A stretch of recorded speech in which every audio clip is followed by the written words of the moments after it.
dir, was du tragen kannst und ab nach oben! Was habt ihr hier verloren? Geht im Turm in Deckung! Ich weiß nicht, wie lange wir dem Druck noch standhalten können. Geh und versteck dich mit den anderen. Achtung!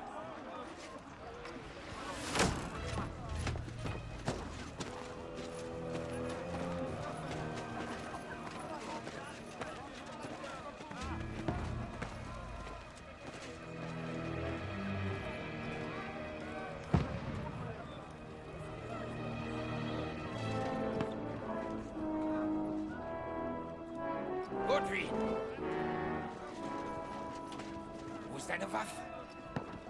Auf die Zinnen! Mach schon! Vater!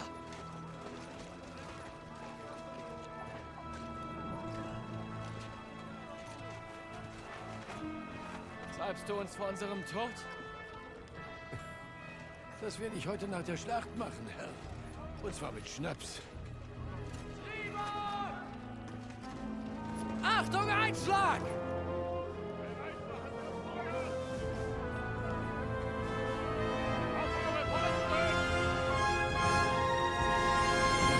Feuer!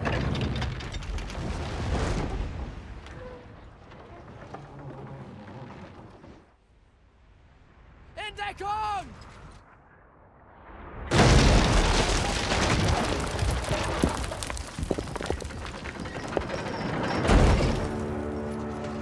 Jetzt! Formation!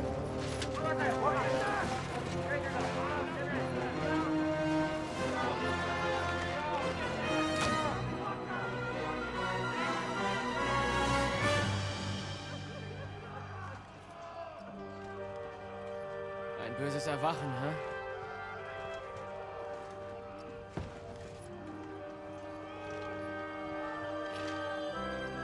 Zeigen wir es den Schweinen.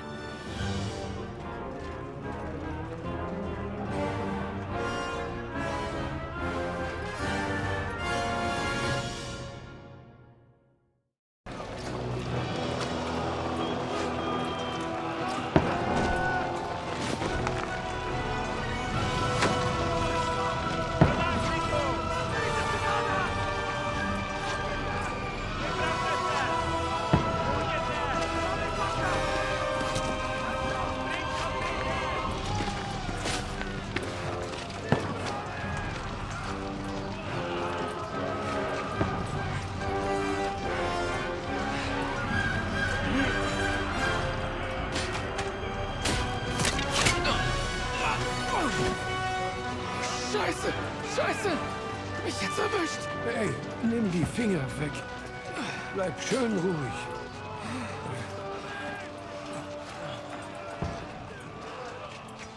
Audentes Fortuna, leck mich Juvat. Scheiße. Aber wir sollten doch nur was überbringen auf Trotsky. Alles, was ich erwartet hatte, war doch nur ein Schäferstündchen.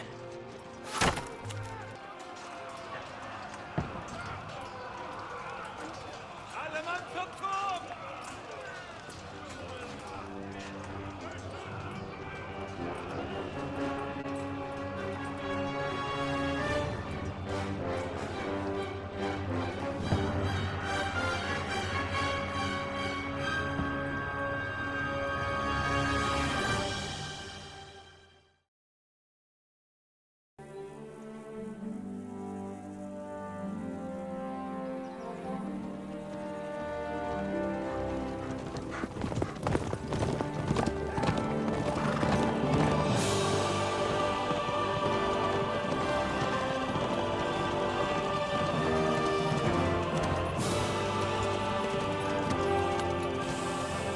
Audentes Fortuna Juvat!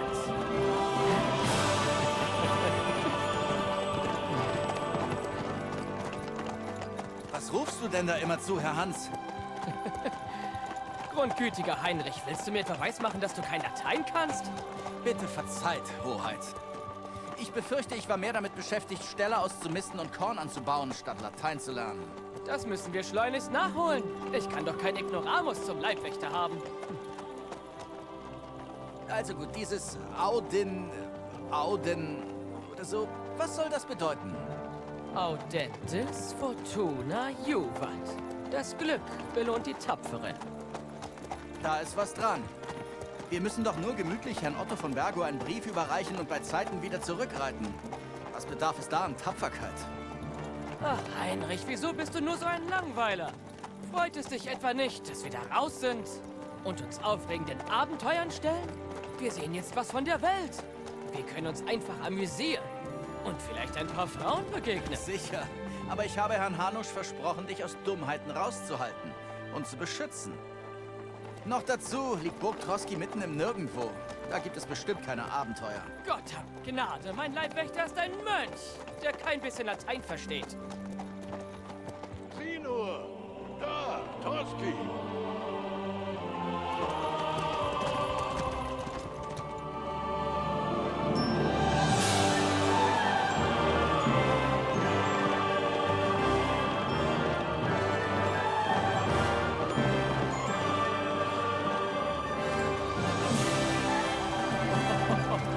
Ich muss schon sagen, das ist wirklich beeindruckend.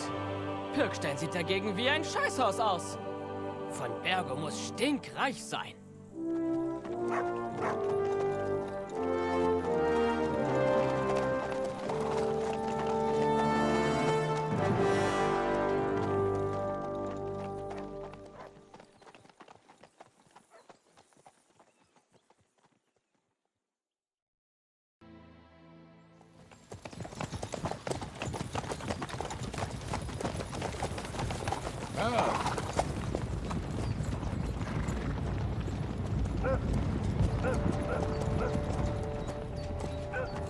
Sollen wir die Waffen bereithalten? Nicht so hastig, Heinrich. Das sind von Bergos Farben, sie kommen von Burg Troski. Reißt sie ein! Sie dürfen nicht entkommen! Und ich fürchte, wir können sie eh nicht besiegen. Niemand tut irgendetwas Unüberlegtes, verstanden? Haltet euch einfach an mich.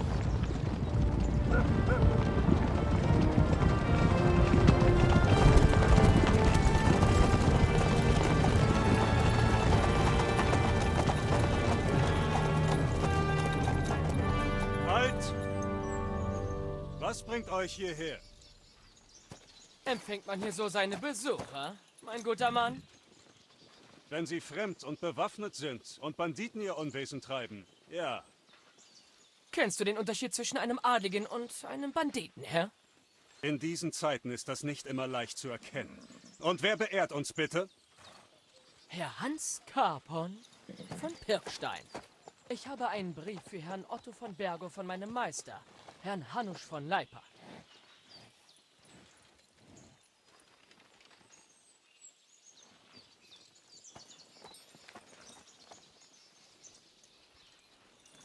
Ja, das ist tatsächlich das Siegel der von Leipas. Und wenn ich mich recht erinnere, hat sich Herr Hanusch von Leipa auf die Seite von König Wenzel geschlagen. Nun, ja. Wohingegen mein Herr Mitglied der Herrenvereinigung ist. Auf Seiten König Sigismunds. Was uns beide wohl zu Feinden macht.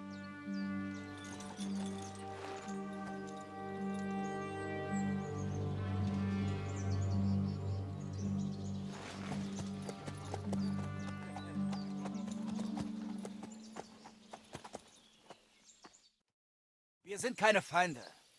Wir tragen einen Brief bei uns, der die Feindseligkeiten beenden soll. Und wer bist du? Heinrich. Aus Skalitz. Ich bin Herr Carpons Berater und Schreiber. Und jetzt auch noch ein Bote. Aus Skalitz, sagst du? Das Skalitz, das König Sigismunds Kumanen gebrandschatzt haben? Und alle abgeschlachtet haben. Trotzdem komme ich nicht mit bösen Absichten nach Troski, sondern als Bote des Friedens. Trotzdem seid ihr Fremde hier und bewaffnet obendrein. Und wie es der Zufall so will, sind wir genau solch einer Bande auf den Fersen. Warum sollte ich euch also trauen? Wir wollen den Konflikt beenden, keinen neuen verursachen. Ich versichere dir nochmals, dass wir keine bösen Absichten haben. Du kannst uns nach Troski begleiten, wo dir alles erklärt wird. Du hast unser Wort.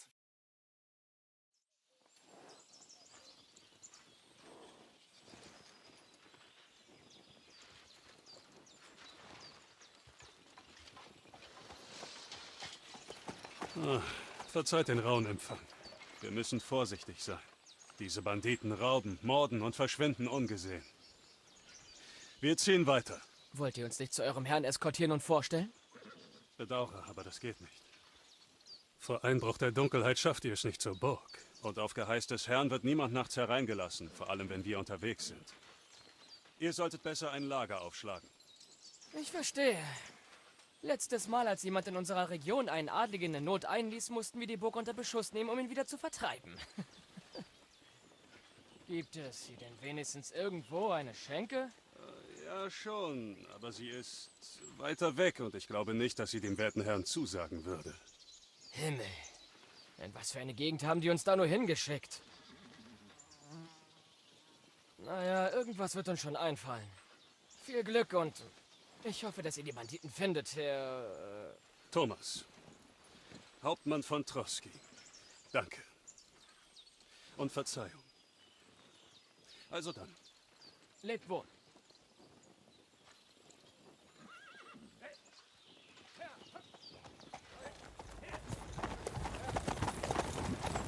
Das kommt alles etwas ungelegen.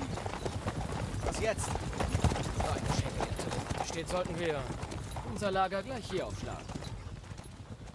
Da ist ein wunderschöner See und Wein haben wir auch. Und was ist mit den Banditen? Die werden sich sicher bedeckt halten. Immerhin wird der ganze Wald nach ihnen abgesucht.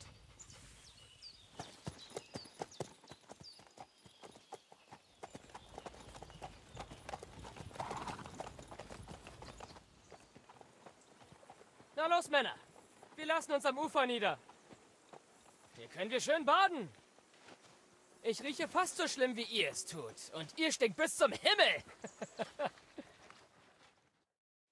Heinrich. Oh, das mit dem Hauptmann war ganz schön knapp, was? Schien, als hättest du deine Zunge verschluckt. Nur für einen Moment. Aber es stimmt schon. Der Bastard hat mich überrascht. Ach, dafür bin ich ja hier. Damit ich mich um sowas kümmere. Ich muss sagen, das war kein schlechter erster Auftritt als Anführer meiner Leibwache. Mal sehen, ob das so bleibt. Aber letztendlich ging alles gut. Er hat sich sogar bei uns entschuldigt. Hätte Hanusch das gesehen, würde er mich wohl nicht mehr wie ein Kind behandeln, hä? Naja, ich weiß ja nicht. Wenn ich dich so ansehe... Wir sollten nicht übermütig werden. Leck mich doch. Übrigens, da du schon hier bist, sollen wir nach dieser langen Reise nicht mal die Glieder strecken? Vielleicht beim Schwertkampf? Was? Nach diesem langen Ritt? Sicher. Also dann. In Ordnung. Ein Schwertkampf einfach zum Spaß oder sollen wir etwas setzen? Heben wir uns die Wetten für später auf. Oh, hast du Angst? Behalte solche Äußerungen für dich. Du trägst ja bereits Rüstung. Schnapp dir nur noch den Helm. Hier hast du ein Übungsschwert. Halte es bereit. Dein erster Treffer.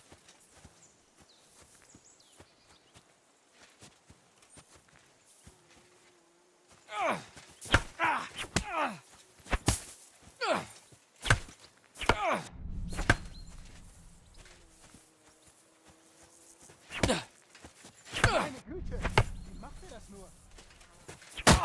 Kurva!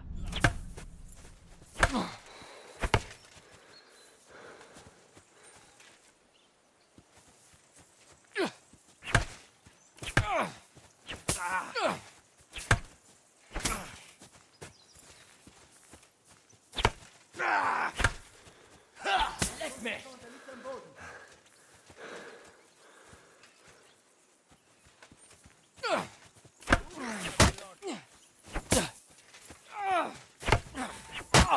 Kurva!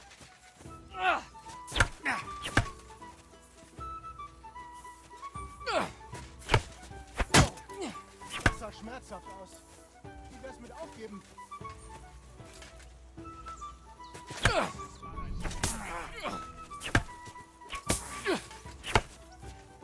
Leck mich lieber auf! Es reicht! Scheiße! Du bist nicht aufzuhalten! Du hast dir den Gewinn redlich verdient. Ich begleiche meine Schuld auf Troski. Zurückhalten. Jetzt lass uns erstmal was essen. Nach diesem Schwertkampf bin ich ziemlich hungrig.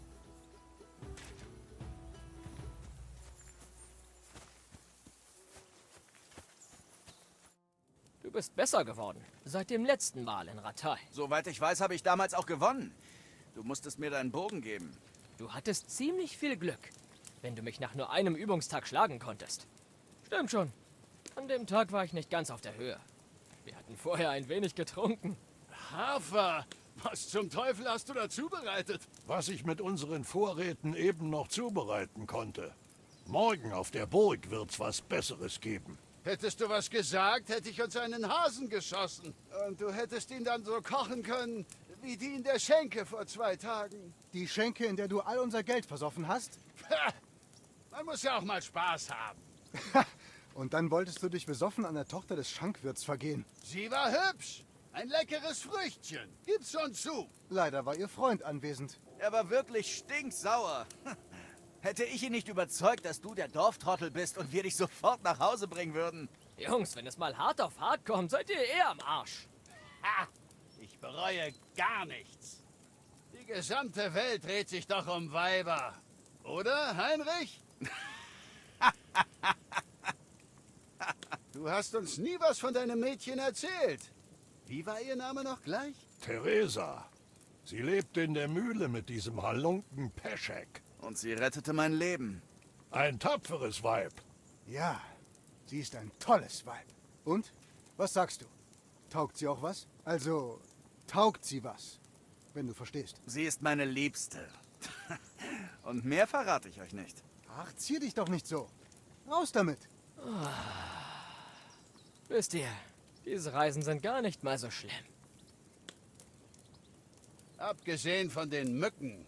Ja, abgesehen von den Mücken. Wo warst du gestern Abend, Heinrich?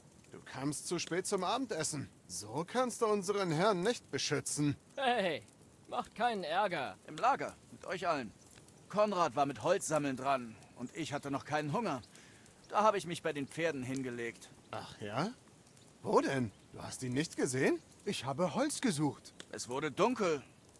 Wahrscheinlich hat er mich übersehen. Du hast mich ziemlich überrascht, als du plötzlich aus der Dunkelheit aufgetaucht bist. Du bist leise wie eine Maus. Ich schwör's dir. Und was ist mit, uns, Herr? Ich meine, bekommen wir auch etwas Freizeit, Herr? Kommt drauf an. Sobald uns von Bergo angehört hat, reisen wir wieder zurück nach Hause. Was? Direkt wieder zurück? Nun, wir können vielleicht 1 oder 2 Tage bleiben. Weiß denn irgendwer mehr über diesen von Bergo? Nur was Herr Hans uns gesagt hat. Von Bergo soll eine große Nummer am königlichen Hof sein. Deswegen wollen wir mit ihm eine Allianz aushandeln. Das hast du schön zusammengefasst. Aber ja, so ist es. Er ist der königliche Unterkämmerer. Ihr Jungs werdet nie einem wichtigeren Edelmann begegnen als ihm. Ich habe gehört, er nutzt nur die feinsten Schwerter und dass er eine große Sammlung an verschiedenen Schwertern und Dolchen hat. Sie zu sammeln ist das eine, sie auch benutzen zu können, was völlig anderes. Und? Ist er ein guter Schwertkämpfer? So etwas lernt man nicht einfach so. Das Schwert ist die Waffe eines Meisters. Im Gleichgewicht, schnell und für alle Umstände geeignet. Natürlich muss man damit üben und seine Technik verbessern, aber das Ergebnis ist es wert. Ja, versteh schon. Es war nur ein Übungskampf. Verzeih mir. Oh, Schwerter, Schwerter, Schwerter. Jetzt wirst du uns sicher wieder erzählen, wie der gemeine Istvan Tost dein Schwert gestohlen hat. Und ich nahm an, du würdest endlich mal an was anderes denken. Das Schwert ist die einzige Erinnerung, die ich an Vater habe. Wir haben es gemeinsam geschmiedet, kurz vor seinem Tod. Aber das ist eine andere Geschichte. Du hast sie vermutlich schon oft genug gehört, stimmt's? Naja, weißt du, Nee, ist in Ordnung. Tja, ich möchte jedenfalls nicht in Istvans Schuhen stecken, solltet ihr euch jemals wiedersehen. Was? Herr Ratzig ist aber nicht tot. Genug, das reicht. Sonst sitzen wir hier wieder ewig und hören uns an, wie Martin der Schmied ihn großzog, obwohl doch Ratzig sein echter Vater ist. Es ist kompliziert. Einigen wir uns einfach darauf. Nicht so ungut. Wer hilft mir morgen dabei, Vorräte für unsere Rückreise zu besorgen? ja, wir haben darum gewürfelt. Ich habe gewonnen, deswegen geht Konrad. Wovon redest du da? Genug. Aber mit dir hat man keinen Spaß. Morgen erwartet uns auf der Burg ein Festmahl. Vergiss also mal unsere Vorräte. Möchte jemand einen Nachschlag? Es ist jede Menge übrig, vielleicht sogar für morgen früh. Nein, danke. Ich muss mich etwas waschen. Genau meine Worte. Wir können morgen nicht in diesem Zustand auf der Burg auftauchen.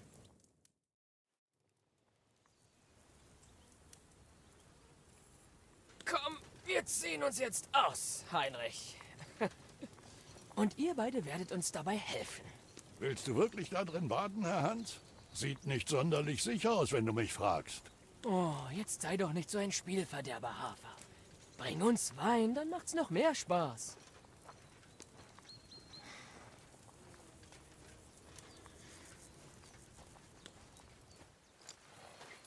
Das hier soll kein Ausflug ins Badehaus werden, Herr Hans. Ich finde, er hat recht. Erst die Arbeit, dann das Vergnügen. Jetzt beruhigt euch. Ich habe Ratei seit Ewigkeiten nicht verlassen.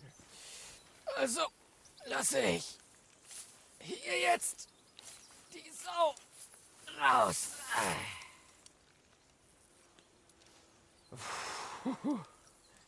Dieses elendige Kettenhemd. Wieder in Freiheit. Ich bin plötzlich leicht wie eine Feder. Oh. Oh. Oh. Oh.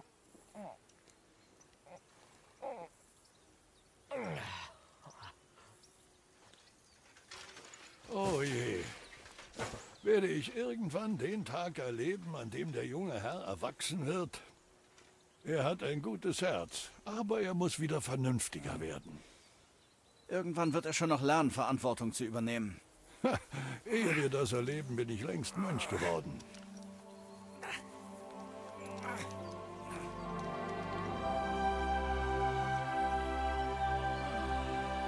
Diese Aussicht ist eines Königs würdig.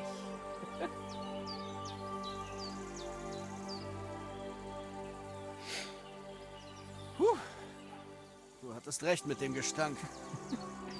Ich hoffe nur, dass das Wasser nicht so kalt ist. Wir wollen ja nicht, dass unsere Kronjuwelen schrumpfen. Ich mache mir eher Sorgen über die Wassertiefe. Komm schon.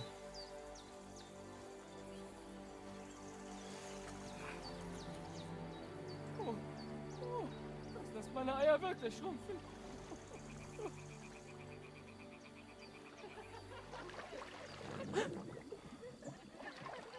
Hörst du irgendwas? Weiber!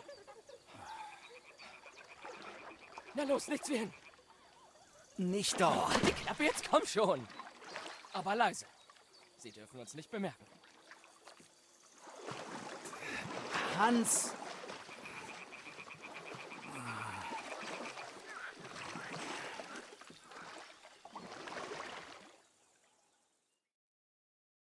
Na poli na chvilku rozhalila košilku, vidět byl jen kousek, báby křičujou se, aleluja Domine, aleluja Domine. Pána je u muziky, směje se na kasníky, klienty jen jedí, pána sama sedí, aleluja Domine, aleluja. Scheiße, Heinrich. Du solltest doch... Verdammte Scheiße. Runter mit dir.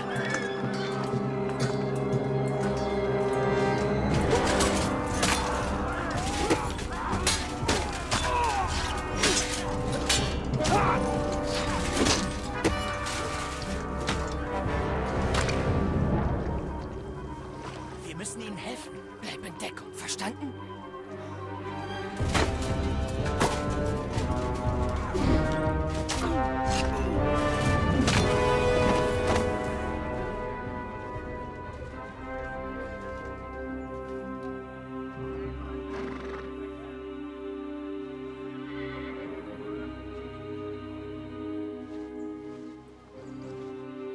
Oh, Scheiße.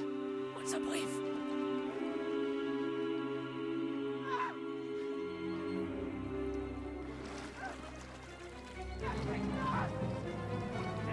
Heinrich, mach jetzt keinen Blödsinn, hörst du? Wir haben keine Chance. Lass uns warten, bis sie fort sind. Und dann gehen wir zurück zum Lager.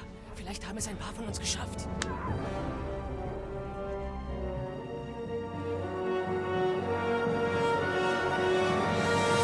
Hey! Was zum Teufel machst du denn da? Hey! Lass sie los, du Dreckskerl! Was zum Teufel tut ihr da? Lasst sie los, ihr Schweine! Der da gehört auch dazu! Verfluchte Scheiße! Wieso musst du auch den Helden spielen, hä? Weg hier! Los!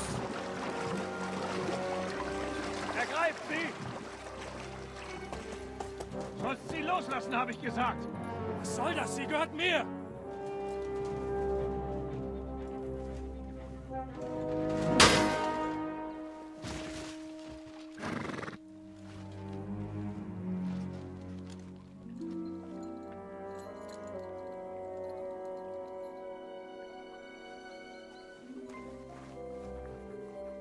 Was glotzt ihr so? Schießt! Steht nicht da wie frisch eingetopft! Ab ans Ufer und ihnen nach!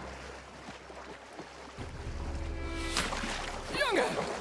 Seit wann kannst du schwimmen?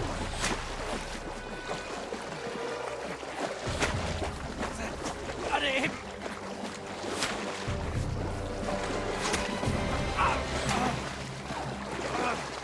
Scheiß Rüstung!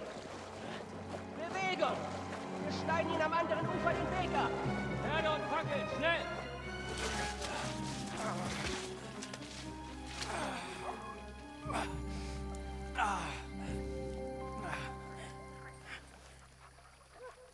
Köter. Was zum Henker sollte das, Heinrich? Wolltest du eine Jungfrau aus ihrer Not befreien? Ich hab satt wegzulaufen. Ach ja? Wie nennst du dann das, was wir... Ach, du heilige Scheiße. Du wurdest getroffen. Was? Oh, Scheiße. Aber wir können das unmöglich so lassen. Nein, warte! Ah! Scheiße! Ah. Wir müssen hier weg. Kannst du gehen? Ja, ich glaube schon. Ah, Scheiße. Ist gut. Geh du voran.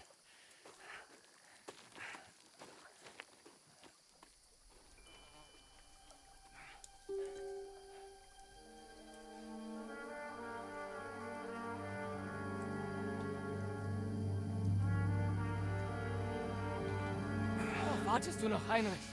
Wir müssen von hier verschwinden.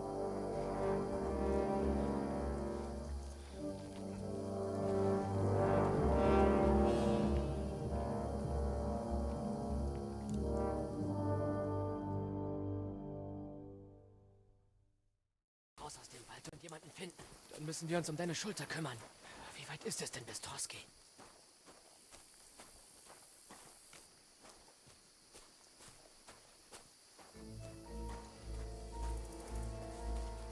Denk nach. Pass auf. Bleib hinter mir. Da ist irgendjemand vor uns. Runter. Sie dürfen nicht entkommen, verstanden? Ruft, sobald ihr sie seht. Und dann bringt sie um, ohne Umschweife. Du, achte auf die Mitte der Schlucht. Da können wir nicht lang. Wir müssen außen rum.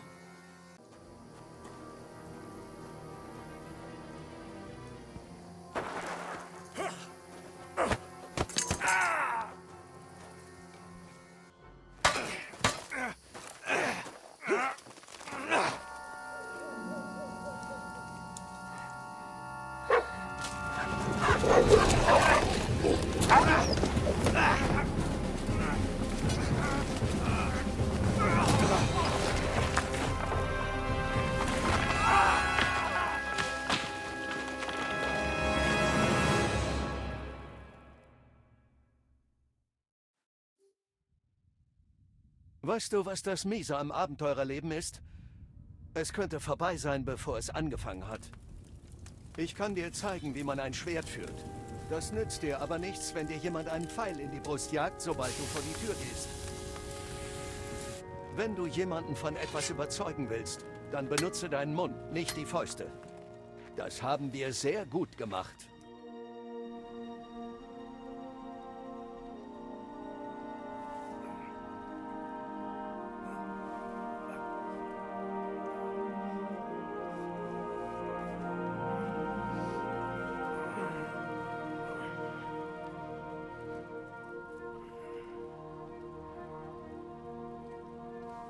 Schmied ist vielleicht nicht der glorreichste Beruf.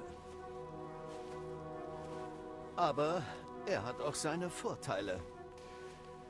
Man verliert seinen Kopf nicht so schnell. Vater. Ach, ich bitte dich. Ich habe dich zwar großgezogen, aber du kennst doch die Wahrheit.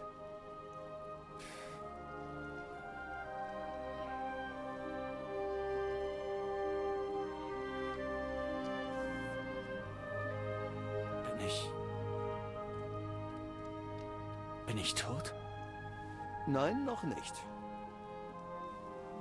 Aber ich bin tot.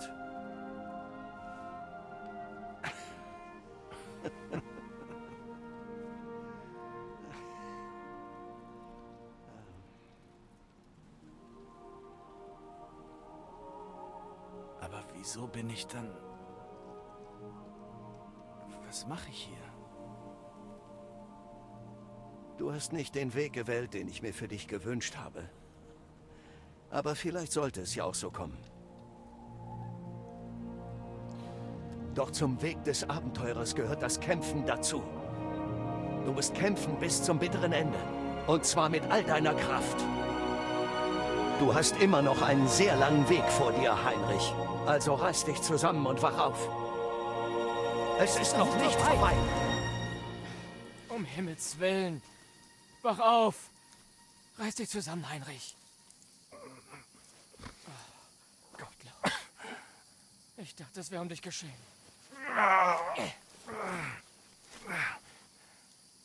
Wo bin ich? Naja, du bist vom Himmel gestürzt wie ein abgeschossener Falke.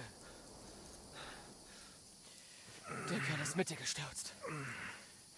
Wenn du nicht auf ihm gelandet wärst, wäre es dir genauso ergangen wie ihm. Was hast du da an? Er braucht die Sache nicht mehr. Und wir können ja nicht nackt durch den Wald rennen. Falls du überhaupt rennen kannst. Und wo ist Köter? Das weiß ich nicht. Sorge dich nicht um deinen Hund, der kommt schon irgendwie zurecht. Wir sollten endlich abhauen. Los, na komm, ich helfe dir hoch.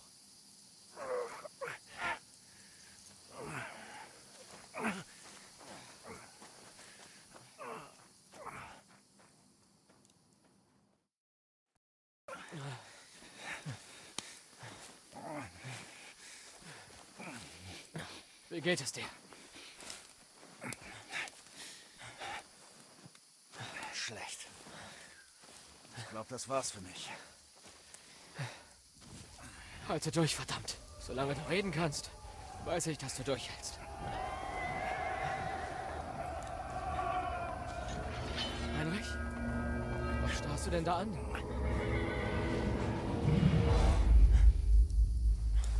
Reiter. Schneller. Ich tue, was ich kann, Kumpel. Verdammt. Tu mir das nicht an. Reiß dich zusammen und jetzt weiter. Wir müssen weiter. Aber das Tor ist zu. Keine Sorge. Mein Name öffnet jedes Tor. Scheiße. Was ist denn?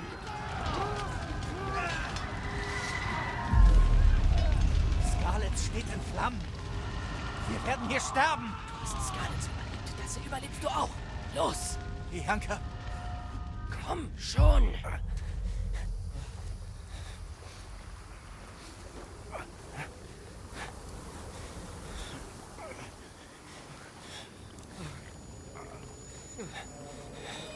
Vater? Hör mir zu, Junge. Hör mir gut zu. Nimm das Schwert, geh ins Haus und nimm alles Wichtige aus der Truhe. Dann Ruhig, geh zum Heinrich. Schloss. Schnell. Spinnst du? Was ist mit dir? Deine Mutter ist im Dorf. Ich werde sie holen und dann kommen wir nach. Ich komme mit. Nein, du tust das, was ich sage. Los, Das jetzt! Schwert. Wenn uns Du etwas kannst ja kaum noch stehen. wird er sich um dich kümmern. Aber zusammen schaffen wir das. Du wirst schon sehen.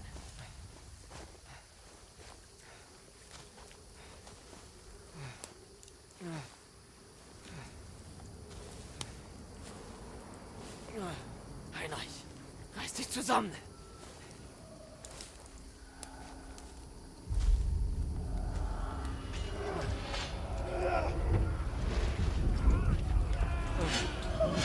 können nicht weglaufen. Heinrich, reiß dich zusammen. Wir werden sie töten. Bitte. Vater. Hier ist niemand. Du bildest dir das nur ein. Du darfst nicht nachgeben. Halte durch. Gemeinsam schaffen wir das. Du wirst sehen. Du bist ein Krieger. Du schaffst das. Nein. Nein. Keine Angst, Heinrich. Ich bin bei dir. Nur noch ein kleines Stück.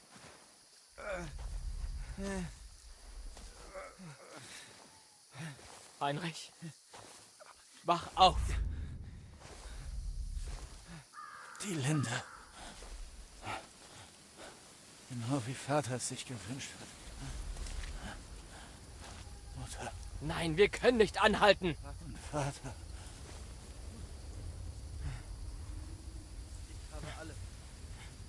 Sie sind alle tot. Aber wir sind es noch nicht. Heinrich, du hast ein Licht. Sieh mal. Ich sehe es. Wir müssen uns beeilen. Ich sehe ein Licht.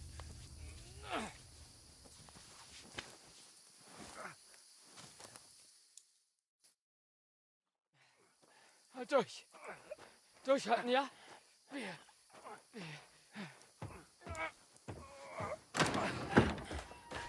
Pavlena, bist du es? Ich grüße Sie, gute Frau. Keine Angst. Wir wollen nichts Böses. Mein Freund braucht Hilfe.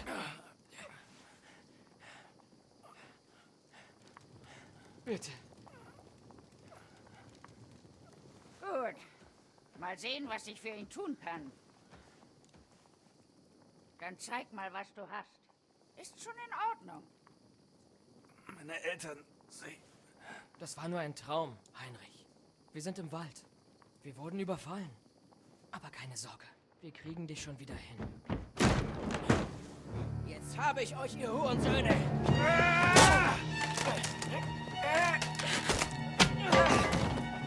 Ein weiter Abzug!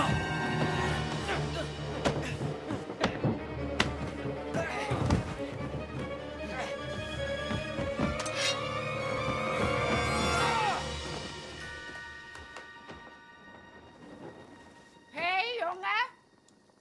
Bist du noch am Leben?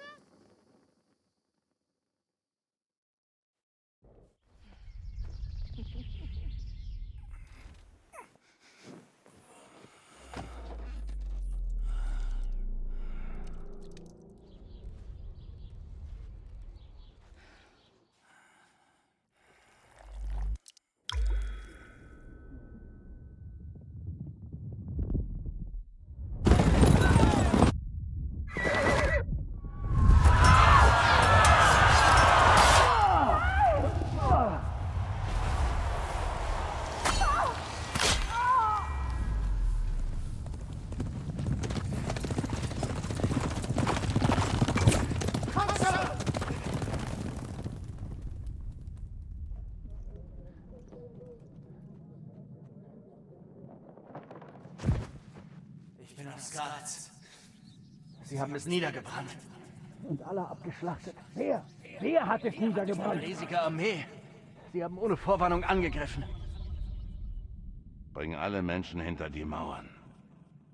Wir müssen auf das Schlimmste gefasst sein. Triff alle nötigen Vorkehrungen.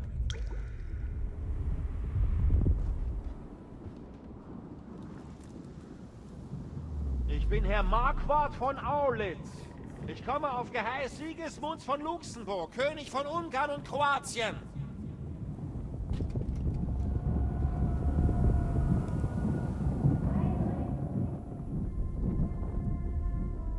Zeit aufzustehen.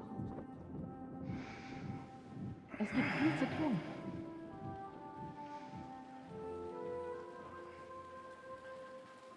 Mutter. Ich bin nicht deine Mutter, Junge.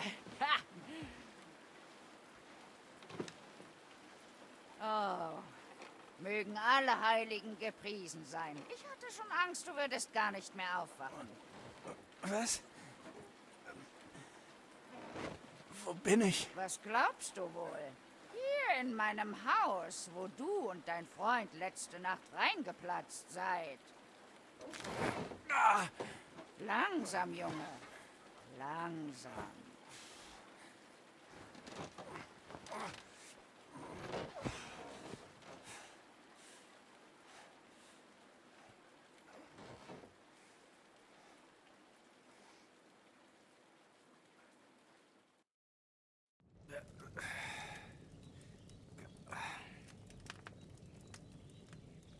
Was ist passiert? Was ist mit Hans? Ich habe mich um ihn gekümmert. Aber zwischendurch sah es nicht gut für ihn aus. Und für dich auch nicht, Bursche. Also beruhige dich. Letzte Nacht standest du schon mit einem Bein im Grab. Ihr habt Glück, dass ihr hier gelandet seid. Ich muss mit Hans reden. Dazu wird er im Moment kaum in der Lage sein. Er hat viel Blut verloren und er fiebert. Aber du wirst ihm doch helfen, oder? So Gott will. Nun, es ist mir gelungen, dich dem Tod zu entreißen. Vielleicht ist es mir noch einmal gegeben. Ich sehe nach ihm, sobald ich mit dir fertig bin. Wie fühlst du dich? War schon übler dran. Ich habe ein Stechen in der Schulter. Mehr nicht. Du bist tapfer. Sonst würden wir jetzt nicht miteinander sprechen. Ah, deine Schulter sieht schon viel besser aus. Ich habe getan, was ich konnte. Aber ich sehe schlecht. Vor allem nachts. Deshalb ist es nicht gerade perfekt. Es hat einfach nicht aufgehört zu bluten. Und jetzt, wo du dich bewegst, fängt es wieder an. Nimm das hier und verbinde die Wunde damit. Viel mehr können wir gerade nicht tun. Vielen Dank. Möge Gott es dir tausendfach vergelten. Wie lautet denn dein Name? Ich bin Bożena. Ich heiße Heinrich. Ich weiß, das hat mir Hans verraten. Ich sehe jetzt mal nach ihm.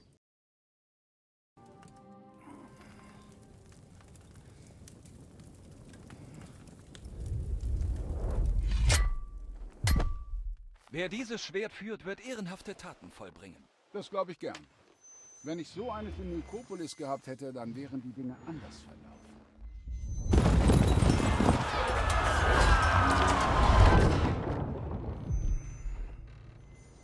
Das Scheißschwert. Ich hab's gefunden. Alles, was ich mir jetzt nehme, ist mein. Und ich werde nichts übrig lassen. Was zur Hölle? Wieso ist das Schwert so wichtig? Weil es das Letzte ist, das mein Vater geschmiedet hat. Und ich habe versprochen, es dir zu bringen. Fress, Nigger, gefressen. Kriege sind eine dreckige Angelegenheit.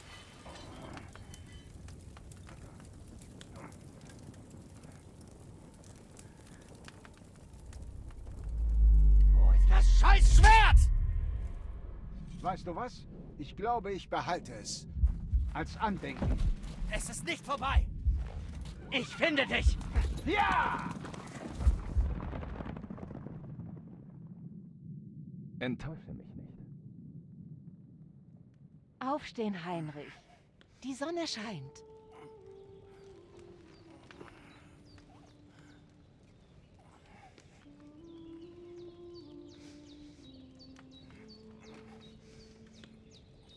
Halleluja. Ich dachte schon, du wachst nie auf. Hattest du einen Albtraum?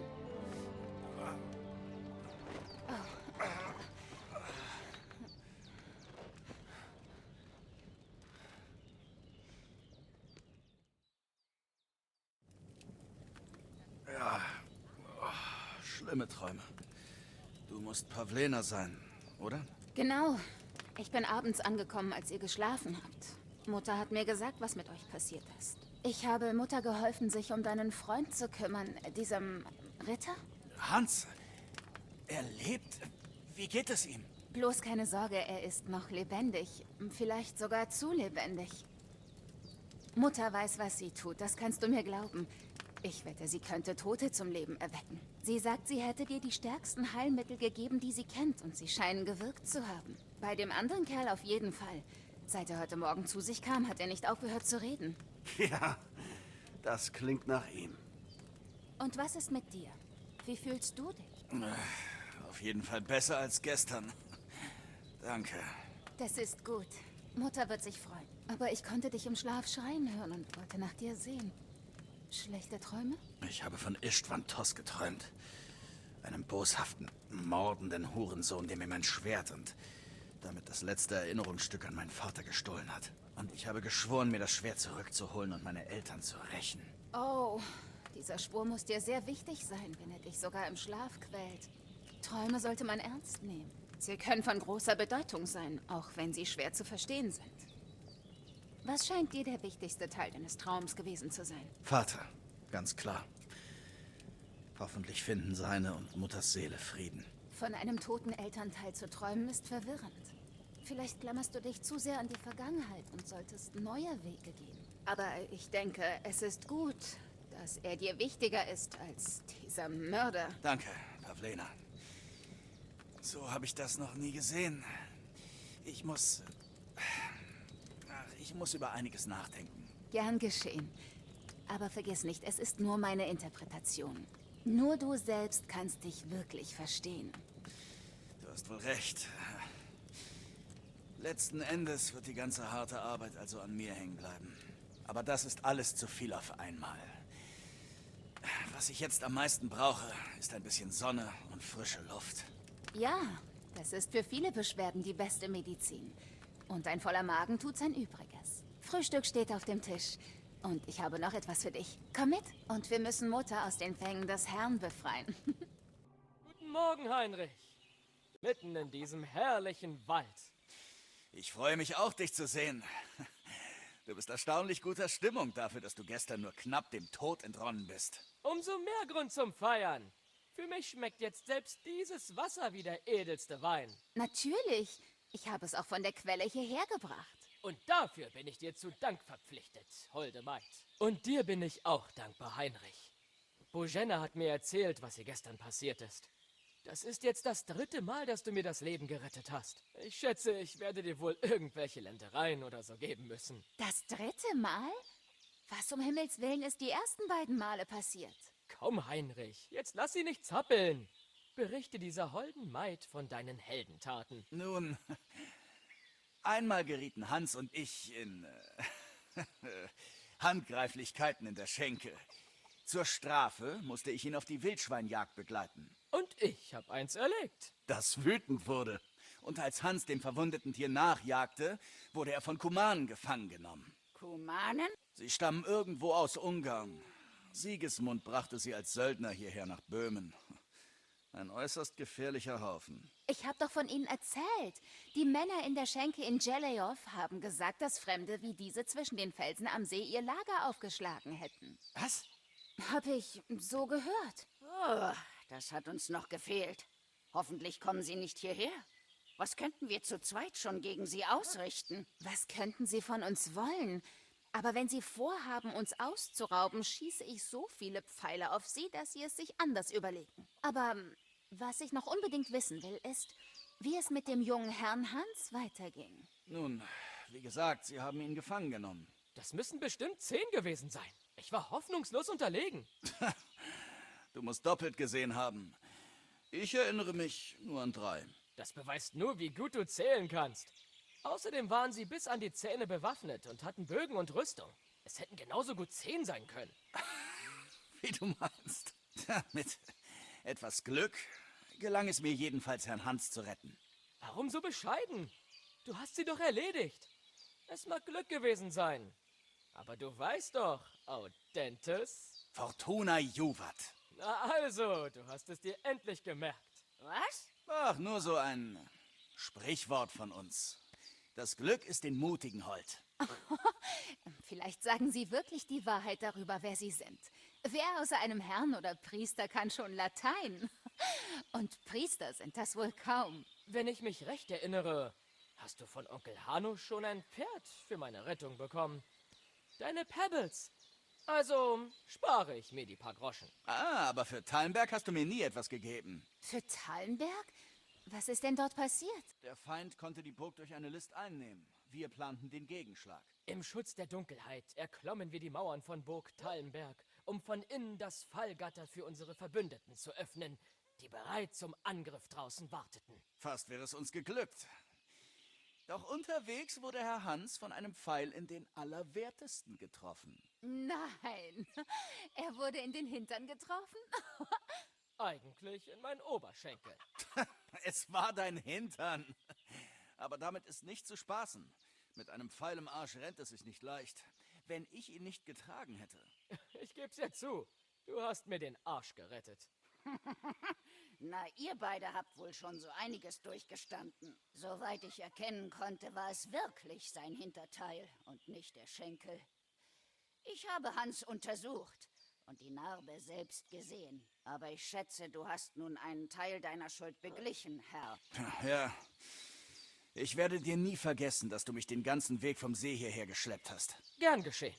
Die Herren von Leipa lassen ihre Freunde nicht im Stich. Erzählt mal, was habt ihr beiden sonst noch erlebt? Eine ganze Menge. Aber ich fürchte, wir haben jetzt keine Zeit für Geschichten. Wir sind auf wichtiger Mission und können es uns nicht leisten, länger zu verweilen. Wir müssen schnellstmöglich nach Troski. Wie weit ist es bis dort? Nicht weit. Wenn ihr den Hügel vor Żelejow erklommen habt, seht ihr die Burg. Also gut. Wir sollten so schnell wie möglich aufbrechen. Ich mache euch noch etwas zu essen. Für eure Reise. Bożena, ich weiß nicht, wie ich dir danken soll. Ah, ich schon. Sobald wir die Sache mit von Bergo erledigt haben, werde ich dich so belohnen, wie man es von einem Ritter erwartet. Du hast mein Wort. Wir sollten jetzt gehen. Hans hat recht. Wir sind froh, euch getroffen zu haben und stehen für die Hilfe und Gastfreundschaft in eurer Schuld. Gott segne euch. Und die beiden Herren auch. Nichts gegen die Gastfreundschaft des guten Weibsvolks hier, aber ich will unverzüglich zur Burg Troski aufbrechen. Warte noch. Bevor wir uns auf den Weg machen, gibt es etwas, das du wissen solltest. Ich habe eine Vermutung, wer einer der Männer war, die uns am See überfallen haben. Istvan Tos. Tos? Willst du mich verarschen? Der ist doch schon längst über alle Berge. Ich weiß, wie es klingt, aber ich sah ihn. Glaub mir. Nach all dem würde ich sein hässliches Gesicht überall erkennen. Natürlich, Heinrich. Ich weiß, dass du noch eine Rechnung mit ihm offen hast. Aber das ist doch völliger Humbug. Tos steht in Sigismunds Dienst und drangsaliert gerade dessen Gegner. Und Otto von Bergo ist einer von Sigismunds Verbündeten. Da wird Tos ja wohl kaum seine Leute angreifen. Es war dunkel. Wer weiß, was du gesehen hast. Ich habe den Bastard gesehen und ich werde ihn kriegen. Ja, das werden wir eines Tages. Und dein Schwert auch, das verspreche ich dir. Aber ich glaube, weder er noch das Schwert sind gerade hier. Aber du bist immer noch mein Leibwächter. Also brauchst du sofort eine Waffe. Hier, sicher ist sicher.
Hoffentlich haben sie einen guten Wundarzt in der Burg.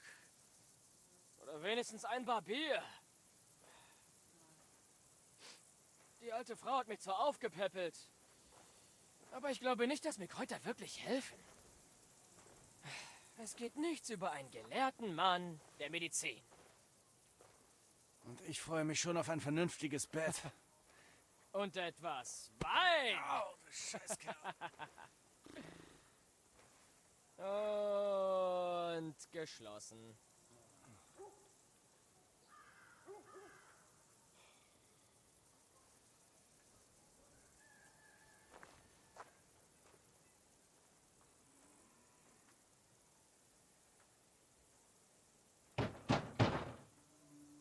Aufmachen!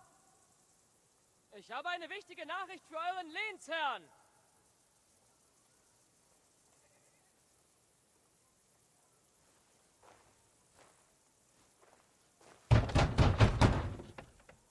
Hört ihr mich? Öffnet das Tor! Ich bin ein Bote des Herrn Hanusch von Leipa.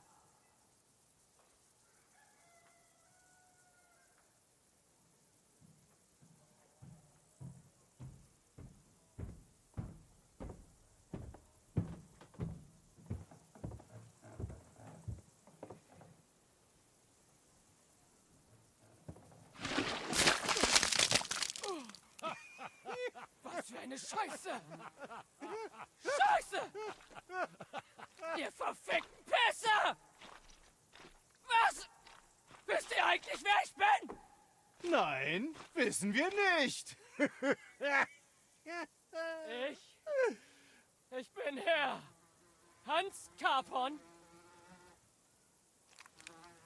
von Pirkstein. Erbe von Razai.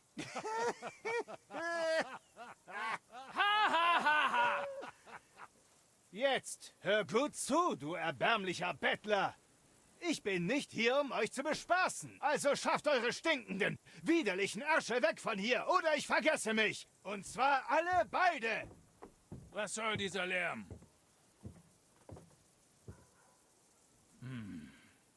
Wieso hast du diese Bettler nicht fortgeschickt? Das tat ich, Herr. Angeblich sind sie Boten. Ich bin Herr Hans Capon von Pirkstein. Gesandter von... Das reicht! Genug Lügen! Ich glaube nicht, dass Herr Hanusch 2 mit Exkrementen besudelte Vagabunde als Botschafter schickt. Und davon abgesehen ist Herr Hans Capon tot. Er wurde am See gefunden. Ebenso wurde sein gesamtes Gefolge getötet von einer Horde Gesetzloser. Ja, wir wurden überfallen, aber wir beide konnten entkommen. Herr, wir sind auf Hauptmann Thomas getroffen. Er kann sich für uns verbürgen. Er hat den Brief gesehen und das Siegel. Es tut mir ausgesprochen leid für euch. Der Hauptmann ist ebenfalls Opfer eines Überfalls geworden. Ihm ist gerade noch die Flucht gelungen, aber seit 3 Tagen liegt er im Fieber. Und selbst wenn er sich für euer Gelaber verbürgen würde, habe ich die Anweisung, Fremden unter keinen Umständen Einlass zu gewähren. Herr? Von unten nähert sich ein Reiter, in den Farben Sigismunds. Ah, seht ihr, das ist ein Bote. Schätzt euch lieber glücklich, dass ich für eure Albernheiten keine Zeit habe. Hinfort! Ich komme schon rein, ob es dir passt oder nicht. Nimm deine stinkenden Pfoten weg.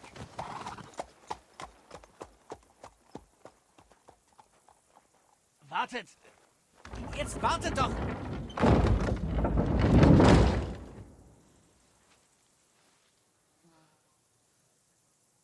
Was zum Teufel sollte das?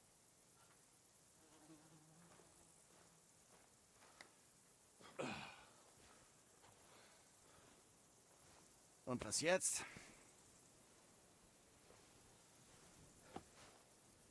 Jetzt haben wir nur noch eine Möglichkeit.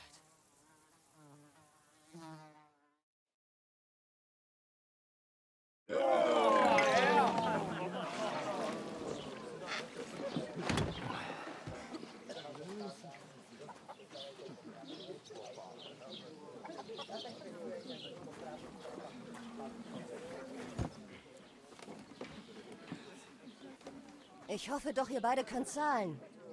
Was glaubst du, wen du hier vor dir hast, Weib? Jemanden, der stinkt wie ein Schweinestall.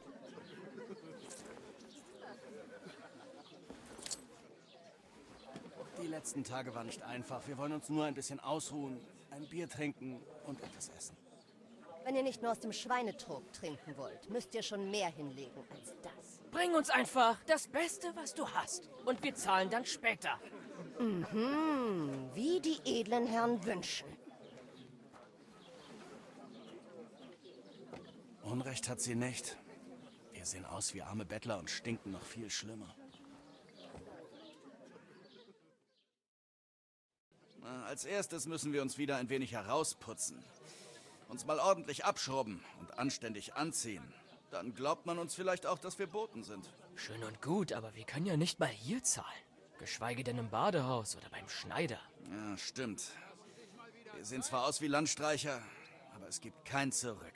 Wem sagst du das? Das wäre eine ungeheure Schande. Du kämst schon zurecht, aber was ist mit mir? Ich wollte Onkel Hanusch mit dieser Reise beweisen, dass ich erwachsen bin und Pirkstein regieren kann. Aber jetzt... Wir können unter keinen Umständen dorthin zurück. Nicht so. Wir haben keine Botschaft, kein Geld, nur unsere zerlumpten Kleider. Kopf hoch. Wir finden eine Lösung. Und dann wird alles wieder gut. Gar nichts wird jemals wieder gut, mein Freund. Und ich sage dir auch die 4 Gründe. Hafer, Kanne, Konrad und Nikolas. Sie können nicht mehr bei uns sitzen, mit uns plaudern und lachen. Sie sind ein Festmahl für die Krähen am Arsch der Welt. Sobald es geht, kehren wir zurück und begraben sie. Ja, so früh wie möglich. Sie waren gute Christen. Auch wenn es nicht immer den Anschein hatte.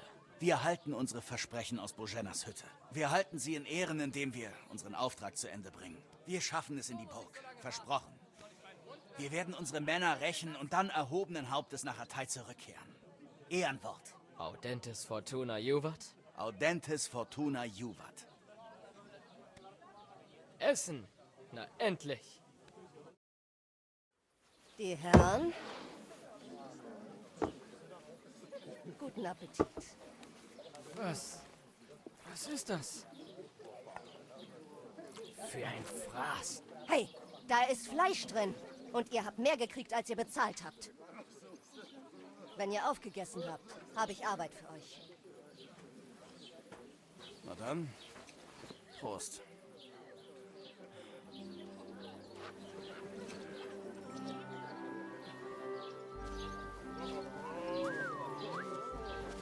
Was ist denn? Da ist die Frau vom See.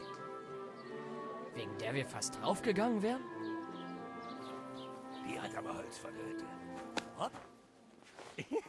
Was fällt dir ein? Los, geh und rede mit ihr. Sie kann bestätigen, wer wir sind. Jetzt mach schon.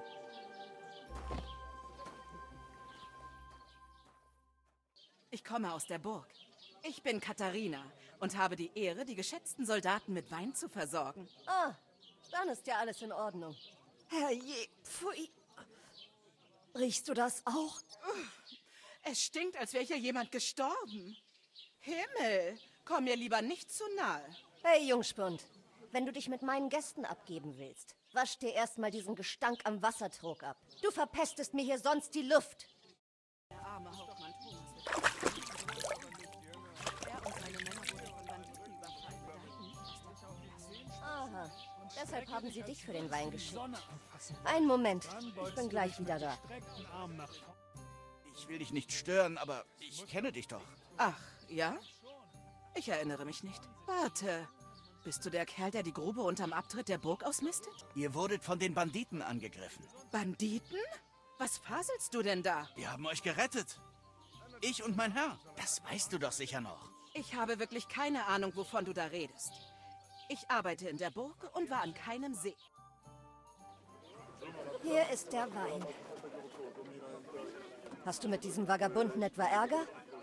Ich komme mit Kerlen wie ihm schon allein zurecht. Danke für den Wein. Auf bald. Warte, bitte. Ich weiß nicht, wie du entkommen bist, aber ich hab dich dort gesehen. Ich will nur deine Hilfe. Das bist du mir schuldig. Wir müssen mit von Bergo reden. Und nur du kannst bestätigen, wer wir wirklich sind.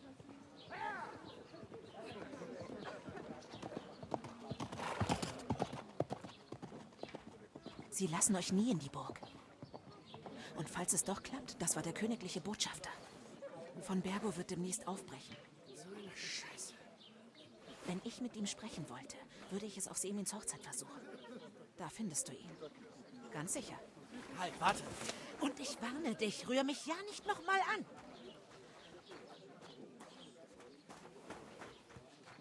Oh, dir fallen ja gleich die Augen aus dem Gesicht. Hast du denn nichts Besseres zu tun? Was hast du gesagt? Sag das nochmal.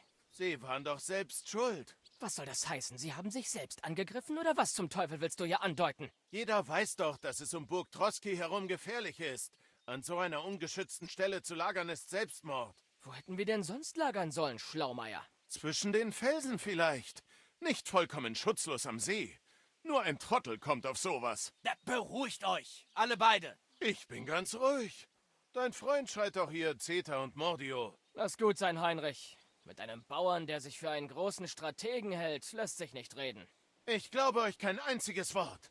Ihr halben Hemden wollt einen Kampf gegen Banditen überstanden haben, mit denen selbst von Bergo Schwierigkeiten hat? Glaub doch, was du willst. Aber ich sage die Wahrheit. Tatsächlich werde ich über alle Beleidigungen hinwegsehen, wenn du dich entschuldigst. Und mich zur Hochzeit einlädst. Du willst also zu dieser Hochzeit, ja? Lass mich dir einen Rat geben, mein Freund. Wenn du dich beim Schmied oder Müller nützlich machst, werden sie dir Zugang zur Hochzeit verschaffen. Dann kannst du an diesem prächtigen Ereignis teilnehmen, zumindest aus der Ferne, und dir deine Lügen sparen. Ich bin Hans Carpon, Herr von Pirkstein. Und ich verlange umgehend eine Entschuldigung. Ich bin Hans Carpon, Herr von Pirkstein. Hans Carpon, Herr von Pirkstein. Lalalalalalala. Du langweilst mich langsam mit deinem dämlichen, ausgedachten Namen. Also keine Entschuldigung? Dann werde ich dir eine Lektion erteilen müssen. Oh, mir zittern die Knie. Hörst du schwer? Entschuldige dich! Oh nein, Verstärkung! Ich habe solche Angst. Nimm deinen dämlichen Freund und dann verpisst euch aus dem Dorf. Sofort! Du hättest dich entschuldigen können. Und stattdessen machst du weiter? Viel Spaß dabei, deine Zähne mit gebrochenen Fingern aufzusammeln. Oh, das will ich sehen. Komm doch her. Du Abschaum.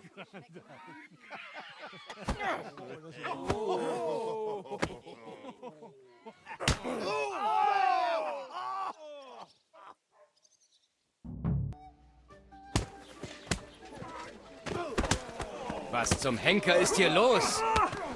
Ergreift diese Herumtreiber!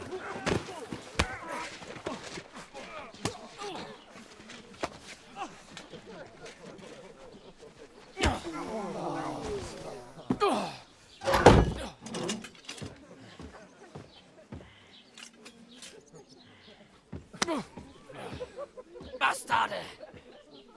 Das kommt euch noch teuer zu stehen. Halt einfach den Mund, du machst es nur schlimmer.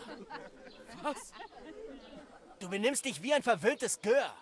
Du wagst es so mit...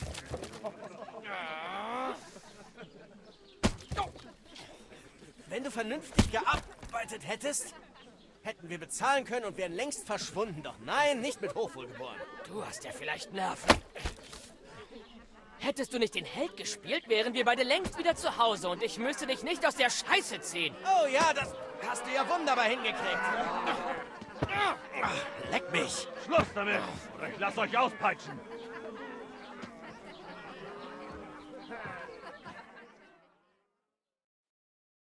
Für wen zum Henker hältst du dich eigentlich? Ich bin der Vernünftige von uns beiden. Ich führe mich nicht auf wie ein verzogenes Balk. Verzogenes Balk? Du vergisst deine Stellung, Heinrich. Halt lieber deine Klappe. Ich hätte dich nicht mitnehmen sollen. Na, da sind wir uns ja endlich mal einig.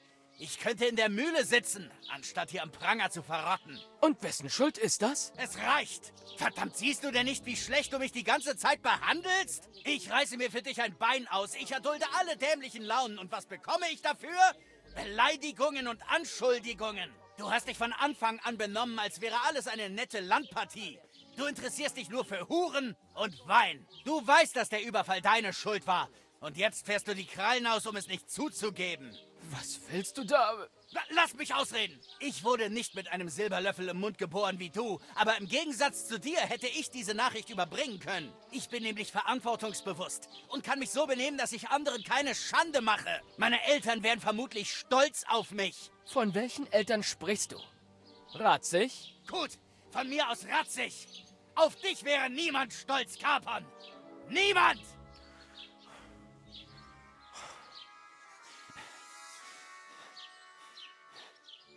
Wir werden sehen, wer sich den Stolz verdient.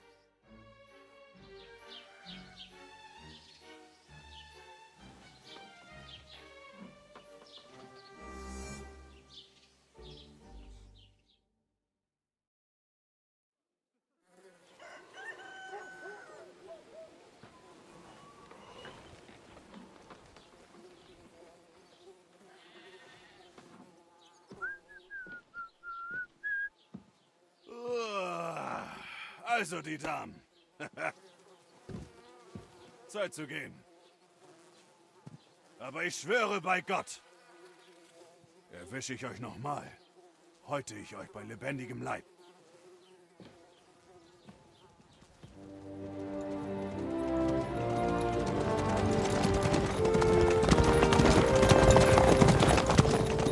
Ist es nicht unser Herr Otto?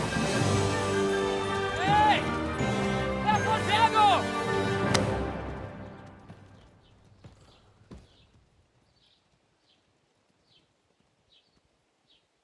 Oh, Scheiße. Also, wo waren wir?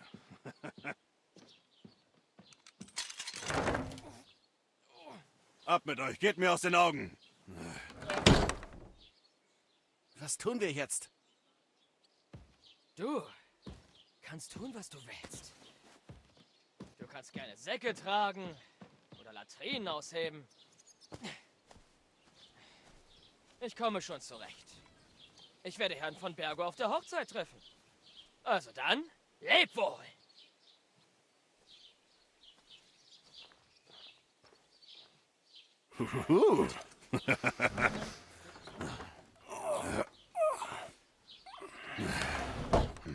Ich wäre an deiner Stelle froh, diesen Taugenichts los zu sein, habe ich nicht recht? Na dann, jetzt verzieh dich.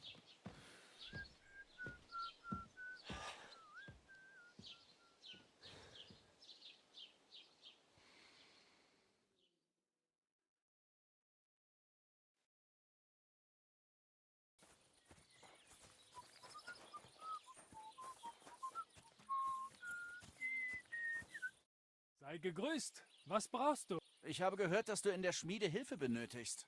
Sicher. Meine letzten beiden Gehilfen waren nicht der Rede wert. Und mit der bevorstehenden Hochzeit häuft sich die Arbeit. Wie ist dein Name? Heinrich. Ich bin Radovan. Du solltest wissen, Heinrich, Schmieden liegt nicht jedem. Hast du es schon mal probiert? Ja. Ich bin praktisch in der Schmiede aufgewachsen. Mein Vater war Waffenschmied, und zwar ein guter. Er schmiedete sogar Schwerter für den Adel. Für den Adel also? Na, das nenne ich mal Arbeitserfahrung, mit der ich etwas anfangen kann. Wie es der Zufall will, soll ich als Hochzeitsgeschenk ein edles Schwert für den jungen Herrn Semin schmieden. Also stellst du mich an? Immer mit der Ruhe. Erstmal muss ich dich testen. Du könntest mir zur Probe ein Jagdschwert schmieden. Dann sehe ich, ob du eine gerade Klinge fertigen kannst. Wenn dein Vater Waffenschmied war, solltest du das ja hinbekommen, oder? Natürlich. Ich gehe sofort an die Arbeit. Gut. Dann such dir etwas Eisen und fang an. Eisen? Man schmiedet ein Schwert ja nicht aus Butter. Und wenn du keins dabei hast, kannst du welches aus der Truhe in meiner Schmiede nehmen.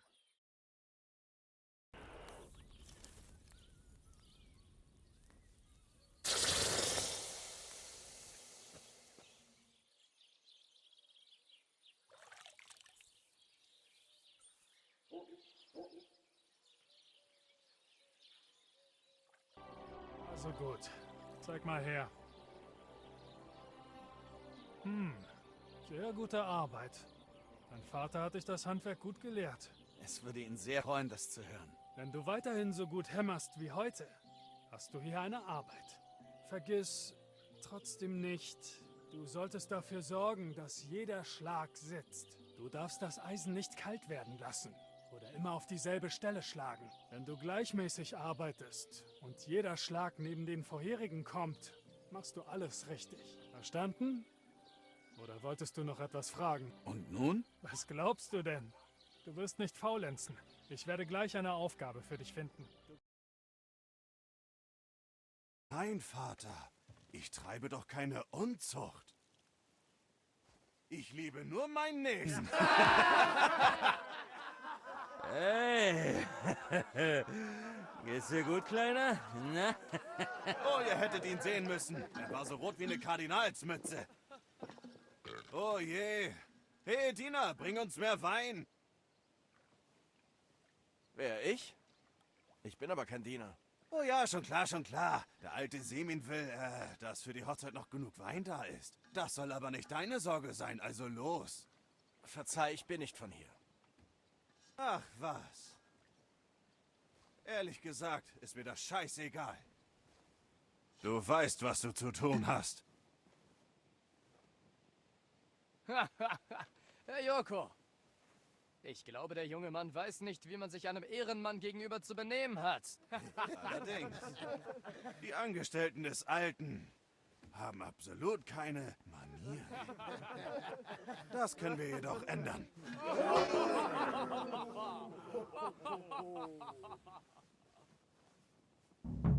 Zeit zu kämpfen!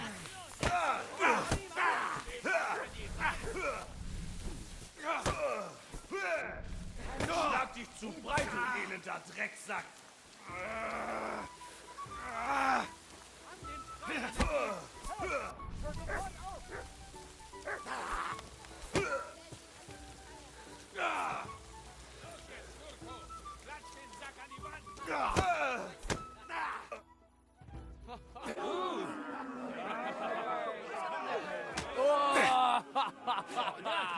Oh, du kleiner Scheißer! Was in drei Teufelsnamen treibt ihr da unten schon wieder? Wonach sieht es denn für dich aus, Alterchen? Ich bringe deinen Leuten hier unsere Gepflogenheiten bei. Alterchen? Ja, Alterchen. Ein alter Hauptmann, der sich wahrscheinlich noch an die Sintflut erinnert. Fürwahr, Jurko. Ich bin alt und erinnere mich an so vielerlei. Wie du als kleiner Knirps hier rumgerannt bist mit deinem nackten Arsch und einem Schleifchen im Haar. Wie ein Prinzesschen hast du rumgekreischt. Seine Schwestern haben ihm sicher das Leben schwer gemacht. Was ist jetzt mit dem Wein? Und wer zum Geier bist du? Heinrich. Radovan aus Tachau hat mich geschickt. Der Schmied. Der Schmied, ja? Dann hast du mir einiges zu erzählen. Komm mit und kümmere dich nicht um diesen Esel Jurko. Der junge Herr Semin heiratet bald, deswegen müssen wir seine Verwandten aus Mähren ertragen. Wir benötigen ein Dutzend Gänse. Und Waschek darf nicht vergessen, 3 Schweine zum Schlachter zu bringen. Außerdem sollen die Kerner nach Gitschin fahren und Mohnsamen für Kuchen kaufen. Und Gewürze für Lebkuchen. Oh, und natürlich auch Wein. Die Fässer, die wir letzte Woche gekauft haben, sind schon fast wieder leer. Herein! Ich störe nur ungern, Herr. Das ist Heinrich. Radovan, der Schmied, schickt ihn. Oh, ausgezeichnet. Dorothea, du kannst jetzt gehen. Sorge dafür, dass von allem ausreichend da ist, aber es soll mich nicht zu viel kosten. Aber Herr, wir... Ich habe nichts hinzuzufügen. Raus mit dir!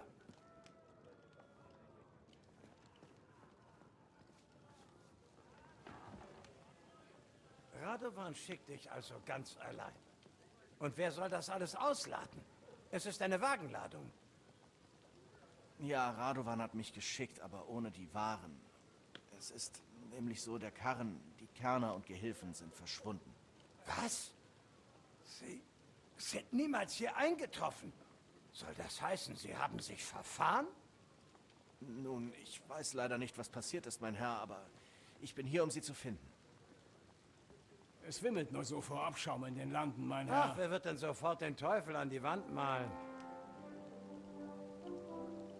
Jedenfalls kann ich auf die Ware nicht verzichten. Also holt ein Pferd, sattel es und wir reiten aus, Hauptmann. Ich sehne mich schon lange nach frischer Luft. Ich ertrage es nicht mehr mit diesen Pasteten und Gänsen und Wein. Und Heinrich, mein Herr? Was ist mit ihm? Wir könnten seine Hilfe gebrauchen. Meine Schulter ist wieder schlimmer. Joko ist stinkbesoffen und dein Sohn ist... Olda hat anderes Wichtiges zu tun. Gut, dann kann Heinrich uns unterstützen. Solange er nicht herumtrödelt. Danke sehr, Herr. Also, Bursche, du begleitest uns. Ja? Ich helfe doch gern. Oh, denkst du, wir kämen ohne dich nicht zurecht? Nein, nein. So war das nicht gemeint. Immer mit der Ruhe, Bursche. Ich verarsch dich doch nur. Übrigens meinten die Männer am Tor, du wärst zu Fuß hergekommen. Ja, bin ich. Herr im Himmel, wie willst du denn mit uns reiten? Hinten auf meinem Sattel? Dafür bist du etwas zu groß, oder? Und ich etwas zu alt. Ihr habt doch ein Gestüt hier, oder? Kann ich mir nicht eins eurer Pferde ausleihen? Na klar. Und dann sehen wir weder dich noch das Tier je wieder. Oder was? Wir verleihen keine Pferde. Aber du hast Glück. Der Stallbursche hat kürzlich einen grauen Gaul mitgebracht. Sag ihm, dass du mit uns reitest. Dann macht er dir einen guten Preis dafür. In Ordnung. Danke. Das wäre dann wohl alles. Es sei denn, du hast sonst noch Fragen. Nein, das ist alles. Wir sollten aufbrechen. Mussten Sie durch Troskowitz? Ja, Herr. Du bleibst bei uns, Bursche. Troskowitz ist nicht weit, aber auf dem Weg verschwinden wohl ab und an Leute. Verstanden. Was hältst du davon, Hauptmann? Du meintest zwar, ich solle nicht voreilig sein, Herr, aber ich kann nicht anders. Hier hat sich irgendjemand nicht im Griff, Herr. Ich weiß, wer sich nicht im Griff hat. Jungfrau im Keller. Der Wein ist schon wieder alle. Ich wusste zwar, dass die Hochzeit was kosten würde, aber ich muss ganz schön bluten. Und der Brautvater, der Vogt, aus einem Bettler könnte man mehr Geld rauspressen als aus dem. Und dann tut er so, als würde ich goldene Eier scheißen, nur weil ich adlig bin. Und das, obwohl er reicher ist als ich. So ist es nun mal, Herr. Aber dieser Joko treibt's zu weit. Du weißt doch, wie sie in Mähren sind. Es liegt ihm im Blut. Ja, ist mir aufgefallen. Aber er und seine Leute sind bald nicht mehr zu bändigen. Als Heinrich einen Fuß in den Hof setzt, haben sie sich sofort auf ihn gestürzt. Was? Stimmt das, Heinrich? Ah, war halb so schlimm. Eine Prügelei unter Freunden. Sie hatten eindeutig zu viel getrunken. Ich kann das verstehen. Also ich habe für so etwas überhaupt kein Verständnis. Ich hoffe, Sie haben dich nicht verletzt. Der junge Heinrich hier hat Joko ordentlich verdroschen. Das wundert mich nicht. Der Kerl kann sich ja meist kaum auf den Beinen halten. Nur der frühe Vogel erlebt die nüchtern. Aber sie waren nicht betrunken genug, um es Heinrich leicht zu machen. Hör mal, Junge, wenn du so ein guter Kämpfer bist, wirst du doch sicher eine Herausforderung von einem alten Mann wie mir annehmen. Es wäre mir eine Ehre, Herr. Vortrefflich. Du hast keine Angst, was?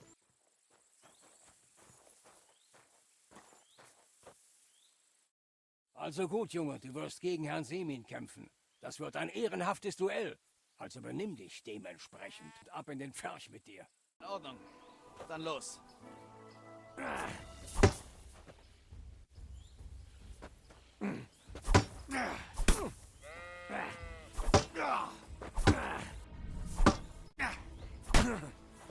Gott, ich blute.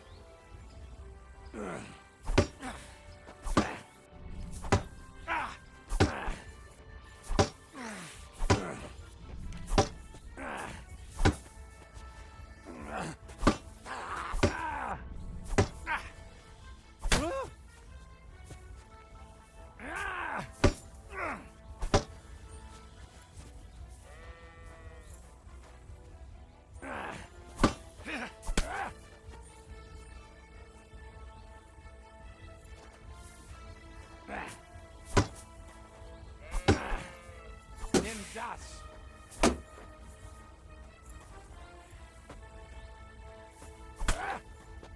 Boah, das ist echt viel Blut.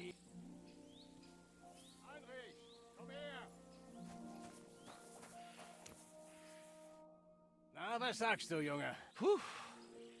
Du hast mich ganz schön ins Schwitzen gebracht. Ich bin kein junger Hüpfer mehr, aber immer noch rüstig. Wahre Worte, Herr. Ihr habt eure Ehre bewahrt. Aber man sieht, dass der Frischling Potenzial hat. Wie auch immer. Du kannst den Kram behalten, Heinrich. Sogar den Knüppel. Aber pass gut auf das alte Ding auf. Es ist zwar nur ein Stück Holz, aber es hat mir schon oft den Arsch gerettet. Werde ich, Hauptmann. Und weil du gewonnen hast, habe ich noch etwas für dich. Meinen Schild. Ist das nicht etwas übertrieben, Knorren? Ja, meine linke Schulter ist im Arsch. Ich kann kein Schild mehr tragen. Auch wieder wahr. Danke. Also, wir haben Troskowitz erreicht. Was jetzt, Herr? Soll ich den Vogt suchen und fragen, ob er jemanden gesehen hat? Gute Idee, aber das sollte der Jungspund hier übernehmen. Wenn der Vogt dich sieht, wird er wissen, dass ich im Dorf bin und mit mir reden wollen. Und mir steht heute wirklich nicht der Sinn danach, mit Beschwerden überhäuft zu werden. Ich verstehe, Herr. Herr Vogt, darf ich dich etwas fragen? Stell ruhig deine Fragen. Moment. Bist du nicht der Junge, der Radovan hilft? Ja, bin ich. Ich hörte, seine Gehilfen sind verschwunden. Ja, deshalb bin ich hier. Ah, ich dachte mir schon, dass Sie es mit dem Karren etwas zu eilig hatten. Sie waren hier? Ja, vor einigen Tagen. Sie jagten am frühen Abend durch das Dorf und waren so schnell, dass Sie ein paar Kohlesäcke verloren haben. Wohin wollten Sie? Nach Osten, Richtung Apollonias, auf der Straße nach Gitschin. Wegen der Hochzeit. Und jetzt suchst du sie? In Natürlich der habe Tat. ich die. Das höre ich gern. Ich bin schließlich der Karren soll Brautvater. Güter für Semin geladen. Aber jeder hat eine andere. Wegen der Hochzeit kann ich auf die ganze Aufregung verzichten, wenn ich für alles Du hast scheinbar viele Bedenken wegen der Hochzeit, Herr Vogt. Natürlich habe ich die. Ich bin schließlich der Brautvater. Aber jeder hat eine andere Haltung dazu. Herrn Semin würde es gefallen, wenn ich für alles zahlte und er alle Entscheidungen träfe. Wer eingeladen wird, was den Gästen gereicht wird, die Unterhaltung, alles. Ich reiße mich zwar nicht um die Verantwortung, aber wenn ich schon alles bezahle. Verstehe. Aber ist für diese Angelegenheit nicht die Familie des Bräutigams verantwortlich? So ist es überhaupt nicht. Ich sag dir, wie es ist. Herr Semin ist ein Adliger und ich nicht. Aber ich habe Geld, während er versucht, seine lausigen Ländereien vor dem Ruin zu bewahren. Du hast recht, Herr Vogt. Aber keine Sorge. Man wird sehen, dass du für die Hochzeit deiner Tochter keine Kosten gescheut hast. Hoffen wir es. Ich gehe davon aus, dass der alte Geizkragen Gerüchte streuen wird, die das Gegenteil behaupten. Das würde Herr Semin nicht tun. Das war's auch schon. Danke. Was gibt es zu berichten? Sie wurden hier gesehen, Herr. Sie sind nach Osten, Richtung Apollonias gefahren. Also nach Gitschin, diese Bastarde. Und meine Waren? Sie sind so schnell gefahren, dass alles vom Karren gefallen ist. Diebisches Gesende. Na dann los, auf nach Gitschin. Herr, ich könnte dem Hauptmann der Wachen in Gitschin eine Nachricht schicken. Das dauert zu lang. Wir reiten selbst dorthin und stellen sie. Moment! Hier stimmt etwas nicht. Ich sehe keine Wagenradspuren. Was meinst du, Knorren? Ich bin blind wie ein Maulwurf, Herr. Aber irgendwas stimmt hier nicht. Wo zum Teufel ist denn dieser Wagen hin verschwunden? Das ist es ja. Sie konnten nirgendwo abbiegen. Ich schaue mich mal weiter vorne um. Und du, Heinrich, siehst auf der Straße hinter uns nach. Wer weiß, vielleicht ist er irgendwo in einen Graben gefahren. Ja, Herr. Hey! Hier ist der Karren vom Schmied! Hier rüber!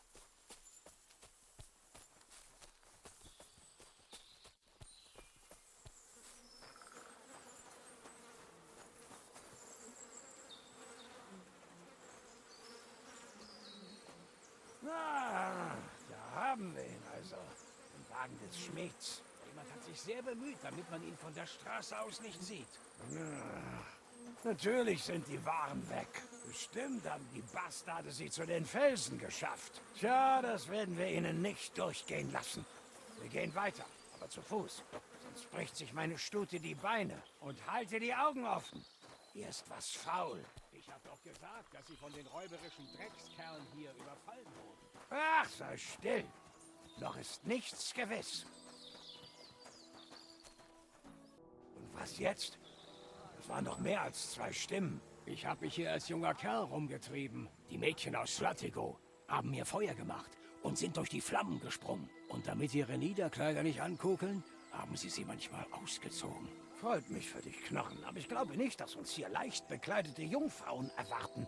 Also, worauf willst du hinaus? Naja, von dort oben sieht man die Schlucht gut.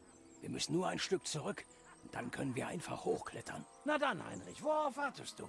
Für genau sowas haben wir dich doch mitgenommen. Sicher doch, Herr. Mit etwas Glück sind dort auch ein paar Mädchen. Auf Mädchen mit solchen Stimmen kann ich verzichten. Los jetzt. Und wie sieht's aus, Junge? Wie viele? Sie waren zu dritt und sahen nicht wie Radovans Gehilfen aus. Und was ist mit meinen Waren? Die konnte ich nicht sehen. Die 3 kamen mir wie Wachposten vor. Es sind vermutlich noch mehr in der Nähe. Scheinbar ist ein Kampf unvermeidbar. Bist du bereit, Heinrich? Das bin ich, Herr. Keine Sorge um Heinrich, Herr. Er hat sein Können im Training bewiesen. Ich dachte, wir hätten uns geeinigt. Venza, du wolltest mich verarschen. Deswegen bleibst du schön hier und hältst das Maul, bis wir aufbrechen. Wir haben doch getan, was du wolltest. Wir haben den Wagen des Schmieds geholt und das Zeug. Schwachsinn! Ihr wolltet mich reinlegen. Dein widerwärtiger Vetter hat's zugegeben. Es war seine Idee. Ich wollte es doch gar nicht tun. Das ist mir ehrlich gesagt egal, Venza. Du hast für den verlogenen Dreckskerl gebürgt. Daher stehst du. Dafür gerade. Eigentlich kannst du dich sogar glücklich schätzen. Hättest du Menkolin nicht den Arsch gerettet, hätte Bock dich schon längst gehäutet.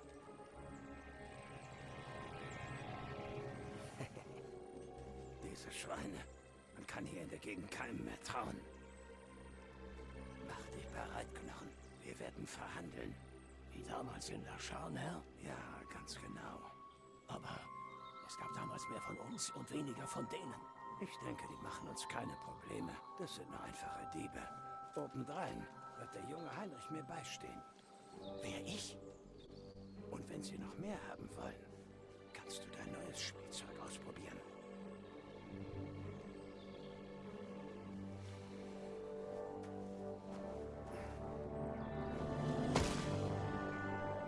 Tag, meine Herren.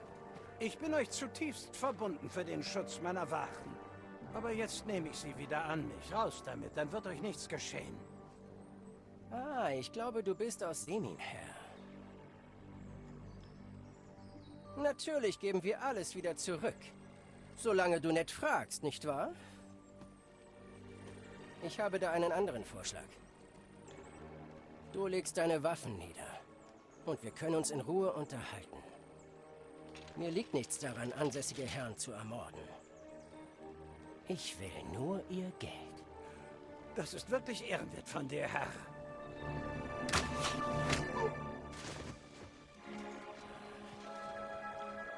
Was steht ihr so blöd rum?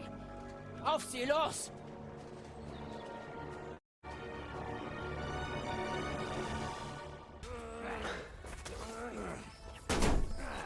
Ich reiß dir den Arsch auf. Blut fließt. Ich schlitz dich gleich hier auf. Wir haben bekommen, was sie verdient haben, die Säcke. Was jetzt? Einer der Bastarde ist zu den Felsen geflohen. Finde ihn und bring ihn zurück. Ich suche nach ihm. Gut, beeil dich.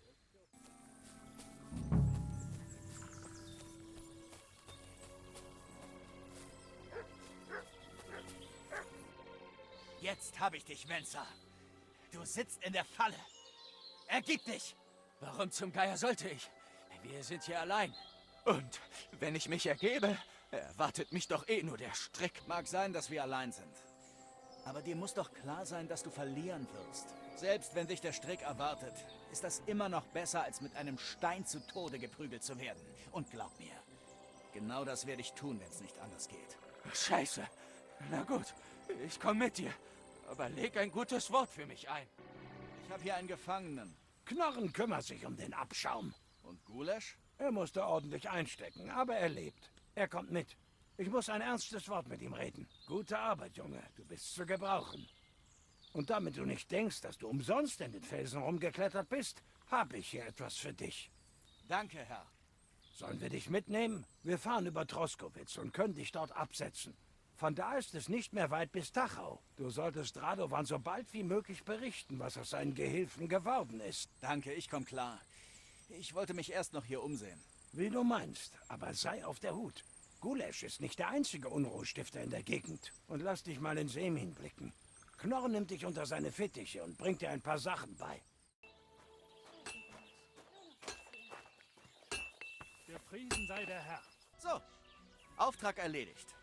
Der Karren wurde gefunden und steht nun auf Herrn Semins Hof. Puh, da bin ich erleichtert. Und was wurde aus den beiden Idioten? Sie wollten dich anscheinend ausrauben. Oh, das wollten sie also? Ja. Sie haben sich mit einem Räuberbaron namens Gulesh zusammengetan und ihm den Karren gebracht. Diese Säcke. Ich hätte ahnen sollen, dass die zu arbeitseifrig waren. Und wie bist du an den Karren gekommen? Ich bin nach Semin gegangen, wo man den Karren ebenfalls vermisst hat. Also sind wir losgeritten, um nach ihm zu suchen. Herr Semin, sein Hauptmann Knorren und ich. Na sieh an. Donnerwetter. Und zu dritt habt ihr sie aufspüren können? Die ganze Bande? Genau. Sie hatten sich und den Karren samt der Waren bei Apollonias versteckt. Wo auch sonst. Diese Schweine. Und was ist mit meinen Gehilfen passiert? Das weiß ich nicht genau. Herr Semin hat sie und Gulesh auf seinen Hof gebracht. Ihre Strafe steht noch aus. Ich wüsste genau welche. Keine Sorge. Herr Semin wird sie nicht so einfach davonkommen lassen. Nun gut. Hauptsache, der Karren wurde gefunden. Sonst wär's mir an den Kragen gegangen. Zweifellos. Du hast dir für deine Mühen eine Belohnung verdient. Und ich habe genau das Richtige für dich. Ein Söldner wollte, dass ich seinen Kyras repariere, hat ihn dann aber nie abgeholt. Wer weiß, was aus ihm geworden ist. Also gehört er jetzt dir. Er hat so einiges durchgemacht, sollte aber noch seinen Zweck erfüllen. Danke, das wird noch nützlich sein.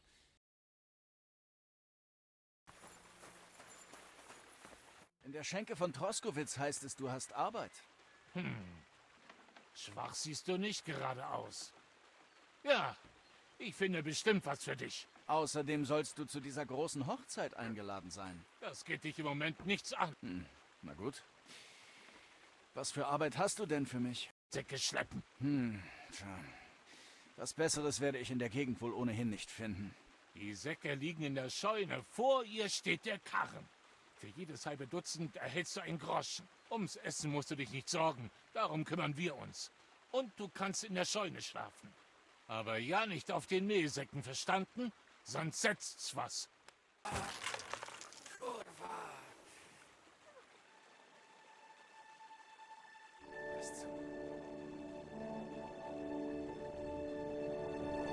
Bist du fertig?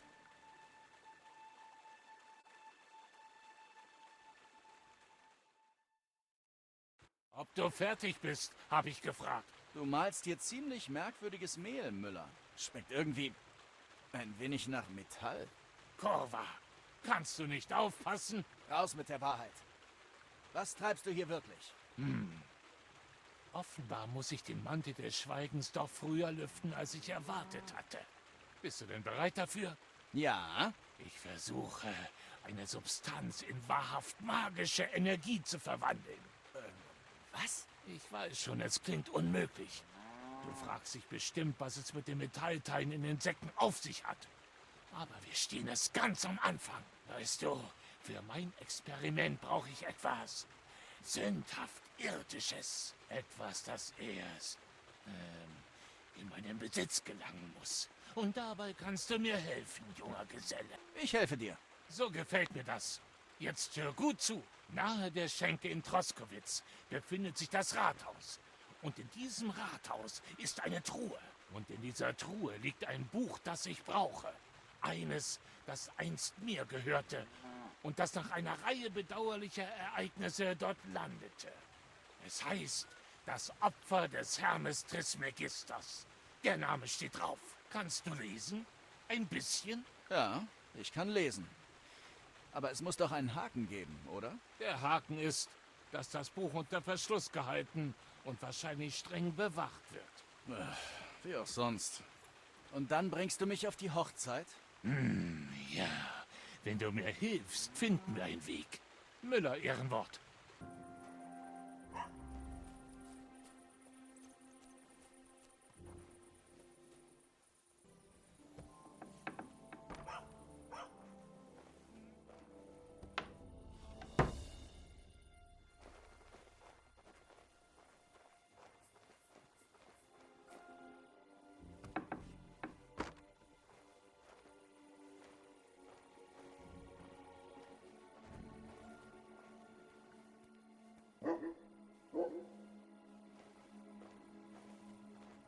Das Opfer des Hermes Trismegistos. Das ist Kaisels Buch.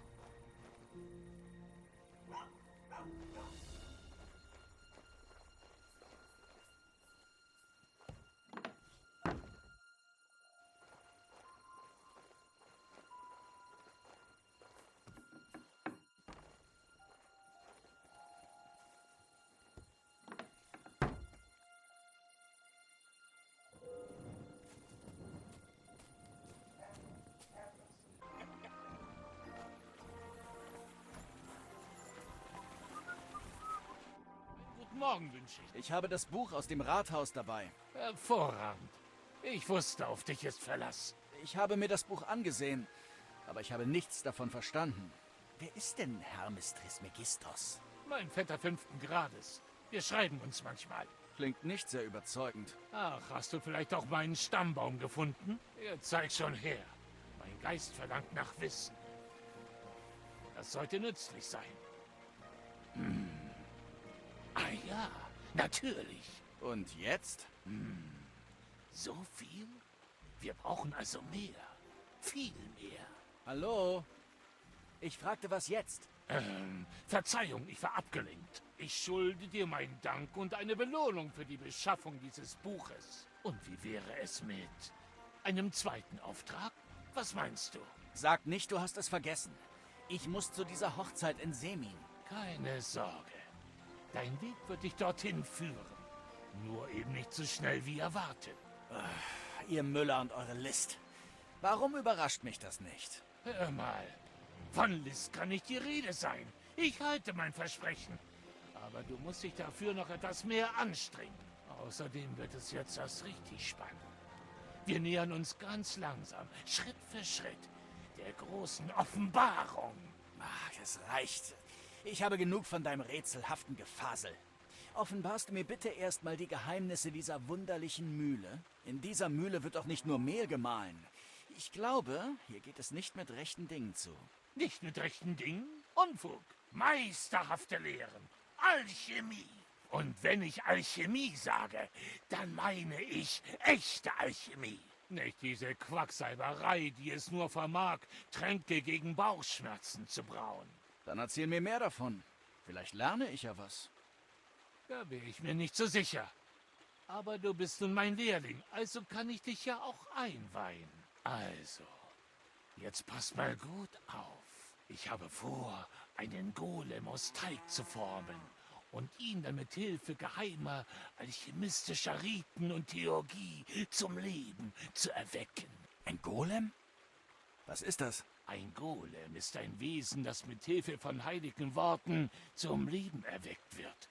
Eine lebendige Statue mit enormer Kraft. Er kann aus Lehm, Holz, Stein, eigentlich allem bestehen.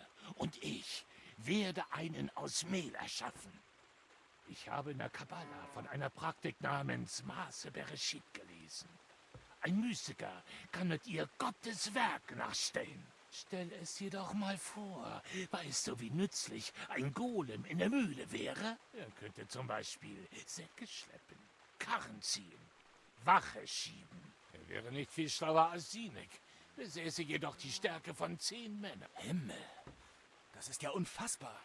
Das muss ich sehen. Bisher sind es nur Träumereien. Aber hab Geduld und hilf mir. Dann bekommst du was zu sehen. Es liegt im Interesse des Fortschritts und Wohlstands der Menschheit. In der Bibel steht, dass Moses das Wasser teilen konnte und durch Feuer mit Gott sprach. Und Jesus konnte Tote wiederbeleben. Ich bin mir sicher, dass unsere heilige Mutter Kirche Jesus genauso gekreuzigt hätte, wie es die Pharisäer taten, wenn es sie damals schon gegeben hätte. Und alle Apostel würden auf dem Scheiterhaufen verbrennen. Ein Golem, also aus Mehl? Zum Wohle der Menschheit? Genau. Und was ist mit mir? Du hattest mir eine Belohnung versprochen. Du weißt ja bereits, dass du von mir die praktische Anwendung einiger nützlicher Fähigkeiten lernen kannst. Aber für ein paar Groschen könnten wir dieses Handwerk auf einer theoretischeren Ebene besprechen. Meine Dankbarkeit kennt keine Grenzen. Vorausgesetzt, du gibst mir ein paar Groschen dafür, dass ich dir das Buch gebracht habe. Dann entscheide ich, ob ich sie in Bildung investieren will. Jan, das habe ich ja völlig vergessen. Hier, dein Geld. Sollst ja nicht rumerzählen, dass Müller-Kreisel ein Geizhals ist. Obendrauf kommt noch dein Lohn für die Mehlsäcke. Wenn du nach Arbeit suchst. Es gibt genug zu tun. Was ist die neue Aufgabe? Ich muss eine Salpetergrube finden. Das hat doch was mit dieser Alchemie zu tun, oder? Damit kenne ich mich nicht so gut aus. Natron ist Salpeter. Weiße Kristalle, die aussehen wie Salz. Und wozu braucht man Salz in der Mühle? Oder soll es ein seltsames Hochzeitsgeschenk à la Kreisel für den jungen Semin sein? Nichts dergleichen. Die kabbalistischen Lehren nennen Salpeter das Gefäß für die unerschöpfliche Essenz des Lebens. Die weißen Kristalle sollen reine Lebensenergie enthalten. Damit will ich unseren Golem zum Leben erwecken. Dank der Zutaten von Hermes Trismegistos werden seine Beine nie müde und seine Fäuste so kräftig, dass er selbst Felsen zerschmettern kann. Doch am allerwichtigsten ist der Salpeter. Er wird das Herz des Golems bilden. Du meinst das mit dem Golem also ernst? Und du bist dir sicher, dass das klappt? Und ob. Sonst würde ich es ja nicht versuchen. Wie viel Salpeter braucht man denn, um eine so große Kreatur zum Leben zu erwecken? Eine Menge. Deshalb möchte ich, dass du mir eine vielversprechende Salpetergrube suchst. Verstehst du? Ich hatte gehofft, was Sinnvolles zu lernen. Aber stattdessen soll ich für dich durch die Gegend stapfen und nach irgendeiner Grube suchen? Du weißt doch nie, wann du diese Fähigkeiten mal brauchst. Na schön. Ich sehe mich mal nach deiner Salpetergrube um. Ich hoffe nur, du weißt, wo ich suchen muss und dass du mich in die richtige Richtung schickst.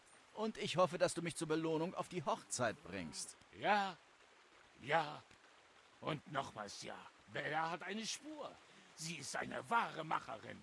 Sie schafft einfach alles, worum man sie bittet. Für dich zählt vor allem, dass sie weiß, wo man Salpeter oder Natron, wie du es nennst, suchen muss. Also ist Bella höchstwahrscheinlich eine Diebin, oder? Bella ist jemand, dem ich bedenkenlos vertraue. Und das solltest du auch. Sie wird dir nicht nur beibringen, wie du Salpeter findest, sondern auch, wie du ihn von einfachem Salz unterscheidest. Der größte Unterschied ist, dass er etwas kühl schmeckt. Wie jetzt? Soll ich dieses ekelhafte Zeug etwa probieren? Wenn du ihn nicht probierst, könntest du ihn mit etwas Verfaultem verwechseln. Und das willst du nicht. Und wie ich das nicht will. Jetzt hab dich nicht so, Heinrich. Wenn Bella Salpeter am Geschmack erkennen kann, schaffst du das auch. Den Rest verrät sie dir selbst. Du findest sie in der Fundgrube. Das ist mein geheimer Lagerort, gleich am See. Nur meine besten Leute haben dort Zutritt. Deine besten Leute? Ist das die höfliche Umschreibung für Leute, die vom Vogt gesucht werden? Ich tu mal, als hätte ich das nicht gehört. Also schön. Wie komme ich zu dieser Fundgrube? Über den Mühlbach führt eine Brücke nach Südwesten. Dahinter folgst du dem Pfad auf der linken Seite, der am See entlang führt. Vom Pfad aus biegst du rechts ab und gehst zwischen den Felsen hinauf, bis du direkt vor der Fundgrube stehst. Ist nicht zu verfehlen. Oh, ehe ich's vergesse. Auf dem Weg zu Bella könntest du ein paar Kräuter sammeln. Das würde sie sehr freuen. Sie macht gerade eine schwere Zeit durch. Ihr Hund ist gestorben und obendrein muss sie ständig dieses Plappermaul Sinek ertragen. Obwohl, vielleicht hält Sinek nach seiner Zeit am Prager in Troskowitz erstmal eine Weile den Mund. Ich kenne Sinek noch nicht. So lernen wir uns wenigstens mal kennen. Mach dich auf den Weg, damit du schnellstmöglich wieder zurück bist. Auf zur Fundgrube.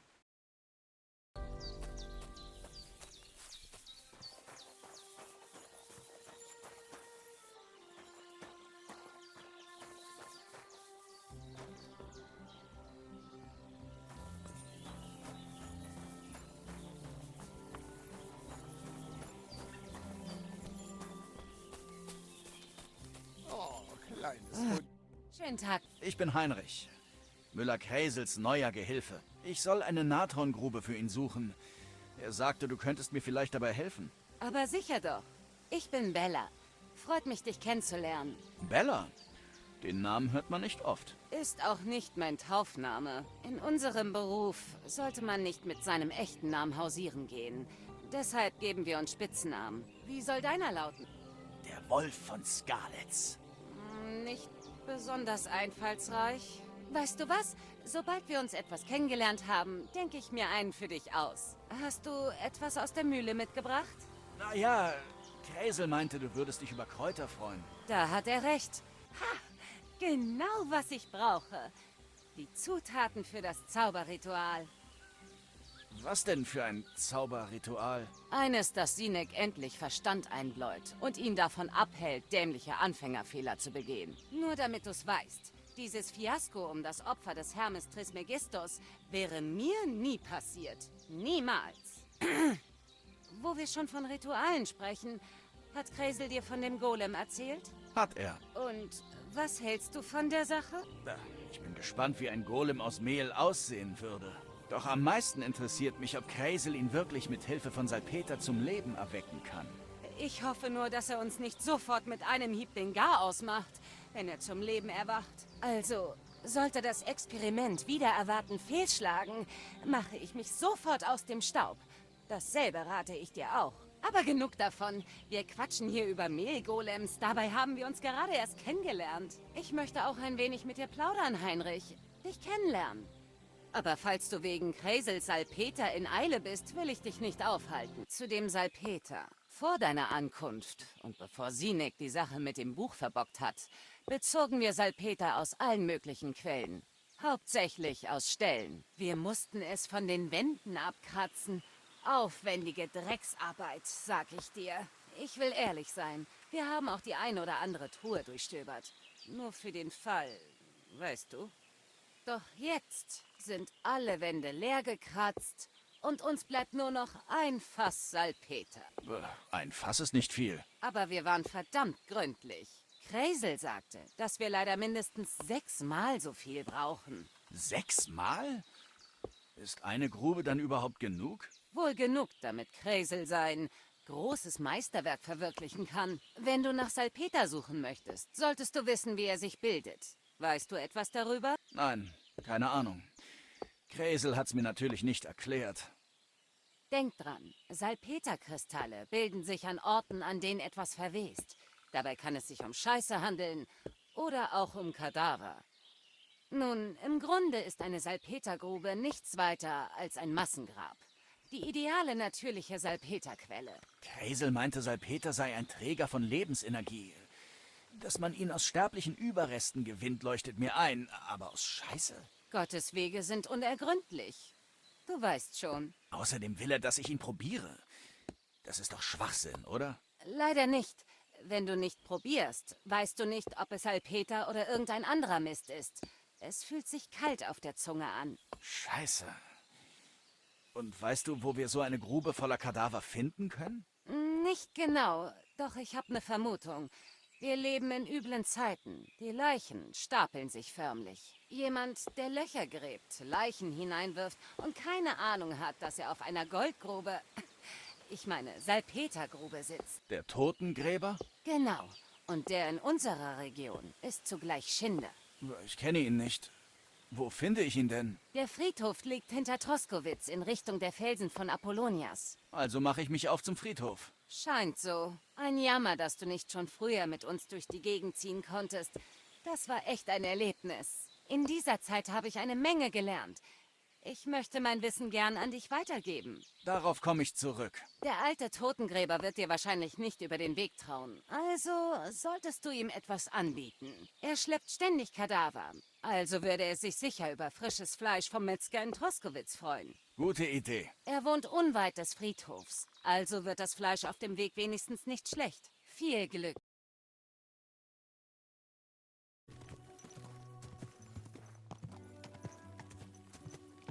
Ja.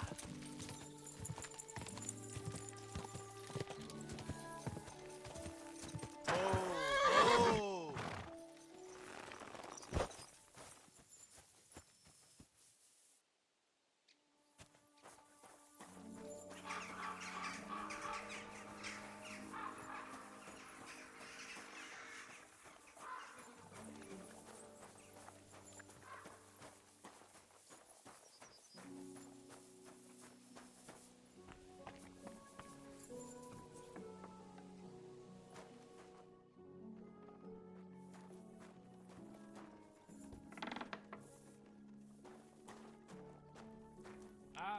Ich bin Heinrich. Du musst der Totengräber hier sein, richtig? Ignatius, Herr der Fliegen und zu deinen Diensten. Du suchst nach deiner letzten Ruhestätte, was? Oder musst du eine tote Ziege vergraben? Ich interessiere mich eher für die eigentliche Arbeit eines Totengräbers. So, so. Wenn du es einmal ausprobiert hast, willst du nie wieder etwas anderes machen. Das hier ist ein großer Friedhof. Und hübsch ist er auch. Nicht wahr? Aber für einen Totengräber ist hier kein Platz. Die werden mich wie ein Stück Dreck vor die Mauern werfen und mich einfach verscharren. Aber wenn ich tot bin, wird mir das egal sein. Wenn es nach mir ginge, würden sogar die Selbstmörder in geweihter Erde ruhen. Im Tod und vor dem Herrn sind wir alle gleich.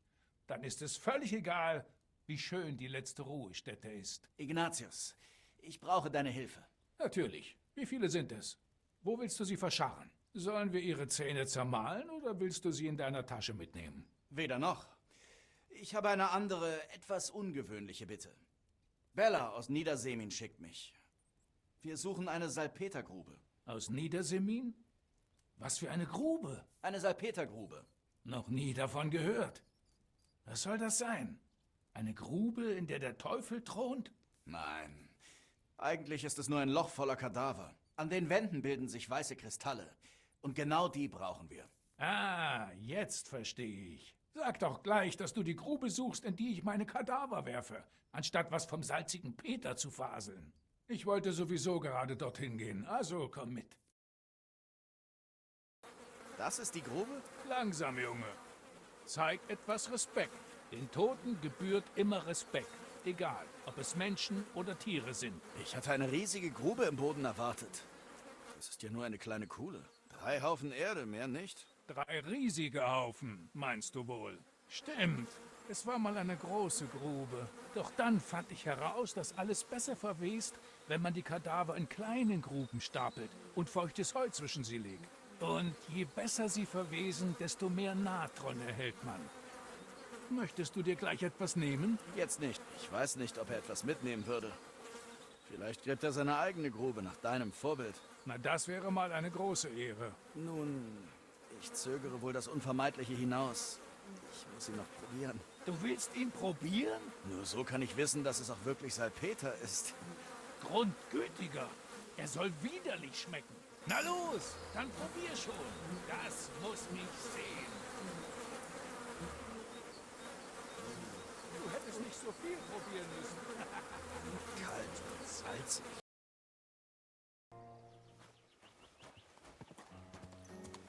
Du hast wohl ein liebes Herrchen. Ich habe die Stelle gefunden, wo wir Salpeter gewinnen können. Sie liegt außerhalb von Troskowitz, Richtung Apollonias. Folge einfach der Straße und biege an der richtigen Stelle ab. Nur ist es keine Grube, sondern eher 3 Häufchen Erde. Totengräber Ignatius hat mich zu ihr gebracht. Und, hast du es probiert? Ist es das richtige Zeug? Ja. Und ich hoffe, das muss ich nie wieder.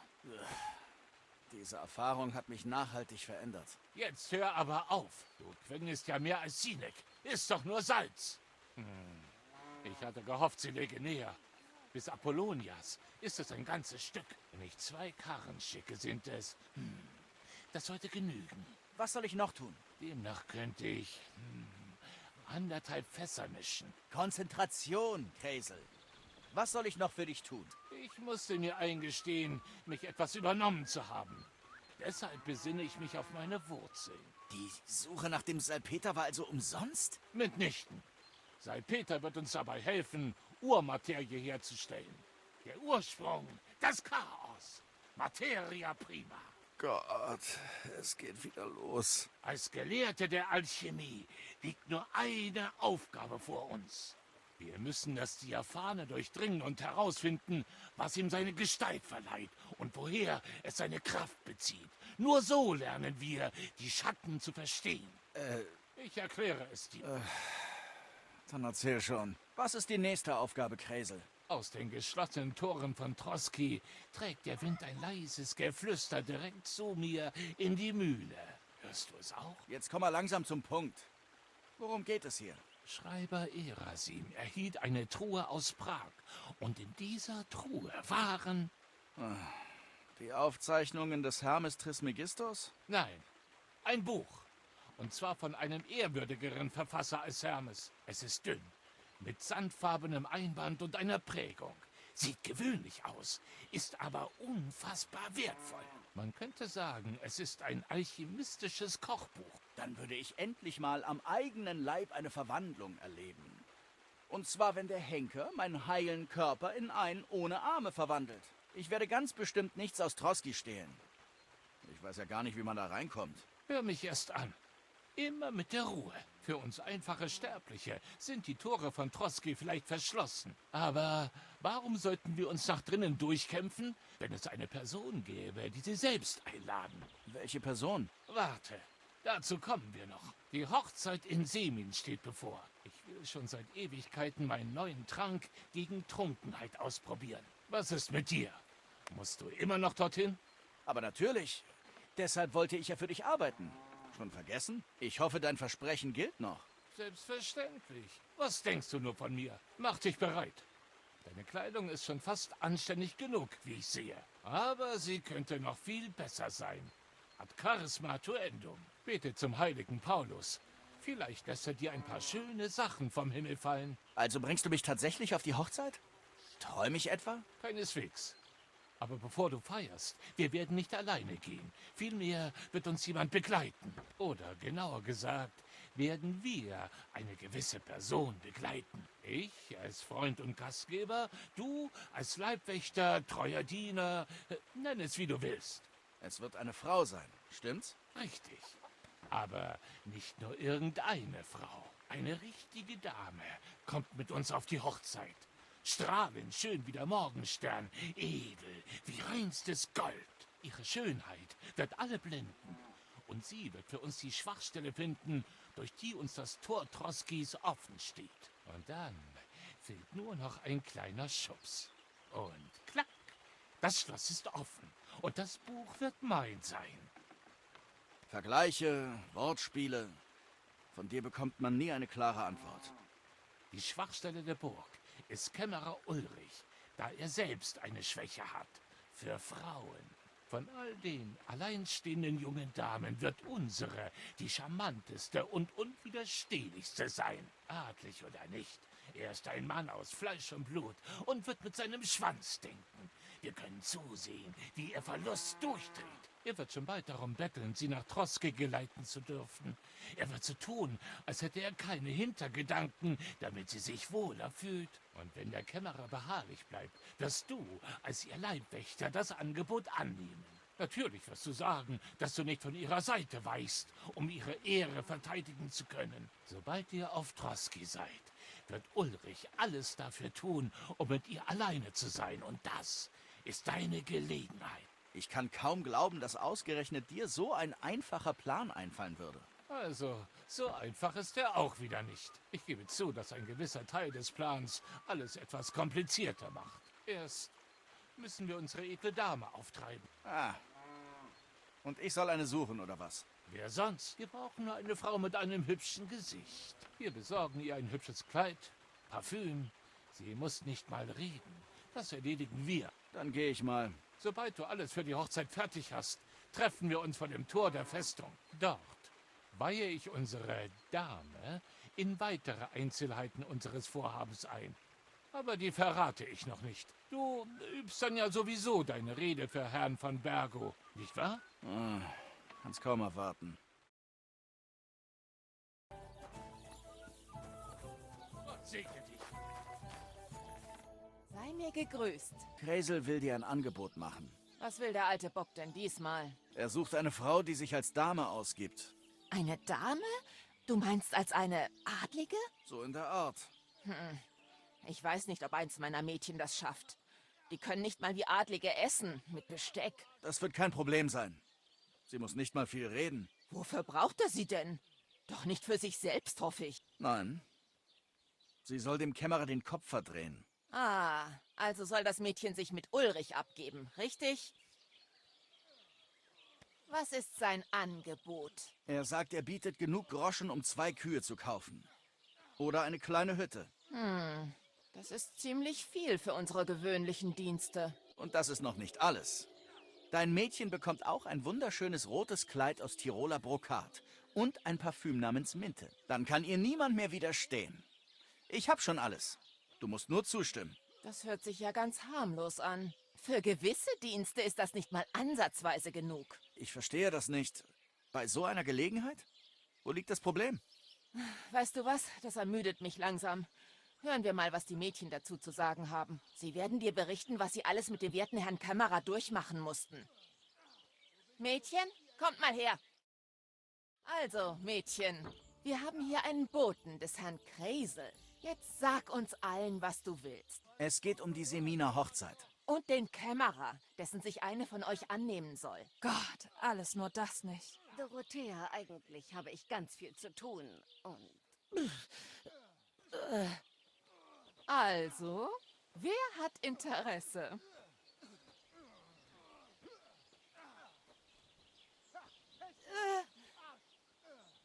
Anna.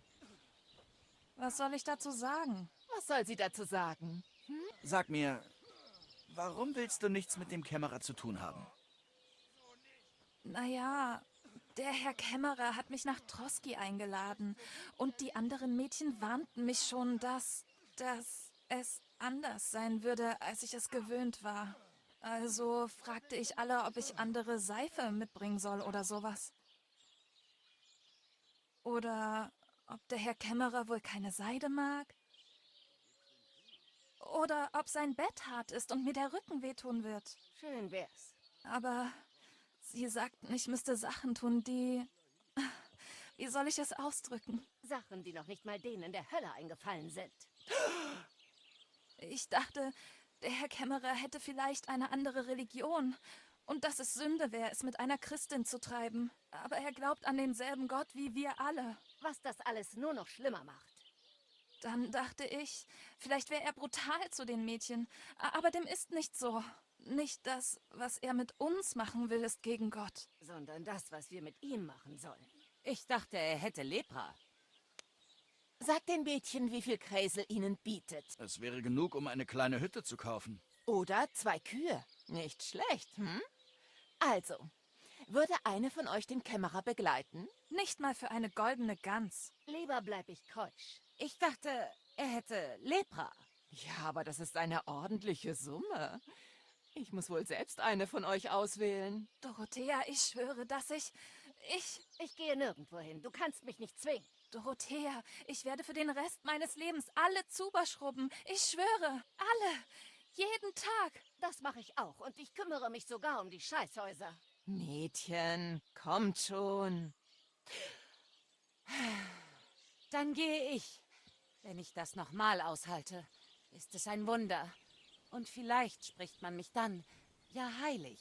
Nein, mach das nicht. Dorothea, bitte lass sie das nicht nochmal durchstehen. Dorothea, um Himmels Willen. Ganz ruhig, Mädchen. Keine Sorge, ich schicke euch nie wieder zum Kämmerer. Ich wollte nur, dass Kreisels Lakai hier sieht, was ihr so lange versucht habt, vor mir geheim zu halten. Gott sei Dank. Ich war schon dabei, mich meinem Schicksal zu ergeben. Herr im Himmel. Allein beim Gedanken daran fühle ich mich schmutzig. Ich will ein Bad nehmen. Also, falls du es noch nicht kapiert hast, Bursche, kein Mädchen aus Jeliow wird den Kämmerer begleiten. Ich verstehe es immer noch nicht. Was ist so schrecklich an ihm? Hast du nicht zugehört? Was er von uns verlangt, ist einfach gottlos, jawohl. Es ist schlimmer, als wenn er Lepra hätte. Findet er Gefallen an Schmerzen? Wenn's nur das wäre. Das wäre ein Klacks. Wenn es nur das wäre, würde ich ihn zweimal begleiten. Du willst es gar nicht so genau wissen, glaub mir. Na schön, aber was soll ich denn jetzt machen? Mach, was du willst. Wir haben alles dazu gesagt. Geh und such dir irgendeine Ungläubige. So eine Hure kam hier kürzlich vorbei, bat um Arbeit. Sie war von den Nomaden. Ja, ich erinnere mich an sie. Hochnäsig war sie und hat dahergeredet wie ein Gelehrter. Hat sich als eine gewisse Ennelin von Winterthur vorgestellt. Als wäre sie eine Adlige. Ich habe mir das alles nicht geglaubt. Aber sie war hübsch. Das ist nicht zu leugnen. Ich wollte sie ja nehmen. Aber sie verlangte so viel Geld, dass ich dachte, ich hätte mich verhört. Frag doch mal im Lager nach ihr. Vielleicht verkraftet sie mehr als meine Mädchen. Die Ärmste. Ich bete für sie. Naja, danke.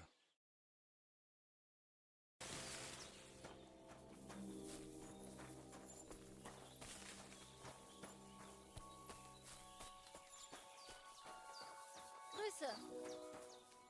Bist du Herrin Annelin von Winterthur? Winterthur, Lyon, Wien. Spielt keine Rolle. Was willst du? Ich bin Heinrich. Müller-Kreisel hat mich geschickt. Wir haben Arbeit für dich. Wie hast du von mir erfahren? Im Badehaus von Jeliow. Du hast dich dort nach Arbeit erkundigt. Ich wusste sofort, dass das eine miese Idee war.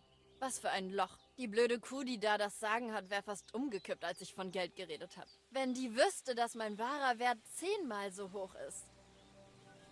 Wie dem auch sei. Was für Arbeit denn? Komm mit uns auf die Seminer Hochzeit.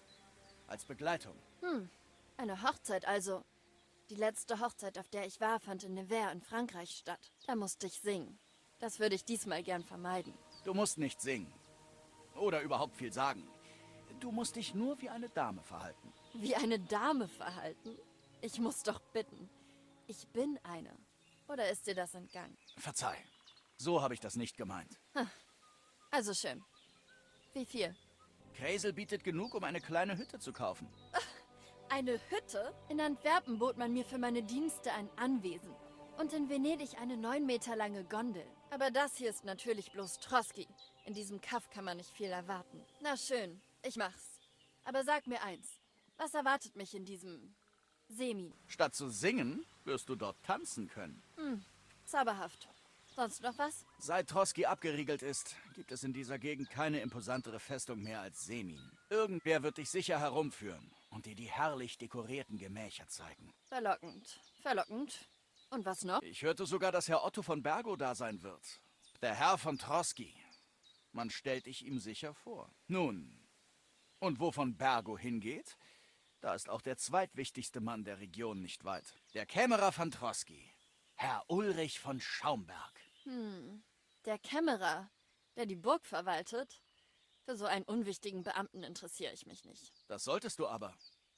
Er ist es, um den du dich für Kreisel kümmern sollst. Kümmern? Inwiefern? Damit ihr beide, wie soll ich sagen, vertrauter miteinander verkehren könnt. Romantisch, wenn du verstehst. Was? Ich muss doch bitten. Hältst du mich für eine billige Hure? Ein Haremsmädchen? Eine Dirne im Freudenhaus? Ein Zubermädchen? Das ist der Plan. Und Schweig! Ich bin Annelin. Eine Gesellschafterin, eine Kurtisane. Herren werben um mich, wetteifern um meine Gunst. Ich war in Krakau eine Konkubine, in Venedig eine Geliebte und in Basel die Gesellschafterin eines Herrn. Man kennt meinen Namen in Brandenburg, Marseille und Kleinpolen. Ich habe die wildesten Wünsche der bedeutendsten Kommandanten in Sigismunds Armee erfüllt, bis er aufgehört hat zu bezahlen, der rothaarige Bastard. Ich erledige meine Arbeit so, wie ich es für richtig halte. Verstanden? na gut, verstanden. Das hoffe ich doch. Also, kommt zum Punkt. Was wollt ihr vom Kämmerer? Kreisel wird es dir selbst sagen, bevor wir zu der Hochzeit gehen. Oh, ihr Männer immer mit euren Geheimnissen. Na gut, ich warte auf Kreisel. Aber warum nicht? Es wird wohl nicht allzu kompliziert sein. Und das Geld ist es mir wert. Nicht so schnell. Der Kämmerer wird es dir nicht gerade leicht machen. Warum glaubst du das? Das spielt keine Rolle. Es spielt sehr wohl eine Rolle. Wenn ich gute Arbeit machen soll, muss ich alle Einzelheiten wissen. Nur, dass du weißt, eigentlich wollte Kreisel eine Zuberdirne mit zur Hochzeit nehmen. Aber die Mädchen meinten, sie wollten nichts mit ihm zu tun haben wegen seiner Sonderwünsche. Ich habe sie gefragt, was dahinter steckt. Und, naja, für einige war das Treffen eine Tortur. Andere hatten danach sogar überlegt, ins Kloster zu gehen. Oh, die Armen. Hier am Arsch der Welt sind die Frauen es wahrscheinlich gewohnt, nur auf dem Rücken zu liegen und an die Decke zu starren. Es geht nicht darum, was Kämmerer von Schaumberg mit ihnen gemacht hat, sondern was sie mit ihm machen sollten. Ich kannte einen von Schaumberg aus Nürnberg. Und der war ein Hermaphrodit. Er hatte beide Teile. Ein respektabler Mann, ein Mitglied des Stadtrats. Das kann einen kalt erwischen, weil man nicht weiß, worauf man sich einlässt. Vielleicht ist das bei den Zuberdirnen hier genauso. Doch ich will mich nicht über die Mädchen lustig machen. Nicht jede ist offen für Neues, wenn du verstehst, was ich meine. Ich muss schon sagen, jetzt bin ich neugierig auf diesen Kämmerer. Dann sind wir uns einig? Aber ja, glaub mir, mich schreckt so schnell nichts ab. Und für den Fall der Fälle habe ich noch diesen Trank bei mir. Ein paar Tropfen und der Kämmerer schläft wie ein Stein. Willkommen, Müller. Wer sind deine Begleiter? Was glaubst du wohl? Mehr Darf ich Gäste. vorstellen? Oder Kreisel, Quierter mein aus Freund. Koldin. Du bist also Sie ist angekommen. eine Bekannte von mir. Und das in Begleitung? Also ich kannte ihre Eltern. Sie waren Bürger. Ich war auf der Durchreise und Müller-Kräsel war so gütig, mich einzuladen. Ich hoffe, das ist in Ordnung. Natürlich. Ich würde doch keinen Gast von so weit her fortschicken. Herr Semin, warum hast du nicht gesagt, dass du eine reizende Dame erwartest? Ich bin ebenso überrascht wie du. Das ist Frau Kvieta. Fräulein Kvieta, aus Kolin. Eine Ehre, Meister Kämmerer. Was führt dich her, Heinrich? Begleite Fräulein Kvieta hier. Ich bat ihn, auf Fräulein Kvieta aufzupassen. Sie kennt hier niemanden. Da wollte ich sie nicht allein lassen. Die Dienste deines Burschen werden nicht benötigt. Ich kümmere mich gern um Fräulein Kvieta. Natürlich nur, wenn sie es wünscht. Es wäre mir eine Ehre, Meister Kämmerer. Du kannst gehen, Bursche. Aber Meister Kämmerer, du würdest Heinrich doch nicht einfach wegschicken, oder? Für reichlich Speis und Trank ist gesorgt. Und meine Tür steht Heinrich immer offen. Danke. Was ist mit Herrn von Bergo?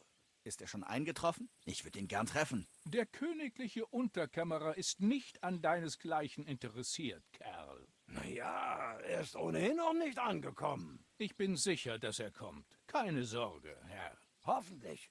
Wir können die Zeremonie nicht bis zum Abend aufschieben. Es ist noch viel vom Tag übrig.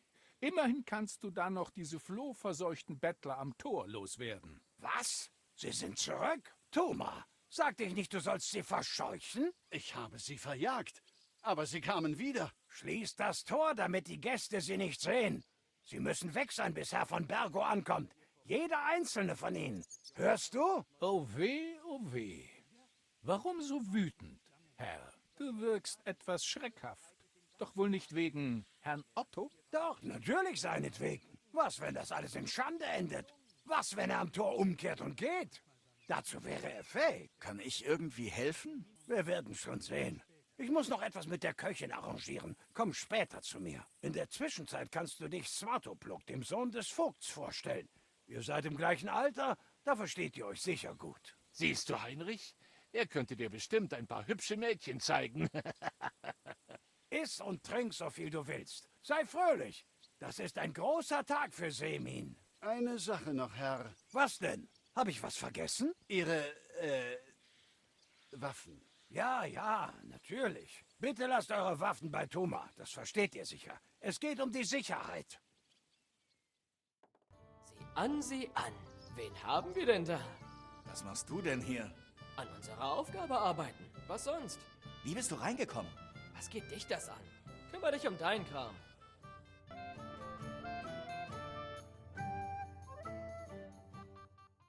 Darf ich bitten? Schwachkopf. So.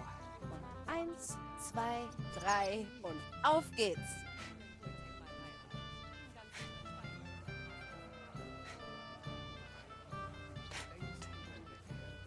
Siehst du?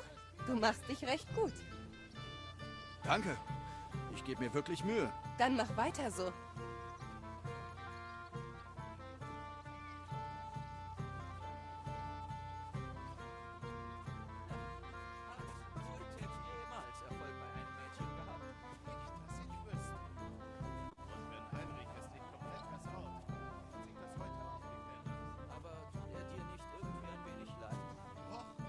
Aber ihm ist nicht zu helfen.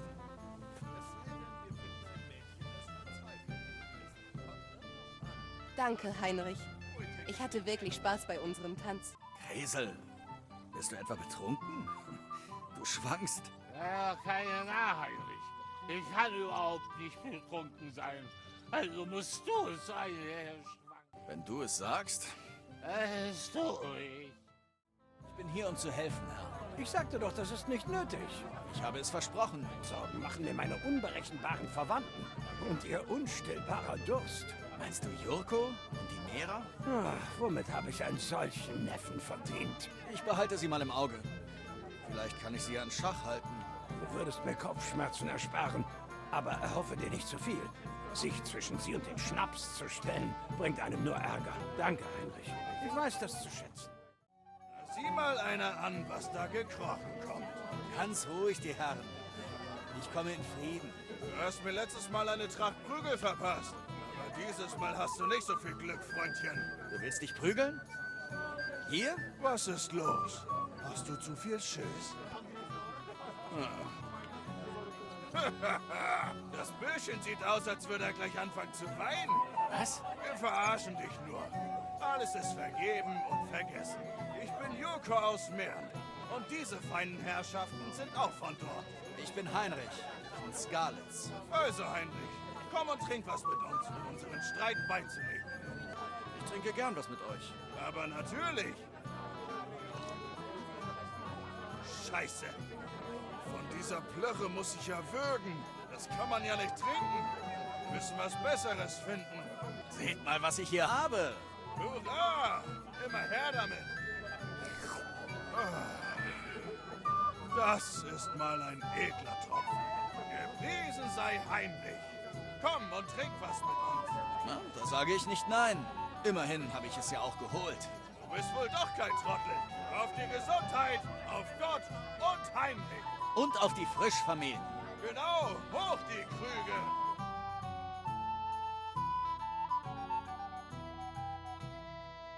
Hey, Bursche, hast du sie gesehen? Was? Wen? Quirta natürlich.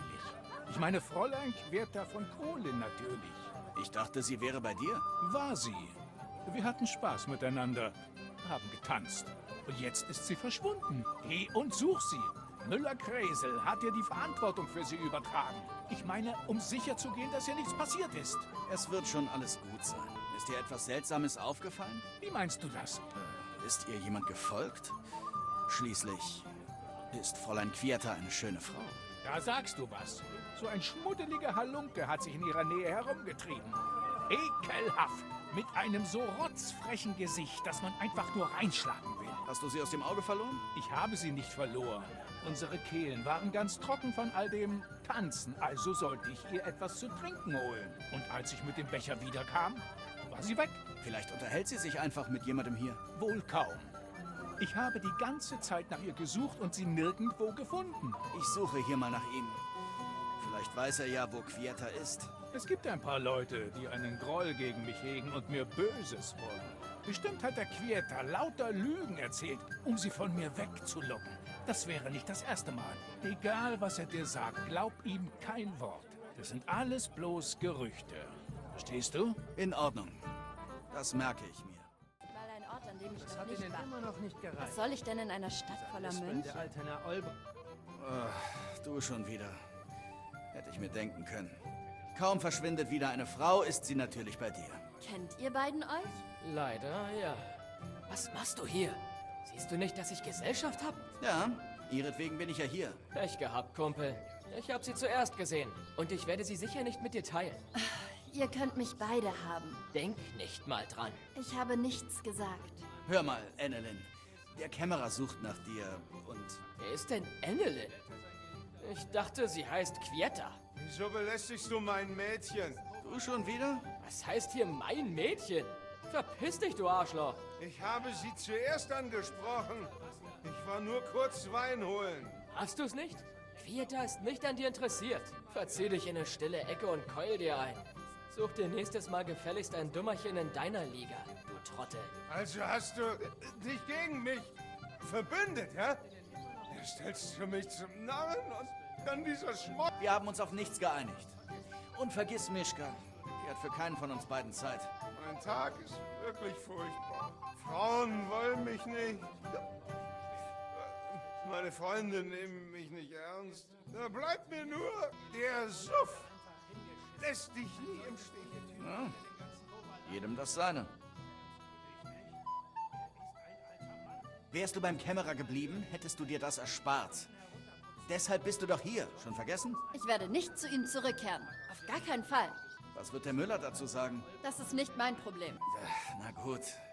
Aber was soll ich denn jetzt dem Kämmerer sagen? Wenn ich dich nicht zurückbringe, dann schmeißt er mich raus. Das ist mir doch egal. Es war nie die Rede von so etwas. Hier, gib ihm den Ring zurück, damit er mich nicht eine Diebin nennt. Vielleicht sollte ich Ulrich erzählen, wie ich mich so geschlagen habe. Und ich werde mich aufmachen. Ich will nur noch weg von hier. Warte, Hübsche. Warum so eilig? Na schön, kurz kann ich ja bleiben. Ein junger Rammler wie du braucht sowieso nicht lange. Das kannst du machen, wenn ich fort bin. Ich habe Quieta gefunden. Wo ist sie? Geht es ihr gut? Ich soll dir sagen, dass du nicht auf sie warten sollst. Sie kommt nicht zurück. Was? Wieso? Ich weiß es nicht. Aber sie sah ganz verängstigt aus, als ich sie gefunden habe. Was ihr wohl solche Angst gemacht hat. Weißt du vielleicht, was es war? Ich meine, du warst ja die ganze Zeit bei ihr. Allein. Ich war nicht allein mit ihr. Sie wollte, dass ich Wein holen gehe. Ja. Jetzt ist sie weg. Tut mir leid. Tja, was soll man da machen? Ich habe gerade durchaus andere Sorgen. Wegen Herrn von Bergo? Warum ist er noch nicht da? Das wüsste ich auch gerne. Ich habe ihm sogar schon meine Leute entgegengeschickt. Wenn er nicht kommt, muss die Zeremonie ohne ihn beginnen. Da bleibt uns nichts anderes übrig.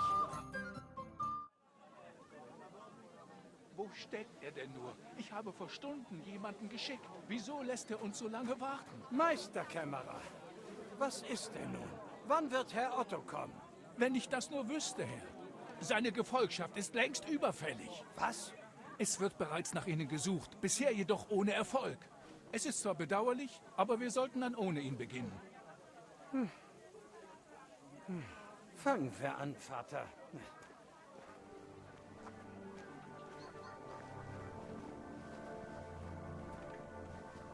Verdammt.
Brüder und Schwestern, wir haben uns versammelt, um die Vermählung von Olda und Agnes zu feiern. Und so bitte ich euch vor Gott und seiner heiligen Kirche, eure Ehegelöbnisse abzulegen. Der Liebe, Ehre und Treue. Schwört ihr, bis der Tod eure Wege scheidet? Ich schwöre. Ich schwöre. Damit erkläre ich euch zu Mann und Frau. Du darfst die Braut küssen.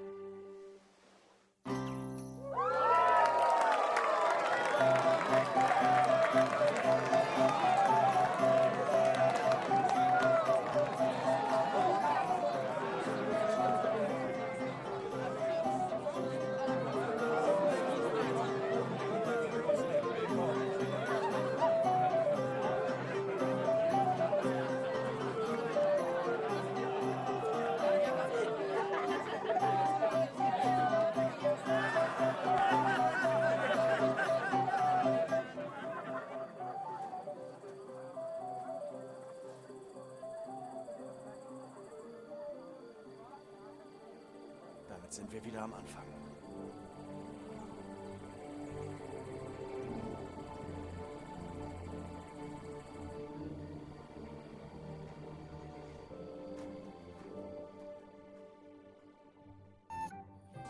Bergo kommt nicht. Ein Gast von der Und Hochzeit. bin ich dann noch hier? Ich gratuliere den frisch Vermählten und gehe dann.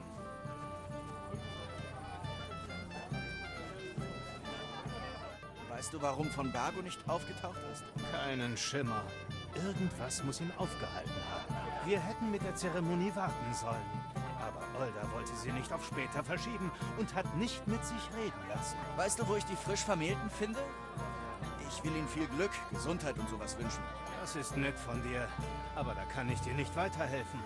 Ich habe meinen Schwiegersohn schon länger nicht gesehen.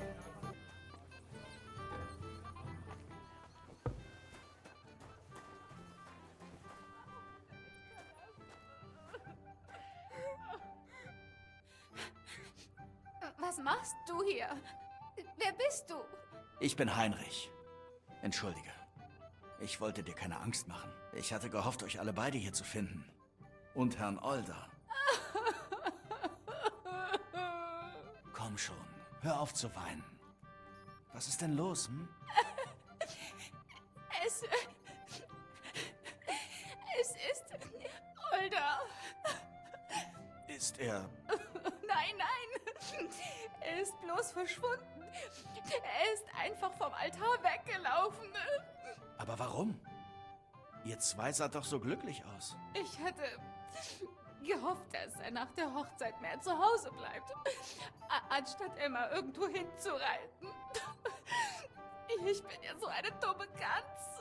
Was war so dringend, dass es nicht bis morgen warten konnte? Ich weiß es nicht. Das hat er mir nicht verraten, aber er reitet oft ganz eilig davon. Ich habe gehört, dass er es bei der Zeremonie sehr eilig hatte. Alle wollten auf Herrn Otto von Bergo warten. Der sollte unser Ehrengast sein. Aber Older war den ganzen Tag schon angespannt. Vor allem als dieser Bote kam. Er wurde ungeduldig und meinte, dass wir die Zeremonie sofort abhalten sollen. Welcher Bote? Er trug nicht die Farben von irgendeinem Herrn. Er kam rein, sprach hastig ein paar Worte mit Older und dann ritt er wieder weg. Und recht bald nach der Zeremonie ritt Older plötzlich auch davon. Keine Sorge, er kommt bestimmt bald wieder. Niemand würde eine hübsche Frau wie dich lange allein lassen. Ich bin ihm doch völlig egal. Sein Vater hat diese Ehe in die Wege geleitet, weil sie dann Geld von meinem Vater bekommt. Komm, sieh dich doch mal an. Eine schönere Braut habe ich noch nie gesehen. Du verdrehst heute allen den Kopf. Und jeder beneidet Older. Das weiß er auch. Und es gefällt ihm. Ich glaube, ich bin ihm gar nicht aufgefallen. Bei der Zeremonie hat er einfach durch mich hindurch gesehen. Also gut. Ich habe jetzt genug geweint. Jetzt will ich lieber was trinken. Was ist mit ihr? Na, ich wollte dich ohnehin beglückwünschen. Also, auf Glück und Gesundheit. Mögest du bald einen gesunden Sohn und später wenigstens 2 Töchter haben und... Fass dich kurz, ich verdurste. Auf dich. Schnaps!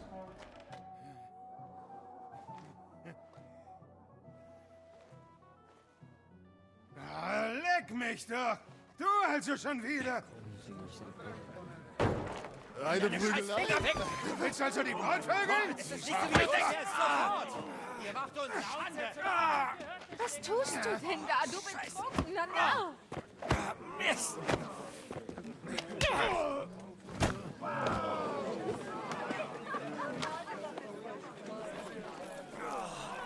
Er hat wohl wie ein Auge auf die Frau seines Nächsten geworfen, was? Schwachsinn. Ich kann's dir nicht verübeln. Aber du hättest vielleicht warten sollen, bis alle gegangen sind.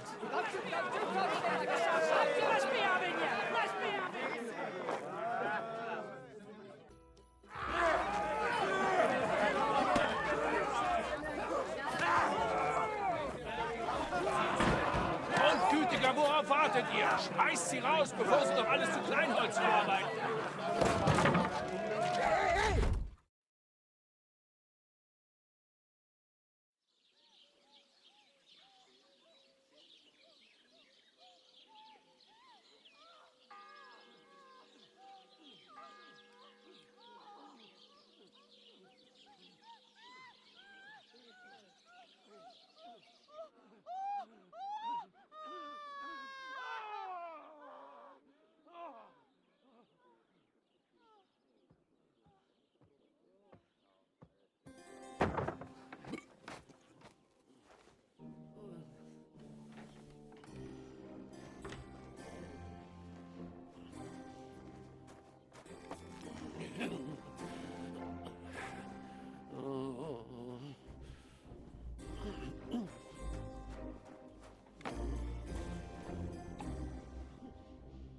So ein Mist!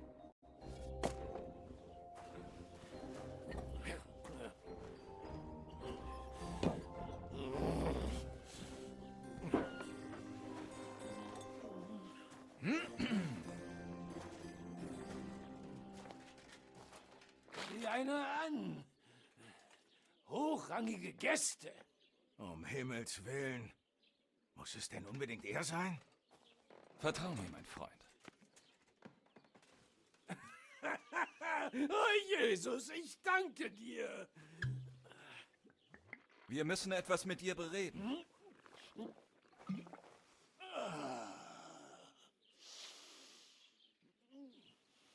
Möchten euer Gnaden Platz nehmen? Ich verzichte lieber. Was führt die Herren denn in mein bescheidenes Pfarrhaus? Hast du schon gepackt, Godwin? Ich hörte, dass du aus deinem bescheidenen Pfarrhaus rausgeworfen wurdest. Deine Sorge ist wahrlich rührend, Hanusch. Bist du hier, um mich zu entlassen oder mir mit der Wäsche zu helfen? Hüte deine Zunge, Pfarrer, sonst verlierst du am Ende noch mehr als deine Gemeinde. Immer mit der Ruhe, mein Freund. Lass dich von ihm nicht provozieren. Ich würde ihm nur zu gern eine Lektion erteilen. Aber deshalb sind wir nicht hier. Bäh, warum seid ihr dann hier? Wir haben eine geheime Mission für dich. Ich bin ganz Ohr, Herr Ratzig. Weißt du über Herrn Carpons Mission Bescheid? Ja, davon habe ich gehört. Wo habt ihr ihn noch gleich hingeschickt? Trotzki? Richtig. Zu Herrn Otto von Bergosburg. Zum königlichen Kämmerer von Bergo, dem aus der Herrenvereinigung? Du weißt mehr, als ich von dir erwartet hätte. Das überrascht mich nicht. Ich weiß auch, dass man nach Trotzki zu Pferd etwa 3 Tage braucht. 2 Tage, wenn das Wetter mitspielt. Der junge Herr sollte schon längst wieder zurück sein, nicht wahr? Müsste er. Doch er ist noch immer nicht hier. Und nun willst du, dass ich herausfinde, wieso er noch nicht zurückgekehrt ist? Ganz genau. Reise nach Trotzki und finde heraus, ob ihm etwas zugestoßen ist. Wieso schickst du denn nicht Heinrich? Soweit ich weiß, hat er dir doch immer gute Dienste erwiesen. Genau aus diesem Grund hat er Carpon begleitet. Also ist die Sache ernster, als ich dachte. In Ordnung. Ich mach's. Nun, das lief besser als erwartet. Nicht so voreilig. Ich werde erst dann ruhen, wenn mein Neffe wieder sicher nach Pirkstein zurückgekehrt ist. Wann soll ich aufbrechen? Jetzt sofort. Hört mich jemand? Lasst mich raus! Hey! Hört ihr mich? Lass gut sein. Niemand wird kommen. Ich habe das Gefühl, wir werden zerquetscht. Na, so lernen wir uns etwas näher kennen. Sehr komisch. Ich kann solche Orte einfach nicht leiden. Gefängnisse? Ich glaube, das tun die wenigsten. Nein, niemand tut das. Hör mal, Heinrich. Ich wollte nur sagen, dass ich froh bin, dich wiederzusehen. Klingt ja fast, als ob sich der werte Herr Hans Carpon entschuldigen möchte. Aber warum? Nun, vielleicht, weil es mir leid tut. Wie dem auch sei, Heinrich. Ich wollte sagen, du hattest recht. Ich habe mich, schlimm verhalten. Na gut, ich nehme deine Entschuldigung an. Alles längst vergessen, nicht wahr? Alter Freund. Danke. Also, was hast du inzwischen so getrieben? Ich habe in einer Mühle für einen gewissen Müller-Kräsel gearbeitet. Ich dachte, ich hätte dort einfach ein paar Mehlsäcke zu schleppen. Aber dort ging so einiges Merkwürdiges vor sich. Von diesem Kräsel habe ich auch gehört. Soll ein komischer Kaut sein. Das ist noch nett ausgedrückt. Und du? Ich habe mich auf meine Stärken konzentriert. Saufen und rumhuren? Haha, urkomisch. Nein, die Jagd. Aber wo hattest du denn die Ausrüstung her? Wir sind wie ein paar Bettler nach Troskowitz gekommen. Ich habe mein Köpfchen angestrengt, mein Bester. Ich zog einen robusten Faden aus meinen Lumpen und baute daraus eine Falle. Ehe ich Hans Hase sagen konnte, hatte ich schon 1 Dutzend Karnickel bei den Hütten verkauft. Vor der Tür tut sich was. Hast du Hauptmann Thomas gesehen? Jarek sagt, es ging ihm schlecht. Stimmt. Diese Arschlöcher haben ihn übel zugerichtet. Vater Nikodemus meinte aber, seine Wunden würden gut verheilen. Ja, aber jetzt leidet er an Fieber. Und der Knochensäger ist mit Herrn Otto unterwegs. Großer Gott! Hauptmann Thomas! Ja! Wir haben ihn doch getroffen und ihm den Brief gezeigt, bevor wir beim See waren. Du hast sie doch gehört. Er hat Fieber. Darum kümmern wir uns schon. Hey! Lass gut sein. Hey! Aufmachen, Gesindel! Wir sind Boten aus Ratei! Euer Hauptmann kann es bestätigen. Hört ihr? Nochmal? Diese verdammten Ochsen lassen uns keine Ruhe. Kommt schon, Jungs. Seid vernünftig. Wir sind Boten des Herrn von Leipa. Es wurde auch Zeit. Warte nur, bis Herr von Bergo erfährt, wie du Adlige behandelst. Du! Los, folge mir zum Hof. Der Kämmerer sagt, wir haben kein Brot zu verschenken. Es gibt Arbeit für dich. Was ist mit mir? Ich will auf der Stelle mit dem Hauptmann reden. Du kannst dich gleich an Gott wenden. Auf dich wartet der Galgen wegen Wilderei. Was? Aber Adlige können nicht einfach gehängt werden. Jetzt warte doch! Hörst du das? Die Glocke läutet für dich, mein Freund. Noch 12 Mal. Und dann kommt der Pfarrer zu deinem letzten Gebet. Hans! Das dürft ihr nicht! Hans, keine Sorge, ich kümmere mich! Beweg dich! Ich bin ein Adliger! Hört ihr nicht? Ich bin ein Adliger! Hans, ich bin Herr Hans Carpon von Birkstein.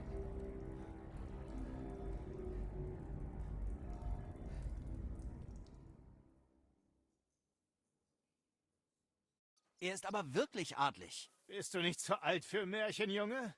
Sobald die Glocken 12 Mal geläutet haben, ist es völlig egal, wer er ist. Wenn du ihm helfen willst, knie dich lieber hin und bete. Und dass du ihn kennst, behältst du besser für dich. Euer Hauptmann Thomas kann bezeugen, dass wir Boten aus Ratei sind.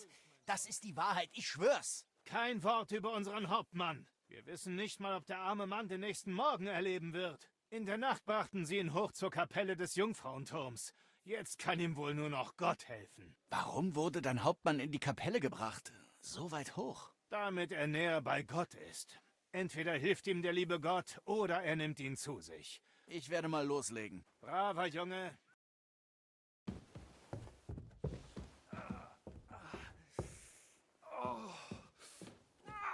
Bitte verzeih die Störung, Fräulein. Wenn du beten willst, dann woanders.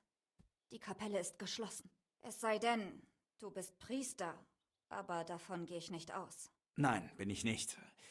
Ich heiße Heinrich. Ich bin Adela, Thomas' Schwester. Was möchtest du, Heinrich? Ich muss deinen Bruder sprechen. Ach, vergiss es. Mein Bruder leidet seit 3 Tagen an Fieber. Und der Knochenarzt ist mit Herrn Otto unterwegs. Wenn er nicht bald zurückkehrt, wird Thomas nie wieder mit jemandem sprechen. Wie ich hörte, liegt dein Bruder im Fieber. Also habe ich was dabei, das helfen könnte. Wirklich? Ach, ich weiß nicht, was ich sagen soll.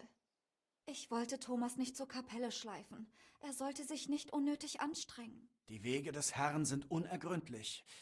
Wir sollten ihm den Trank zügig verabreichen. Ja, natürlich.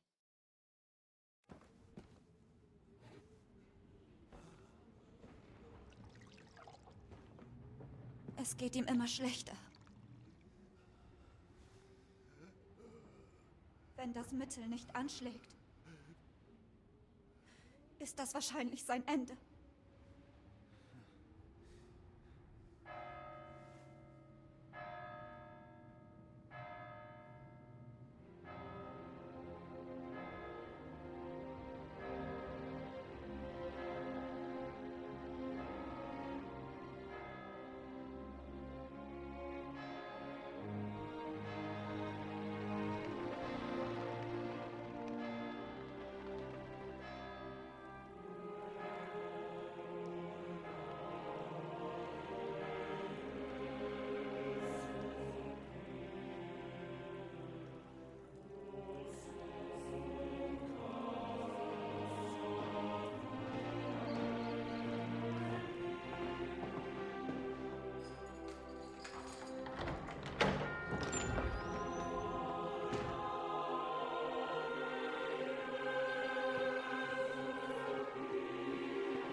Hut sein. Diese Tage durchstreifen allerlei gefährliche Banditen, Landstreicher und Gesetzlose unser geliebtes und so friedliches Land. Aber heute haben wir einen von ihnen hier. Einen gewissen Herrn Hans, der offensichtlich nicht bei Sinnen ist. Er ist ein gefährlicher Wahnsinniger, ein Schläger, ein Verbrecher und am schlimmsten ein Wilderer.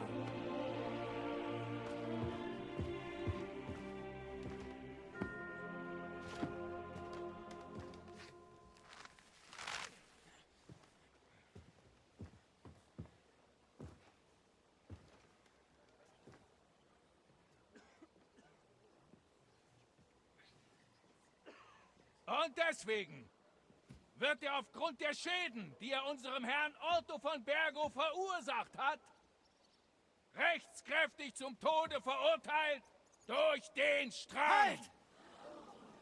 Ihr dürft diesen Mann nicht hängen. Er gehört dem Adel an. Hauptmann Thomas wird bezeugen, dass wir Boten im Auftrag Rateis sind. Was ist das für ein Unsinn, um Himmels Willen? Es stimmt! Ich bin Herr Hans Capon von Pirkstein. Verdammt, worauf wartet ihr noch? Aber Herr, der Hauptmann... Hauptmann Thomas ist offensichtlich im Fieberwahn nicht Herr seiner Sinne. Jetzt ergreift sie uns zwar sofort. Das könnt ihr nicht tun! Ich bin ein Adliger, hört ihr? Ich bin ein Adliger! Lasst mich los, verdammt! Das könnt ihr nicht tun!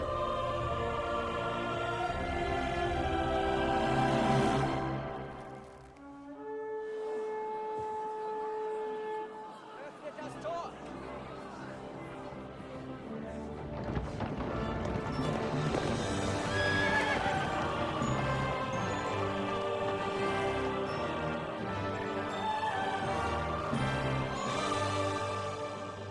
Mein Herr!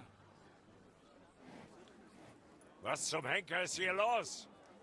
Wir, also nur eine Exekution. Das dürft ihr nicht! Er ist von Adel! Das entscheide immer noch ich. Nehmt ihn runter!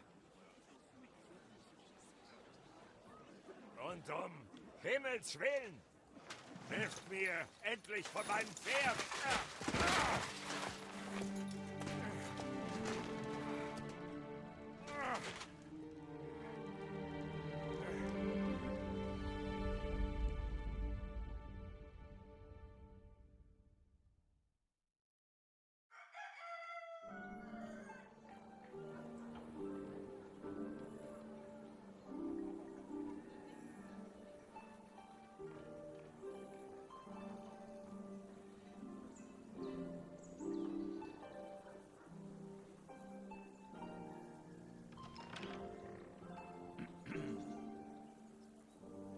Ihr dürft eintreten.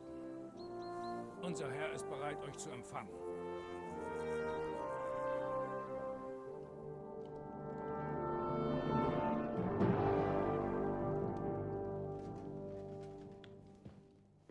Also, ihr seid Boten aus Ratay, ja? Ich habe mich schon gefragt, wann jemand hier auftauchen würde. Also gut. Bin ganz ohr. Willkommen auf Troski, meine Herren. Ich würde euch ja gern im Stehen empfangen, aber ich kann gerade mal so sitzen. Ich hörte, ihr wurdet von Banditen überfallen. Ganz recht. Diese Bastarde haben mir ordentlich zugesetzt. Und ich bin noch glimpflich davon gekommen. Beinahe jeder andere wurde getötet. Darunter auch mein Knappe und mein Medikus. Also gibt es hier niemanden, der mich heilen könnte. Und ich muss dem armen Albert mitteilen, dass sein Sohn in meinen Diensten gestorben ist. Ich wünsche dir eine schnelle Genesung, Herr. Das werden wir sehen. Aber jetzt erzählt mir, was hier passiert ist, in Herrgotts Namen. Warum wollte mein Kämmerer dich hängen, Herr Capon? Um ehrlich zu sein, der Willkommensgruß durch den Meisterkämmerer war ein wenig... Wie soll ich sagen? Herr, wir sind aus Verzweiflung in deine Burg gekommen. Dein Kämmerer hat veranlasst, dass die Wachen meinen Herrn mit Ausscheidungen übergießen und ihn schlagen, ohne uns anzuhören. Du warst zu dem Zeitpunkt noch in der Burg, und hätte er uns zu dir gelassen, wärst du vielleicht nicht gegangen und überfallen worden. Und als wäre das noch nicht genug, hat er sich strikt geweigert, Herrn Hans zu glauben, wer er ist, obwohl sowohl ich als auch Hauptmann Thomas es ihm versichert haben. Du hast Mut, Junge. Das muss ich schon sagen. Ich wäre wohl auch in so einer Stimmung, wenn dasselbe mit mir passiert wäre. Herr! Sei besser still, Ulrich. Darüber sprechen wir zu gegebener Zeit. Und ich entschuldige mich für diese Unannehmlichkeiten. Immerhin ist noch mal alles gut ausgegangen. Egal. Lassen wir das Missverständnis hinter uns. Und kommen zur Sache. Meines Wissens hat der Herr von Rattay bisher keine Bereitschaft zur Verhandlung gezeigt. Weder mit mir noch mit der Herrenvereinigung. Ich weiß, unsere Häuser standen bisher eher auf unterschiedlichen Seiten. Das will ich meinen. Dass ihr Brünn und Iglau mit diesem abtrünnigen Sokol von Lamberg angegriffen habt, hat uns nicht gerade gnädig gestimmt. Aber vergessen wir das. Sagt mir, was führt Herr Hanusch im Schilde? Ich bin ganz Ohr. Während des Überfalls haben wir leider den Brief verloren, den wir bei uns trugen. Also musst du dich wohl mit meiner Aussage begnügen. Also gut. Sprich nur weiter. In aller Kürze. Herr Hanusch, Herr Ratzig und andere Herren sind der Auffassung, dass die Lage außer Kontrolle geraten ist. Und dass das niemandem in Böhmen etwas nützt. Weder Wenzels Unterstützern, noch der Herrenvereinigung. Die Maßnahmen König Sigismunds werden keine bessere Ordnung herstellen als noch unter König Wenzel. Ganz im Gegenteil. Sagen wir mal, dem wäre so. Was bedeutet das dann? Herr Hanusch und andere Herren auf unserer Seite würden gern in Erfahrung bringen, wie die Herrenvereinigung im Moment dazu steht. Und ob sie unter Umständen einige Aspekte nochmal überdacht hat. Mit anderen Worten, ob ich bereit wäre, Sigismund zu verraten. Das würde ich nie im Leben verlangen, Herr. Wir wollen lediglich wissen, ob ihr euch mit uns gemeinsam an den Verhandlungstisch setzen würdet. Es gilt zu klären, wie wir die Zukunft bestreiten. Ob nun gemeinsam oder auf getrenntem Wege. Ich finde, die Zukunft liegt noch in weiter Ferne, Herr Capon. Nichtsdestotrotz liegen Herr Hanusch und Herr Ratzig richtig. In diesem Land herrscht Chaos und Gesetzlosigkeit. Banditen treiben ihr Unwesen. Und wie wir wissen, auf unsere Kosten. Damit haben wir daheim schon Erfahrungen gemacht, Herr. Erst kürzlich mussten wir uns mit einer ähnlichen Bande rumschlagen. Dann hast du sicher Verständnis dafür, dass ich erst einmal vor meiner eigenen Tür aufräumen muss, bevor ich über den nächsten König diskutiere. Ich will verdammt sein, mir fällt keine Lösung ein. Diese Bastarde haben meine halbe Garnison ausgelöscht und meinen Hauptmann. Wenn ich eins anmerken darf. Du bist nicht allein. Wir haben auch noch eine Rechnung mit ihnen offen. Daher helfen Heinrich und ich dir gern. Tatsächlich.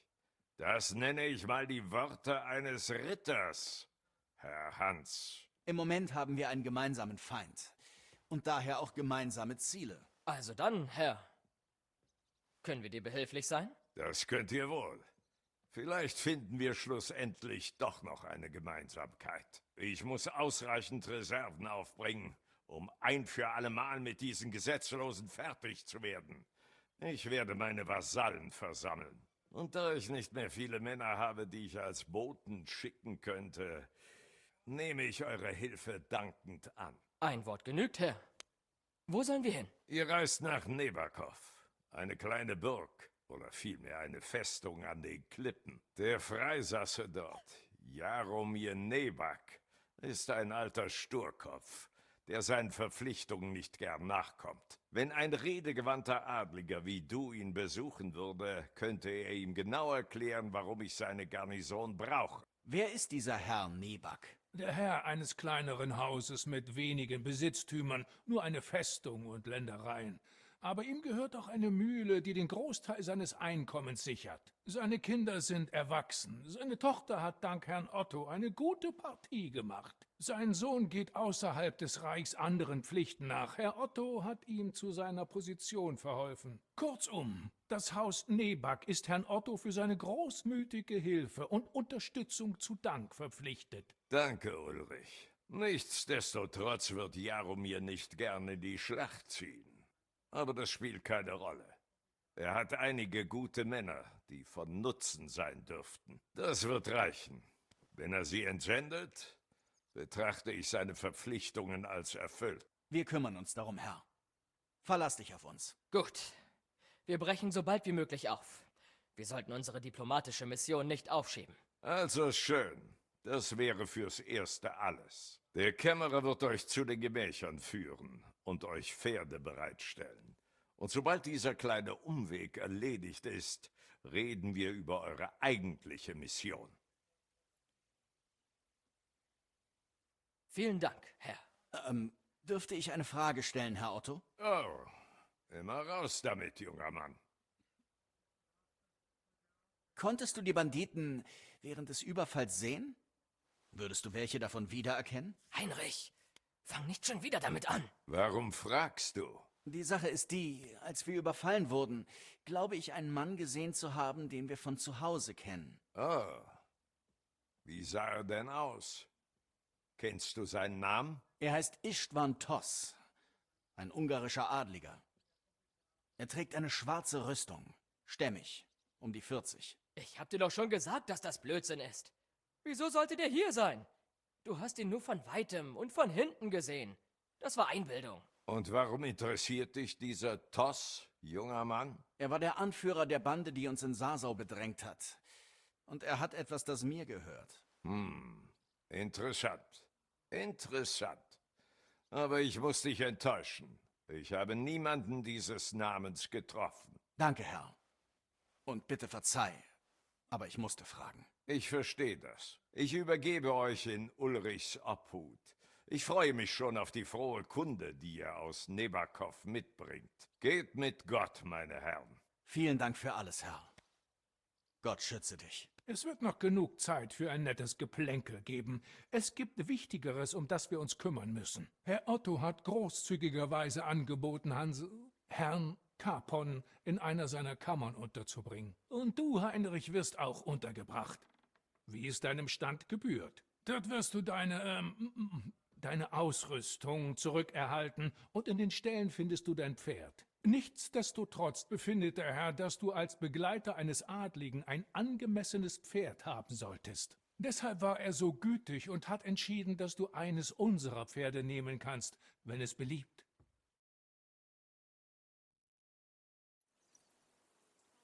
Also, wir sind da. Was jetzt, Herr Hans? Jetzt erwarte ich, dass jemand kommt, um uns zu empfangen. Und hoffentlich wird es kein Empfang wie auf Troski. Hey, Herr Jaromir empfängt keine Gäste.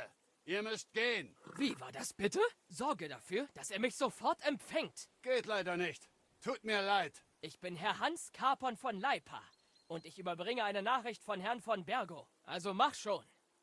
Und solltest du mich hier noch länger warten lassen, wird es dir leid tun. Bitte habe etwas Geduld, Herr. Himmel, manchmal hast du wirklich eine spitze Zunge. Aber was, wenn er uns nicht empfängt? Das wird er. Wart's nur ab.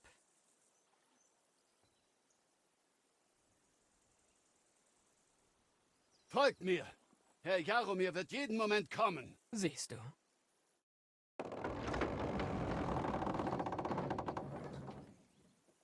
Der Herr Jesus Christus sei gepriesen. In alle Ewigkeit. Bitte entschuldigt die Vorsichtsmaßnahmen, werte Herren.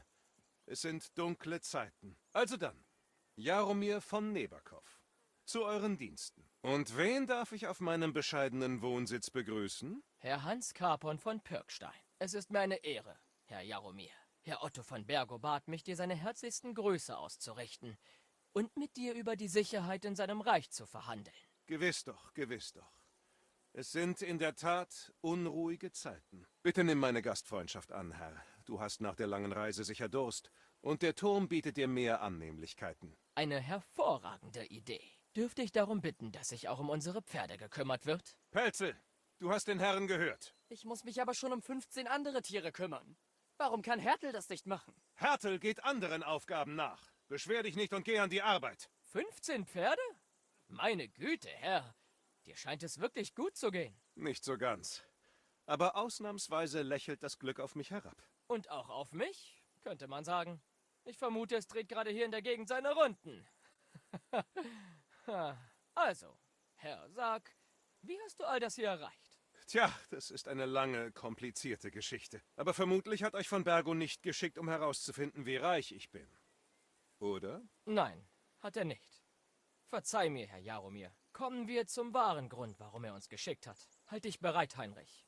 Ich werde nicht lange mit Herrn Jaromir brauchen. Gewiss doch. Michael, du nimmst Heinrich unter deine Fittiche und stellst sicher, dass man sich gut um ihn kümmert. Gewiss doch. Heinrich, ja? Ich bin Michael. Herzlich willkommen in unserem bescheidenen Heim. Es ist zwar nicht die vornehmste Festung, aber naja, mir gefällt es hier. Sie passt zu uns. Wie war deine Reise? Verlief alles gut? Ja, eine herrliche Landschaft. Man kann sich kaum satt sehen. Nun, das ist schön zu hören. Vor allem von jemandem, der von so weit herkommt. Wobei ich gerade merke, dass meine Kehle etwas trocken ist. Und deine vielleicht auch? Hm? Komm mit, wir kümmern uns darum. Ich sorge dafür, dass du dich wie zu Hause fühlst und wir unterhalten uns.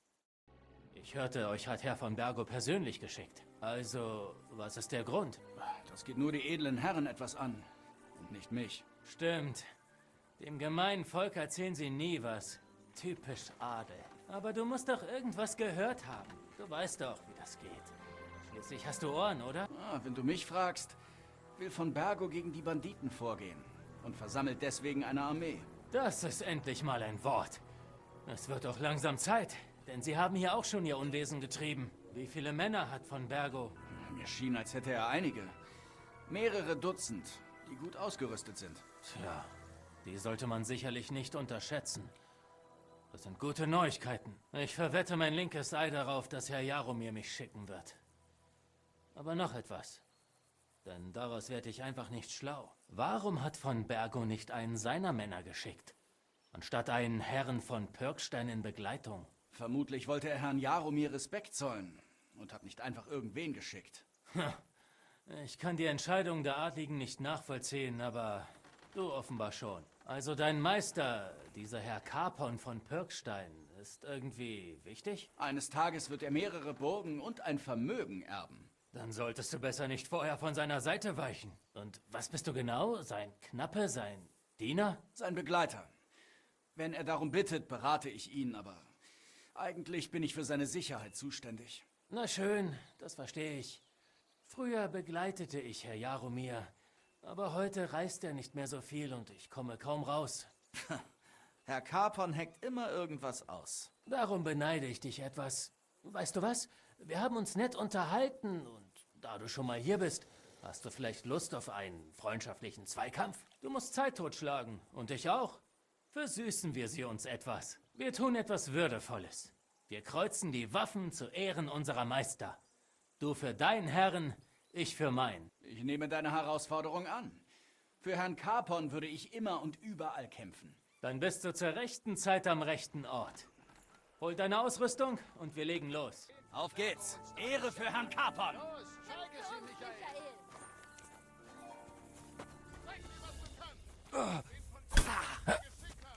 Ehre dem Haus von Nebak. Scheiße! Was zum... Ehre dem Haus von... was zum... vergiss es!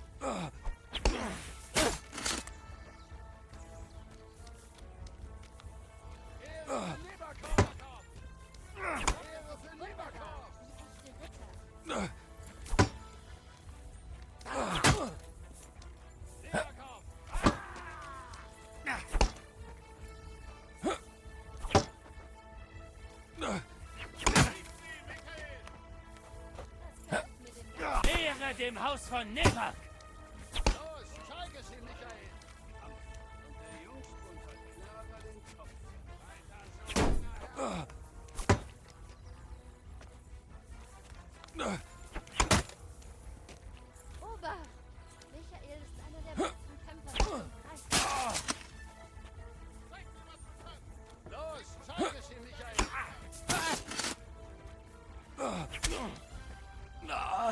Bin getroffen!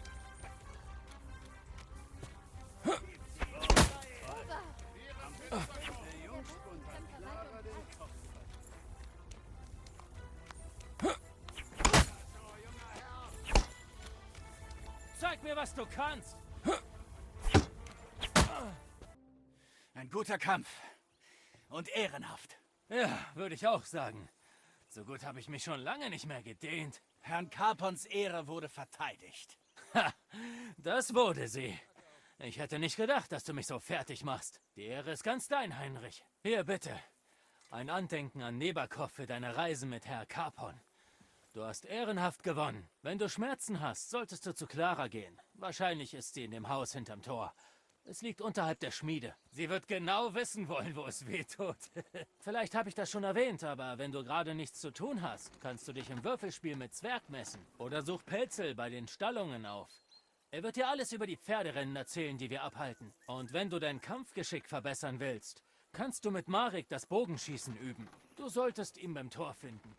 Du weißt, was ich meine. Ja, Anzündholz. Davon kann man nie genug haben. Die Nächte sind ziemlich kalt, oder?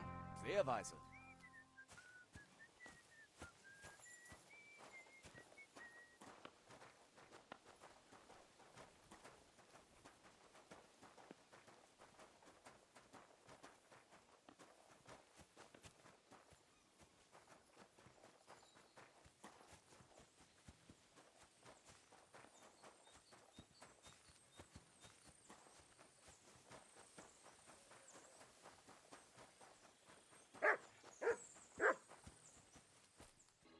Gut, dass du hier bist, Herr.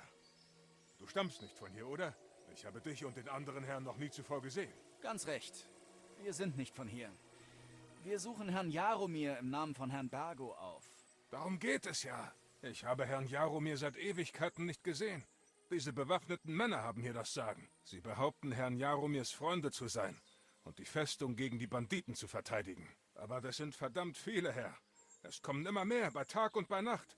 So viele bewaffnete Männer habe ich hier noch nie zuvor gesehen. Ach, scheiße. Die Wachen kommen in unsere Richtung. Sie dürfen mich nicht sehen, sonst war's das für mich. Denk an meine Worte, Herr. Irgendwas stimmt hier nicht.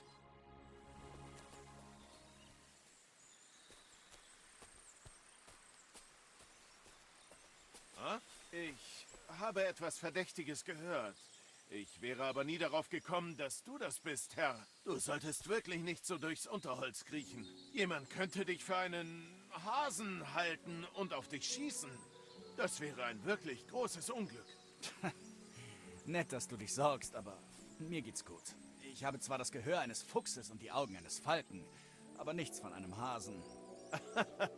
Tja, und ich habe die Nase eines Wolfs, also gib acht.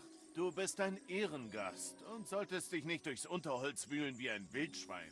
All deinen Wünschen wird man in der Festung nachkommen, wie die Gastfreundschaft es verlangt.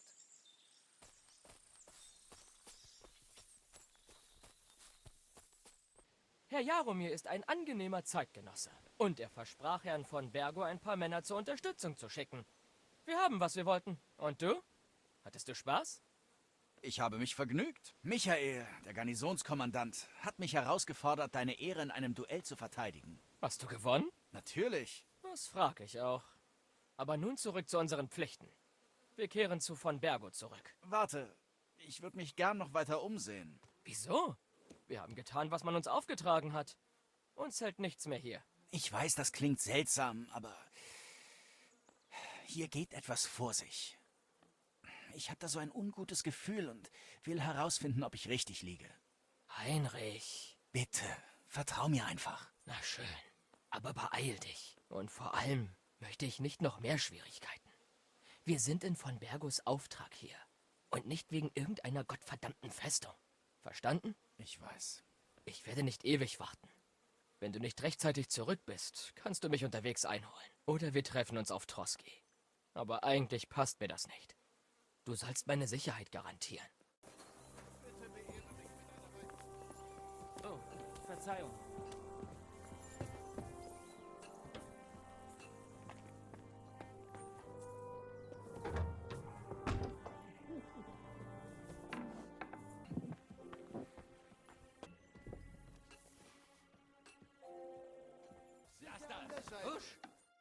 Was willst du denn jetzt? Ihr habt mir doch schon alles genommen. Früher oder später erfährt Otto von Bergo die Wahrheit. Und dann wird er euch alle hängen lassen. Ich sag's euch. Moment mal. Du verwechselst mich mit jemandem. Herr von Bergo hat mich hierher geschickt. Was? Wenn du nicht zu diesen Heißabschneidern gehörst, was treibst du dann hier? Ich schwöre bei allem, was mir heilig ist, dass ich im Auftrag von Herrn von Bergo aus Troski komme. Gott sei Dank. Das Glück ist mir hold. Ich bin Jaromir Nebak. Reite zurück nach Troski und richte Herrn Otto aus, dass Banditen die Festung eingenommen haben und mich gefangen halten. Sag ihm, er soll mit einer Armee aufmarschieren und den Unsinn beenden. Als wir ankamen, gab sich Ihr Anführer für dich aus und hat versucht, uns zu täuschen. Dieser Bastard! Wer ist er? Ich habe keine Ahnung. Ich habe ihn noch nie zuvor gesehen und er war nicht so nett, sich vorzustellen. Seine Männer sagen Hauptmann zu ihm. Aber so wie er spricht und sich benimmt, denke ich, er ist ein Edelmann. Und jetzt verschwende keine Zeit mehr. Los, rede mit Otto von Bergo. Ich werde Herrn von Bergo alles berichten. Du kannst dich auf mich verlassen, Herr. Gott segne dich. Und jetzt geh.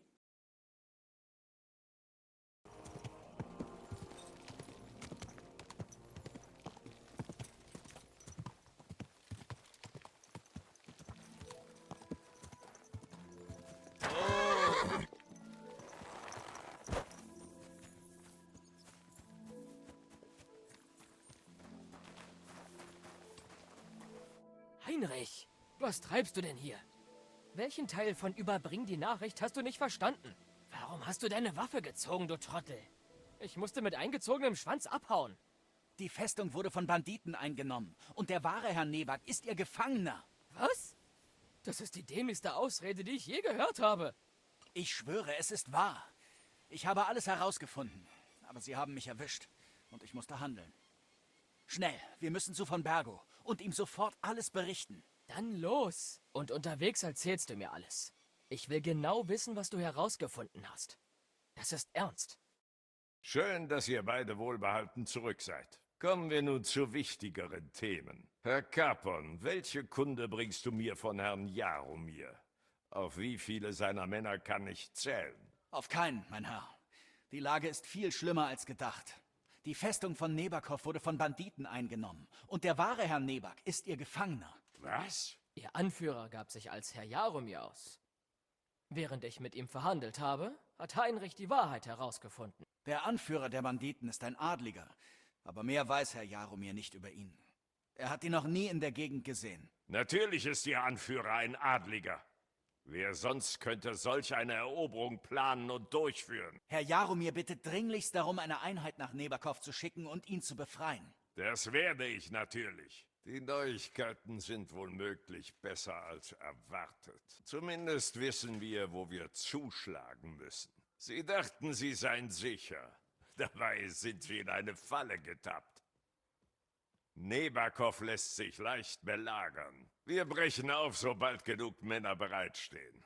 Diese Weicheier halten keinen Tag durch gegen meine Ritter. Verlass dich auf uns, Herr. Enttäuscht mich nicht. Sicherlich brennt der junge Herr Capon darauf, seinen Mut auf dem Schlachtfeld zu beweisen. Und wer weiß, Heinrich, vielleicht wirst du zum Ritter geschlagen. Natürlich unterstützen wir dich auf dem Schlachtfeld. Aber bevor wir die Festung einnehmen, würde ich sehr gern noch das klären, weswegen wir gekommen sind. Dafür ist noch genug Zeit. Bevor wir Nebakow angreifen, ist noch einiges zu klären. Ihr habt euch ja als fähig erwiesen. Also werdet ihr euch darum kümmern. Wir haben einen der Bastarde erwischt, der uns überfallen hat. Was? Wie? Ein glücklicher Zufall. Weiter nichts. Er sitzt unten im Kerker hinter Schloss und Riegel. Und? Hast du etwas aus ihm rausbekommen, Herr? Bisher hat er einen eisernen Willen bewiesen. Meine Männer haben nicht ein Wort aus ihm rausbekommen. Wie wäre es mit Folter, Herr? Das ist das Problem. Die Männer sind abergläubisch. Sie sagen, Folter ist schmutzige Arbeit, die nur ein Henker ausführen sollte. Und wir haben hier keinen. Also haben sie nur ein bisschen geschlagen. Aber der Bastard ist sehr gut darin, den Mund zu halten. Scheiße. Sicher seid ihr auch an seinem Wissen interessiert. Vermutlich gehört er zu derselben Bande, die euch überfallen hat. Ich weiß nicht, was du von solchem Aberglaube hältst, Herr Capon. Aber wenn du versuchen willst, ihm die Zunge zu lockern, werde ich dich nicht aufhalten. Wenn er nicht redet, hat er ohnehin keinen Nutzen für uns. Wir müssen wissen, mit wem er im Bunde ist. Denn es ist unmöglich, dass sie uns ohne Hilfe aus der Gegend so lange entgehen konnten. So ein Angebot kann man ja kaum ablehnen, Herr Otto. Ich habe jede Menge Fragen an den Mistkerl. Und abergläubisch bin ich nicht. Alle nötigen Werkzeuge sind da. Bring ihn dazu, den Tag zu verfluchen, an dem er sich gegen uns gestellt hat. Es wundert mich, dass deine Männer so zurückhaltend sind. Besonders nach dem, was sie deinem Hauptmann angetan haben. Ich habe das nicht vergessen. Wir kriegen das schon aus ihm raus. Wenn's sein muss, mit Gewalt. Das freut mich zu hören. Ihr habt mich schon mal überrascht. Und es interessiert mich, ob ihr das nochmal schafft. Und falls nicht, lasse ich den Bastard hängen. Als Warnung für die anderen, wo wir übrigens gerade von Ärgernissen sprechen. Habt ihr irgendetwas Verdächtiges auf meinem Anwesen bemerkt, während ich fort war? Etwas, das uns womöglich auf die Spur dieser Halunken führen kann. Ich befürchte, da kann ich dir nicht helfen, Herr. Während du fort warst, habe ich mir meine Zeit mit der Jagd vertrieben und dann, wie du weißt, deinen Keller besucht. Wie wahr? Und du, Heinrich? Bei Widlak haben sich Nomaden niedergelassen. Ich weiß, ich habe ihren Woiwoden kennengelernt. Offen gesagt wäre es mir lieber, sie würden weiterziehen. Aber sie haben ein Schreiben von König Sigismund, welches ihnen erlaubt zu bleiben. Und nun wenden wir uns angenehmeren Dingen zu. Mein Leibwächter, Herr Bartosz, auch bekannt als der Schwarze Bartosz, hat mich von Prag hierher begleitet. Er ist ein hervorragender Schwertkämpfer. Wenn ihr euch ein wenig zerstreuen möchtet oder einen Übungskampf begehrt, steht er meinen verehrten Gästen zur Verfügung. Ihr findet ihn meistens auf dem Schwertkampfplatz in der äußeren Burganlage. Was hältst du davon? Du sprichst vom Foltern? Wovon sonst? Du schienst mir ganz versessen darauf, diese Drecksarbeit zu erledigen. Was hätte ich denn machen sollen? Ich wollte guten Willen zeigen. Und obendrein haben wir endlich die Gelegenheit, ein paar Antworten aus jemandem herauszubekommen. Und überhaupt, nach dem, was du gesagt hast, stört dich unreine Arbeit ja nicht besonders. Du hast recht. Es ist nun mal unsere Aufgabe. Aber versteh mich nicht falsch. Ich will auch, dass wir das alles klären, ohne dass es hässlich wird. Ich weiß doch überhaupt nicht, wie man anständig foltert. Ich weiß nicht mal, wie man unanständig foltert. Für sowas haben wir Adligen doch Untergebene. Aber jetzt sind diese Untergebenen... Wir. Stimmt. Na komm, bringen wir es so schnell wie möglich hinter uns. Frischfleisch? Ging den anderen beiden die Puste aus? Wir sind keine Wachen aus Troski. Ist mir scheißegal, wer ihr seid. Ich sag euch überhaupt nichts. Herr von Bergo sieht das anders. Ach ja? Dann könnt ihr drei ja auf dem Weg zur Hölle Händchen halten. Wir haben einen Witzbold hier. Wer bist du? Niemand Wichtiges. Das haben wir zu beurteilen, wenn's recht ist. Und wer seid ihr, wenn ihr keine Wachen seid? Wir haben zuerst gefragt. Also antworte, oder? Wir greifen zu Gewalt. Macht, was ihr wollt. Ihr Mem, ihr werdet genau wie von Bergo enden. Am Galgen. Wie alle Verräter. Warum habt ihr uns überfallen? Drüben am Steinturmsee. Scheiße! Ihr wart das? Ich wusste, dass ich euch schon mal gesehen habe. Zu schade, dass es nicht das letzte Mal war. Ihr habt eine Gruppe von Boten abgeschlachtet, ihr verdammten Ungeheuer! Unschuldige Männer! Im Krieg gibt es keine Unschuldigen. Alle, die auf von Bergos Seite stehen, verdienen den Tod. Wir sind nicht auf von Bergos Seite. Wir wollten mit ihm verhandeln, um diesen sinnlosen Krieg zu beenden. Aber eure verdammte Banditentruppe hat uns davon abgehalten. Ha! Wer es glaubt, wird selig. Es bringt nichts, diesem Dummkopf irgendwas zu erklären. Dir zeig ich's.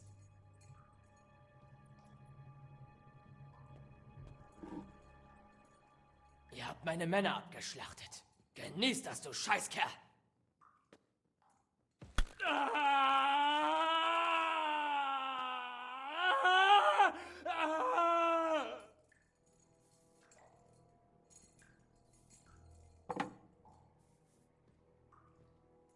Du bist die Mühe nicht wert. Irgendjemand in der Gegend muss euch doch helfen. Ich sage euch nichts mehr. Gar nichts. Verzieht euch wieder zu eurem von Bergo. Nochmal. Wer ist euer Verbündeter in der Region? Deine Mutter, ich weiß schon. Ach, der wird langsam alt. Du wirst reden.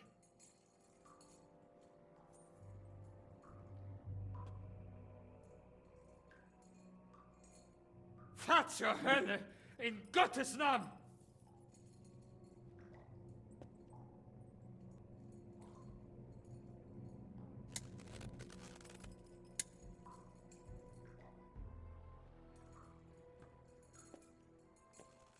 Spuck's aus. Und zwar sofort. Sonst muss ich das hier benutzen. Kurva! Der Name, sag uns den Namen! Olda! Semin! Der Bräutigam?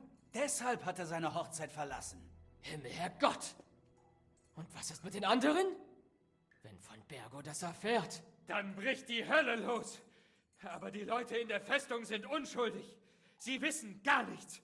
Knorren? Agnes? Großer Gott! Wenn ihr mit von Bergo redet, klebt ihr Blut an euren Händen. Von Bergo ist kein Wahnsinniger. Er wird Gerechtigkeit üben. Von wegen! Ich glaube, damit ist die Befragung vorbei. Mal sehen, was von Bergo von dem Ganzen hält. Fahrt zur Hölle! Und nehmt von Bergo gleich mit. Ich bete, dass euch jemand bald dorthin schickt. Ich bringe Neuigkeiten aus der Folterkammer. Hervorragend. Ich lasse Burggraf Haschek kommen. Er soll sie auch hören. Wir haben auf deinen Befehl hin den Gefangenen befragt, Herr. Konntet ihr etwas Nützliches herausfinden? Manches davon dürfte nützlich sein, Herr. Dann sprich. Der Gefangene hat bestätigt, dass Istvan Tos dazugehört. Ach, der Mann in der schwarzen Rüstung, nicht wahr? Du hast ihn schon mal erwähnt. Ganz genau. Schwarze Rüstung. So schwarz wie seine Seele. Du kannst ihn nicht ausstehen. Aber er ist nur ein Mann. Mich interessiert die ganze Bande. Uns wurden die Informationen über Nebakov bestätigt. Die Banditen verstecken sich dort. Dieselben, die deine Männer in der ganzen Gegend überfallen haben. Und uns auch. Wir werden uns bald um sie kümmern. Deine Vermutungen über Semin waren richtig.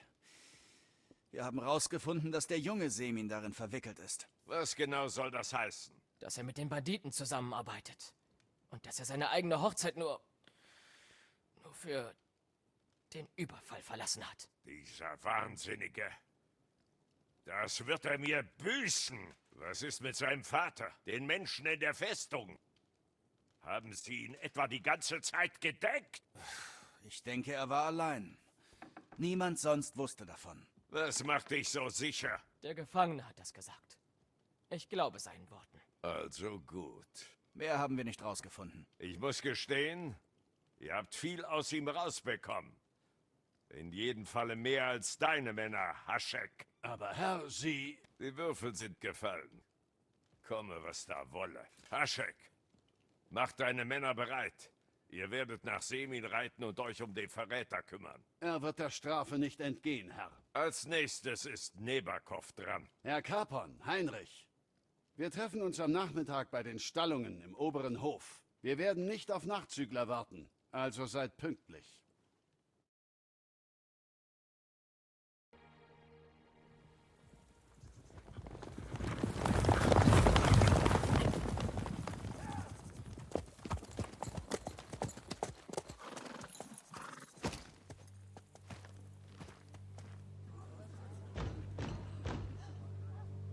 Öffnet das Tor für Herrn von Bergos Boten!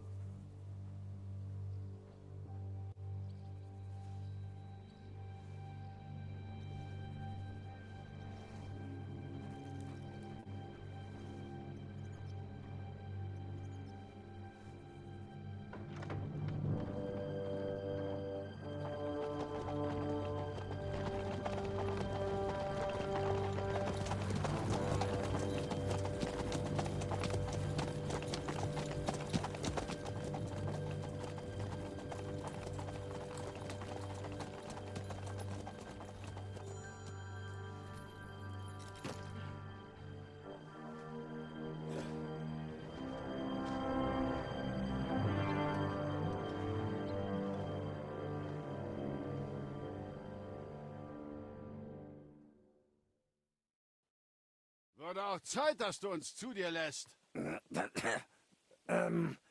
Willkommen, Haschek. Womit habe ich diesen recht späten Besuch verdient, meine Herren? Was für ein herzlicher Empfang. Du bist dem Burggrafen von Troschki doch nicht etwa böse, nur weil er mal vorbeikommt. Aber nicht doch. Ihr seid meine Gäste. Vorbeischauen nennst du das?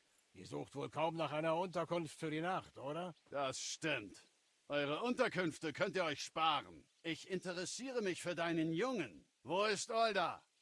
Versteckst du ihn? Wovon sprichst du, Haschek? Lass diese Spielchen. Wir wissen alles. Er half bei dem Überfall auf von Bergos Gefolge. Wo steckt er? Mein Olda? Aber das ist... Das ist eine schwere Anschuldigung, Haschek. Wenn du keine Beweise vorbringen kannst, sollten du und deine Männer schleunigst zurück nach Troschki reiten. Ihr zwei, was hat das zu bedeuten? Lasst uns doch in Ruhe darüber reden. Vielleicht ist das nur ein Missverständnis. Ein Missverständnis am Arsch! Seht ihn euch doch an! Er weiß ganz genau, worum es hier geht. Du solltest uns verraten, was du weißt, Herr. Um deiner selbst willen. Komm schon, raus damit! Wo versteckst du ihn? Ich weiß wirklich nicht, wovon du da sprichst. Muss ich hier erst alles auf den Kopf stellen? Jetzt hör schon auf, mich zu verarschen. Wie kannst du es wagen? Hiermit ziehe ich meine Gastfreundschaft zurück. Geht, ihr Ritter. Wir sind ja fertig. Ich mach dich gleich fertig, wenn du mir nicht endlich verrätst, was hier vor sich geht. Im Namen von Herrn Otto von Bergo gebe ich dir eine allerletzte Chance. Rede! Mein Gott, er mag ein Hitzkopf sein, aber er ist doch kein Mörder. Herr, nein. Er ist mein einziger Sohn, Haschek. Ich verrate euch, wo ihr die verdammte Bande finden könnt. Aber bitte lasst mir meinen Olda. Sag mal, wofür hältst du mich eigentlich? Sehe ich etwa aus wie ein Händler, mit dem du feilschen kannst? Dein Sohn hat bei der Ermordung meiner Männer geholfen. Und ich soll ihn einfach gehen lassen? Händige ihn aus, oder wir legen hier alles in Schutt und Asche. Du solltest lieber auf ihn hören, Herr Semin. Das ist eine ernste Angelegenheit. Könnt ihr mich nicht verstehen?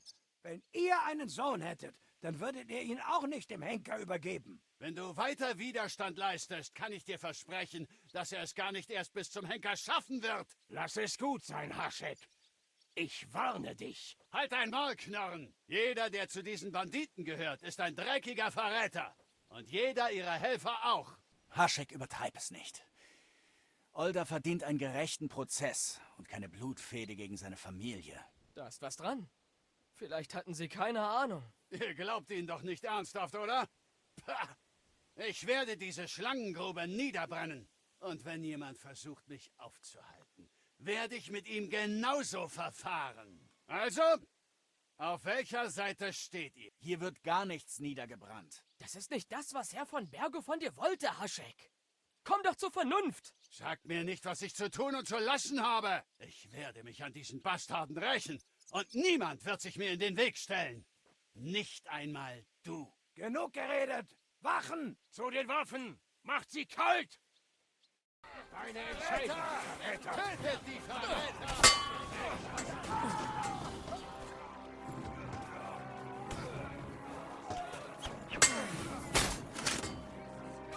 Verfluchter Verräter!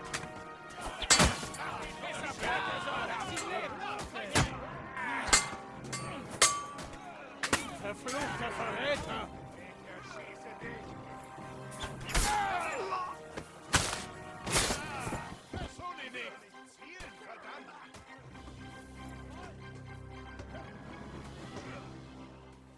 Oh, danke.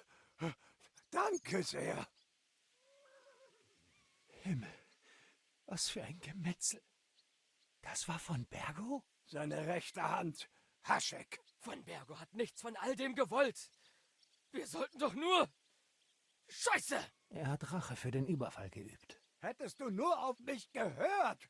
Ich sagte doch... Es ist jetzt egal, wer wann was zu wem gesagt hat, verdammt. Längst vergangene Scheiße. Das hier ist völlig neue Scheiße. Und wir stecken bis zum Hals drin. Von Bergo rechnet damit, dass Haschek zurückkehren wird. Ganz genau. Wenn er herausfindet, was vorgefallen ist, wird er Semin in den Boden stampfen. Was sollen wir also tun? Von Bergo weiß längst, dass sich Gesetzlose in Neberkov verschanzen. Und er plant einen großen Angriff. Das können wir für uns nutzen. Wenn wir Glück haben, dann glaubt er das, was Heinrich und ich ihm erzählen. Und er wird seine Wut nur dort auslassen. Und in der Zwischenzeit können wir fliehen. Und sie ihrem Schicksal überlassen? Meine Waffenbrüder verraten? Olda, sieh dich doch um, verdammt! Reicht dir das denn noch nicht? Wenn es ihm beliebt, wird von Bergo jede Burg in dieser Gegend bis auf die Grundmauern schleifen. Wann plant von Bergo den Angriff auf Nebakow? Das weiß nur er selbst. Und denkt nicht mal dran, sie zu warnen. Wir müssen sofort verschwinden. Zuerst habe ich ein paar Fragen an Olda hier. In Ordnung, aber bitte beeil dich. Wer sind Sie, deine Verbündeten? Anständige Tschechen, größtenteils. Mehr müsst ihr nicht über sie wissen. Das sind nichts als gewöhnliche Mörder. Sie haben meinen Leuten das Leben genommen. Unschuldigen Leuten. Niemand, der sich mit von Bergo einlässt, ist aus unserer Sicht unschuldig. Jetzt bist du zu weit gegangen. Das ist ein Krieg. Da kann alles Mögliche passieren. Solange dieser Verbrecher auf Troski sitzt, kann es hier keinen Frieden geben. Wegen deiner Bande gibt es keinen Frieden. Die, für die du sogar deine eigene Hochzeit verlassen hast. Aber wir hatten ihn fast. Herrgott, wieso bestrafst du mich so? Sagt dir der Name Istvan Toss etwas? Warum fragst du? Weil ich das Gefühl habe, dass du ihm begegnet sein musst. Und er hat etwas, das mir gehört. Ja, den Namen kenne ich. Er hat sich uns vor kurzem angeschlossen. Er ist ein Verräter. Verräter hin oder her. Wir können jeden Mann gebrauchen, der uns gegen von Bergo hilft. Aber er ist ein Fremder. Und ich traue Fremden nicht so recht. Warum hast du dich diesen Banditen angeschlossen? Weil von Bergo ein Verräter und die Geißel dieses Landes ist. Ist das nicht offensichtlich? Dein Vater ist sein Vasall. Konntest du dir nicht denken, was passiert, wenn er das herausfindet? Und überhaupt, dass ein Adliger sich mit solchem Abschaum einlässt. Wenn ich das gewusst hätte, hätte ich das niemals erlaubt. Glaub mir. Weil dein Rückgrat vom Alter so gebeugt ist, dass du nicht mal mehr gerade stehen kannst. Diese Banditen, wie ihr sie nennt, sind die einzigen in der Gegend, die sich mutig gegen Ungerechtigkeit wehren und für eine redliche Sache kämpfen. Aber das ist euch allen hier offenbar völlig gleich. Das reicht. Vergiss nicht, wem wir unser Leben verdanken. Da wir deinetwegen schon alles verloren haben, solltest du dich etwas in Demut üben. Ich lebe lieber in Armut, als wie von Bergows Ratte in einem goldenen Käfig zu hocken. Was sollen wir jetzt tun? Wenn wir unsere Ärsche retten wollen, werden wir hinter uns aufräumen müssen. Was schlägst du vor? Es mag vielleicht verrückt klingen, aber Haschek hatte vor, die Festung niederzubrennen.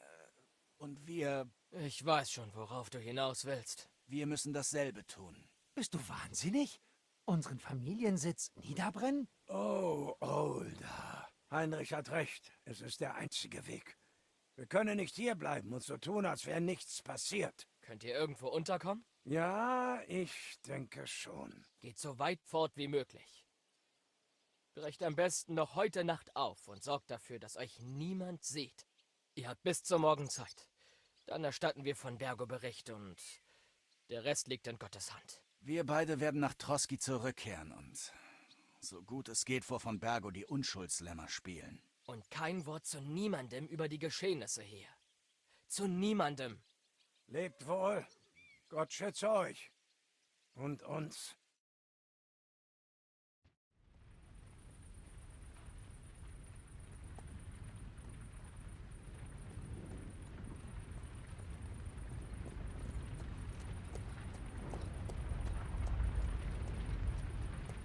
Wir sollten zurückreiten. Und es von Bergo berichten.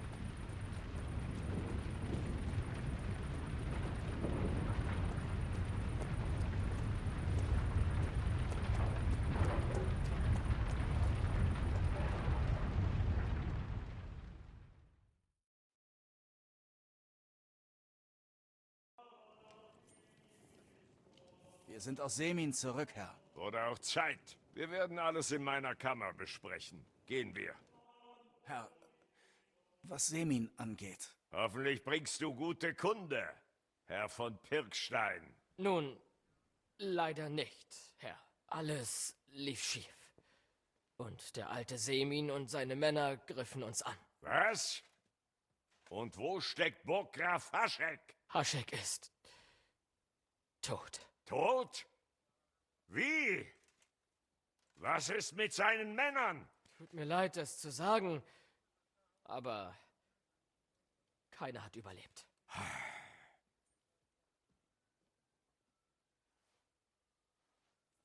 Wie ist das passiert? Sprich! Es hat sich herausgestellt, dass Older mit den Banditen zusammengearbeitet hat. Er verließ sogar seine eigene Hochzeit für den Überfall. Diese Ratte! Herr Semin wollte seinen Sohn nicht aushändigen. Also kam es zum Kampf. Haschek und seine Männer haben tapfer gekämpft. Das muss ich sagen. Was ist dann passiert? Die Menschen in Semin hatten wohl kaum eine Chance. Zuerst nicht, Herr. Es ging alles so schnell. Wir durchsuchten die Festung und fanden den verwundeten Older. Und der Burggraf gab den Befehl, ihn zu töten.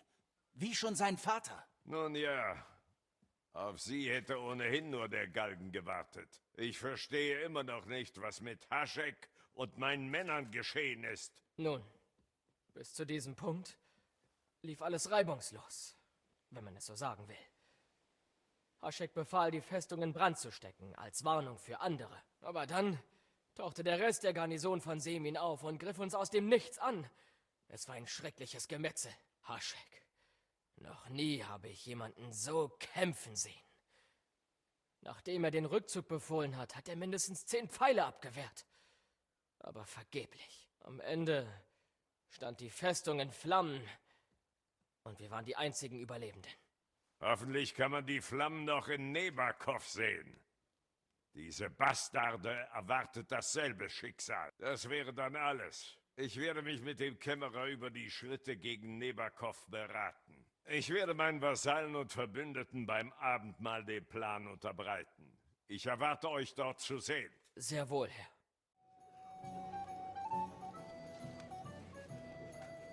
Der Capon und sein Knappe. Na endlich. Guten Abend, Freunde. Setzt euch bitte und genießt mit uns Speis und Trank. Weib, gieß Herrn Capon Wein ein. Wir haben hervorragenden ungarischen Wein, Herr. Vielen Dank. Da sage ich nicht nein. Stoßen wir auf unseren bevorstehenden Sieg über den Abschaum in Nebakov an. Und vielleicht auf ein Bündnis gegen andere solcher Verräter im ganzen Königreich Böhmen? Gut gesprochen. Das wollte ich hören. Was sagst du dazu, Ulrich? Es ist erfreulich, einen so jungen Herrn Sorge um die Zukunft unseres Landes äußern zu hören. Stimmt. Es ist bewundernswert, dass du nicht das Vertrauen deines Onkels Hanusch brechen willst. Natürlich steht unsere Vereinbarung. Aber ich möchte jeden hier daran erinnern, dass es in der Politik darum geht, die richtigen Kompromisse zu finden. Nicht um überstürzte Entscheidungen. Willst du etwa damit sagen, dass du uns mit leeren Händen nach Hause schicken wirst, Herr? Was soll das bedeuten? Unsere Vereinbarung steht, sagte ich. Also steht sie. Sobald wir mit diesem Geschmeiß fertig sind, werde ich auf euren Brief antworten. Aber kommen wir nun zur Sache, meine Freunde. Wir haben lang und breit diskutiert.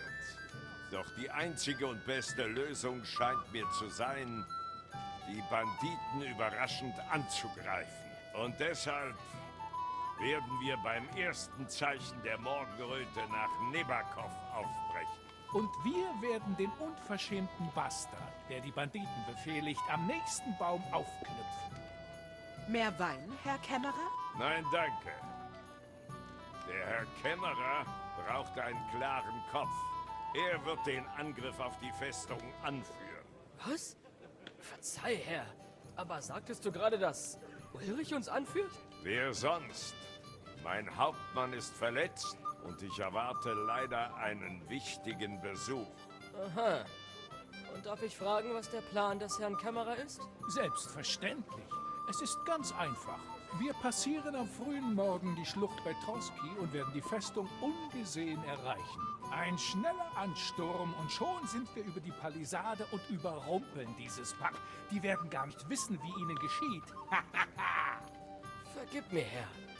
Aber ist dieser Frontalangriff nicht unnötig gefährlich? Gefährlich? Bauern mit Mistgabeln könnten es mit denen aufnehmen. Hab keine Angst, Herr Capon. Ich würde es anders angehen. Verzeih, Herr. Aber mein Herr hat mehr Erfahrung mit Kriegsführung als dein Kämmerer. Er hat bei der Eroberung von Pribislawitz und der Belagerung von Talmberg heldenhaft gekämpft. Wäre wohl nützlicher. Ganz ohne Zweifel ist Herr Capon für sein Alter sehr erfahren. Aber ich vertraue meine Streitkräfte lieber einer reiferen Person an. Das beleidigt dich doch nicht, Ulrich. Gott bewahre, Herr. Es ist dem Kämmerer zu verdanken, dass die Festung noch steht. Ich setze vollstes Vertrauen in sein Können. Mein Freund, schicke deinen Diener zum Rüstungsschmied und zu... Katharina, Herr. Zu Katharina, um noch mehr Wein für die Reise zu holen. Wir brechen bei Sonnenaufgang auf.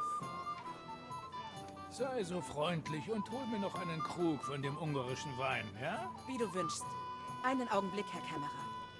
Ich verspreche, Herr, das wird dann heute mein letzter Krug sein. Den nächsten erhebe ich erst wieder, wenn wir deinen Sieg feiern. Dann zum Wohl, die Herren. Esst, trinkt und genießt das Fest. Aber übertreibt es nicht. Morgen müsst ihr euren ritterlichen Heldenmut für unsere gemeinsame Sache beweisen. Wie gefiel euch der ungarische Wein, meine Herren? Hoffentlich dröhnen euch heute Morgen nicht die Schädel. Nein, Herr Kämmerer. Mein Kopf ist klar. Ein wahrer Ritter weiß sich am Vorabend der Schlacht zu benehmen. Und was ist mit deinem treuen Diener und Beschützer? Bereit für die Schlacht, Herr. So gefällt mir das. Mein Befehl lautet, auf euch beide Acht zu geben. Du hast doch nichts dagegen einzuwenden, dass ich dich begleite, Herr Capon. Es ist mir eine außerordentliche Ehre. Da will wohl jemand nicht, dass ich es wieder versaue, hä? Aber Herr Capon, uns liegt doch nur der Schutz unserer Gäste am Herzen. Herr Ulrich, sieh du lieber zu, dass du dich heute nicht zu sehr mit Blut besudelst. Wir haben alle unsere Befehle. Meine sehen es vor, diese Gaunerbande aus Neberkov zu vertreiben. Also, warum trödeln wir hier rum, wenn wir zu tun haben? Auf in die Schlacht, meine Herren! Öffnet das Tor! Wir rücken aus!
Dieser Gesetzlose und seine Bande haben uns wahrlich die Hölle heiß gemacht. Hoffen wir einfach mal, dass das nie wieder vorkommt. Gegen so eine Übermacht hätten sie nicht die geringste Chance. Auch wahr. Allein der Gedanke, dass ich mit dem Arsch zusammen gesoffen habe. Je. Ich hoffe, dir hat der Wein gemundet, Herr Capon. Der alte Nebak hat in seinem eigenen Kerker nicht mal Wasser und Brot bekommen. Sei unbesorgt, Kämmerer. Ich werde das Schicksal dieser Schlange persönlich besiegeln. Ihr seid wahrlich erbärmlich. Man könnte meinen, ihr würdet euch nicht in die Wälder trauen. Selbst wenn euch eine Armee beschützt. Ich glaube, ich verstehe jetzt langsam, wieso es so brenzlig für deinen Herrn wurde. Vielleicht hat euer Hauptmann den Feind genauso leichtfertig unterschätzt wie du. Ich würde lieber meine Zunge hüten, junger Mann. Ihr habt euch nicht viel besser angestellt. Ja, und genau deswegen wäre ich...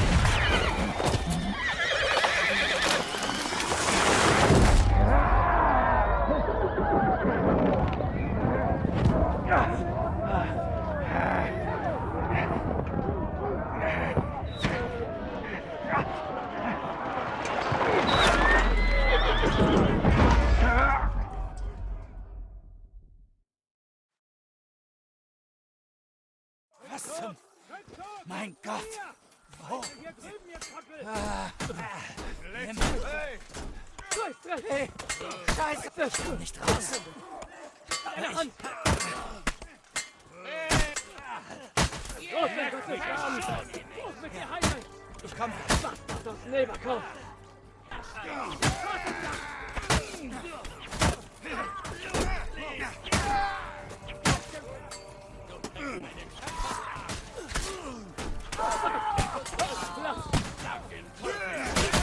Der ist hinüber.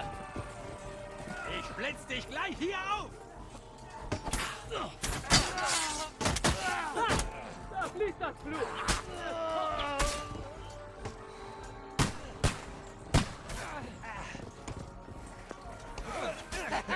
Ja, zeig sie ihm.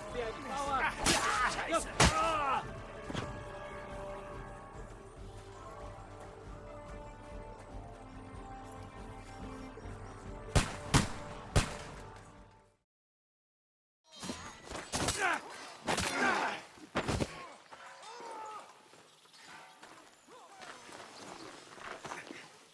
Hans!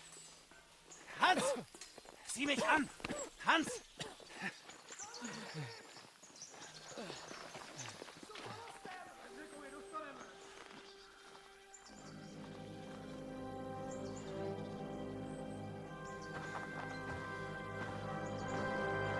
Sehr gut.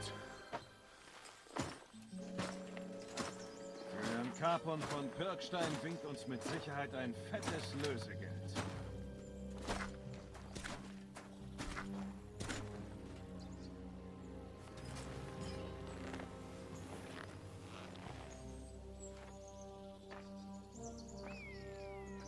Dann kommt ihn euch holen!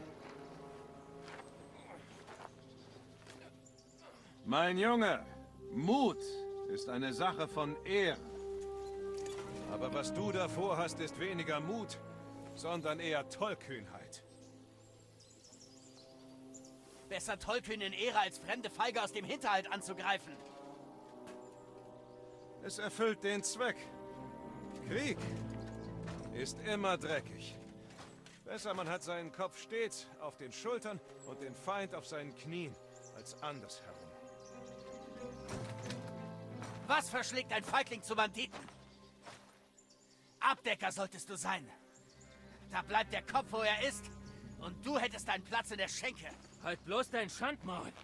Weißt du, mit wem du es zu tun hast? Einem Wiesel, das aus Büschen schießt, statt ehrenvoll zu kämpfen. So denkst du also. Mach dir nicht die Hände an ihm schmutzig. Ein Schuss und... Tatsächlich fange ich an zu denken, dass dieser junge Ritter einen gerechten Kampf verdient.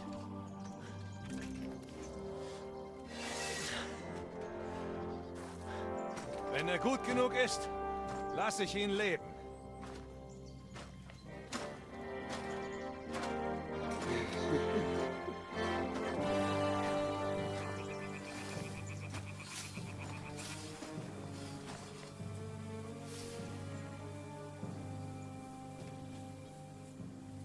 Also los, mein Junge. Dann zeig, was du kannst.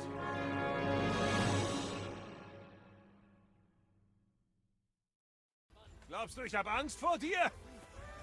Vergiss es! Siegen oder sterben!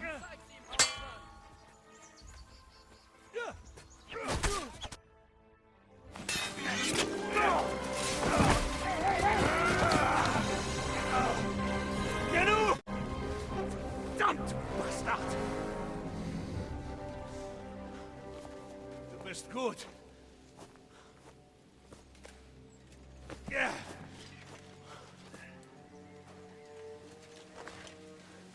Žižka, bist du in Ordnung?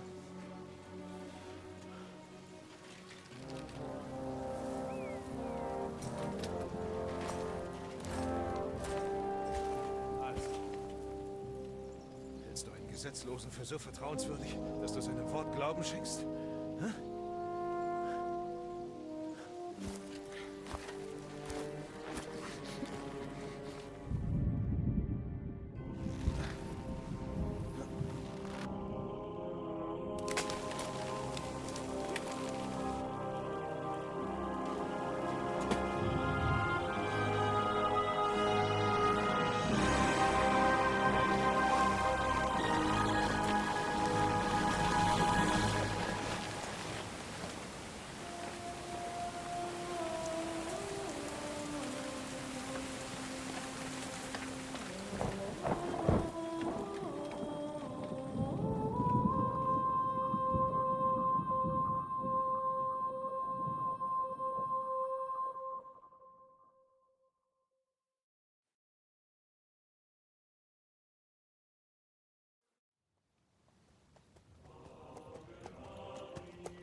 Jeder noch so gute Plan kann jederzeit durchkreuzt werden.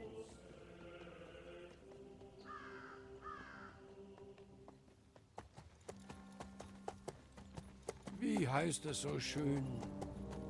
Der Mensch denkt, der Herr lenkt.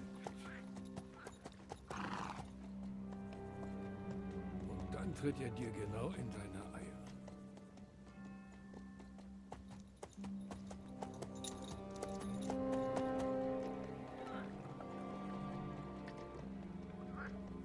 Ich wollte nur ein ruhiges Leben, weiter nichts. Es langsam angehen, mich ab und zu ein bisschen amüsieren und niemanden zu sehr ans Bein pissen. Abgesehen vom Vogt in Uschätze.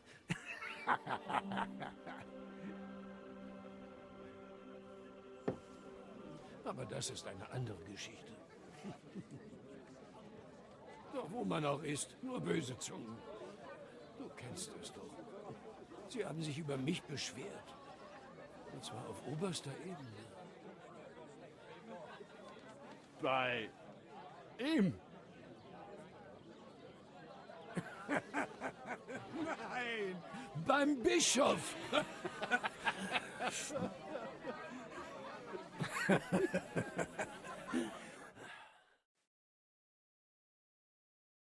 Und schon verlor ich meine Gemeinde. Tja, manche Leute sind eben Schweine. Da kam es mir gerade recht, dass die Jungs von Hanusch und Ratzig verschwanden und ich mich auf die Suche nach ihnen machen konnte. Meine Bibiana ist froh, sich endlich mal wieder die Hufe vertreten zu können, obwohl sie nicht mehr die Jüngste ist. Das ist so ungewohnt für sie, dass sie mich fast getreten hat, als ich sie hier am Tor festband. Nach was für Jungen suchst du, wenn du mir die Frage gestattest? Das ist kein großes Geheimnis, aber ich kann nicht darüber reden, ohne... Verzeih, ich wollte nicht neugierig sein. Ohne etwas getrunken zu haben. Ah, das Bier geht natürlich aufs Haus, Pater. Ah, hervorragend. Es geht um die zwei Kerle, die vor kurzem mit einem Brief nach Troski aufbrachen, ohne zurückzukehren. Einer ist ein blaublütiger Grünschnabel und der andere ein vorlauter Schmied. Läutet da was? Ah, Sakra. Jeder, der bei der Hochzeit in Semin war, kennt diese drei. Die haben so viel Ärger gemacht, dass sie verhaftet und auf Troski weggesperrt wurden. Nein, sowas. Ich werde sofort dorthin aufbrechen. Tja, Pater, die Sache ist die. Ein großes Heer verließ heute Morgen diese Burg und wurde in einer Schlucht bei der Nebakower Mühle überfallen. Ein fürchterliches Blutbad. Die Leute sagen, es war die reinste Hölle. Die Leute reden gern über die Hölle. Ernsthaft? Ich habe gehört, sogar der Kämmerer von Troschki ist abgekratzt. Und seine ganze Gefolgschaft mit ihm. Und wahrscheinlich auch deine Freunde. Was? Wie meinst du das? Du sagtest doch, man hat sie eingesperrt. Wie waren sie denn dann beim Kämmerer? Anni und Kuba von der Nebakower Mühle haben alles mitbekommen. Sie konnten gerade noch fliehen, als das Ganze losging. Die Schlucht ist nicht weit weg. Vom Gasthaus aus folgst du der Straße nach Osten, bis zu einer großen Kreuzung. Dort ist eine Kapelle, von der aus du in den Wald gehst. Soweit ich weiß, liegen die Leichen noch immer dort. Ich Ich hoffe einfach, dass Sie ein schnelles Ende fanden. Sicher nicht alle. Die beiden Burschen sind zäh wie altes Leder. So oder so danke ich dir. Ich werde herumfragen und wenn Gott will, finde ich sie in einem Stück. Die Hoffnung stirbt zuletzt. Tut mir leid, dass ich keine besseren Neuigkeiten hatte. Viel Glück bei deiner Suche, Goodwin. Gott segne dich.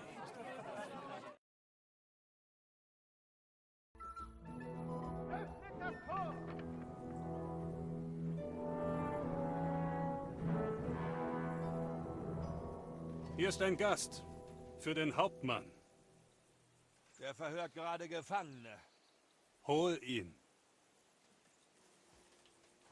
Sie scheinen noch zu leben. Du hast Glück.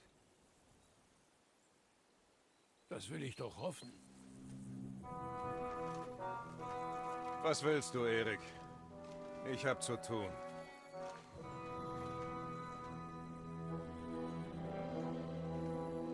Das ist Pater Goodwin.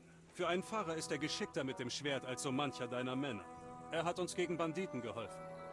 Und er sucht nach Herrn Hans Capon von Pirkstein. Na so was. Wenn das mal kein Zufall ist. Ich hatte eben noch eine interessante Unterhaltung mit diesem Herrn. Und deinem Freund Istvan. Und jetzt würde ich gerne mit dir reden. Geh und warte im Turm auf mich.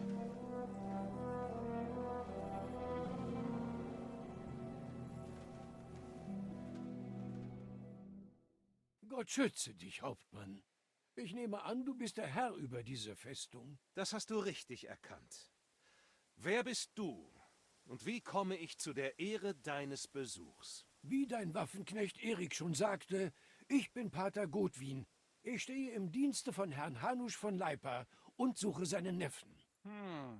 Hanusch von Leipa, wie? Interessant. Habe ich das richtig verstanden? Du bist Pfarrer? Du siehst nicht danach aus. Und du siehst auch nicht wie der Herr über diese Festung aus.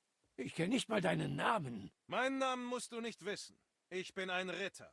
Und das sollte dir genügen. Sich mit jemandem zu unterhalten, dessen Namen man nicht kennt, ist etwas seltsam. Aber was soll's. Stimmt es also, Herr Ritter, dass der junge Herr Capon wohlauf ist und sich hier bei dir in Gefangenschaft befindet? Das ist tatsächlich der Fall.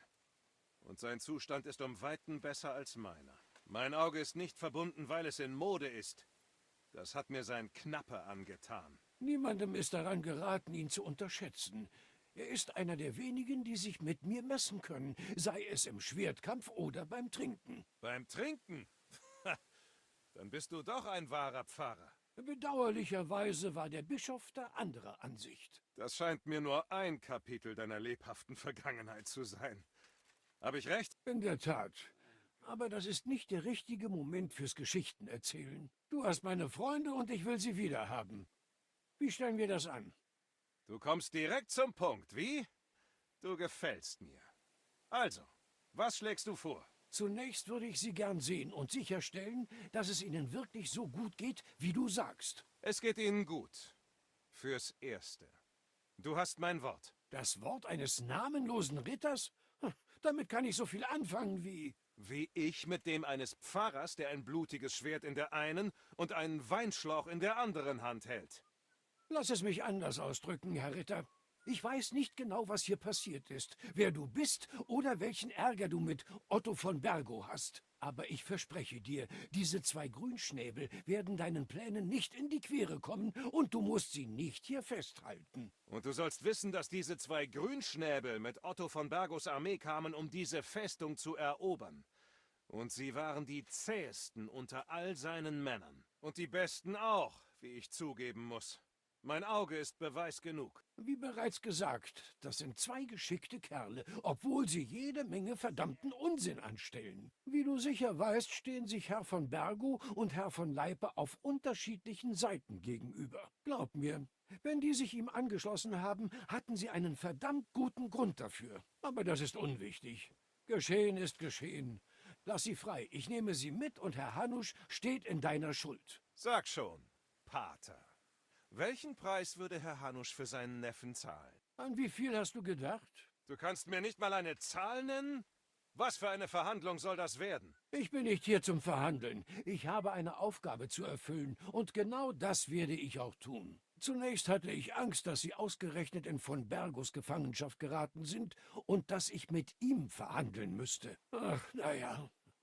Der Mensch denkt und Gott lenkt. Deine Geschichte klingt irgendwie verdächtig. Woher soll ich wissen, dass du nicht von Bergos Spion bist? Vielleicht sollte ich dich zu den beiden in die Zelle sperren. Wunderbar. Dann würde ich Sie immerhin zu Gesicht bekommen und müsste nicht länger den Schwachsinn eines lügenden Zyklopen ertragen. Es reicht. Fahr zur Hölle. Du hast kein Lösegeld und willst nicht verhandeln. Also sind wir hier fertig. Sei froh, dass ich dich in einem Stück gehen lasse. So leicht wirst du mich nicht los. Revolte! Wir werden angegriffen! Ja, ich werde Sie mitnehmen. Koste es, was es wolle.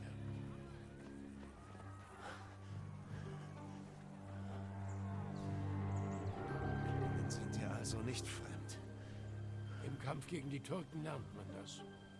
Ungarn? Kosovo.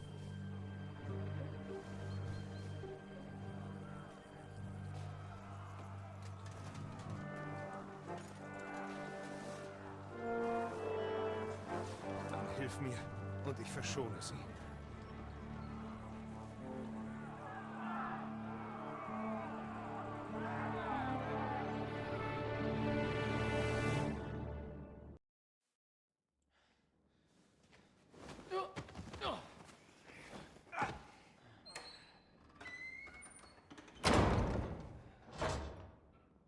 Ich hoffe nur, dass Hanusch auch das Lösegeld für euch bezahlen kann. Und was dich angeht, tja, da fällt mir schon noch was ein.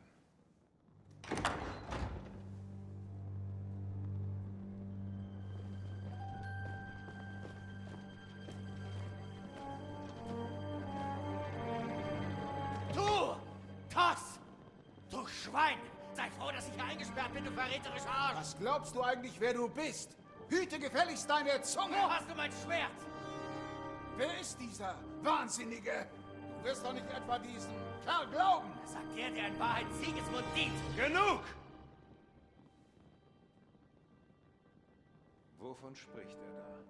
Du kennst wohl deine eigenen Männer schlecht. Das ist einer von Sigismunds Männern. Wir hatten bereits die Ehre. Das sind erbärmliche Lügen, um dem Strick zu entgehen! Deswegen wolltest du so unbedingt den Kampf vermeiden. Wir haben die Burg verteidigt, so wie du es wolltest! Wirf ihn in die Zelle zu Nebak. Ich wette, ihr beide werdet euch blendend verstehen. Du machst da einen gefährlichen Fehler! Das werden wir noch sehen. Žižka! Jemand ist am Tor!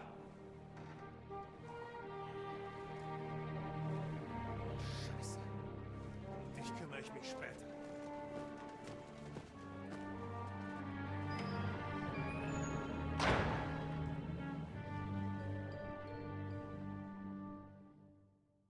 Was willst du hier, du Schwein? Ich tue das, was ich am besten kann, und du stehst mir mal wieder im Weg. Das ist wohl Schicksal. Über uns wacht derselbe gute Geist. Ein Hurensohn. Du Hundsfott!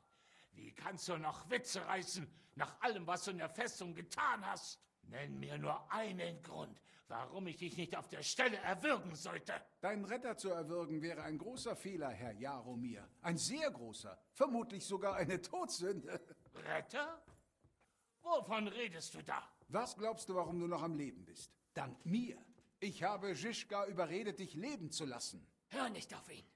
Er ist ein Lügner und ein Verräter an unserem Land. Und ein treuer Diener König Sigismunds und unseres Herrn Otto von Bergo. Genau wie du, Herr.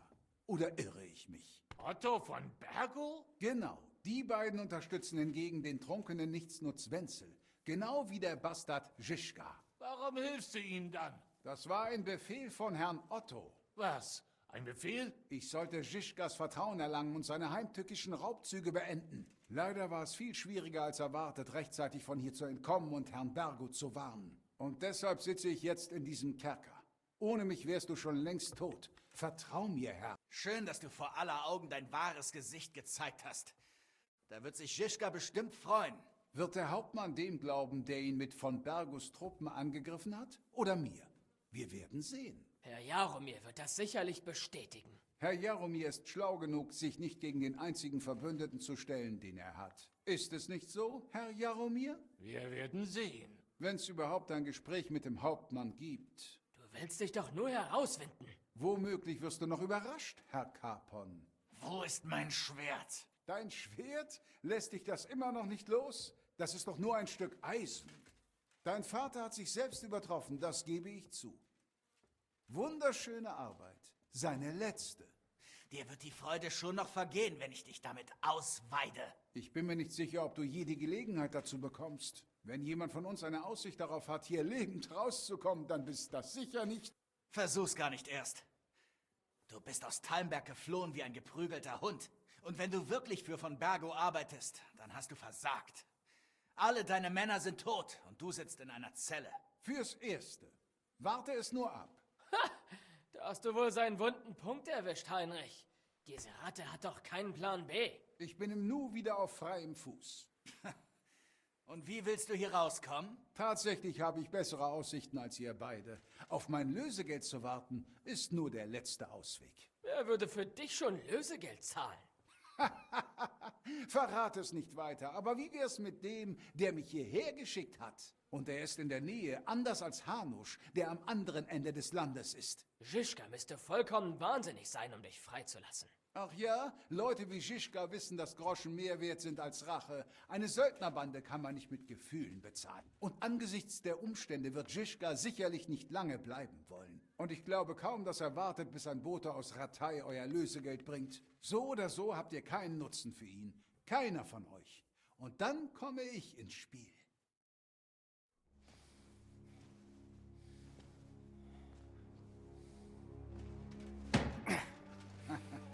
Hast du Angst? Ich räche mich. Der Galgen, an dem ich hängen werde, wurde noch nicht gebaut, mein Freund. Viel wahrscheinlicher ist, dass er dich in Stücke reißen wird. Und ich werde ihm gern dabei helfen.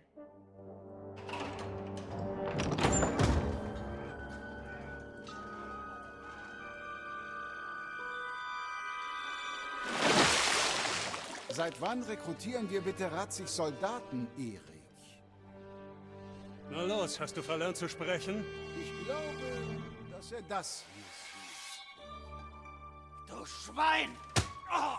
Bete lieber, dass dein Vater ein fettes Lösegeld bezahlt. Verreck in der Hölle! Ah! Erik, wir wollten gerade ein paar Bäuche aufschlitzen. Dafür haben wir keine Zeit. Dafür ist doch immer Zeit. Nein, wir müssen sofort fliehen.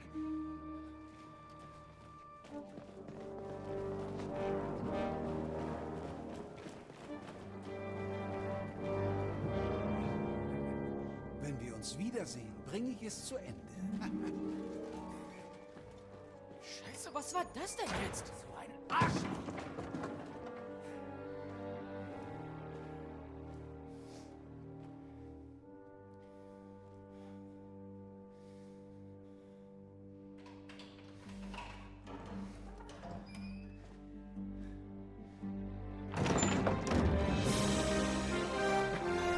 Oh Mann, gelobt sei Jesus Christus.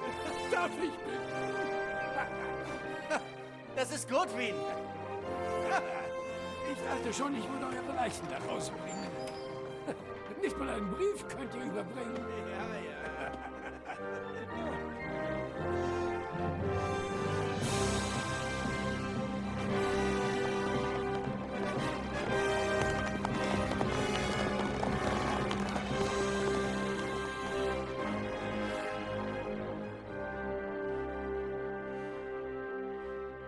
Die Arschlöcher werde ich schon noch erwischen.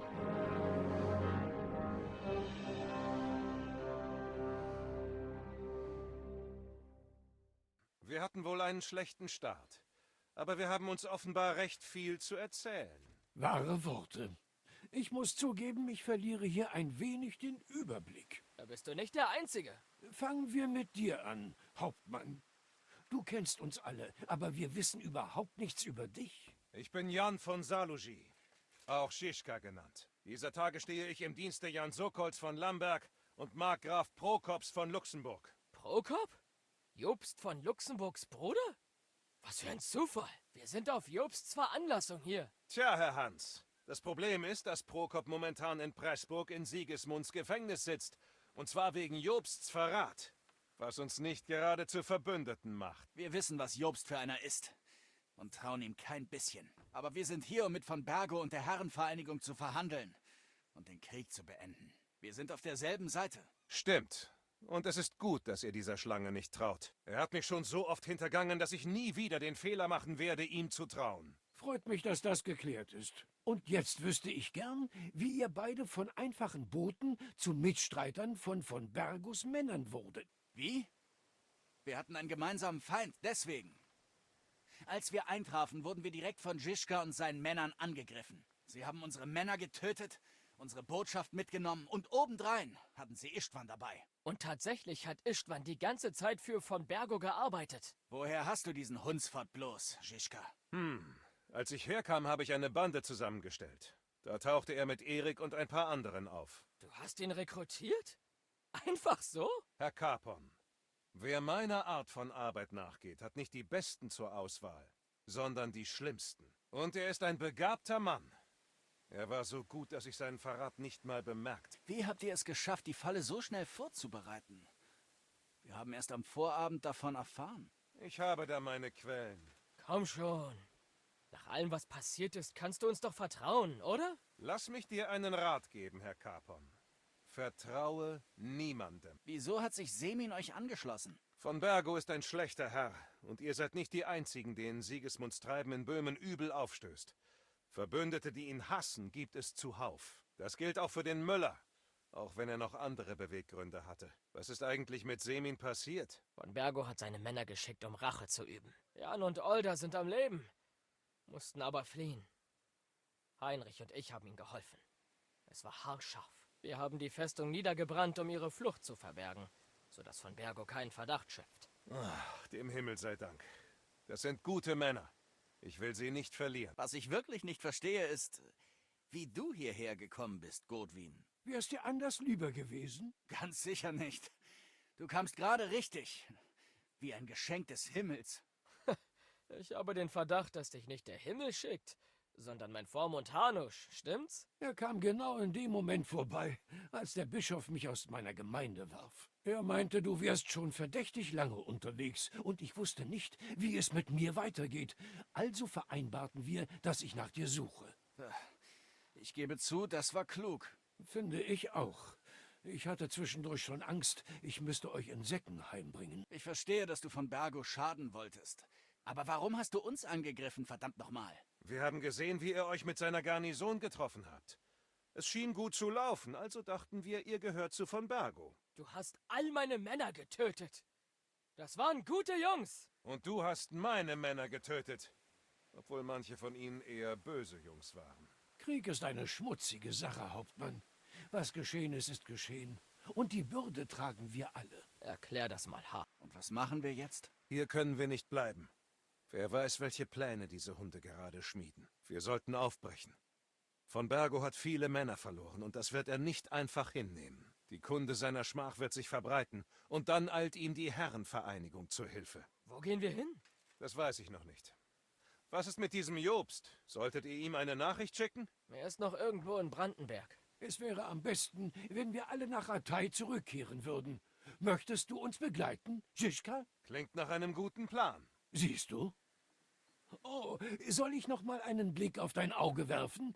Eine offene Wunde kann man auf Reisen wirklich nicht gebrauchen. Kennst du dich etwa neben dem Schwertkampf, dem Saufen und dem Predigen auch noch mit Medizin aus? Ich kann mehr für einen Mann tun, als die letzte Ölung durchzuführen. Der Krieg ist ein guter Lehrmeister. Also schön. Du kannst dir fürs Erste den Verband ansehen. Der Gestank stört mich mehr als der Schmerz. Tut mir leid wegen deinem Auge. Du hast Glück, dass es dieses war. Es ist wohl verflucht. Ich hab's als Kind schon mal fast verloren. Und dann kommst du. Naja, selbst schuld, wenn ich dich herausfordere und meinen Helm ablege. Ich werde Befehle erteilen und dann zu euch in die Festung kommen. Herr Hans bringt euch hin.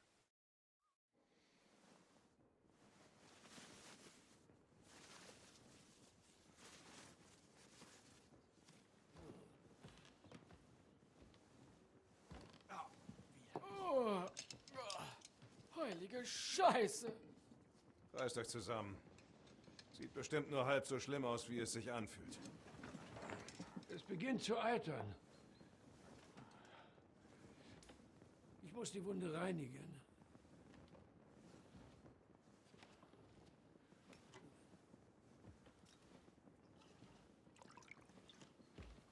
Bringen wir es hinter uns.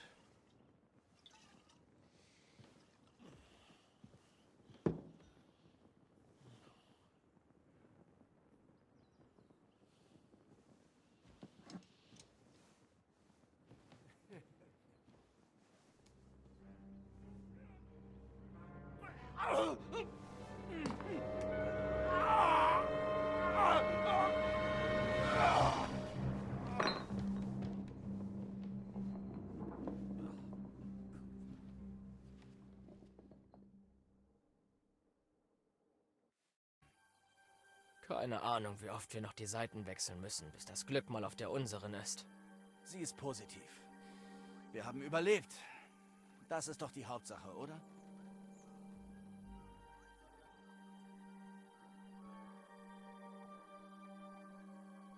Wie ich höre, kehren wir morgen nach Ratai zurück. Großartig. Ich kann's kaum erwarten, Trotsky und von Bergo ein für alle Mal den Rücken zu kehren. Allerdings würde ich ruhiger schlafen, wenn er tot wäre. Denn seinetwegen wurde ich gedemütigt, überfallen, angegriffen und wäre um ein Haar gehängt worden. Und das nur, weil ich versucht habe, vernünftig zu sein. Du hast dein Möglichstes getan.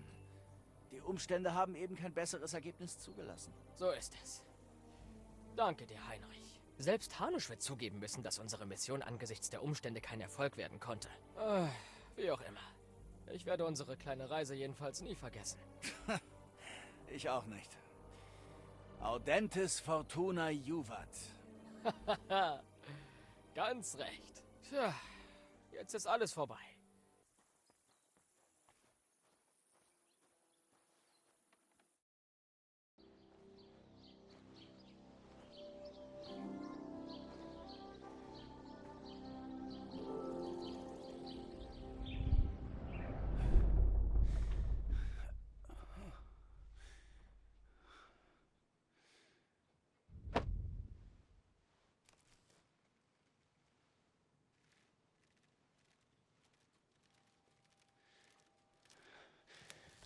Nicht!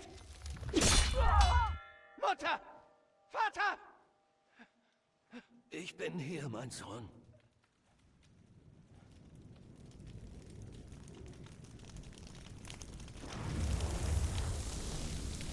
Und ich bin hier, um dich zu holen.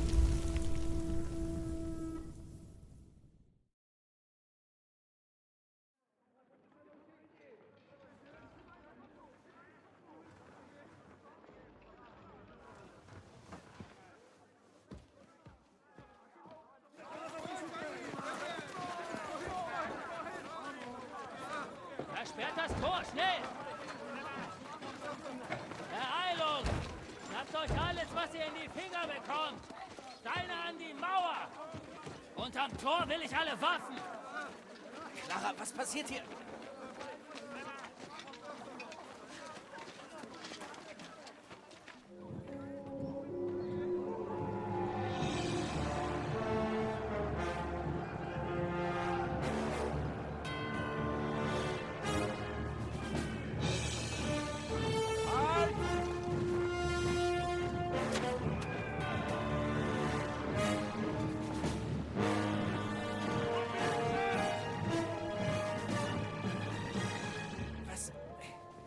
Was zum Henker ist hier los? Ein unschönes Erwachen.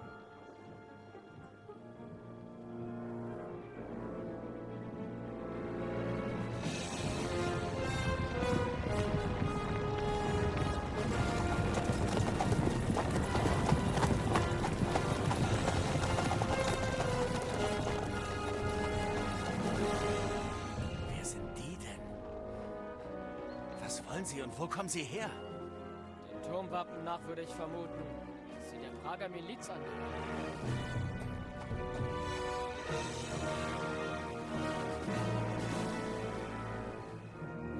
Von Aulitz. Guten Morgen, Hauptmann! Bitte entschuldige mein abruptes Aufbrechen gestern, ohne mich zu verabschieden. Was willst du? Herr Nebak hätte gern seine Burg zurück. Und mein Lehnsherr, Herr Otto, will deinen Kopf. Und ich habe noch eine Rechnung offen mit diesem verdammten Mistkerl von Ratzig. Herr von Bergo! Seit wann verbündet der Kämmerer unseres Landes sich mit solchen Widerlingen? Ha. Seit sich Jobst und Wenzel entschieden haben, ein Bündnis mit Widerlingen wie dir einzugehen, Schischka. Herr Istvan Tos versteht sein Handwerk. Er brachte Wenzel in Verlegenheit, so wie du, König Sigismund.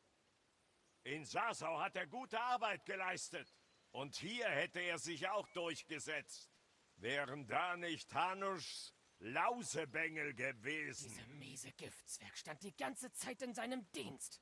Aber ich gestehe, Hauptmann Schischka, du bereitest uns viel mehr Kopfzerbrechen, als wir jemals angenommen hätten.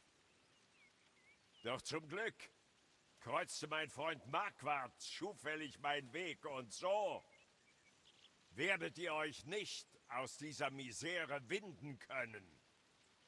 Der Henker wortet schon, Hauptmann. Doch wenn du vernünftig bist, dann verschonen wir deine Begleiter. Gib auf!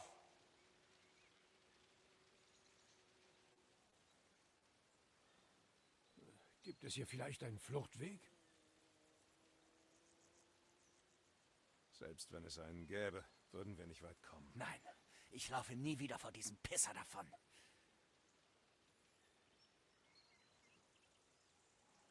Herr von Bergo! Herr Marquardt! Herr Nebak! Und du! Ihr seid ein Haufen Verräter! Ihr könnt uns alle mal am Arsch lecken! Gott, bestrafst du mich so für meine Sünden?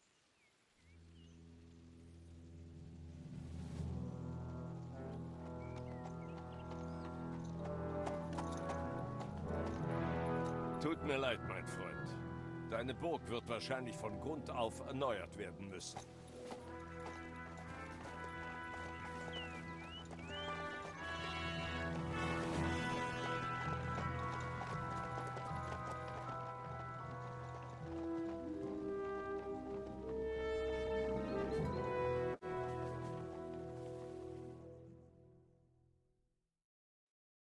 Bald wird es soweit sein. Ja, das Warten ist am schlimmsten. Noch müssen wir nicht auf die Knie. Wenn wir durchhalten, werden sie verhandeln. Wir haben noch Hoffnung. Zwar nicht viel, aber dennoch Hoffnung. Michael, kümmere dich um die Schützen. Der Turm darf nicht fallen. Keine Sorge, wir werden durchhalten. Gott sei mit euch, Männer. Ich besetze das Tor. Doch falls wir es stürmen sollten, brauchen wir Unterstützer. In Ordnung. Der Rest positioniert sich auf den Zinnen. Bevor ich's vergesse, Heinrich. Mikesh sagte, Koslik und er wollen ihre Schuld bei dir begleichen. Wo soll ich sie aufstellen? Sie können am Tor mithelfen. Wie du wünschst. Hör mich an, Herr, und tritt Ihrem heiligen Clemens heute mächtig in den Arsch. Also dann, an die Arbeit, meine Freunde.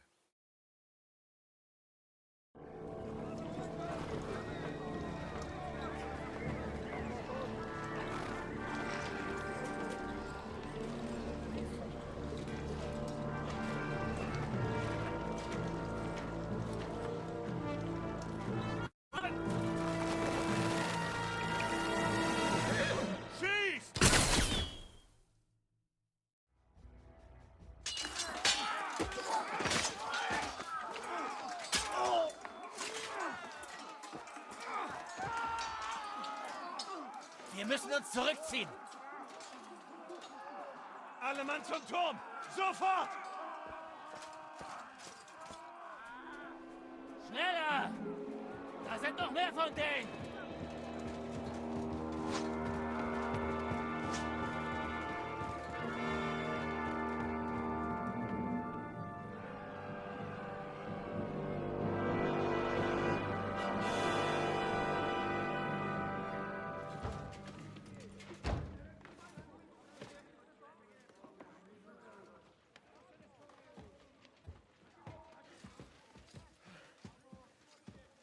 Scheiße! Wir sind geliefert. Geschwätz. In den Turm werden sie nicht so leicht gelangen. Sie werden verhandeln. Wartet's nur ab.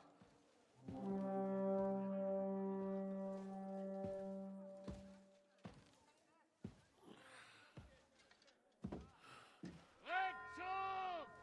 Alle Mann weg vom Turm! Da wäre ich mir nicht so sicher.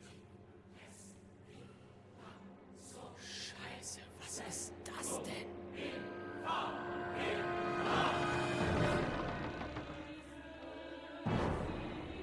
Breit machen! Hier ist Enkelis. Laden! Et dimittis nobis debita nostra sicut. In Deckung! Et nos dimittimus debitoribus nostris. Alle sofort weg von der Mauer. Et ne nos inducas in tentationem. Sondern erlöse uns von dem Bösen.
Ich hab doch gesagt, wir hätten lieber abhauen sollen.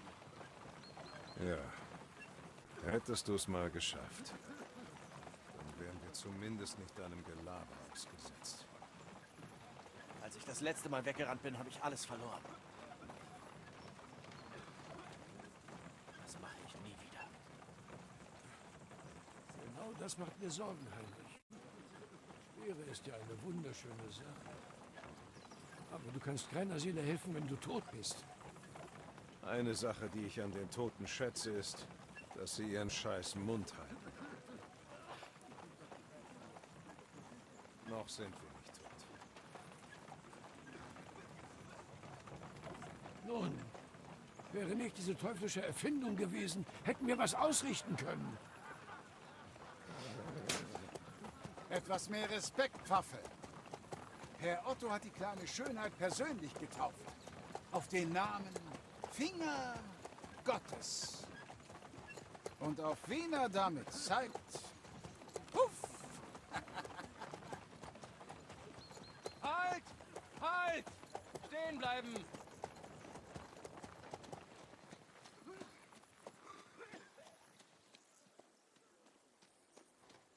Was ist los, Herr? Hier trennen sich unsere Wege, Istvan. Jemand muss für mich auf Troski aufpassen, während ich fort bin. Kümmere dich um die Gefangenen und sorge dafür, dass sie dir alles erzählen. Ich will wissen, was Jobst und die Herren von Leipa planen. Mit dem größten Vergnügen, Herr. Lass keine Gnade walten. Und falls sie singen, lass mich wissen, was du herausgefunden hast. Der junge Herr von Pirkstein wird mich allerdings begleiten. Er ist von hohem Wert für mich. Zum Beispiel als Geisel, falls Hanusch irgendwas versuchen sollte. Und hier sind die Befehle von König Sigismund, damit du weißt, wonach du sie fragen sollst und wo du uns finden kannst. Und ich verlasse mich darauf, dass, wenn ich wiederkomme, meine Burg genauso unversehrt ist wie jetzt. Du kannst dich auf mich verlassen. Gut. Vorwärts!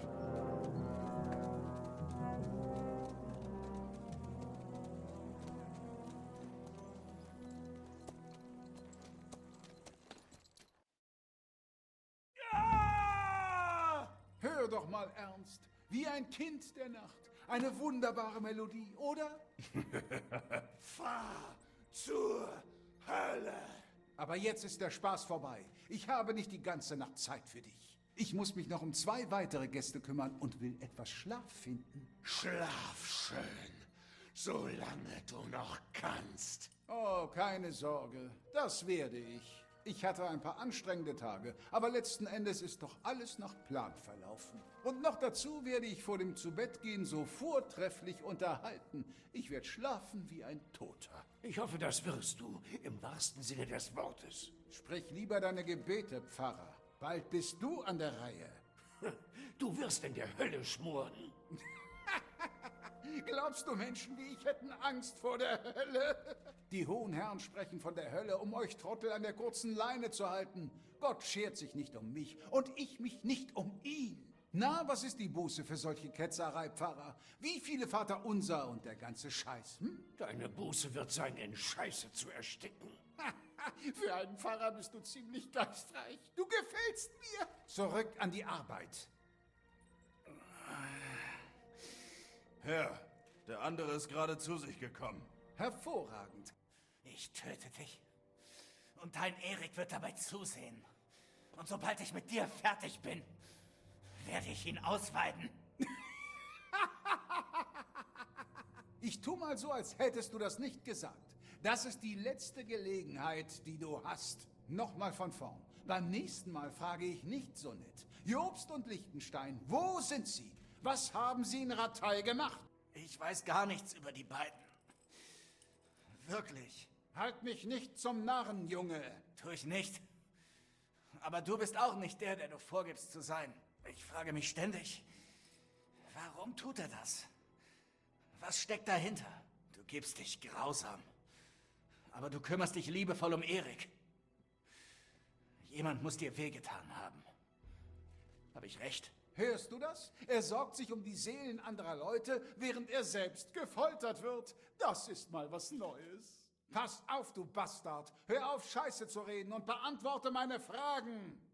Ich frage nur, weil es nützlich werden könnte, wenn ich irgendwann mal Erik foltere. Aber, welch hässliche Worte.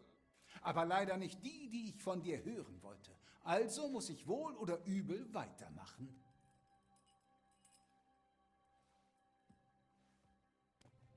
Ah! Ah! Ich verstehe wirklich nicht, warum du versuchst, den Helden zu spielen. Um deine Kameraden zu schützen? Der Hauptmann hat schon viel erzählt. Und der Pfarrer zittert wie Espenlaub, der hält nicht lange durch. Ich hab dir gar nichts erzählt, du Hurensohn! Du hast mehr preisgegeben, als dir bewusst ist. Du solltest dich ausruhen. Oh!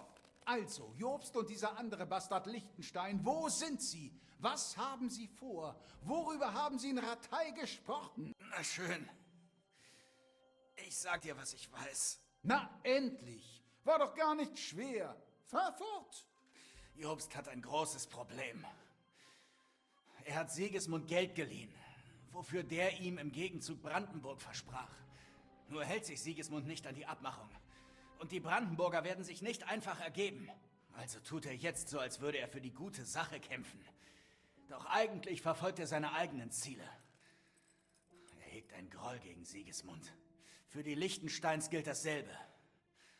Sie haben Wenzel Geld im Austausch für Bretzlau geliehen. Aber wenn Wenzel den Thron verlieren sollte, kann niemand diese Abmachung bestätigen.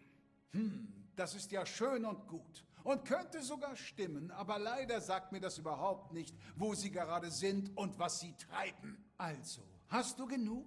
Können wir endlich ein ernstes Gespräch führen?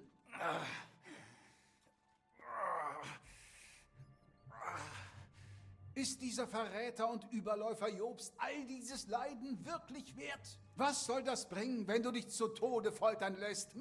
Das hier ist nicht dein Krieg. Jetzt hör zu. Wenn du mir sagst, was ich wissen will, dann höre ich auf. Und ich werde veranlassen, dass von Bergo für dich ein Lösegeld von Ratzig verlangt. Und dann kannst du in dein Drecksloch zurückkriechen. Ich kann dir nichts sagen, weil ich nichts weiß. Die Herren scheren sich ein Scheißdreck um mich. Niemand hat mir verraten, warum wir hergekommen sind. Ich bin meinem Vater nur von Nutzen, weil er keine weiteren Kinder hat. Wenn er welche hätte, hätte er mich schon längst fallen gelassen. So sah das aber gar nicht aus, als ihr beides euch in Tallenberg gemütlich gemacht habt. Weißt du denn nicht, dass Lügen falsch ist? Ernst? Nein! Aufhören! Nicht doch! Was willst du, Pfarrer? Möchtest du uns etwas beichten? Godwin! Nein! Schnauze! Sag schon, was hast du auf dem Herzen, Pater? So wie ich es verstanden habe, sucht Jobst nach Verbündeten, um sich Sigismund zu stellen. Das ist mir nicht gerade neu. Ich will wissen, wo er jetzt ist. In Brandenburg. Er wollte nach Brandenburg. Schon besser. Und was ist mit Liechtenstein? Ratzig meinte, Jobst hätte ihn nach Kuttenberg geschickt. Mehr weiß ich nicht. Ich schwör's bei Gott. Unglaublich. Er hat ihn direkt in Sigismunds Arme geführt. Es überrascht dich vielleicht, aber ich glaube dir. Und du hast dem Bastard das Leben gerettet. Dafür wirst du im Himmel belohnt werden. Also dann, das genügt für heute. Siehst du, du musstest mir nur entgegenkommen und nun ist es vorbei. Das ganze Blutvergießen war nicht nötig. Jetzt ruh dich aus, damit du für morgen bereit bist. Ich habe noch viele weitere Fragen. Gute Nacht, die Herren. Gut, das hätten wir. Ich will, dass du mir Erik bringst. Er wird einen kleinen Ausflug machen.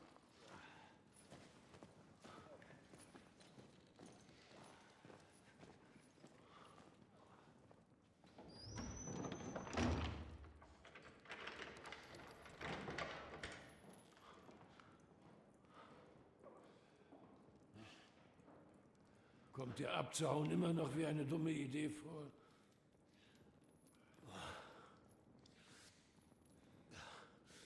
Das Schlimmste ist, dass wir die anderen verraten haben. Und jetzt wird es ihnen wie uns ergehen. Mach dir keine Vorwürfe, Kleiner. Jeder bricht unter Folter zusammen. Es ist nur eine Frage der Zeit.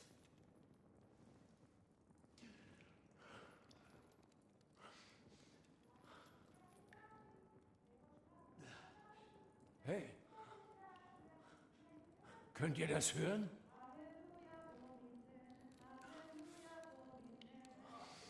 Halleluja! Ich sitze hier ganz schön auf dem Trockenen.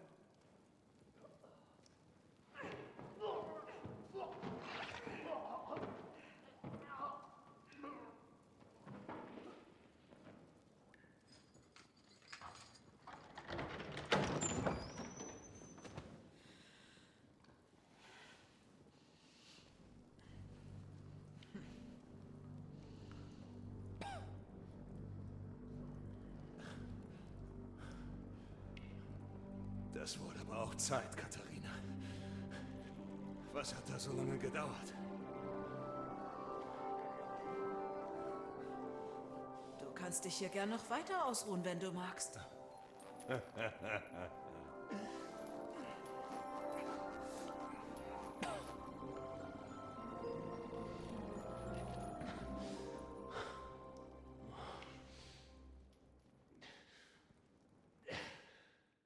Warte. Du? Deshalb hast du die ganze Zeit so getan, als würdest du mich nicht kennen. Bist du ganz von allein darauf gekommen? Und deshalb hast du auch den Mann am See getötet. Ich würde doch nicht zulassen, dass jemand seine dreckigen Hände an meine treueste Waffenschwester legt, oder? Wenn ich nicht gewesen wäre, hättest du das nicht verhindern können. Siehst du, wie frech er ist, Katharina? Aber er hat recht, Žižka. Er hat sich wie ein lebensmüder Irrer benommen. Aber du warst noch nicht bei mir. Wäre er nicht gewesen. Hab Dank, Heinrich. Ein Irrer? Ich schrecke vor keinem Kampf zurück. Mehr nicht. Wie gesagt, ein Irrer. Geht es dir gut? Ich werde es überleben. Aber alles andere wird nicht ganz so einfach. Was ist mit euch beiden? Besser, als ich vermutlich aussehe. Er hat mir nicht so viel Aufmerksamkeit geschenkt. Wir kennen uns noch nicht, Liebes. Godwin, mein Name. Katharina, Aber für Höflichkeiten ist jetzt keine Zeit. Wir müssen verschwinden. Die Frau hat recht. Von hier verschwinden? Wie? Das habe ich natürlich bedacht. Es gibt einen Geheimgang, der direkt vom Kerker nach Apollonias führt. Ein Geheimgang? Ganz genau. Gute Arbeit, Kathi. Dem Herrn sei Dank. Worauf warten wir dann noch? Lob den Tag nicht vor dem Abend. So leicht wird es nicht. Am Eingang des Geheimgangs ist ein Eisentor. Wir können es nicht aufbrechen. Wir brauchen den Schlüssel. Und den hat nur der Burgherr. Und im Moment ist das der Ungar. Sakra, wo finden wir ihn? In seinen Gemächern oben in der Vettel, vermute ich mal. Ich kümmere mich um Istvan und hol die Schlüssel. Oh ja, was für ein genialer Plan. Jemand muss es tun. Und ich bin nicht in der Verfassung dazu. Keine Sorge, das übernehme ich. Mit dem habe ich sowieso noch ein Hühnchen zu rupfen. Genau davor habe ich ja Angst. Er meinte, er will etwas Schlaf finden. Mit etwas Glück liegt er gerade im Bett. Wir machen das gemeinsam. Versteh das nicht falsch, Godwin, aber Heinrich muss unauffällig sein. Und du wärst ihm nur im Weg. Außerdem müssen wir unseren Turm nach von Bergos Befehlen durchsuchen. Und Wache halten. Wenn jemand käme, könnte Katharina ihn nicht allein überwältigen. Und ich wäre keine große Hilfe. Hast du es schon vergessen, Žižka? Ich soll ihn in einem Stück nach Hause bringen. Sei unbesorgt. Er kommt zurecht. Jemand, der mir eine verpassen kann, wird keine Schwierigkeiten mit dem verdammten ungarischen Zwerg haben. Meinetwegen. Sei vorsichtig und gehe keine unnötigen Risiken ein. Keine Mätzchen. Schlitz ihm einfach im Schlaf die Kehle auf. Ein Pfarrer gibt einem nicht alle Tage Ratschläge im Kehlen aufschlitzen. Aber ich werde sie beherzigen. Also gut, teilen wir uns auf. Ich kümmere mich um Istvan. Und du, Godwin, siehst nach, ob du in von Bergos Gemächern etwas finden kannst. Wenn's sein muss. Es ist nur... Ich könnte eine Rüstung gebrauchen oder sowas. Und eine Waffe, um den Bastard zu erledigen. Er ist zwar wertloser als Ungeziefer, aber ich will ihn nicht mit bloßen Händen erwürgen. Der arme Bastard, der uns bewacht hat, braucht seine Sachen wohl nicht mehr, schätze ich. Die Toten zu berauben ist zwar eine Sünde, aber der Pater stellt sich bestimmt kurz blind. Ja, obwohl das mit der Blindheit ja eher dein Gebiet ist, Žižka. Warte, Heinrich. Ich gebe dir mein Messer. Ich brauche es hier nicht. Danke. Ich kümmere mich um Jan. Beeilung. Reite das Pferd zu Tode, wenn du willst. Dein Weg führt durch Senitz. Das gehört den Rosenbergs. Die werden dir ein neues geben. Hier ist der Bericht für von Bergo. Ich bekomme fast Mitleid mit Ratzichs Bastard. Doch wir haben, was wir wollten. Das Wichtigste ist, finde Jobsts Spion. Lichtenstein.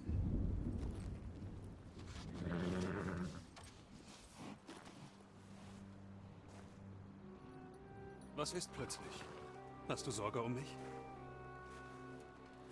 Schon gut. Ich schaffe das. Vor mir steht ein erwachsener, fähiger, junger Mann. Aber dennoch hast du erst zu lernen, dir deinen Platz an der Sonne zu erstreiten. Niemand wird Leuten wie uns je irgendwas auf dem Silbertablett servieren.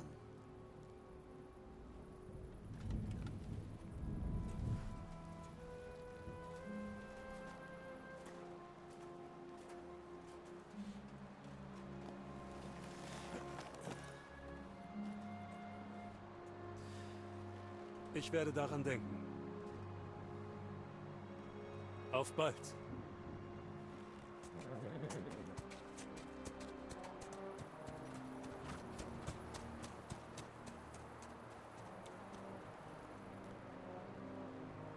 Auf bald, mein Junge.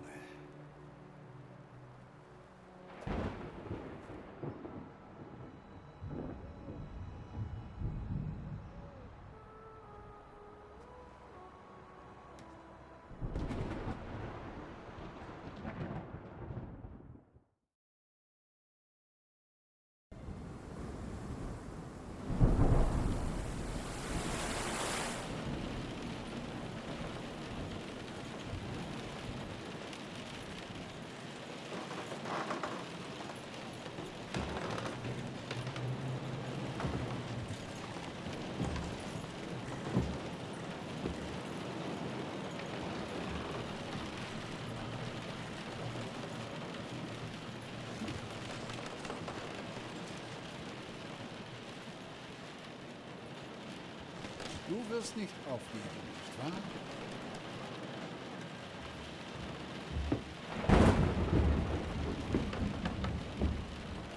Weißt du, das schätze ich irgendwie an dir. Weil es mich an jemanden erinnert. Ich bin nicht wie du. In der Tat. Letztes Mal ließest du mich gehen. Das war nicht meine Art. Und das bereust du jetzt sicher.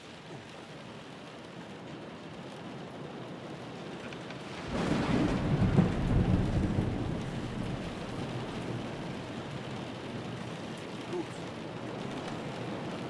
Was hast du geplant? Einen ehrlichen Kampf? Oder hast du endlich dazu? Ich bin nicht wie du. Also gebe ich dir eine Chance. Wenn du denkst, du hast eine Chance, versuch's doch. Los, ich dachte, du wolltest Vergeltung! Worauf wartest du noch? Bring dir's zu Ende! Was zum? Also, du willst das Schwert deines Vaters? Dann hol es dir doch! Worauf wartest du noch? Bring dir's zu Ende! Ach du Scheiße! Worauf wartest du noch? Bring dir's zu Ende!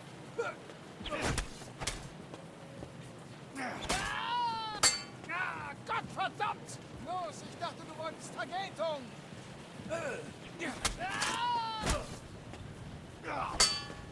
Los, ich dachte, du wolltest Vergeltung!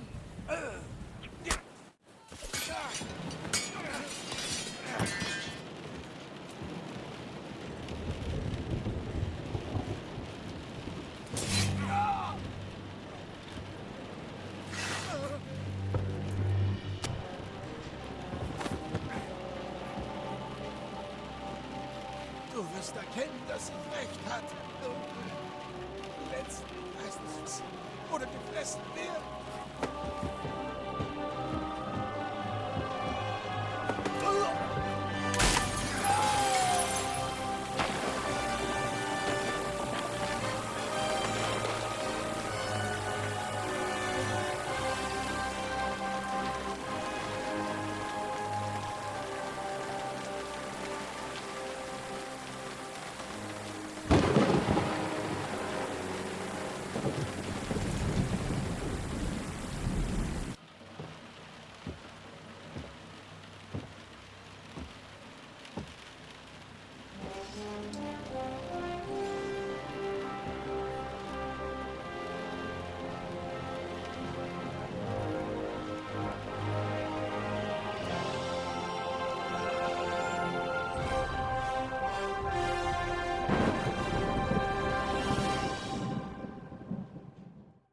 Ich gehe davon aus, dass du die Sache mit dem Ungarn geklärt hast. Bevor ihr jetzt eure Rachegeschichten austauscht, gebt mir die Schlüssel. Ich muss den richtigen finden. Bitte sehr. Istvan ist tot. Ich habe ihn umgebracht. Und ist dir ein Stein vom Herzen gefallen? Hat sich was verändert? Wunderbares Gefühl. Jetzt muss ich mich nur noch um den Rest kümmern. Sei vorsichtig, Heinrich. Ich verstehe dich nach allem, was passiert ist. Aber an Rache Gefallen zu finden, kann gefährlich sein. Nicht nur für die Seele. Amen. Lasst ihn in Ruhe. Er ist ein Krieger, das sieht man in seinen Augen. Du hast das Richtige getan, Heinrich. Und hast du meinen Rat befolgt, oder bist du unnötige Risiken eingegangen? Ich habe wie ein Ritter gekämpft. Ich habe ihm erlaubt, sich zu verteidigen. Also hast du meinen Rat ignoriert. Oh, mein Junge. Was wäre, wenn du verloren hättest? Hast du mal daran gedacht? So darf ein Ritter nicht denken. Zum Teufel damit, aber dieser Bastard hat keinen gerechten Kampf verdient. Du hättest ihn wirklich im Schlaf ausweiden sollen. Gott sei Dank ist es nicht schlimmer ausgegangen. Seid ihr fertig mit der Tratscherei? Ihr habt wohl vergessen, wo wir sind. Wir müssen hier weg, und zwar jetzt. Ist es weit? Žižka wird zu Fuß nicht weit kommen. Ich schaff das schon. Woher sollte ich das wissen? Ich war noch nie hier. Der Geheimgang endet irgendwo in Apollonias und das liegt nicht weit von der Burg entfernt. In den Felsen dort ist ein altes Wildererlager, in dem meine Leute auf uns warten. Du zuerst, Heinrich. Leuchte uns den Weg. Ich schließe das Tor hinter uns. Dann los. Ich hoffe nur, wir werden nicht lebendig begraben. Wenn's dazu kommt, hätten wir zumindest ein Begräbnis mit einem Pfarrer.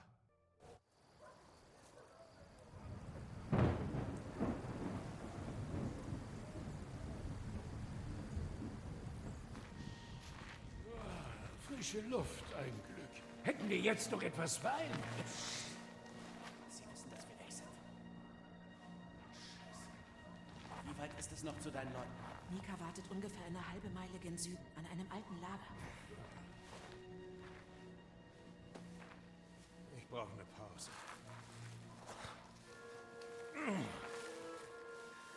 Wir sollten uns die Nachricht von Sigismund ansehen. Ich will wissen, was der Bastard vorhat. Gute Idee. Ich brauche etwas Licht. Mal sehen. Ich, Sigismund von Luxemburg, durch Gottes Gnaden, König von Ungarn, Dalmatien und Böhmen. Scheiße, überspring das. Ich verfüge, wir gehorchen, wir den Verräter. Und daher bitte ich meine Verbündeten. Sigismund versammelt all seine Streitkräfte in Kuttenberg. Das bedeutet? Es bedeutet, er verliert die Geduld. Er will den Aufstand niederschlagen, solange er noch kann. Also sind von Bergo und von Aulitz dann in Kuttenberg? Ja. Mein Freund Hinek von Kunstadt ist in der Festung von Sugto, nicht weit von Kuttenberg. Und Liechtenstein ist bereits dort. Wir müssen sie warnen. Und auch Kapon befreien. Ja, doch zuerst müssen wir weg von hier. Aber er schafft es zu Fuß nicht weit. Ich bringe die Pferde zum Weg. Ihr wartet. Du läufst ihm direkt in die Arme. Du kannst ruhig gehen. Die geben bald auf. Und wir werden weiter hineingehen. Wenn du Mika triffst, das Passwort ist Falke. Gott stehe dir bei.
Wer fragt? Ich bin Heinrich. Ich bin hier, weil ich Falke. Die Losung ist Falke. Na schön. Ja, ich bin Mika. Wo ist Katharina? Es ist alles schiefgelaufen. Wir haben einen Verwundeten. Wir müssen mit dem Karren zum Geheimgang, um ihn aufzuladen. Wo ist er überhaupt? Wir haben den Karren und die Pferde kurz vor Apollonias versteckt. Die Soldaten durchkämmen die Wälder. Währenddessen kommt man nicht an ihm vorbei. Scheiße. Ich dachte, wir könnten uns rausschleichen. Oder ihn verletzen. Du siehst auch nicht gerade gut aus. Hör mal. Mein Bruder und der Gehilfe des Metzgers bewachen den Karren. Aber wenn wir bis Tagesanbruch nicht zu ihnen stoßen, verschwinden sie von hier. Jemand muss ihnen sagen, was passiert ist. In Ordnung. Ich übernehme das. Geh und such Katharina in der Höhle. Sie wird dir helfen. Wo genau ist der Karren? Geh von hier aus nach Süden, bis du an eine gespaltene Klippe kommst. In der Nähe steht ein kaputter Karren. Geh zwischen den Felsen durch, den Hügel hinauf und dann nach Süden. Wenn du an einem alten Lager vorbeikommst, bist du auf dem richtigen Weg. Von dort aus ist es noch eine Meile. Immer weiter nach Süden. Dann solltest du sie finden. Wir haben abseits des Weges gehalten, damit wir nicht entdeckt werden. In Ordnung. Vergiss nicht, ihnen das Passwort zu sagen. Falke. Sonst töten sie dich auf der Stelle. Verstehe. Viel Glück. Gott schütze dich. Dich auch.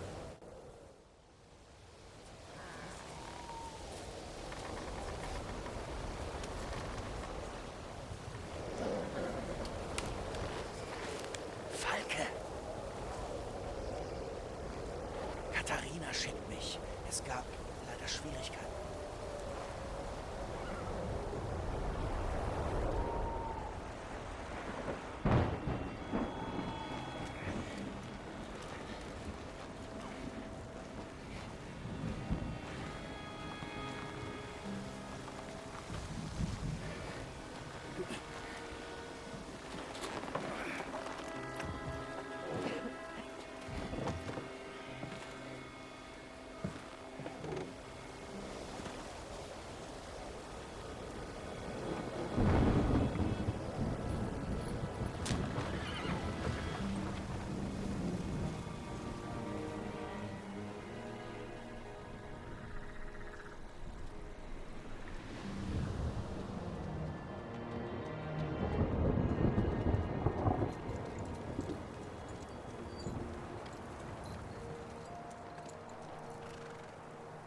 Geradeaus geht's nach Gitschin. Die Handelsstraße führt euch nach Kuttenberg. Kommst du nicht mit uns? Nein. Ich muss zurück zu Ratzig und Hanusch. Ihnen berichten, was vorgeht und was mit Herrn Capon geschah.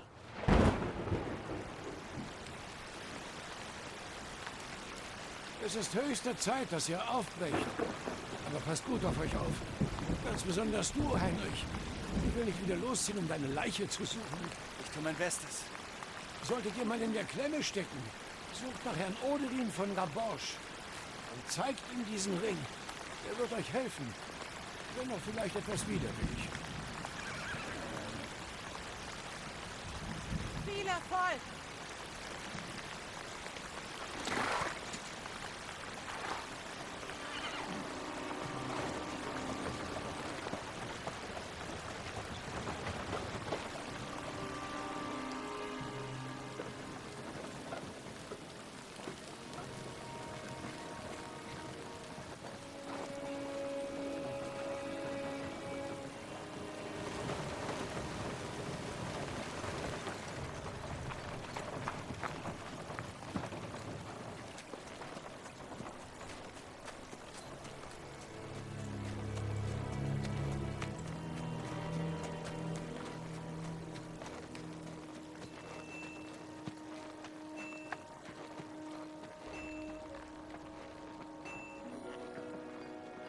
Nun, hast du ihn endlich erwischt.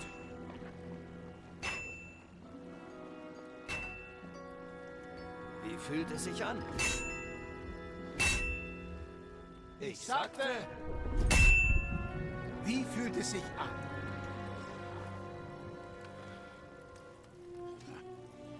Dachtest du ernsthaft, dass du mich so leicht los wirst?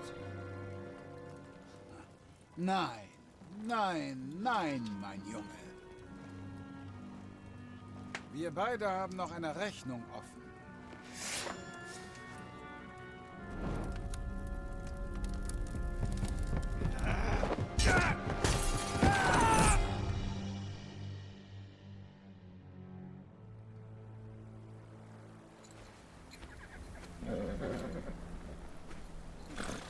Heinrich?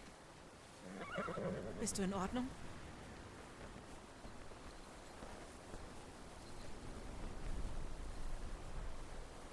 Du bist eingeschlafen. Bist du verletzt?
So toll. Endlich sind wir da.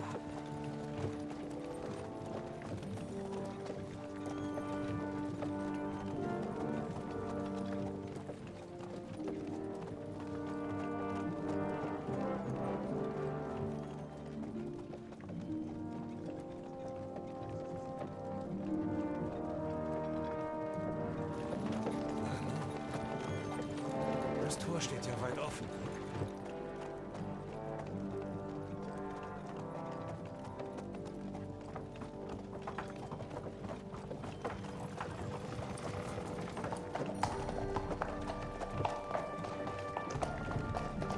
Tränke, füttere und sattel die Pferde. Auf der Stelle. Verstanden? Ja, Herr.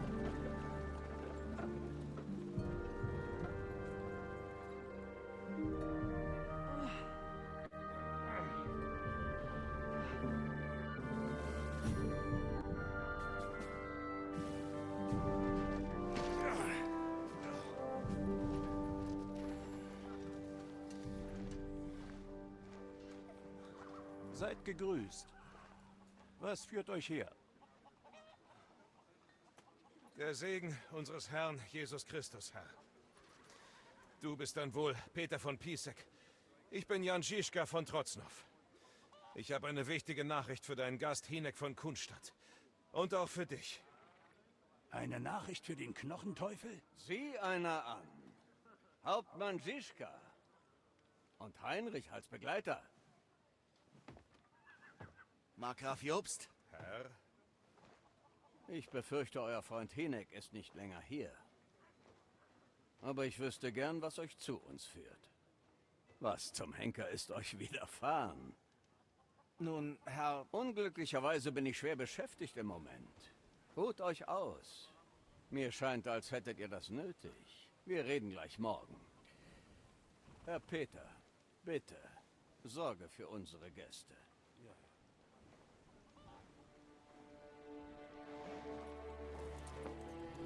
Auf geht's!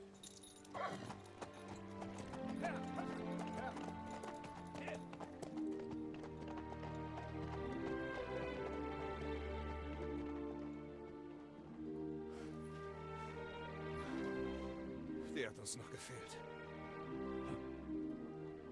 Ihr müsst müde und hungrig sein nach eurer Reise. Folgt mir.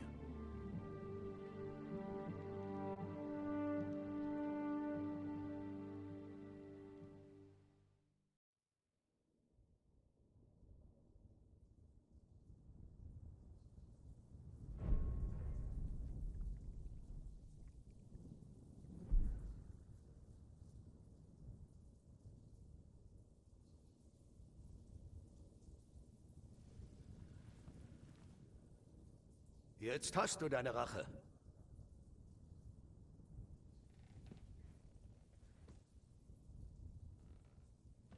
Vater. Fühlst du dich jetzt besser? Ja. Und wie geht es weiter?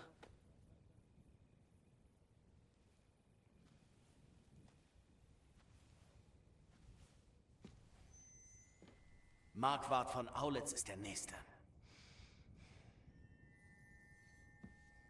Dann von Bergo. Dann... Willst du das wirklich, mein Sohn?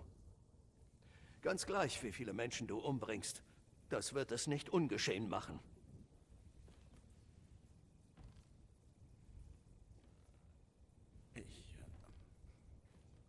Ich will es aber so. Ganz sicher, Heinrich.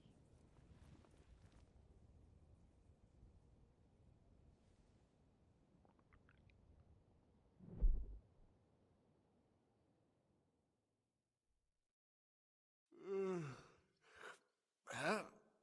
Was ist los? Warum wächst du mich? Der Markgraf ruft nach dir her. Und nach dem anderen Herrn. Meinst du Žižka? Glaube ich. Ich weiß nicht, wie er heißt, aber er wartet im Hof. Ich wollte gerade los, um seine Wunden zu versorgen. Was ist mit Katharina? Ist das die Frau, mit der der Herr angekommen ist? Weiß ich nicht. Ich habe sie mit unserem Hauptmann gesehen. Dann gehe ich jetzt. Ich habe hier noch Frühstück, falls der Herr Hunger hat. Und in der Truhe dort ist ein sauberes Hemd. Ich dachte, das sei angebracht, da dir gestern Nacht nicht nach einem Bad zumute war. Oh, war ich zu forsch? Nein, natürlich nicht. Danke. Brauchst du noch etwas? Nein, Herr. Warum stehst du dann da rum? Du hast mich nicht entlassen, Herr. Ich bin kein Adliger. Du musst nicht so formell mit mir reden. Doch, weil du ein Gast des Markgrafen bist, Herr. Darf ich gehen? Ja, ich meine, ja, natürlich. Danke, Herr.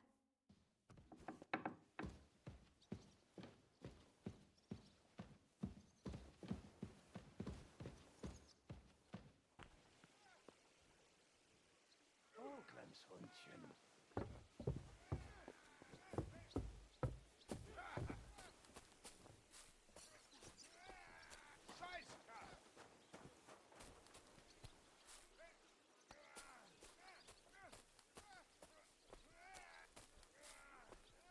Und diese Narbe? Sie ist seltsam, schief, wie ein Buchstabe in einem teuren Buch. Die hier? Da bin ich vom Burgwall im Laxenburger Schloss gefallen. Meine Güte! Von den Mauern? Hast du dieses Schloss verteidigt oder eingenommen, Herr? Nun, das kommt auf die Sichtweise an. Wir haben den Weinkeller gestürmt, weißt du? Ah, ich verstehe schon. Aber vielleicht solltest du das den Leuten nicht so erzählen. Das klingt nicht gerade heldenhaft. Na und? Helden müssen auch ab und an mal was trinken. Ich habe schon mehr als genug Narben aus echten Schlachten. Wie die an meinem anderen Arm. Da hat mich ein Stallknecht bei Gitschin mit einer Armbrust getroffen. Der war keine 15. Armer Junge. Da habe ich meinen Liebsten verloren. Er wurde erschossen? Nein, er hat geschossen. Ah, verstehe. Und was ist mit deiner Augenbraue, Herr? Die ist ganz schief. Hast du da auch eine Narbe? Ja, hab fast mein Auge verloren. In einer Schlacht? Nein, als ich ein Junge war. Ich habe mit Freunden gewettet, dass ich den ganzen Teufelshang runterrennen konnte, ohne stehen zu bleiben. So haben wir diesen einen furchtbar steilen Hügel genannt. Wenn man erstmal losrannte, musste man entweder bis nach unten rennen oder den ganzen Weg runterrollen. Und du bist hingefallen? Ich habe nichts dergleichen gemacht. Ich bin runtergerannt. Aber als ich dann vor lauter Freude wie ein Reh umhergehüpft bin, bin ich über eine Wurzel gestolpert. Ich habe mir den Kopf auf einem Baumstumpf aufgeschlagen. Ein Finger breit zur Seite und ich hätte das Auge verloren.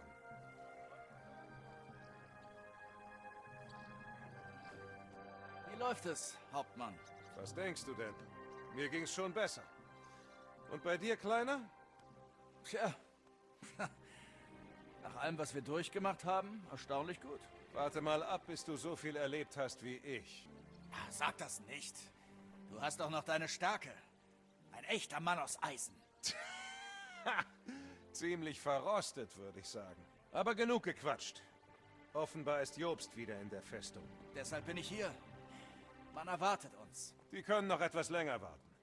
Erst muss ich mich fertig machen und Katharina sagen, sie soll die Pferde satteln. Geh schon mal ohne mich vor. Erwartest du Ärger? Ich erwarte immer Ärger.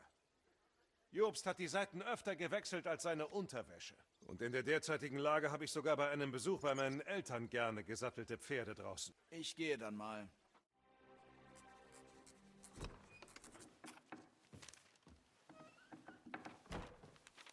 Heinrich!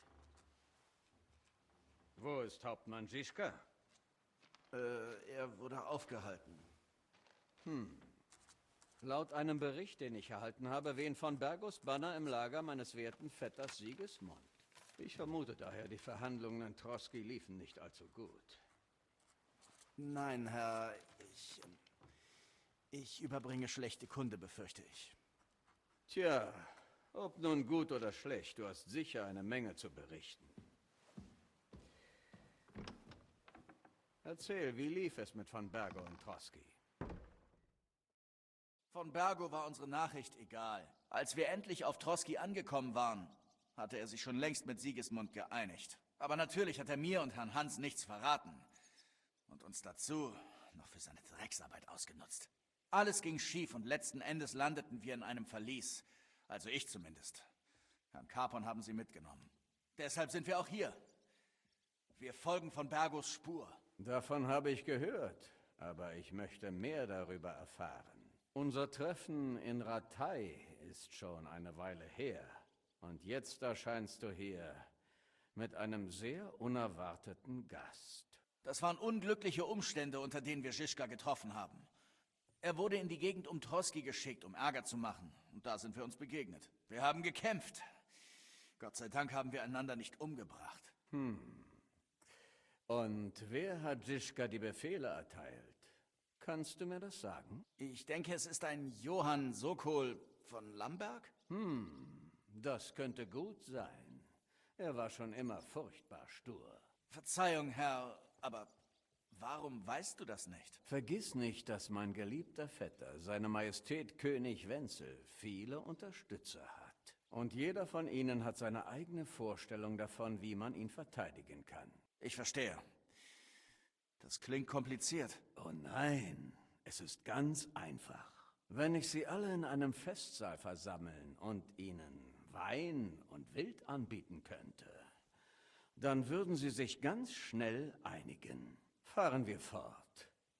Ich habe außerdem etwas über einen Pranger und Wilderei gehört. Was zum Teufel haben Herr Hans und du getrieben? Von Anfang an ging alles schief. Wir wurden überfallen und verloren den Brief. Herr Capon und ich hatten Glück, dass wir überhaupt überlebten. Aber niemand auf Troski glaubte uns, dass wir Boten waren. Von Bergo weigerte sich einem Adligen in Not zu helfen? Das ist schwach für einen Mann seines Standes. Nun, ehrlich gesagt, sah Herr Capon nicht aus wie ein Adliger. Wir wurden während des Badens am Teich überfallen und rannten danach durch die Wälder. Also sahen wir wirklich wie Bettler aus. Aha, das muss ein ungewöhnliches Gefühl für Herrn Capon gewesen sein. Man kann es sich kaum vorstellen, mein Herr. Das kann ich ehrlich gesagt wahrlich nicht. Aber gut, kannst du mir noch mehr über eure Abenteuer berichten? Ich sollte dir wohl sagen, dass Istvan Tos für von Bergo gearbeitet hat. Wer ist das? Einer von Sigismunds Leuten. Er hat um Rattay herum Unheil angerichtet. Ah ja, Hanusch und Ratzig haben so jemanden erwähnt. Sie waren so dumm, ihn gehen zu lassen. Das mussten sie. Sie gaben ihm ihr Wort. Nun ja, es ist irgendwie ermutigend, dass manche Leute noch so naive Vorstellungen von der Welt haben. Diesmal nicht. Er ist tot. Sehr gut. Ich habe gehört, er war ein Bandit und ein Mörder. Für derlei Leute darf es keine Gnade geben. Willst du mir über noch etwas berichten? Abgesehen von Tos. Mehr ist nicht passiert, Herr. Ist das so? Mein Hofbote Johann von Liechtenstein, der mir gute wie schlechte Nachrichten überbringt, ist unter mysteriösen Umständen verschwunden. Deshalb sind jetzt alle Informationen umso wertvoller. Du hast erwähnt, dass du einige Zeit in von Bergos Verlies verbracht hast. Und ich kann mir denken, wie man dich behandelt hat. Sag mir, hast du irgendetwas verraten? Nun, auch wenn ich es ihm nicht verraten habe, hat von Bergo gewisse Informationen bekommen. Welche Informationen? Über Liechtenstein. dass er in Kuttenberg ist und was er dort tut. Es tut mir leid, Herr, aber wir wurden gefoltert. Das ist äußerst bedauerlich. Aber du musst dich nicht schämen. Man kann von niemandem erwarten, Folter zu widerstehen. Aber Herr Lichtenstein, was, wenn Sie ihn unseretwegen getötet haben? Johann begab sich in die Höhle des Löwen. Ihm waren die Gefahren bewusst. Danke für die Neuigkeiten. Du kannst nun gehen, wenn du möchtest. Aber du bist auch länger in der Festung willkommen. Sobald es möglich ist, kannst du dich einer Gesandtschaft nach Ratay anschließen. Bestimmt willst du schnell nach Hause. Was? Ich soll nach Hause gehen? Das geht nicht. Ich muss Herrn Hans retten. Ich habe geschworen, ihn zu beschützen. Ein edler Gedanke. Aber du solltest dir keine Sorgen um Herrn Capon machen. Von Bergo hält ihn sicher in einem goldenen Käfig. Ich habe es versprochen, Herr. Ich verstehe. Doch ehrlich gesagt ist Herr Capon sicherer als du oder ich. Wir sollten am besten einfach auf die Lösegeldforderung warten. Markgraf. Ah, Hauptmann Žižka. Wir sprachen gerade über Herrn Capon. Der Markgraf denkt, er sei nicht in Gefahr und wir sollten die Lösegeldforderung abwarten. Wie es üblich ist. Ich will mit dir etwas anderes besprechen. Du fragst dich sicher, warum dein Freund Hinek, der Knochenteufel, nicht hier ist. Oh, in dieser Festung machen allerlei Gerüchte die Runde. Du und Pisek habt ihm Zuflucht verwehrt. Zuflucht ist für Leute in Not, Hauptmann. Hinek wollte brandschatzen und plündern. Doch ich habe da andere Pläne. Ach ja, hä? Und wie genau sehen die aus? Rumsitzen und schwatzen, während König Wenzel im Kerker verfault? Wie könnte es anders sein? Gerade erst hast du dich mit Sigismund gegen Prokop verschworen, deinen eigenen Bruder. Es wäre Zeitverschwendung zu versuchen, jemandem wie dir die Vielschichtigkeit der luxemburgischen Dynastie zu erklären. Lass dir aber von mir sagen, dass es das war, was die Lage genauso erfordert hat. Und ich versichere dir, dass alle meine Handlungen einzig und allein dem Interesse dieses Landes und unseres Königs Wenzel folgen. Du handelst doch nur in deinem eigenen Interesse. Jeder weiß das. Gewagte Worte von einem Mann, der sein täglich Brot mit der Ermordung von Händlern auf der Straße verdient. Nichts für ungut, entschuldige. Ich bewundere diese Kunst. Manchmal vermag die Feder mächtiger zu sein als das Schwert jedoch. Trifft das nicht immer zu.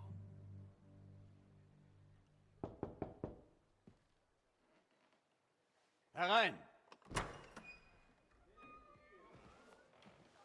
Wir können aufbrechen, Herr. Gut, wird auch Zeit. Es trifft sich, dass der Hauptmann uns auch eben verlassen wollte. Oder nicht? Sehr gerne. Und du, Heinrich? Ich, Herr, ich gab mein Wort. Ich verstehe. Und ich werde dich nicht zwingen zu bleiben. Doch bitte bedenke, ich habe diese äußerst zerbrechliche Waffenruhe mit Sigismund erwirkt, die uns im Moment Zeit verschafft. Und falls irgendwer meine Pläne mit starkköpfiger Gewalt durchkreuzen sollte, dann hat das Konsequenzen. Ernsthafte Konsequenzen. Ich sehe diese Sache als geklärt an. Lebt wohl und viel Glück.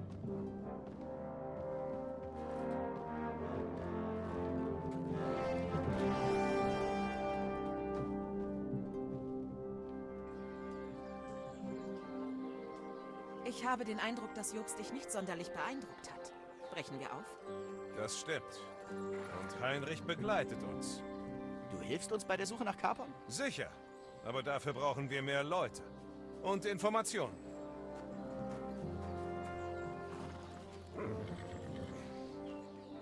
Katharina, ich habe eine Aufgabe für dich. Ja. Geh nach Kuttenberg und finde heraus, was mit Lichtenstein passiert ist. Wenn irgendjemand weiß, was in diesem gottverlassenen Land los ist, dann er. In der Zwischenzeit werden wir Knochenteufel und seine Bande suchen. Viel Glück. Ich würde sogar bis nach Rom gehen und rumschnüffeln, wenn ich dafür den Teufel nicht sehen muss. Auf geht's!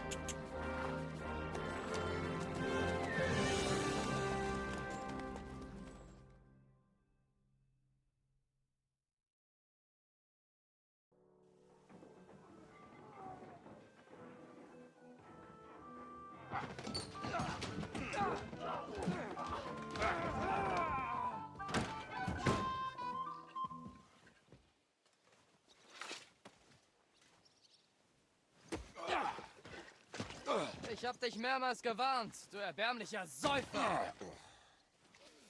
Warte, ich hab dich gemogelt. Die Würfel fallen besser, sobald ich trinke. Ist eine göttliche Gabe. Entweder zahlst du uns unser Geld zurück, oder wir nehmen deinen Kopf als Pfand. Für meine olle Rübe gäb's keinen müden Groschen. Da hast du wohl recht. Ich hätte Verwendung für diese Rübe. Doch ich kann dafür nur mit Eisen bezahlen. Žižka? Ihr macht besser kehrt und verschwindet, wenn ihr an eurem Leben hängt. Ihr habt sicher bemerkt, dass wir mehr sind als ihr. Das lässt sich ändern.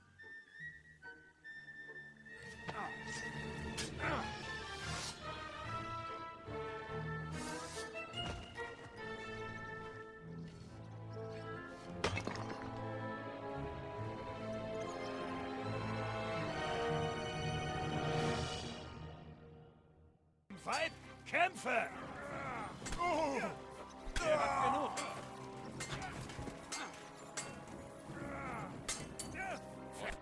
Schön, dich zu sehen, Žižka. Was ist denn mit... Das spielt jetzt keine Rolle. Ha? Wer ist das? Wo ist deine alte Bande? Vor dir steht alles, was davon übrig ist. Wir haben wohl eine Menge zu bereden. Und ob. Das ist übrigens Heinrich. Heinrich, das ist Kubienka. Grüße und danke für deine Hilfe. Du bist ein geschickter Kämpfer. Danke. Nicht, dass ich Hilfe gebraucht hätte. Dieser Kerl wäre der beste Schütze nördlich der Alpen. Wenn er nicht immer besoffen wäre oder mit einem Bein im Kerker stünde. Sollen wir lieber gehen, bevor wer die Leichen bemerkt? Ach was, das ist die Teufelszuflucht. Wenn wir uns benehmen, lässt uns der Schankwirt nur für die Reinigung bezahlen und mehr nicht. Du wirst noch genug Zeit haben, dich an die Gebräuche hier zu gewöhnen. Wir suchen nach dem Teufel. Wo steckt er? Wie gesagt, es gibt eine Menge zu bereden.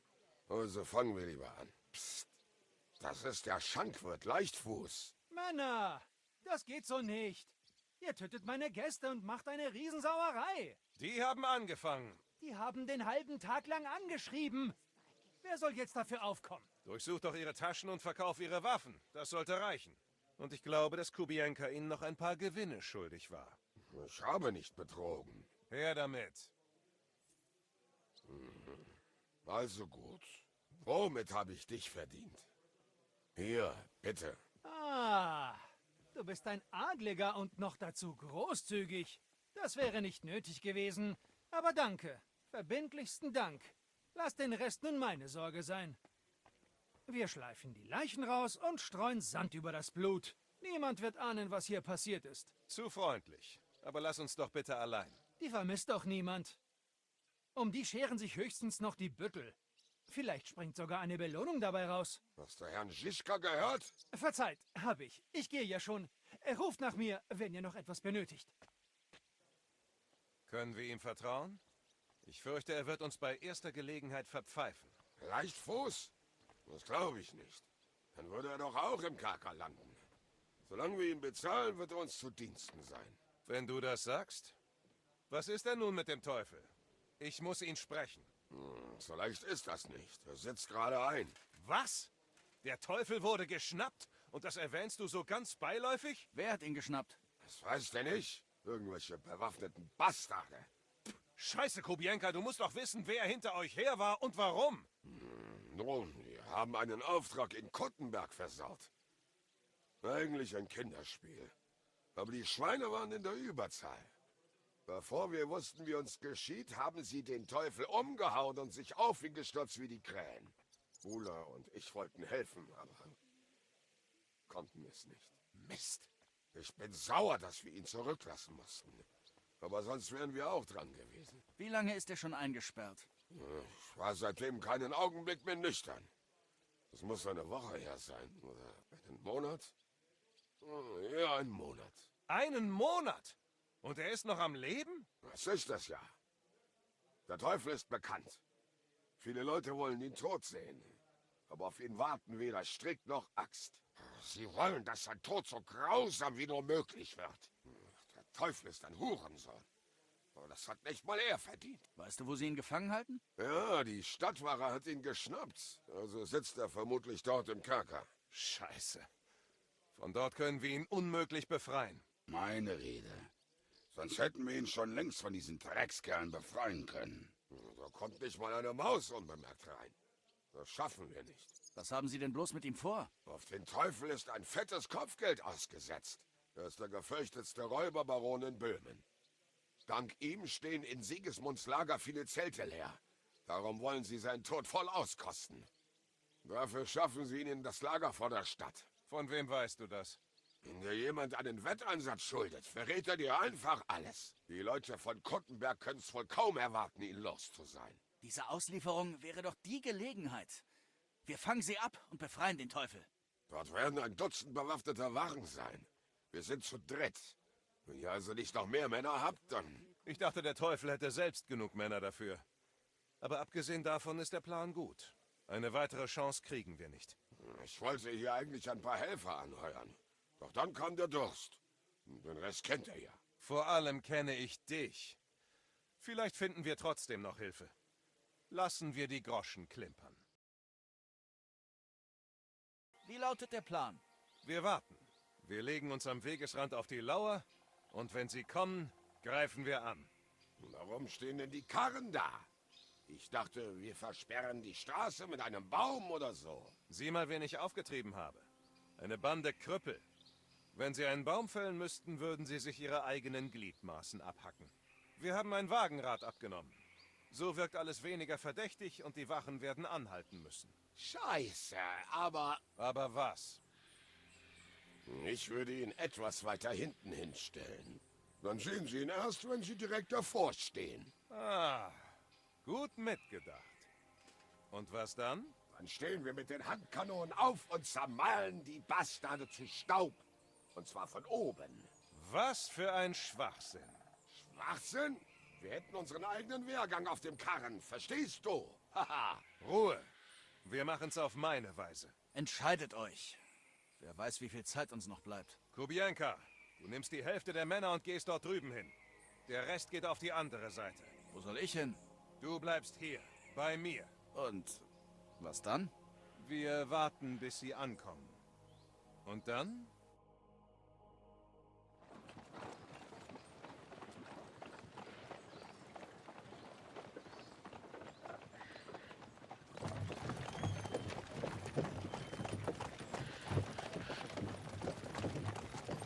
Sind wir schon da?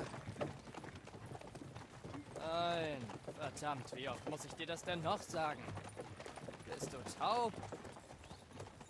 Beachte ihn gar nicht, Rupert. Beachte ihn gar nicht, Rupert.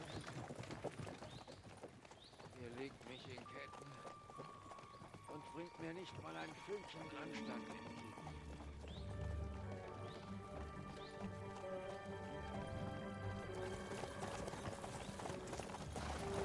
Halt!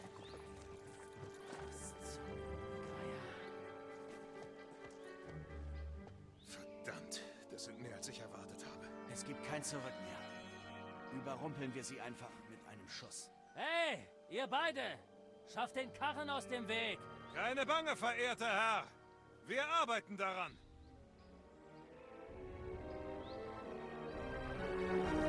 Zum Angriff!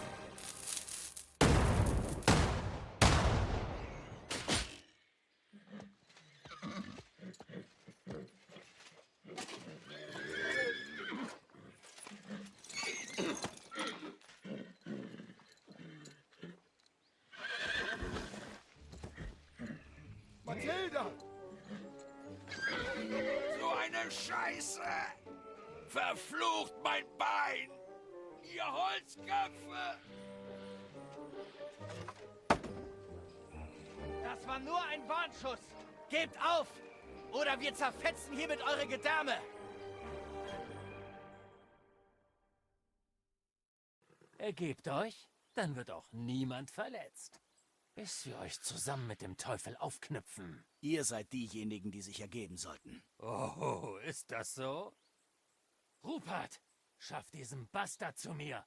Und du, nimm die anderen fest. Töte sie, wenn sie sich wehren. Halt! Wag es ja nicht! Sonst was? Sonst schießt du wieder in den Himmel? Schnauze! Sonst hast du gleich ein Loch im Schädel, durch das man bis nach Kuttenberg sehen kann.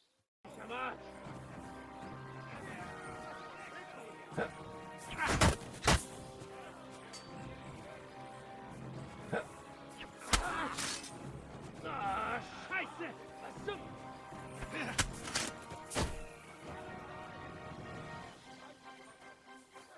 Mach dich so frei, du elender Drecksack!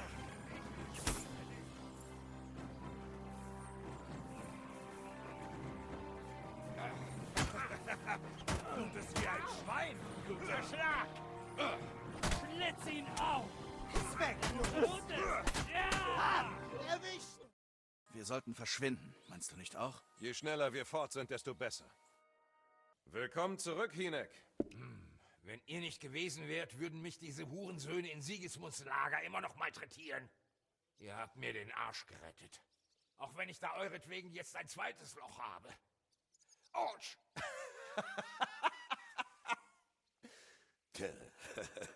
Das war ein Versehen. So einen Treffer könnte ich nie im Leben absichtlich landen. Das wäre ein Jammer. Einen Hurensohn wie ihn fänden wir wohl kein zweites Mal. Ich werd noch rot. Es reicht schon, dass ich es euch wert war, gerettet zu werden. Da wird mir ja ganz warm ums Herz. Spar dir den Dank, bis du von unserem Plan gehört hast. Ich wusste doch, dass ihr mich nicht grundlos rettet. Wie lautet er? Habt ihr ein Geheimversteck? Wo sind deine Männer? Versteck? Unser Lager war ein Drecksloch. Du beleidigst unser zweites Zuhause. Still! Wir können hier bleiben. Hier? In aller Öffentlichkeit? Diese Schenke liegt außerhalb der Stadt. Und sein Ruf ist so schlecht, dass kein guter Christ sich hierher wagt. Solange ihr zahlt, wird der alte Leichtfuß euch jeden Wunsch erfüllen. Dieses Loch bietet uns alles, was wir brauchen, und die Gäste erledigen Drecksarbeit gegen Silber. Und es gibt keine Flöhe in den Betten. Außerdem heißt sie die Teufelszuflucht. Das gefällt mir. Wie du meinst. Heinrich, geh zum Schankwirt und arrangiere unseren Aufenthalt. Aber zurück zur Sache, Teufel. Wo sind deine Männer? Meine Männer? Reicht Kubjenka dir denn nicht? Nicht im Mindesten. Zu schade, sie haben sich in alle Winde zerstreut und mir auch keine Briefe in den Kerker geschickt. Wir müssen etwas dagegen unternehmen. Aber zuerst solltest du zu Katharina gehen und gucken, wie es ihr geht. Sie wollte Arbeit in der Schenke Henkerschlinge finden. Gut, ich gehe allein. Was macht ihr währenddessen? Ich weiß ja nicht, was die beiden vorhaben, aber ich ruhe mich aus. Ich kann sowieso erstmal nicht leiten. Aber dafür fehlt uns die Zeit. Wir brauchen mehr Männer. Zu dritt taugen wir nur zur Bande, die berüchtigt für ihren Kohlkopfdiebstahl ist. Am besten wäre es, einige deiner alten Freunde zu finden. Vergiss es. Es fühlt sich an, als wäre meine Arschbacke abgefallen. Ich kann kaum stehen. Sag mir wenigstens, was mit der berühmten Teufelsmeute passiert ist. Wo finden wir sie? Das wüsste ich auch gerne. Wo sind Sie, Kubjenka? Warum habt ihr mich nicht aus dem Kerker geholt? Du scharst lauter Verbrecher um dich und wunderst dich dann, dass du ihnen nicht trauen kannst. Es ist keiner mehr übrig? Manche kehren vielleicht zurück, wenn sie vom Teufel hören. Wenn sie nicht schon längst irgendwo am Galgen baumeln. Wie finden wir sie? Die könnten sonst wo sein. Dann müssen wir sie eben suchen. Hilfst du uns, Heinrich? Was bleibt mir auch anderes übrig, oder? Ha! Der Bursche gefällt mir. Keine dummen Fragen. Er kommt sofort zur Sache. Sag ihm doch, wo sich diese Bastarde aufhalten. Würde ich ja gerne. Aber ich weiß nicht mal, wer alles überlebt hat. Wir waren nicht mehr viele. Janosch und Bula sind als Erste geflohen. Ich vermute mal, dass sie irgendwo in Bier ersaufen, wenn sie genug Silber haben. Was ist mit Bohuta und seinem Bruder? Auf die war doch immer Verlass. Slavek ist tot. Bohuta war am Ende. Der kommt nicht wieder. Mist. Vielleicht kann Heinrich ihn überzeugen. Versuchen kann er's ja mal. Wer wäre noch übrig? Na, Matthäus und Ranjek. Aber wer weiß, wo die gelandet sind. Und das war's? Wir könnten unser Glück auch mit den aufständischen Bauern versuchen, die hier gegen Sigismund kämpfen. Ich will keine schäbigen Bauern, sondern meine alte Bande. Wenn das so ist, dann waren das alle. Liechtenstein muss warten. Ich suche erstmal nach dem Rest der Teufelsmeute. Schön, aber sei vorsichtig. Sie sind nicht für ihre liebliche Art bekannt. Nach allem, was passiert ist, sind sie bestimmt ziemlich angefressen. Also sei nett zu ihnen. Ich werd's mir merken. Na dann, nur zu. Aber bedenke, dass Katharina dich in Kuttenberg erwartet.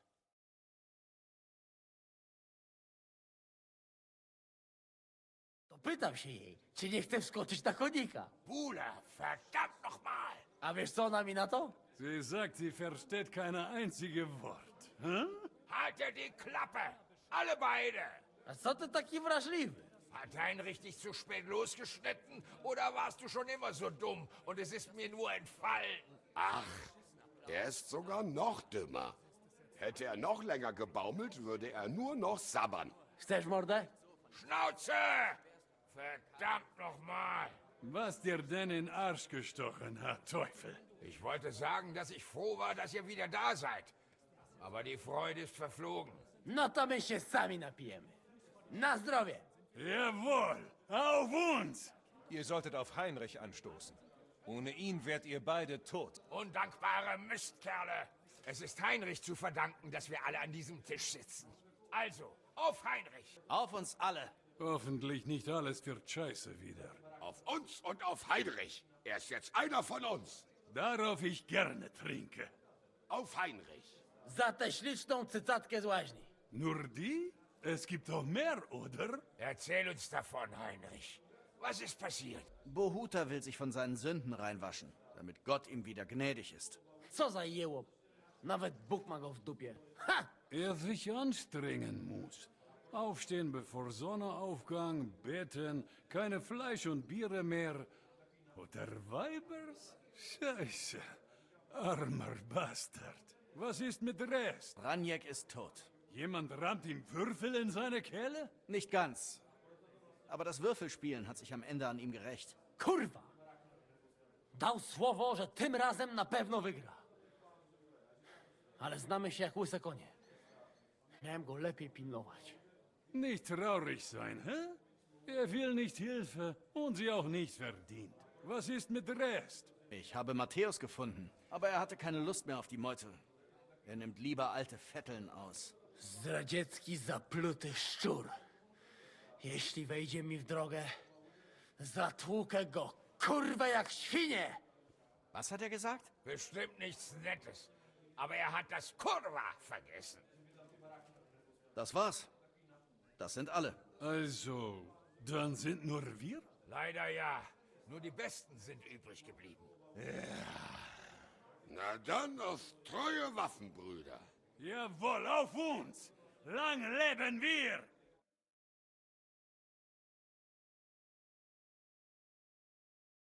W moim ogródeczku rośnie rózyska. Napój mi, Maniusiu, mego kunicka. Nie chcę, nie napoję, bo się kunia, kurwa boję. Bo się kunia, kurwa boję, bo mi jeszcze młoda! Schön. Ich kenne auch so eins. To teraz ty, młodzieniaszku, dawaj! Was hat er gesagt? Ah, er sagt, du singst jetzt. Es wäre mir eine Freude. Unter unseren Fenstern ist des Wassers Platz. Dort für mein kleines Pferd zur Tränke mein Schatz. Aber ich schenke ihn nicht mehr. Nein, ich kann nicht mehr. Cudownie! Pięknie! Heinrich, mein Freund, Janusz liebt dir. A mnie nie? Dir am meisten, mein lieber Buhler. Na to wypijmy za to! Was hat er gesagt? Wir trinken darauf. Natürlich trinken wir. Bis letzte Tropfen, Heinrich. So wird gemacht. Du erzählst Geschichte, hä? Männer, ich... Oh,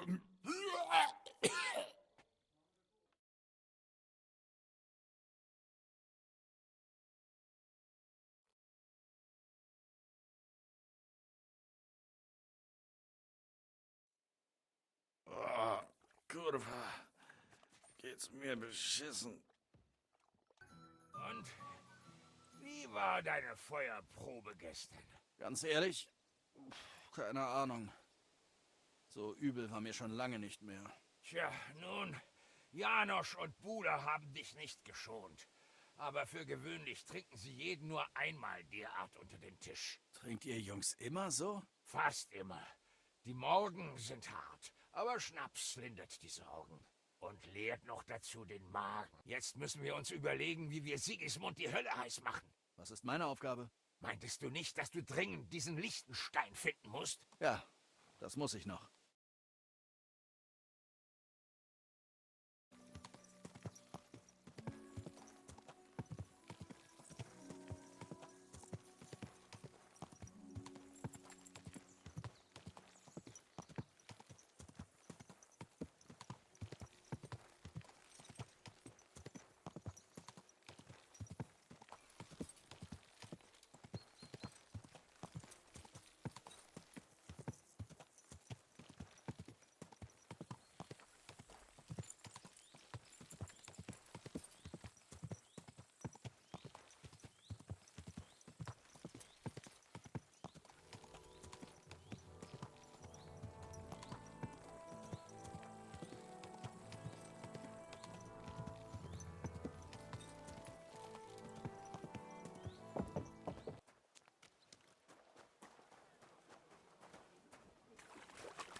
Du dummes Hundchen.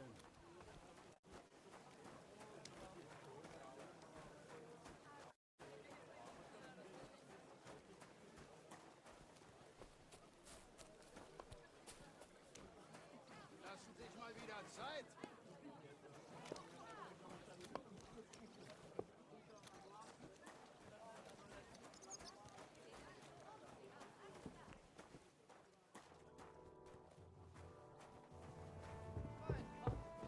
Himmel, Verzeihung.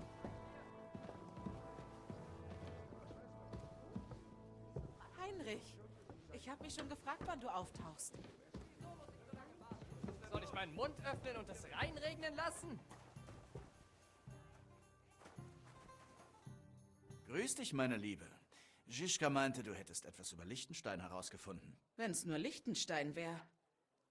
Ich bin erst seit ein paar Tagen hier und weiß scheinbar schon alles über diese Stadt und ihre sündhaften Bewohner. Und über den Papst, den zweiten Papst, Sigismund Wenzel, über die Leiden alter Männer, die Gelüste junger Burschen, die ich manchmal mit einem Stock vertreiben muss. Über einfach alles. Die Schenke ist wirklich der Quell allen Wissens. Gibt es was Neues zu Lichtenstein? Ich hätte da vielleicht etwas. Eines der Mädchen hat mir gesagt, dass ihr Herzblatt eine Absteige besucht. Und einer der Stammkunden dort hat in letzter Zeit öfter allen einen ausgegeben. Was schon ziemlich verdächtig ist, denn dieser Kerl ist nahezu ein Bettler. Er wird Geis genannt. Auf die Frage, woher er das Geld hätte, prahlte er damit, ein Spion für einen reichen Adligen zu sein. Gut, das klingt vielversprechend. Das muss natürlich nicht Lichtenstein sein, aber es kann nicht viele reiche Männer geben, die Spione bezahlen. Und irgendwo müssen wir ja anfangen. Das stimmt. Hast du schon mit diesem Geist gesprochen? Noch nicht. Ich hatte eigentlich gehofft, du würdest das machen. Das will was heißen. Zum Glück bin ich sehr begabt darin, betrunkenen Kerlen die Zungen zu lockern. Ich werde dem nachgehen. Bevor du dich aufmachst, wollte ich dich noch was fragen.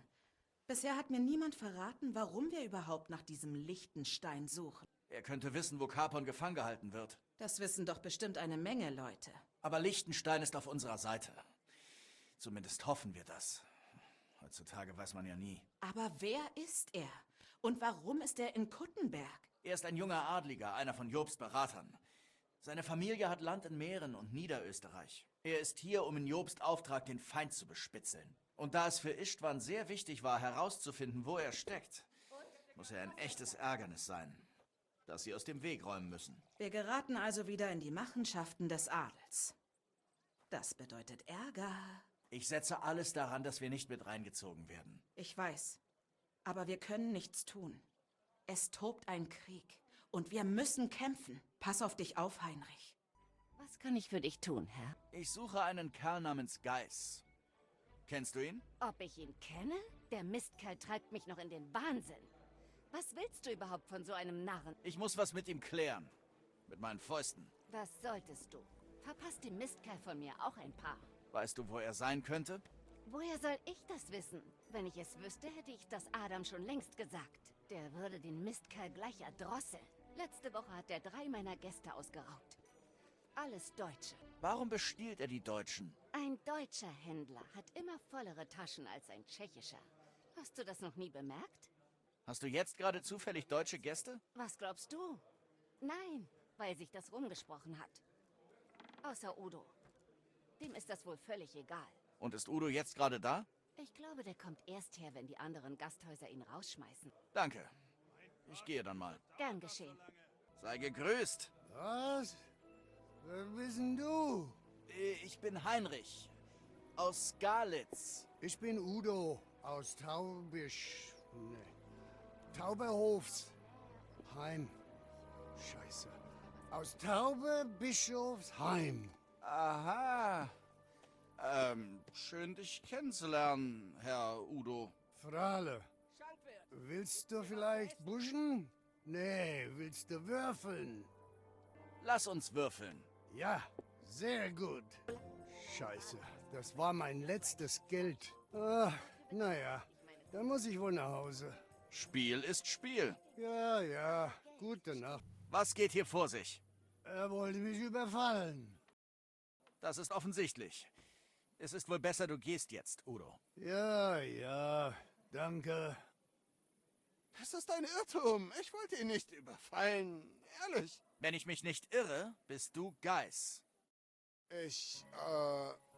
Ja, das bin ich. Was willst du? Ich habe ein paar Fragen an dich. Pass auf, ich hab niemandem davon erzählt. Niemandem, ich schwör's. Ich schwöre es sogar vor Samuel auf seinen Gott. Samuel interessiert mich nicht. Ich wollte dich etwas ganz anderes fragen. Ich habe versprochen, darüber nicht mehr zu reden, sonst bringen die mich um. Ich verstehe. Aber meinst du, die Sache ist irgendwann vergessen? Wie lange willst du dich verstecken? Bis ich genug Groschen habe. Dabei könnte ich dir helfen.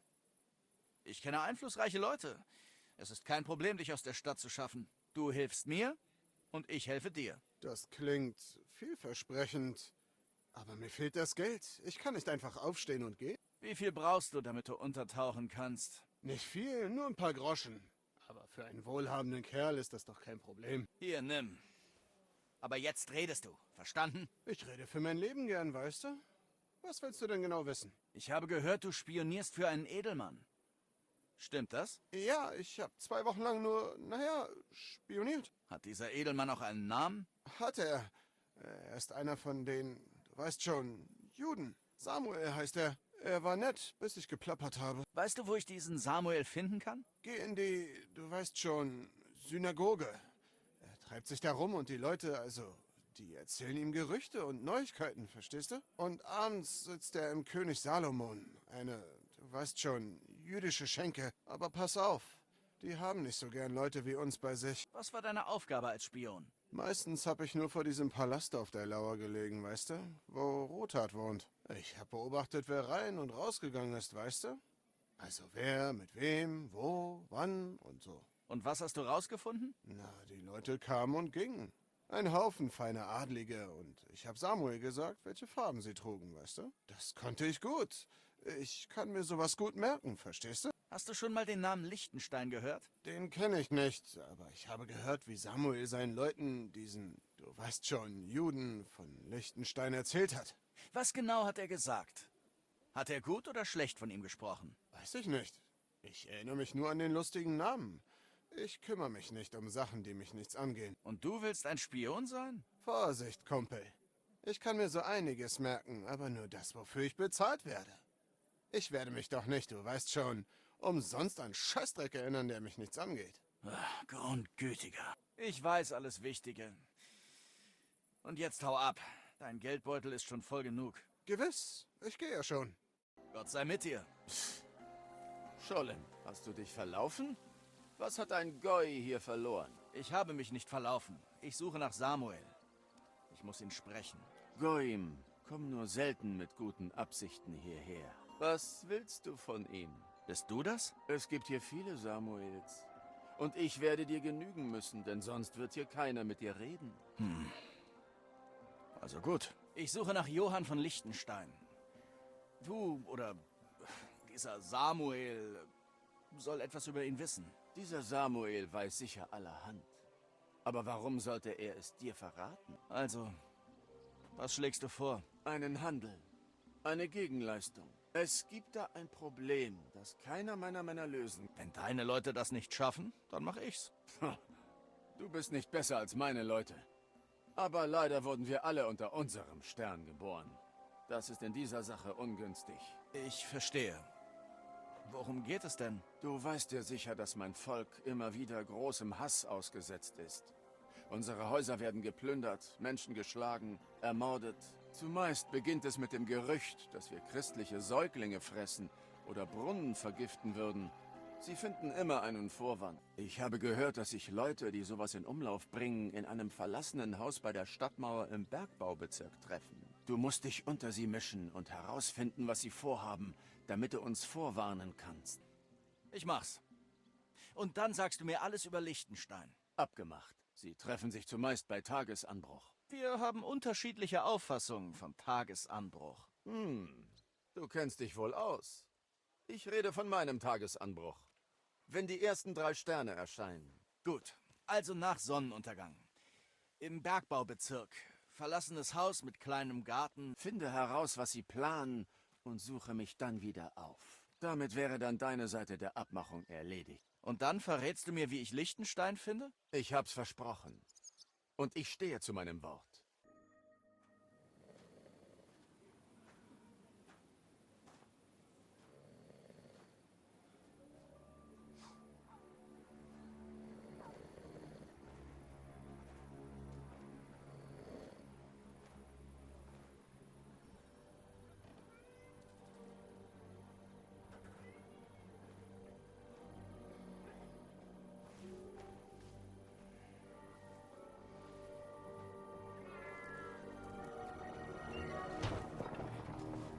Hey! Hey! Aufmachen! Aufmachen!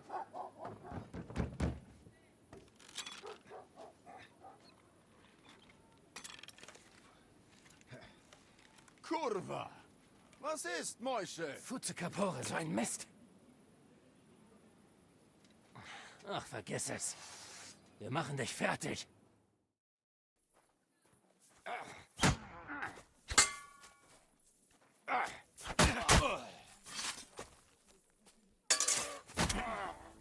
Du bist uns nicht gewachsen, Hundsfott!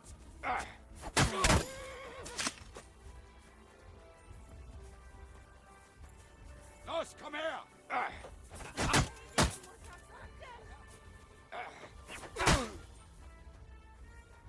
Los, komm her!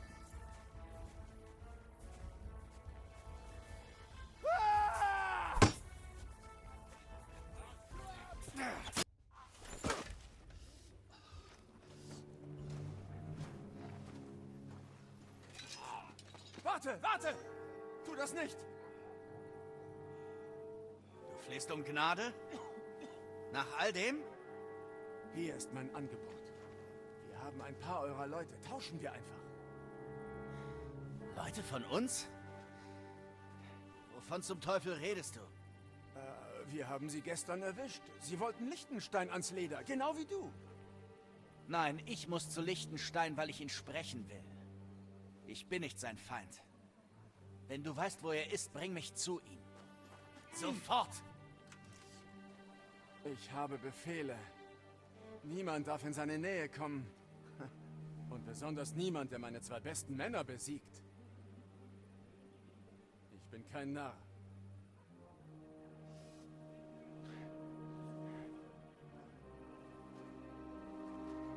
Schön. Dann nimm die Waffe. Wenn dich das überzeugt.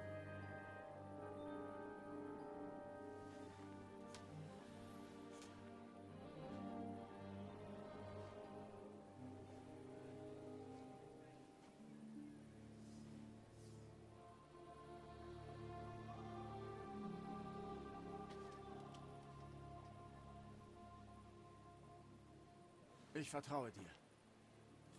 Aber du musst mir ebenfalls vertrauen. Du darfst nicht sehen, wohin wir gehen. Na gut. Aber keine Spielchen. So lauten die Regeln.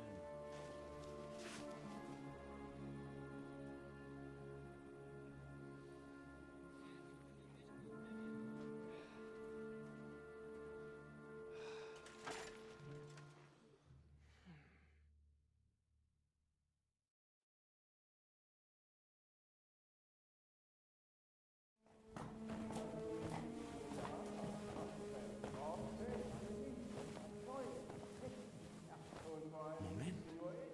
Wer ist das, Samuel? Das finden wir heraus. Lass uns rein. Oder die Nachbarstochter. Je schmutziger, desto besser.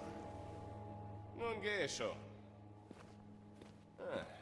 Wen bringst mir das? Das weiß ich nicht genau. Aber er sagt, er kennt dich. Und er besteht darauf, dich zu sprechen.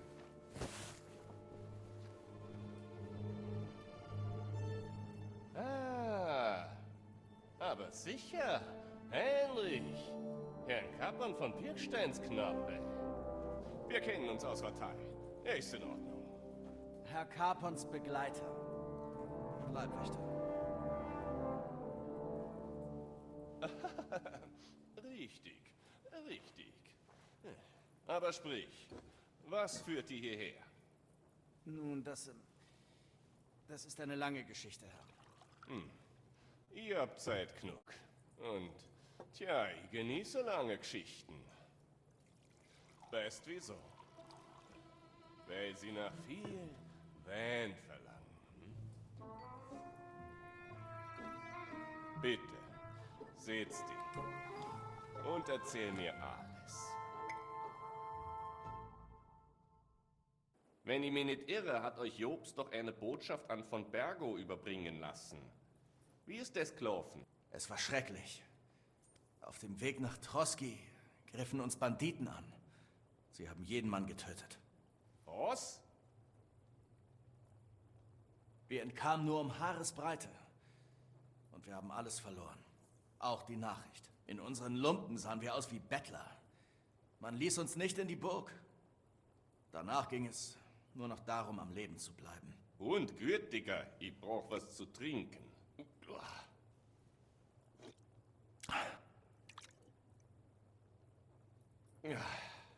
Aber konntet ihr die Nachricht letztlich überbringen? Ja, aber alles stand auf Messers Schneider. Ich mag spannende Geschichten. Dann wirst du diese lieben. Nicht nur, dass wir überfallen und beinahe getötet wurden. Capon landete für Wilderei am Galgen. Ein Adeliger, gehängt wegen Wilderei? Natürlich war das ein Missverständnis. Die Schlinge lag ihm förmlich schon um den Hals. Doch am Ende ging alles gut aus. Allmächtiger. Aber sag, wer hat euch überfallen? Das ist auch spannend. Istvan Toss und seine Kumpanen. Was? Die listige Ratte aus Tarnberg? Der ist noch am Leben? Jetzt nicht mehr. Du? Gut gemacht. Trinken wir darauf. Tod unseren Feinden.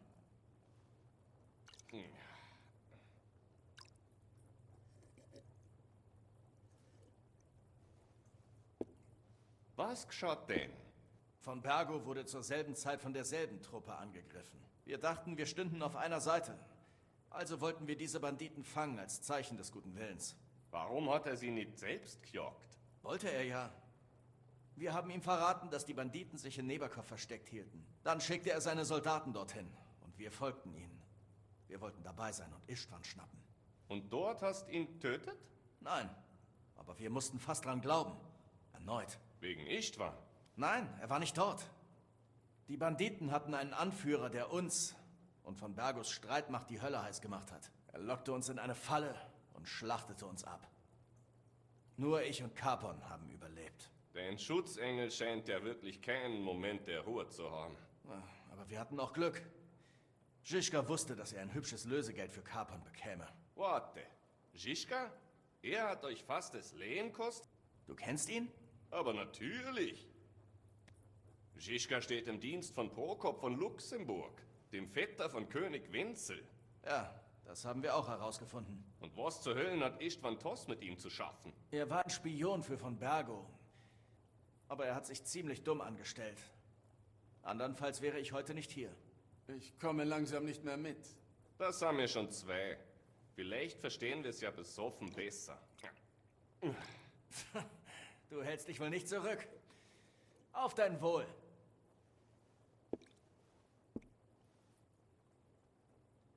Žižka nahm uns gefangen, doch dann wurde uns klar, dass wir auf derselben Seite sind. Und Istvan musste fliehen. Wann hast du diesen Widerling getötet? Das hat noch etwas gedauert. Endlich konnten wir ein wenig aufatmen. Istvan war fort. Doch dann tauchte er erneut vor den Mauern von Neberkov auf. Mit von Bergo und Marquard von Aulitz. Von Aulitz war auf dem Weg nach Kuttenberg als Verstärkung für Sigismund. Und mit ihm dabei der Finger Gottes. Wie bitte? Eine Bombarde. Großer Gott! Hast du sowas schon mal gesehen? Ich nicht. Das war meine erste Begegnung. Ich hab schon von der Bombarde gehört. Eine Höhlenwaffe. Was denn? Es war aussichtslos. Sie sprengten den Turm in Stücke und nahmen uns gefangen. Sie brachten uns nach Troski, wo wir gefoltert wurden. Aber mit der Hilfe einer Freundin von Žižka konnten wir entkommen. Žižka. Der Kerl hat immer noch einen Trumpf in der Hinterhand. Zum Glück. Auf unserer Flucht begegnete ich Toss und konnte endlich Rache nehmen für das, was er uns allen angetan hat. Mit dir wird es echt nie langweilig. Auf glückliche Enden.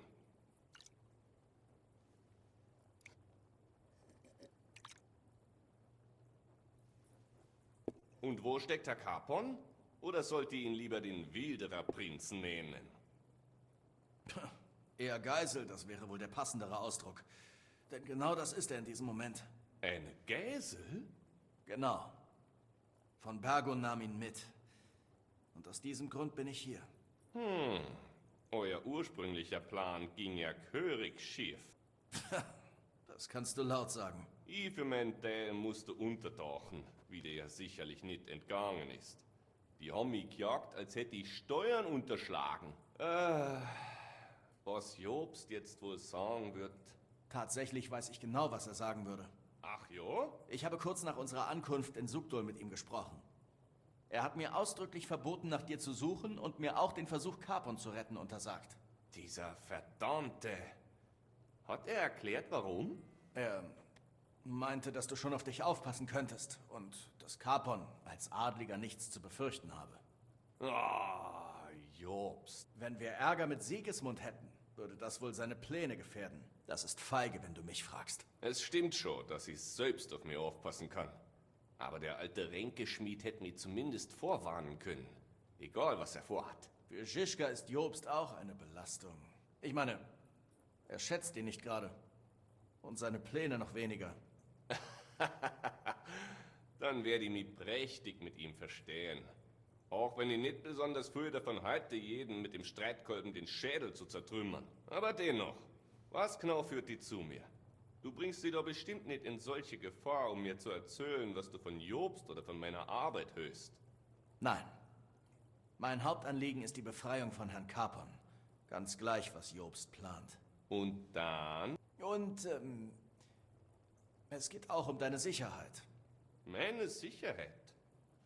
Also, wir wurden gefoltert. Žižka, Godwin und ich. Sie wollten alles über Jobst Pläne und auch über dich wissen. Ich hab's ausgehalten, aber Godwin... Er hat verraten, wo du bist. Wo ich bin? In dieser Stadt, oder wie? Das ist kein allzu schlimmer Verrat. Kuttenberg ist eine große Stadt. Da sucht man nach einer Nadel im Heuhaufen. Nicht, dass sie es nicht versucht hätten. Fast hätten sie dich erwischt, wenn meine Leute nicht gewesen wären. Das stimmt natürlich. Aber ihr werdet nicht nachtragend sein. Der Henker kriegt immer alles aus einem heraus. Und wenn's ihm nicht gelungen wäre, säßen wir jetzt hier nicht. Hab Dank. Du weißt gar nicht, wie viel mir das bedeutet. Zerbricht ihr darüber nicht den Kopf. Wird man nie foltern. Würde ich auspacken, noch bevor sie anfangen. Danke. Aber ich würd's auch bereuen. Ich mag nur einfach mal keine Schmerzen. Aber jetzt genug davon. Capon, wie stößt dir seine Befreiung vor? Genau dabei kannst du mir helfen. Oh, und wie? Ich muss ihn einfach irgendwie von dort befreien. Also dein Äfer in allen Ehren. Aber... Das ist das Verrückteste, was ich heute gehört habe. Du kannst Malschau nicht einfach stürmen. Das ist eine äußerst starke Festung. Dafür ist irgendeine List nötig. Oder lange Leitern und viele Männer. Das ließe sich einrichten. Obacht! Jobst hat uns befohlen, keinen Ärger zu machen. Und das wäre eine unfassbare Menge Ärger. Aber wenn Capon einfach verschwinden wird... Verschwinden? Wie denn? Ich weiß noch nicht. Aber wie gesagt, Maleschau gehörte den Rutharts. Und die sind sicher nicht erfreut über die neuen Bewohner. Ich denke, du solltest Herrn Kunzel in Ruthart einen Besuch abstatten und ihn davon überzeugen, dass ihr für dieselbe Sache kämpft. Nun, ich mache mir nicht zu viele Hoffnungen. Aber das ist unsere beste Option. Ein Versuch schadet nicht. Wo finde ich Kunzlin? Sigismund hat seine Festung beschlagnahmt, aber überraschenderweise hat er ihm seinen Palast in der Stadt gelassen. Er liegt neben dem Welschen Hof. Also dann, legen wir los. Wenn du Neuigkeiten hast, gib mir Bescheid. Gut, ich breche dann mal auf. Viel Erfolg. War schön, die wiederzusehen, Heinrich. Und pass auf die auf. Beim Palast wimmelt es bestimmt von Spionen. Die Stadt ist nicht sicher. Wem sagst du das? Gefahr ist mein täglich Brot dieser Tage. Bleibt bei meiner Meinung. Ich werde euch die Rechte an meinen Minen nicht verkaufen. Weder heute oder morgen, noch in 100 Jahren. Ihr werdet mein Silber auf keinen Fall bekommen. Du vergisst, ich habe einflussreiche Freunde. Verkaufe die Minen oder du verlierst sie. Genau wie Maleschau. Und auch dein Leben, wenn du dich mir widersetzt.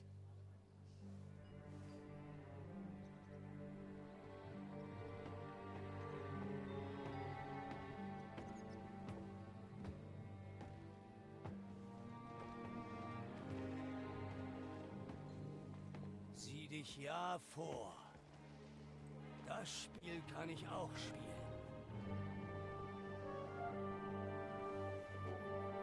Hast du wirklich geglaubt, ich wüsste nicht, dass du dir das königliche Silber unter den Nagel reißt? Wenn dein selbsternannter König das herausfindet, dann landet dein Kopf auf dem Richtblock.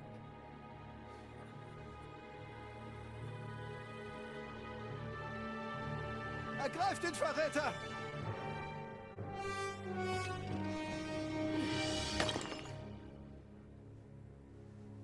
Wag es ja nicht. Du kriegst dein Fett weg, Turteltäubchen.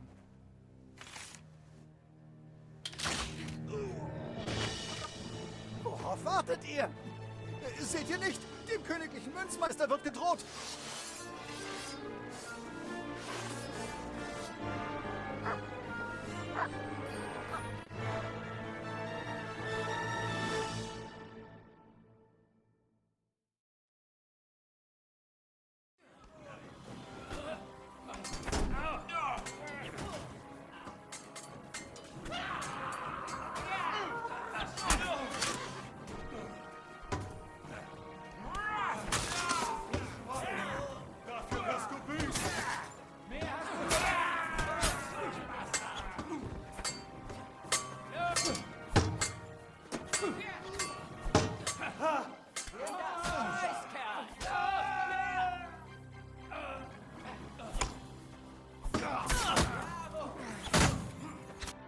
dass du gekommen bist, Junge. Ist alles in Ordnung, Herr? Ihr habt ein paar Schläge eingesteckt. Ach, ist nur ein Kratzer. Vater, mein Gott, du bist verletzt. Mir geht es gut. Was zum Henker war das denn, Rosa? Ich habe dir das Leben gerettet. Hast du das nicht mitbekommen? Wir wären im Recht gewesen, wenn du nicht geschossen hättest. Jetzt haben wir das Blut der Männer des Königs an den Händen kleben. Ist dir auch nur im geringsten bewusst, was das bedeutet? Hätte ich zusehen sollen, wie einer von Sigismunds Speichelleckern uns in unserem eigenen Zuhause beleidigt? Und du dachtest, das hier wäre eine bessere Lösung? Weißt du was? Lassen wir das einfach. Ich möchte vor dem jungen Herrn hier nicht streiten. Entschuldige die Unordnung, Fremder. Normalerweise liegen in unserem Hof nicht so viele Leichen. Entschuldigung angenommen. Wir rufen die Wachen und erklären, was passiert ist. Dieser Ulrich Wawak und seine Männer haben uns grundlos angegriffen. Und du glaubst ernsthaft, dann verzeihen sie uns? Nicht umsonst. Aber so wie ich den jungen Plumel, den Hauptmann der Wache, kenne, wird er zu Geld nicht Nein sagen. Doch nur wieder zu dir, Bursche. Wer bist du? Und was verschafft uns die Ehre? Ich bin Heinrich von Skalitz. Knappe von Herrn Capon von Pirkstein. Freut mich. Ich bin Kunzlin Ruthard. Und dieses kesse Geschöpf hier ist meine Tochter Rosa. Wie der Vater, so die Tochter. Warum hat dein Herr dich zu mir geschickt, Heinrich? Das hat er nicht, Herr. Leider wurde er vom Feind gefangen genommen. Das tut uns sehr leid. Aber ich habe vor, ihn zu retten. Und denke, dass ihr mir dabei helfen könnt. Tatsächlich? Wie das? Herr Capon wird in Malleschau festgehalten. Unsere Malleschau? Da beneide ich ihn nicht. Ich habe dir vielleicht gerade das Leben gerettet. Das stimmt. Und dafür hast du fraglos eine Belohnung verdient. Aber mich gleich in sowas Gefährliches einzumischen, wie einen gefangenen Adligen von einem Ort zu befreien, den Sigismund erobert hat? Wir müssen irgendwie helfen. Ich weiß, dass es gefährlich ist. Gefährlich? Das ist purer Wahnsinn. Was, wenn jemand davon erfährt? Wird niemand. Ha, du bist noch nicht lange in Kuttenberg, oder? Hier haben sogar die Wände Ohren. Ich würde sicherlich auf dem Schafott enden. Und was sie mit Rosa anstellen würden, mag ich mir gar nicht erst ausmalen. Das stimmt. Solange Wawak uns im Nacken sitzt, müssen wir vorsichtig sein. Wer ist das überhaupt? Ulrich Wawak von Neuhaus, der neue Münzmeister, der von Sigismund höchstpersönlich eingesetzt wurde. Seit er im Amt ist, hat er es auf uns abgesehen. Er drängt mich dazu, die Schürfrechte abzugeben. Ich habe das Gefühl, er will, dass ich auf der Straße ende. Nun haben wir seine Leute getötet. Die Männer des Königs. Mich da rauszuwinden, wird mich einiges kosten. Wie Rosa sagte, Junge, solange Wawak hier ist, sind mir die Hände gebunden. Tut mir leid. Dann müssen wir wohl deine Hände befreien. Was soll ich tun? Vielleicht gäbe es da was. Wawak wird offensichtlich reicher, als sein Amt es ermöglicht. Es sind Gerüchte im Umlauf, denen zufolge er das königliche Silber stiehlt. Er benutzt es sogar, um gefälschte Groschen zu prägen.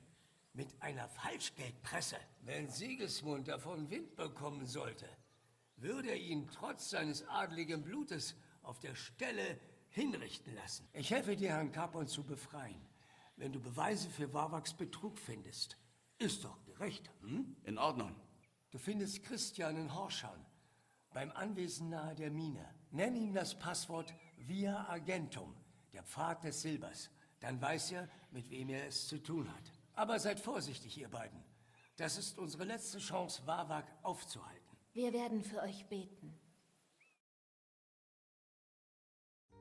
Hey, warum zum Teufel schnüffelst du hier rum? Ich bin Heinrich. Dein Herr erwartet mich. Ach, dann bist du das. Er erwähnte dich, das ist wahr. Tut mir leid, dass ich so barsch war. Aber wir wurden kürzlich angegriffen, wie du vielleicht weißt. Seitdem sind wir viel vorsichtiger, wenn Fremde hier herumlungern. Ich verstehe. Aber ich muss so bald wie möglich mit Herrn Ruthard sprechen. Natürlich, folge mir. So, da sind wir. Aber du musst dich noch gedulden. Wie du siehst, hat Herr Ruthard wichtigen Besuch. Und sie sind offenbar noch nicht fertig. Ich verstehe. Und jetzt, Martin? Hast du mit Jeremias Nas gesprochen? Unterstützt er uns? Nein, er hat Sigismund eine größere Summe geliehen und kommt nun nicht von ihm weg.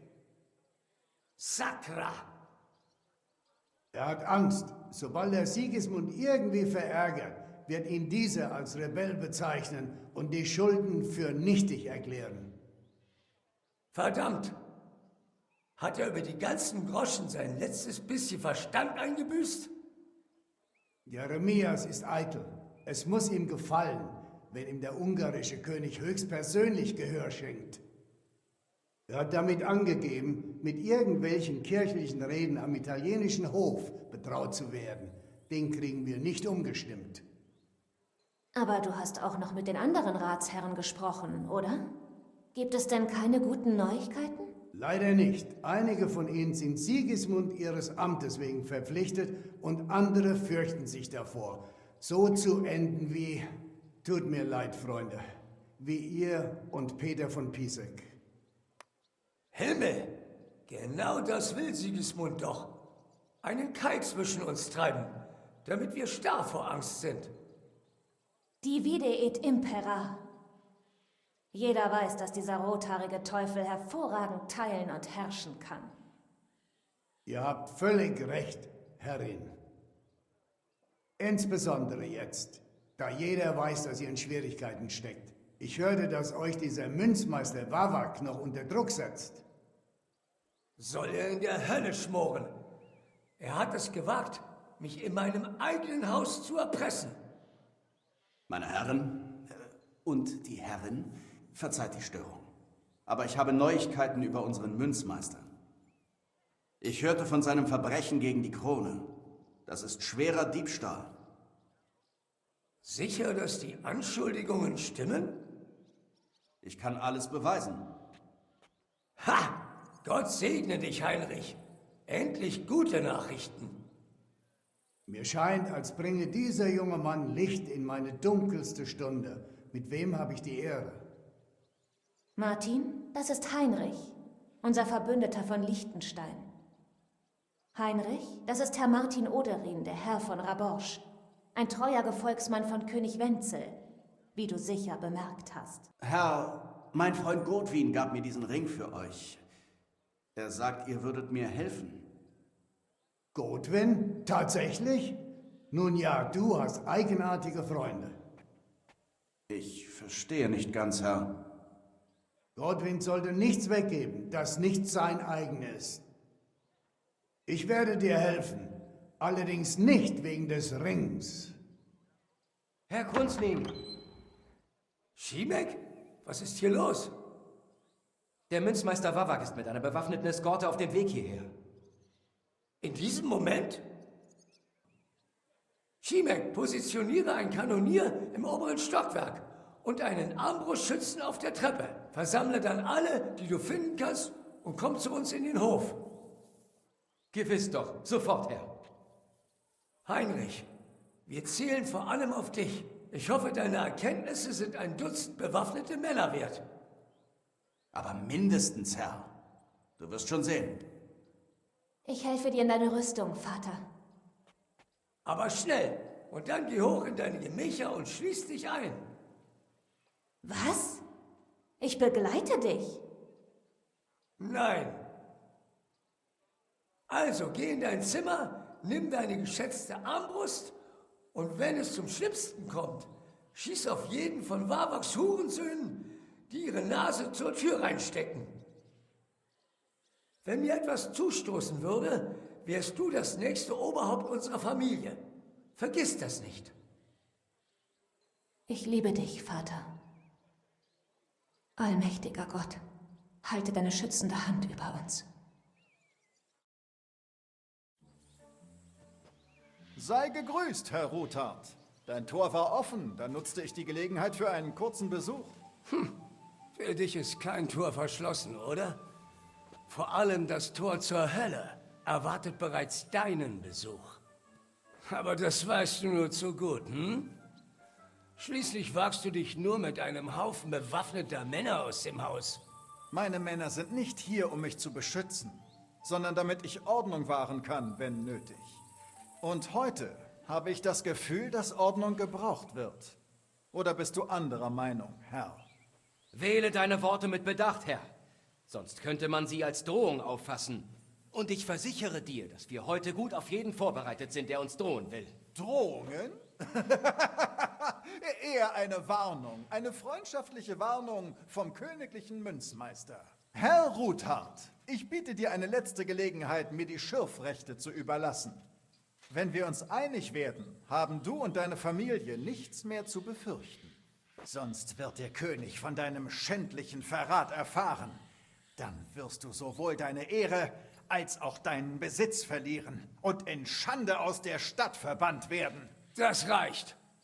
Glaubst du, du könntest mich in meinem eigenen Heim beleidigen? Bildest du dir ein, du könntest tun, was du willst, nur weil du in Sigismunds Gunst stehst? Das könnte sich schnell ändern, wenn der König von der falschen Schlange erfährt, mit der du Umgang pflegst, um deine Worte zu wiederholen.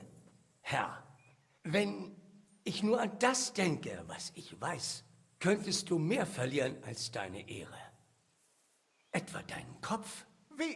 Wie kannst du es wagen? Heinrich, sei so gut und informiere den königlichen Münzmeister, was über ihn erzählt wird. Es heißt, du stehst mit Buresch aus Krakowitz und Vorarbeiter Fett im Bunde.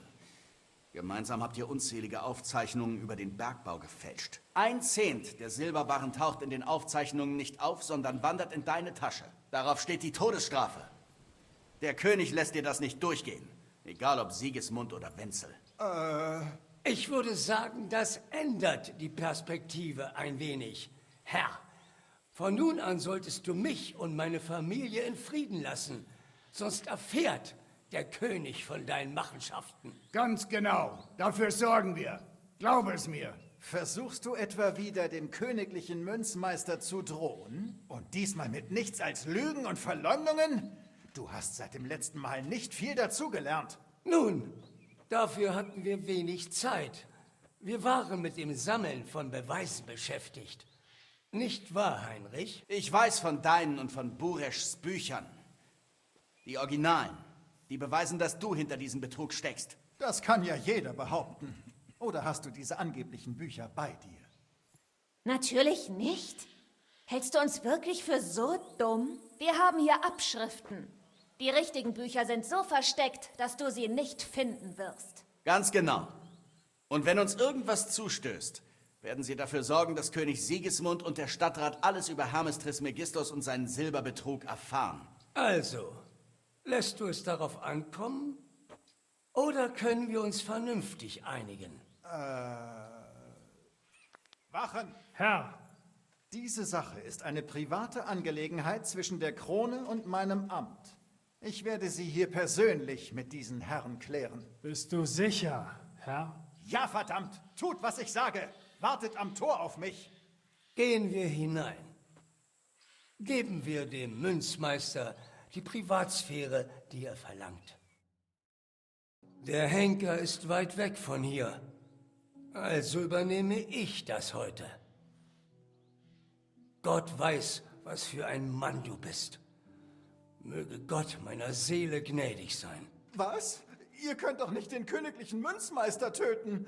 Wartet, das war nur ein Missverständnis. Ich schiebe dir den falschen Fuß direkt in deinen Arsch. Du hast recht. Ich habe dich unterschätzt. Das war ein Fehler. Das war es wirklich, Herr. Ein großer Fehler. Die einzige Frage ist jetzt, wie viel dieser Fehler dich kosten wird. Du nichts überstürzest, Kunzlin. Ich verstehe ja, dass du wütend bist, aber der könnte noch nützlich sein. Das stimmt.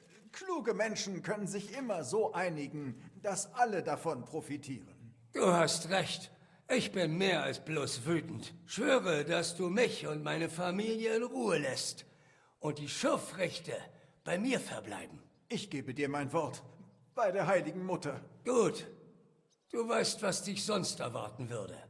Wenn Martin glaubt, dass du uns nützlich sein kannst, überlasse ich dich ihm. Ich habe hierauf keine Lust. Gut, du meintest ja, kluge Leute können sich einigen. Also mal sehen. Wir müssen wissen, was Sigismund vorhat. Ich soll den König bespitzeln? Das könnt ihr nicht von mir verlangen. Das klingt nicht so, als wolltest du dich mit uns einigen. Ihr könnt doch nicht...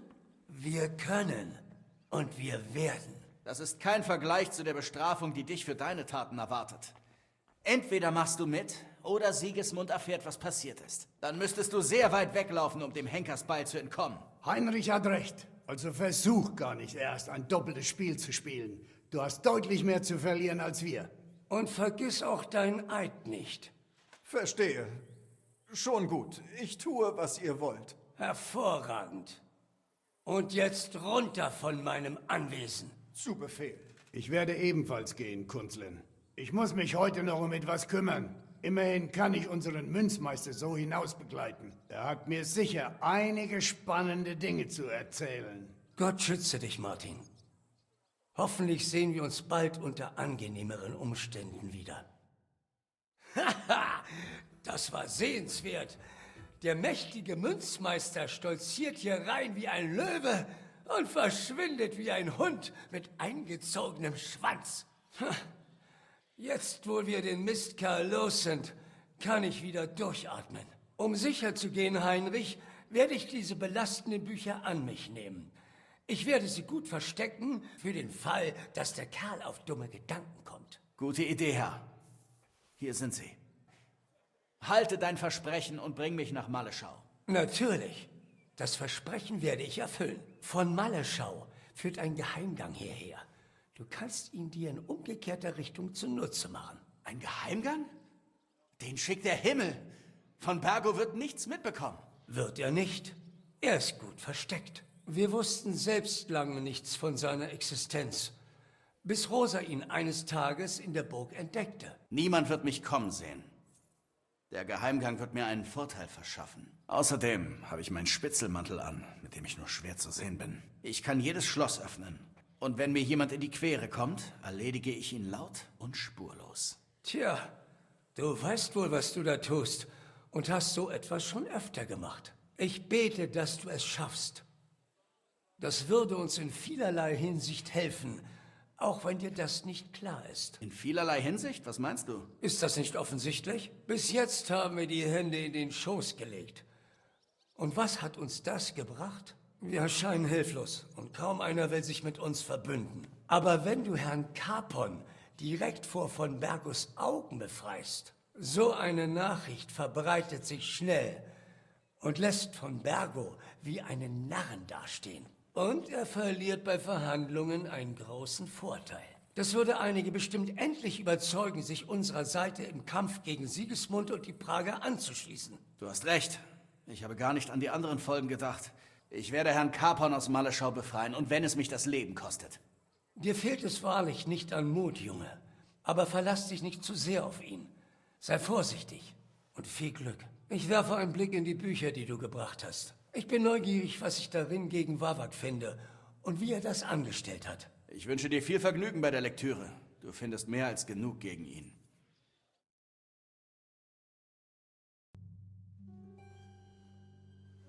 Ruthard und Liechtenstein bringen den Adel von Kuttenberg gegen uns auf.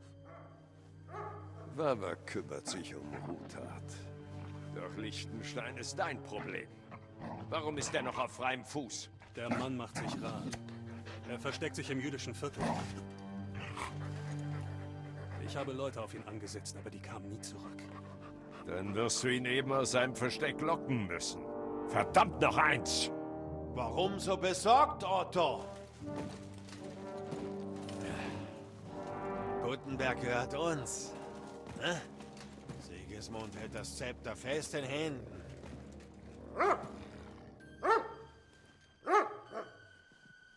Ein Scheiß hält er fest in Händen.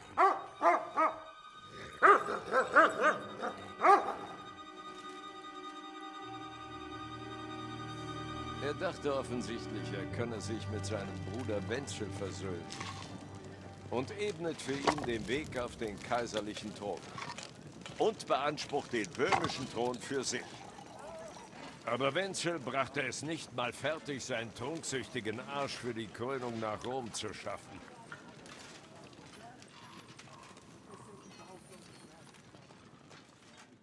Stattdessen fiel der ruhmreiche ungarische König auf Jobst und seinen falschen Waffenstillstand rein.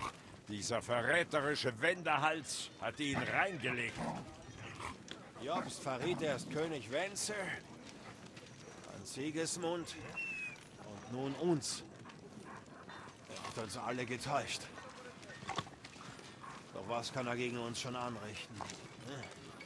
Ich verrate dir was. Er gab vor, zu verhandeln, doch er schürte den Hass des ungarischen Adels gegen Sigismund. Sicherlich kann Sigismunds Armee mit diesen Unannehmlichkeiten fertig werden. Ha!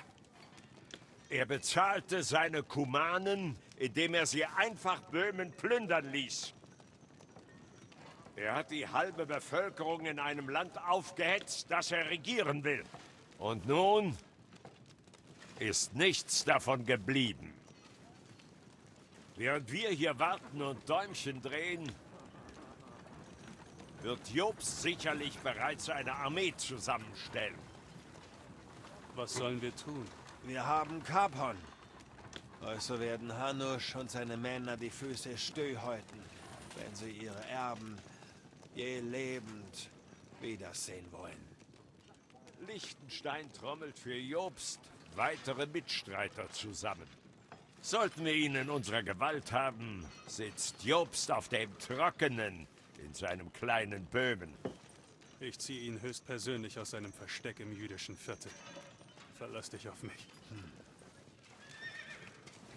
Die Verräter Jesu Christi verstecken einen Verräter.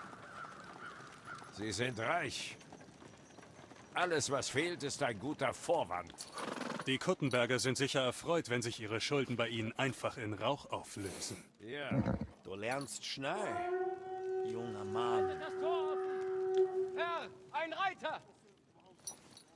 Hanusch ist aus dem Spiel, um die Kuttenberger wird sich gekümmert und wir holen uns Liechtenstein. Du wirst sehen, mein Freund, es kommen gute Zeiten. Euer Gnaden, König Sigismund beruft den Stadtrat ein, aber zuerst verlangt er nach euch im Kloster Sedlitz. Unverzüglich. Was soll diese Eile plötzlich? Ihr habt doch sicher davon gehört, Herr. Die Gefangenen sind aus Burg Troski geflohen und haben Istvan Tos ermordet.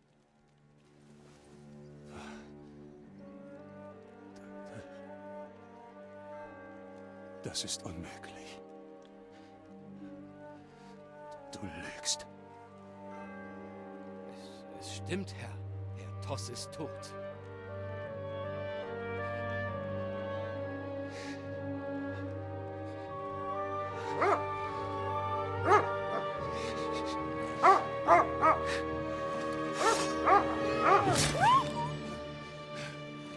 Rede!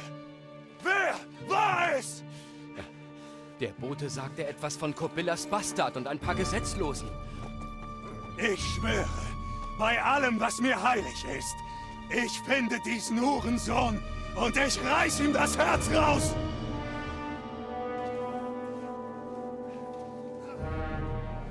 Meine Güte, was hat er denn bloß? Der Istvan war für ihn wie ein Vater. Brechen wir auf. Die Pferde, schnell! Ein Jammer um den Köter.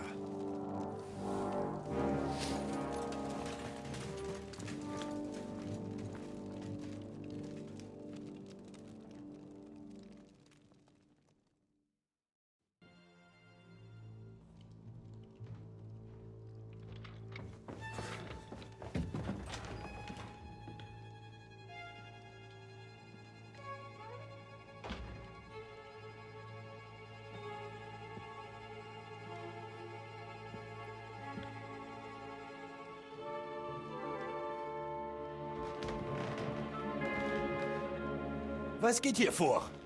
Wer bist du? Leise. Ein Mucks und ich bring dich um. Heinrich?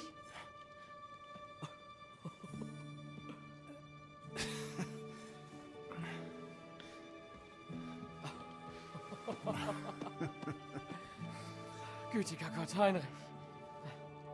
Wie bist du? Was machst du denn hier? Was denkst du wohl? Wildschweine jagen? Ich bin hier, um deinen adligen Arsch zu retten. Mein adliger Arsch dankt dir. kommst du hier rein? Erzähl ich dir später. Wer ist das? Valchelin Brabant, Chevalier d'Arizzo. Zu deinen Diensten. Brabant führte die Verteidigung von Kuttenberg. Er ist Sigismunds Gefangener, genau wie ich. Ja, und um ein Haar hätte ich die Stadt gerettet. Abgesehen... Für Geplauder haben wir leider keine Zeit. Er ist ein Verbündeter. Und wir lassen ihn nicht zurück. Sicher hast du einen gerissenen Fluchtplan, durch den wir entkommen, stimmt's? Lass schon hören.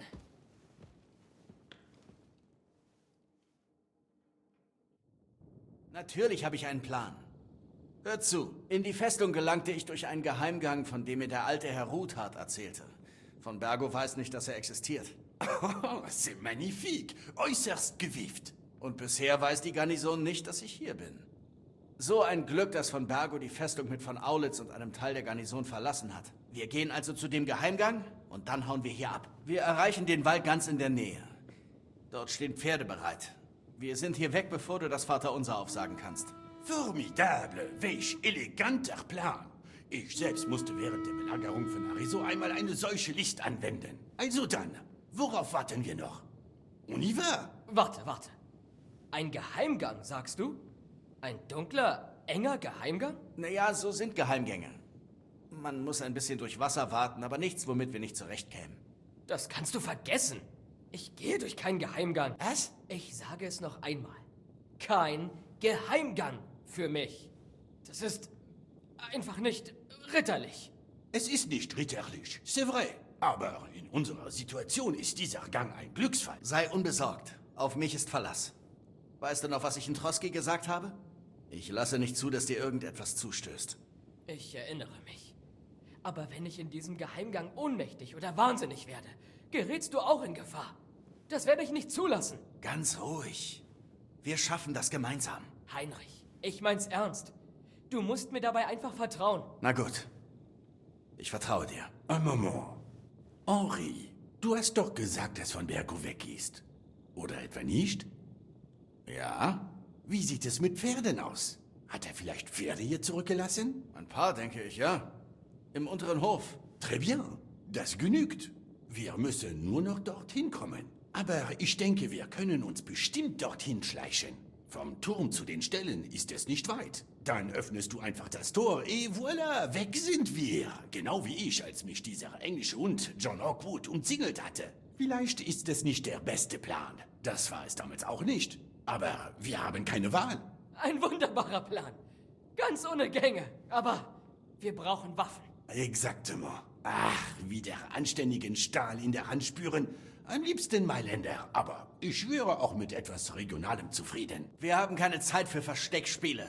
Nehmen wir den kürzesten Weg zu den Pferden. Und wenn uns jemand aufhalten will, kämpfen wir uns durch. Sicher? Wäre es nicht besser, wenn du vorgehst und die Lage auskundschaftest? Je suis d'accord. Ich würde keine unnötigen Risiken eingehen. Gut, ihr habt recht.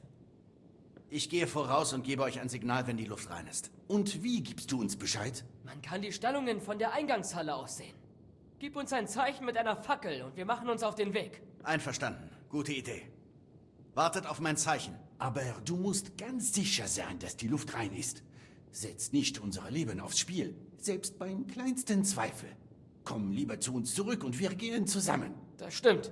Aber sollten wir längere Zeit nichts von dir hören oder das Signal von dir nicht sehen, werden wir es auf eigene Faust versuchen. Précisément. Wir können nicht ewig hier sitzen. Alles klar. Verstanden. Ich gehe dann.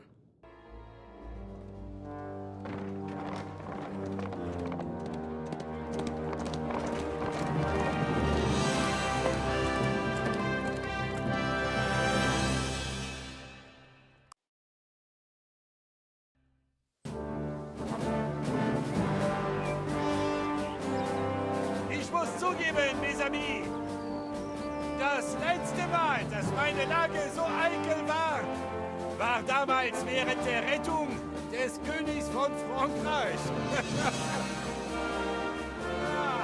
Wie bist du? Du warst gewiss tapfer. Und das Glück ist mit les bras. Ja! Endlich frei!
viele Banditen gibt es in der großen, weiten Welt? Und wir treffen ausgerechnet auf diese Halunken.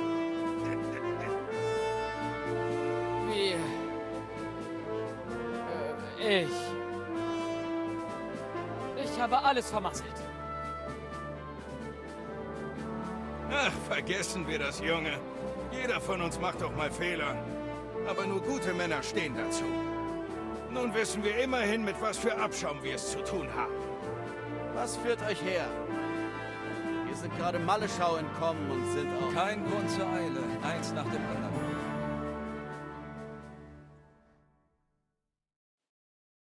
In Rattay erzählt man sich, dass ihr beide in einen ganz schönen Schlamassel geraten seid. Es ist schön, euch beide in einem Stück zu sehen. Also, lasst hören. Was ist geschehen? Es wäre wohl besser, wenn Heinrich davon erzählt. Die Hälfte davon habe ich ja nicht mitbekommen. Kaum hatten wir Trotzki am Horizont erspäht, ist die Hölle auf Erden losgebrochen. Wir schlugen unser Lager an einem Teich auf und wollten bei Sonnenaufgang zur Burg. Nur leider wurden wir in der Nacht von Banditen überfallen. Sie haben alle anderen ermordet und sich alles geschnappt, was sie tragen konnten. Darunter auch der Brief an Herrn von Bergo. Und wie seid ihr beide mit dem Leben davongekommen? Das war reines Glück. Wir waren beide ziemlich mitgenommen. Ohne die Hilfe eines örtlichen Kräuterweibs hätten wir vielleicht nicht überlebt. Aber danach konnten wir unmöglich in die Burg marschieren. Wir sahen aus wie Bettler. Und diese Bastarde haben uns auch so behandelt. Aber ihr seid letztendlich doch nach Trotzki gekommen, nicht wahr? Von Bergo hat uns empfangen und uns angehört. Er schien auf unserer Seite zu stehen. Wir haben ihm sogar ein paar Mal geholfen, bis wir herausfanden, dass er uns nur an der Nase herumführt. Das kam alles raus, nachdem wir mit von Bergos Leuten losgezogen waren, um gegen die Banditen in seinem Gebiet vorzugehen.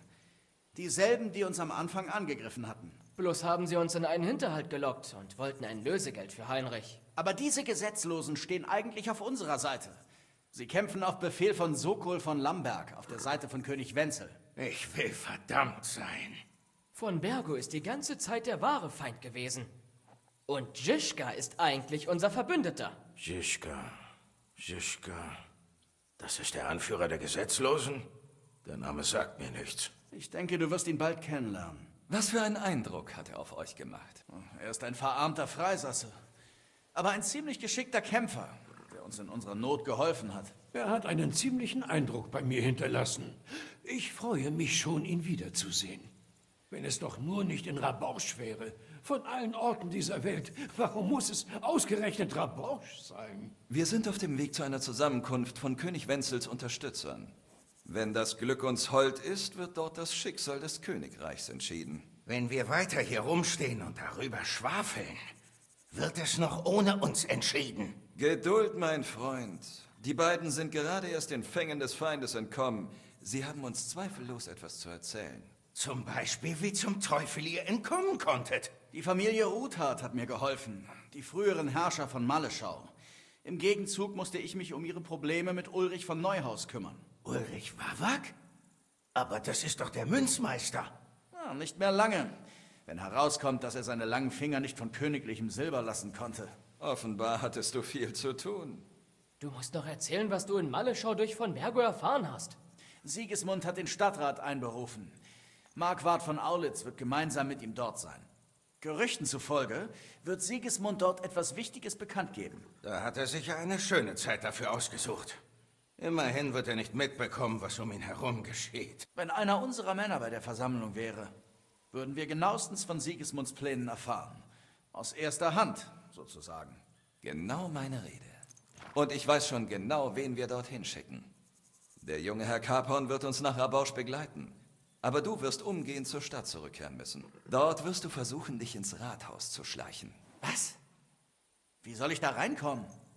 Ich kann ja schlecht einfach von der Straße hineinspazieren. Du hast so viel gegen Wawak in der Hand und weißt nicht, was du damit anfangen sollst? Sag ihm einfach, entweder bringt er dich in die Ratskammer oder du ihn an den Galgen. Das ist ein Versuch wert, oder? Ich hoffe, dass diese Versammlung wirklich wichtig ist. Wenn Sigismund nur eine Steuererhöhung ankündigen will, habe ich dort nichts verloren. Nun, Zumindest bekommst du die Trauerminen der Ratsmitglieder zu Gesicht, wenn sie davon hören. Und sei unbesorgt. Ich werde in Raborsch in deinem Namen essen und trinken. Wenn du bei meiner Rückkehr wieder hinter Schloss und Riegel sitzt, lass ich dich dort verrotten. Dankiert, ich werde mich ihm anschließen und deinen Freund keinen Moment aus den Augen lassen. Hans, wer ist das? Valchela Brabant, Chevalier d'Arezzo, stets zu Diensten. Er war ein Gefangener von Herrn von Bergo, wie ich. Er hat Kuttenberg gegen Sigismund verteidigt. Dann wird er in Raborsch herzlich willkommen sein. Du weißt nicht, was du da versprichst, Freiherr. Auf Herrn Hans aufzupassen, ist wie ein Sack Flöhe hüten. Das Wichtigste ist, dass du auf dich aufpasst, Heinrich. Sobald es keine Aufmerksamkeit erregt, musst du zu uns stoßen. Er schafft das schon, aber nun sollten wir wirklich los. Sichere Reise, Heinrich. Adieu et bonne chance! Das wünsche ich euch auch. Hoffentlich sehen wir uns bald.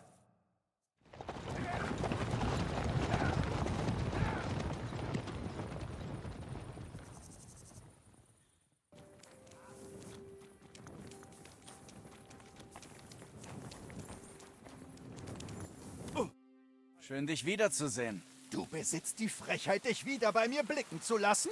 Ich hol die Wachen! Immer mit der Ruhe. Ich komme in Frieden. Tatsächlich habe ich ein kleines Angebot für dich. Willst du mich wieder erpressen? Nenn es, wie du willst. Ich muss zur Versammlung des Stadtrates und ich glaube, du kannst mir dabei sicher helfen. Die Versammlung? Die, an der König Sigismund persönlich teilnehmen wird? Du würdest mir doch nicht die Ehre verwehren, den König zu treffen. Versuch das gar nicht erst bei mir. Das hier hat mit Ruthard zu tun, oder? Und sag besser die Wahrheit. Ich will wissen, was Sigismund dem Rat erzählt. Es soll wohl um was Wichtiges gehen. Du willst spionieren? Weißt du, was du da aufs Spiel setzt? Und was ich damit riskiere? Vergiss es. Hast du vergessen, dass ich dich in der Hand habe? Wenn du deinen Posten und deinen Kopf behalten willst, solltest du dich besser zusammenreißen. Schon gut, schon gut.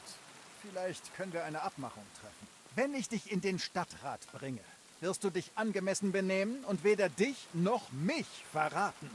Und das war's dann mit unserer Zusammenarbeit. Gut. Das klingt nach einer gerechten Abmachung. Du kommst recht einfach in die Versammlung des Stadtrats. Der Sohn meines Kochs wird dort bedienen. Er ist ungefähr in deinem Alter. Vielleicht könnte man ihn dazu überreden, dass du seinen Platz einnimmst. Aber vermutlich wird nicht jeder die Chance aufgeben wollen, den König von Ungarn zu bedienen. Das heißt, wenn er nach seinem Besäufnis überhaupt auf den Beinen ist. Der Junge lebt förmlich im Zinnhahn. Im was bitte? Das ist eine deutsche Schenke. Sie heißt eigentlich zum Eisernen Adler. Ich gehe dann mal. Wir sehen uns beim Stadtrat. Sorg einfach dafür, dass wir das beide überleben. Franta Cooldown hat mich hergeschickt. Ich soll für ihn bei der Ratsversammlung einspringen. Franta kommt nicht? Was ist denn mit ihm? Er hat sich betrunken wie ein Adliger. Er war sternhagelvoll. Dann ist er in eine Grube gefallen und torkelt jetzt Gott weiß wo durch die Straßen. Hätte ich mir denken können. Einmal ist er hier mit einem Kater aufgetaucht, hat den Wein gekrochen und dann die ganze Kapellentür vollkotzt. Ich hab ihm gesagt, wenn das nochmal passiert, schmeiße ihn nass. Nun ja, dann musst du wohl für ihn einspringen. Ich hab keine Zeit, jemand anderen zu finden. Wir werden hier dringend eine Bedienung brauchen, wenn es der König persönlich ist, der bedient werden muss. Also, lass die mal ansehen. Hast Frantas Nachweis? Natürlich. Hier ist er. Scheint alles in Ordnung zu sein. Jetzt zu deiner Tracht. Du trägst den Hut deiner Bedienung. Du hast auch eine Tunika. Die Hose sieht gut aus. Du kannst deine Waffen vor der Ratskammer ablegen. Zusammen mit deinem anderen Zeug. Das wirst du eh nicht brauchen. Du wirst nicht so viel mit dir rumschleppen, wenn du von Tisch zu Tisch rennst. Alles ist, wie es sein sollte. Schön zu sehen, Junge. Weißt, was deine Pflichten sind? Für einen Grünschnabel wie die wird das eine große Verantwortung sein. Ich nehme gern jeden Ratschlag an. Ich will es ja nicht vermasseln. Das will ich doch sehr hoffen. Hörst, eine gute Bedienung sollte in der Ecken stehen. Dabei bereit ausschauen und kaum im Weg sein. Kurzum, tu einfach so, als wärst nicht da. Aber wenn einer der hohen Herren nach Wein fragt, dann rennst los und gießt ihm im Sauseschritt etwas ein. Die Krüge findest du auf am Tisch neben der Tür zur Kapelle. Du nimmst dir einen, gehst zu ihrem Tisch und schenkst ihnen ein. Weißen Tokaja oder roten Klosterwein? Weiß oder rot neben der Tür zur Kapelle. Verstanden. Aber dem Ratsmitglied Adam von Sargitz darfst gar nichts einschenken. Wenn der trinkt, wird er zum Störenfried und Unruhestifter, sodass die Versammlung unterbrochen werden müsste. Denn von allein hört der nie auf. Wir dürfen nicht zulassen, dass das in Gegenwart des Königs passiert. Alles klar? Herr Adam von Sargitz muss nüchtern bleiben. Und wenn der König selbst Wein möchte, dann schenkst ihn nur mit gesenktem Blick ein. Sieh ihn nicht an. Und das Allerwichtigste. Bleib im Hintergrund und verhalte dich still, bis jemand etwas von dir verlangt? Richtig. Die Räte haben viel zu reden und sie brauchen ganz gewiss keine Unterbrechungen. Und überhaupt sollte eine gute Bedienung unsichtbar, blind und taub sein. Oh, ich dachte, ich soll die Ohren spitzen. Nur, ja. Aber nur, wenn jemand etwas von dir will. Keine Ausreden. Du gibst jedem das, was er von dir verlangt. Hast mich verstanden? Laut und deutlich. Ich bin ja schließlich eine Bedienung und kein loses Tratschmaul. Richtig. Und wenn du es nicht versauen solltest, kannst sogar in der Gesellschaft emporkommen. Nicht jeder kann den König von Ungarn bedienen. Aber du schaffst es, oder? Ich weiß alles, was ich wissen muss. Ich schaffe das. Hervorragend. Pack deine Sachen hier rein. So lässt sich leichter bedienen. Du kannst in der Abstellkammer der Diener warten.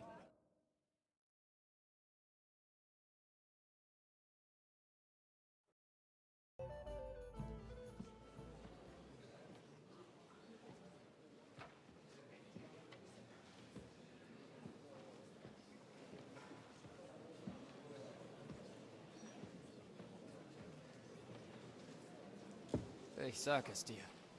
Da ist irgendwas im Gange. Ach, das bezweifle ich. Niemand rührt Ruthard an.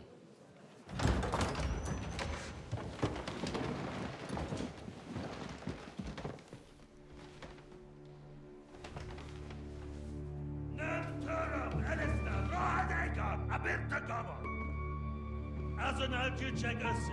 A legjobb katonáikat! És keljenek útra!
Nichts zu befürchten. Nicht du.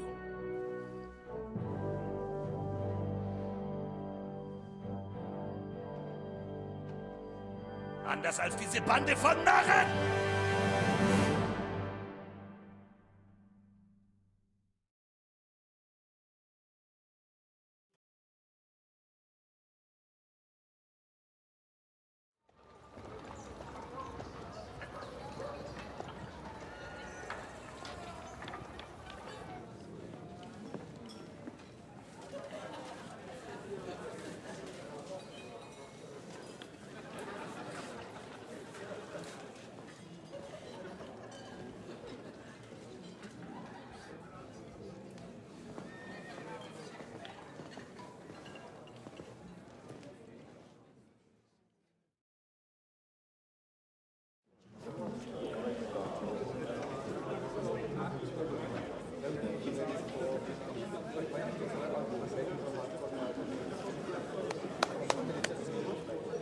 Werte Freunde und Verbündete, in solch unsteten Zeiten wisst ihr, warum wir hier sind.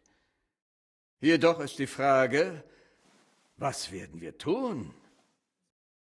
Sigismund stieß auf Probleme in Ungarn. Und auch hier trifft er leider auf Widerstand. Er ist ein fähiger Stratege, aber ein schlechter Diplomat. Merkt euch meine Worte. Wenn wir noch bis zum Winter warten, wird er von ganz allein verschwinden. Und bis dahin wird er all unsere Festungen niederbrennen und uns unseren letzten Besitz stehlen. Wollen wir etwa allen Ernstes warten und uns in einer Ecke verkriechen? Oder sollen wir ihn mit Schimpf und Schande vertreiben? Ein paar gut geplante Überfälle und schon werden wir ihn in der Hand haben! Zu welchem Preis? Hast du gerade Männer zu entbehren? Hat irgendwer gerade Männer oder Geld zu entbehren? Wir haben da draußen keine Männer. Doch, haben wir. Haben wir nicht. Jobst hat recht. Der Hurensohn gibt nicht einfach auf. Nur können wir nicht warten. Dann sollen wir ins offene Messer laufen? Alles geht vor die Hunde.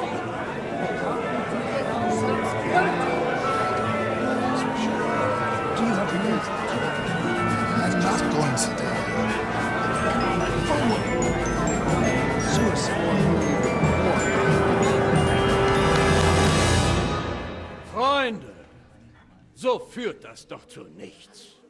Vertagen wir die Entscheidung und gehen wir noch mal in uns.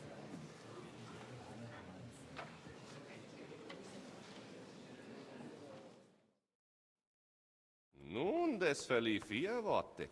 Auf die Gesundheit. Und auf deine. Hätte es denn auch anders ausgehen können, wenn so viele von uns hier sind? Ausgerechnet von Jobst hätte ich eigentlich etwas mehr Vernunft erwartet. Er hat einen Anfängerfehler gemacht. Aber man kann ihm nur schwer böse sein, wenn er versucht, es allen recht zu machen. Ich bin im Übrigen Johann von Liechtenstein. Und du musst Godwin sein, Sohn von... Das habe ich nie an die große Glocke gehängt. Woher weißt du das? Ich hab meine Quellen. Ich glaub, du könntest mir bei der heutigen Versammlung sehr nützlich sein. Nach allem, was ich über dich gehört hab. Ist das so? In der Tat. Und deshalb möchte ich dich um etwas bitten. Wie es der Zufall so will, habe ich nichts Besseres zu tun. Ausgezeichnet. Ich vermute, wir sind uns einig, dass Jobsts Plan einige Unzulänglichkeiten aufweist. Das ist noch harmlos ausgedrückt. Und so wie es im Moment aussieht, erhält er nie die Unterstützung des Rats. Aber ich wüsste, wie wir das ändern könnten. Nun, ich bin gespannt, wie du Žižka zum Schweigen bringen und den Friedliebenden entgegenkommen willst. Wir werden warten und still ausharren, bis Sigismund sich von selbst zurückzieht, wie Jobst vorschlägt. Aber wir werden das in einem Heereslager unserer riesigen neuen Armee tun. Wenn Sigismund das sieht, wird er umso schneller nach Ungarn Reißaus nehmen, im Galopp. Ganz genau. Sigismunds Armee ist geschwächt. Die Moral ist im Keller und außerdem gehen ihm die Ressourcen aus. Er kann Festungen angreifen, die sich nicht verteidigen können. Aber er wird keiner ebenbürtigen Streitkraft auf dem Schlachtfeld entgegentreten. Aber er kann auch keinen Rückzug anordnen. Das wäre eine Schande. Und genau deshalb warten wir, bis er durch andere Ereignisse nach Ungarn zurückgerufen wird. Wenn dieser Plan funktionieren soll, brauchen wir Verbündete, ihr Geld und ihre Entschlossenheit. Wir haben schon angefangen. Wir brauchen nur ein paar Unterhändler, die die richtigen Leute in die richtige Richtung lenken. Willst du etwa sagen, dass du schon vor Jobst alles in Bewegung gesetzt hast? Eher zur selben Zeit, aber ohne dass er davon weiß. Wenn wir Unterstützer finden und das Ganze nach Jobsts Idee aussehen lassen, gewinnen wir alle. Das ist eine interessante Herangehensweise. Das höre ich nicht zum ersten Mal. Ich nehme es als ein Kompliment. Warum tust du das alles überhaupt? Weil ich dem sinnlosen Sterben ein Ende setzen will. Aber auch, weil ich lieber Wenzel auf dem böhmischen Thron sehen möchte. Dann mache ich mich an die Arbeit. Wünsch mir Glück. Ich wünsche uns beiden Glück. Die Würfel werden noch vor Ende des Tages fallen. Ich werde mich in der Zwischenzeit um Jobst kümmern. Mögen unsere Pläne aufgehen.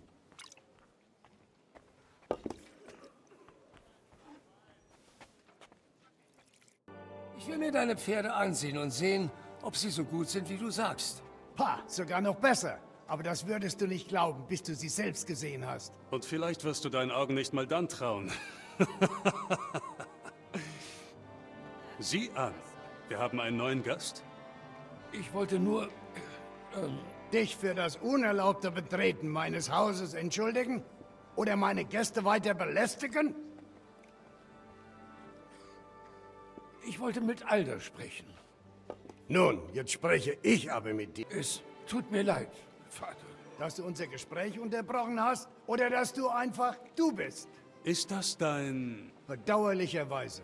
Also raus mit der Sprache. Was willst du hier? Ich kam mit ein paar Gesandten von Herrn Hanusch von Leipa. Ist das ein Scherz? Warum so streng, Martin? Vor 20 Jahren war er nichts weiter als ein rotzfrecher Bengel, nur an Weibern und Wein interessiert. Ich habe ihm einen Platz im Erzbistum verschafft, damit ihm ein wenig Verstand eingeprügelt wird.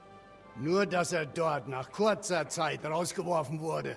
Und dann erfahre ich, dass er sich in einer Gemeinde in einem Kaff in Sassau niedergelassen hat. Aber er hat sich die Trinkerei und das Rumhuren bewahrt. Dann alles verloren. Und dann kam er wieder angekrochen. Sag's doch noch mal ein wenig lauter. Vielleicht haben die es im äußeren Hof noch nicht gehört. Du besitzt die Frechheit, mir unter die Augen zu treten, nachdem du der ganzen Familie Schande bereitet hast? Ich wäre nicht hier, wenn ich die Wahl gehabt hätte. Lieber Pfarrer in einem Kaff sein, als einen Vater wie dich zu haben. Wie kannst du es wagen? Du bist als Vater ebenso beschissen wie ich als Sohn. Wir können einander nichts vorwerfen. Und jetzt will ich mit Alda sprechen. Du entehrst deinen Gastgeber. Ich kann niemanden entehren, der keine Ehre hat. Wenn du welche hättest, dann... Das reicht! Christopher! Mit diesen Beleidigungen kommst du nicht davon. Ich fordere dich zum Zweikampf. Ich nehme an, auch wenn ich nicht froh darüber bin. So habe ich mir das erste Treffen mit meinem Bruder nicht vorgestellt. Mann gegen Mann. Bleib zurück! Chakra! Schnell! Oh, nein! Mist! Hey, wer hat dir das beigebracht? Ich kümmere...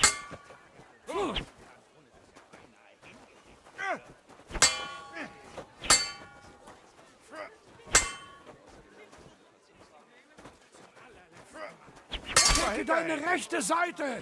Da ist eine Lücke, durch die ein Karren passen würde! Mein Gott! Wo hast du gelernt, so zu kämpfen? Vater hat immer gesagt, du wärst ein nichtsnutziger Säufer.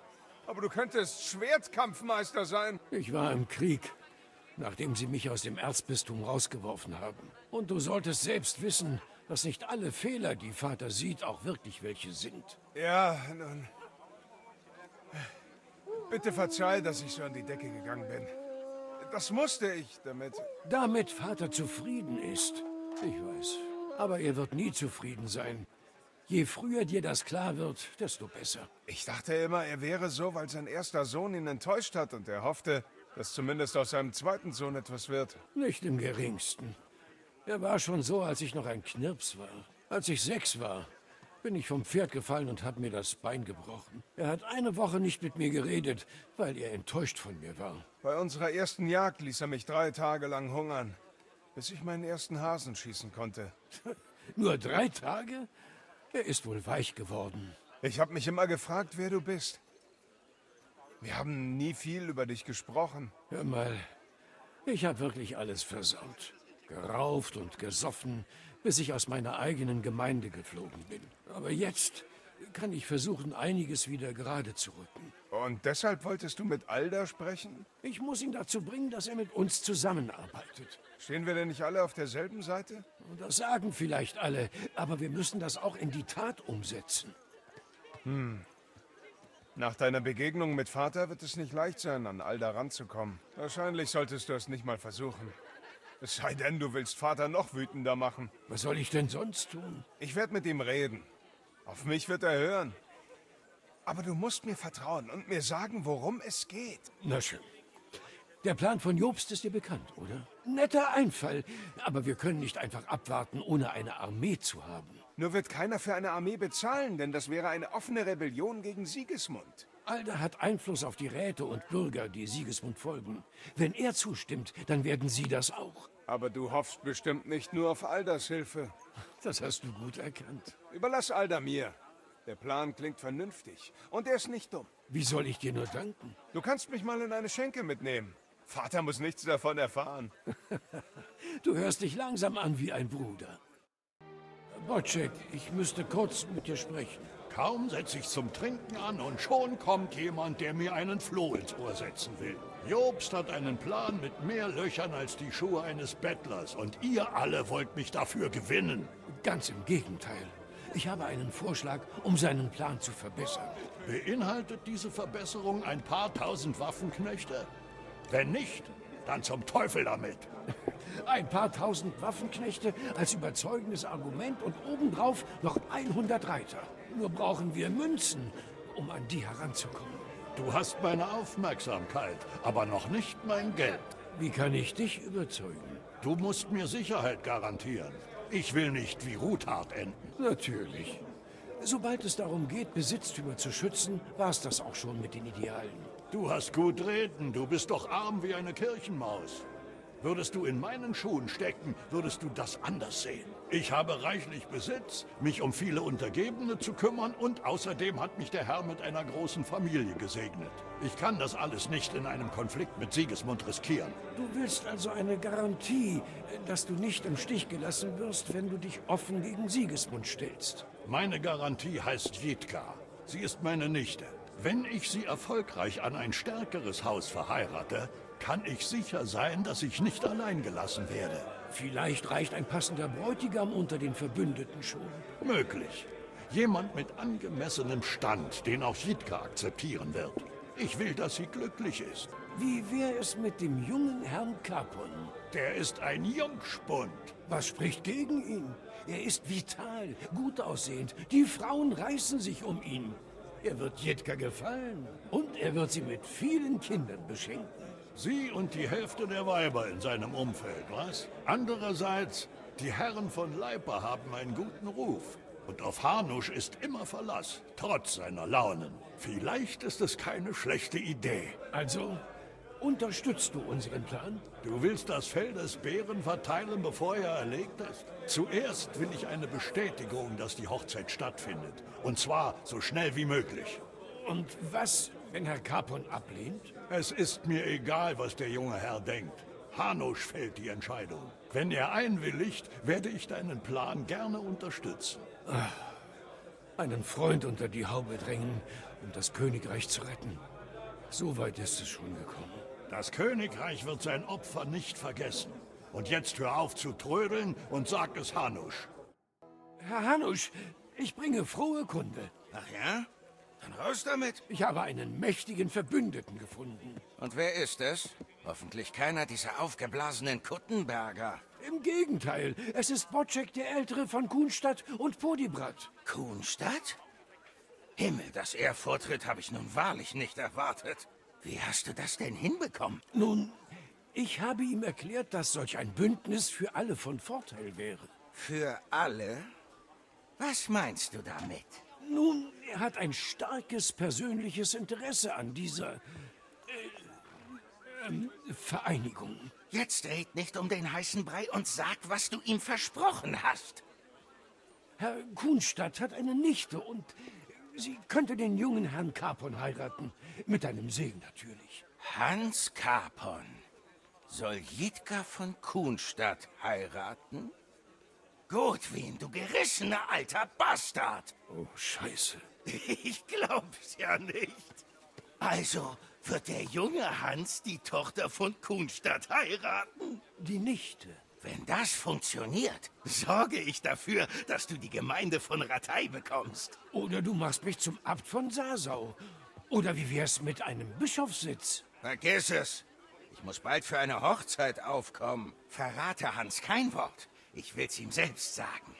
Aber lass uns erst mal anstoßen, ja? Prost! Auf dich und auf deine Verhandlungskünste.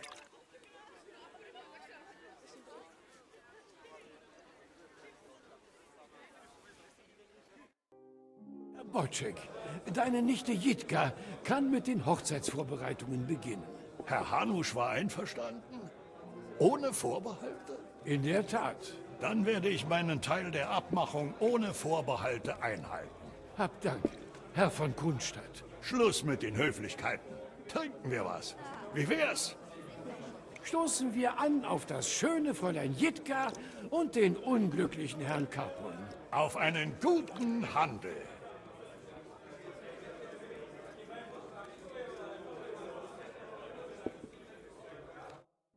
Meine Herren, ich denke, wir können unsere Kelche auf den erfolgreichen Abschluss der Verhandlungen erheben. Soll das etwa deine Geheimwaffe sein?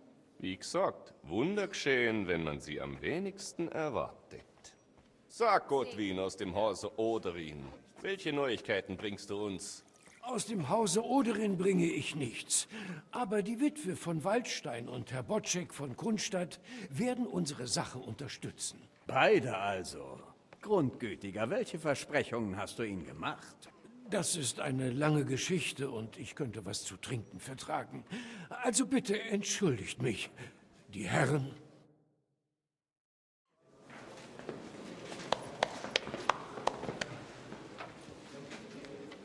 Wie mir scheint, haben wir alle von der Unterbrechung der Verhandlung profitiert.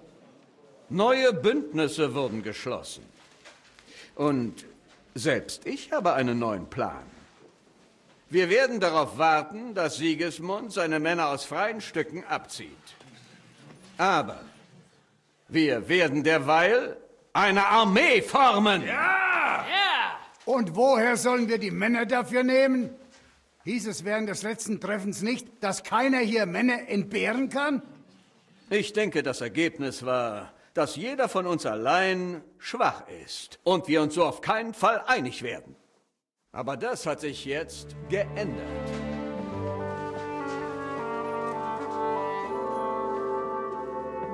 Unsere König Wenzel ist durch den Willen Gottes der Balabatim all seine Untergebenen.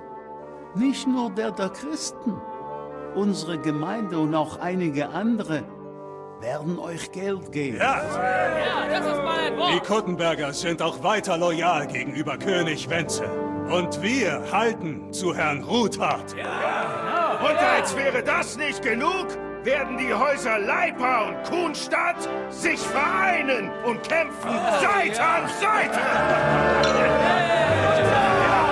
Meine Nichte Jitka wird den jungen Herrn Capon zu ihrem Ehemann nehmen. Sehr gut.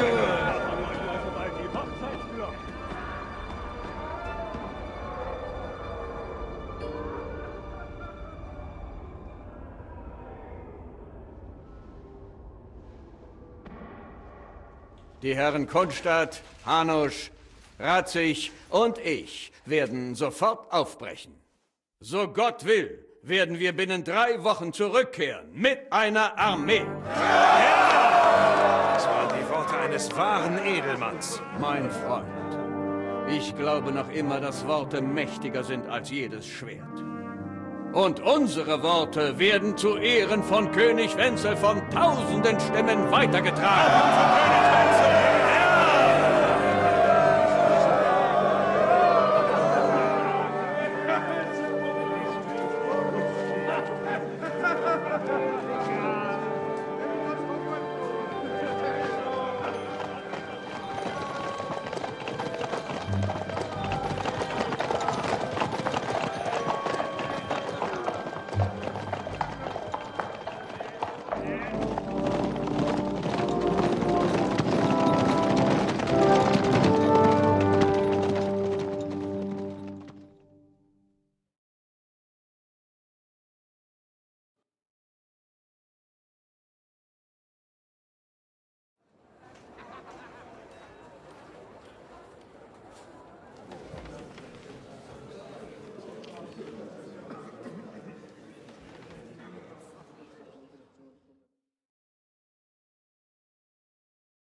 Nachdem wir die Stadt erobert hatten, hast du versichert, sofort für Recht und Ordnung zu sorgen.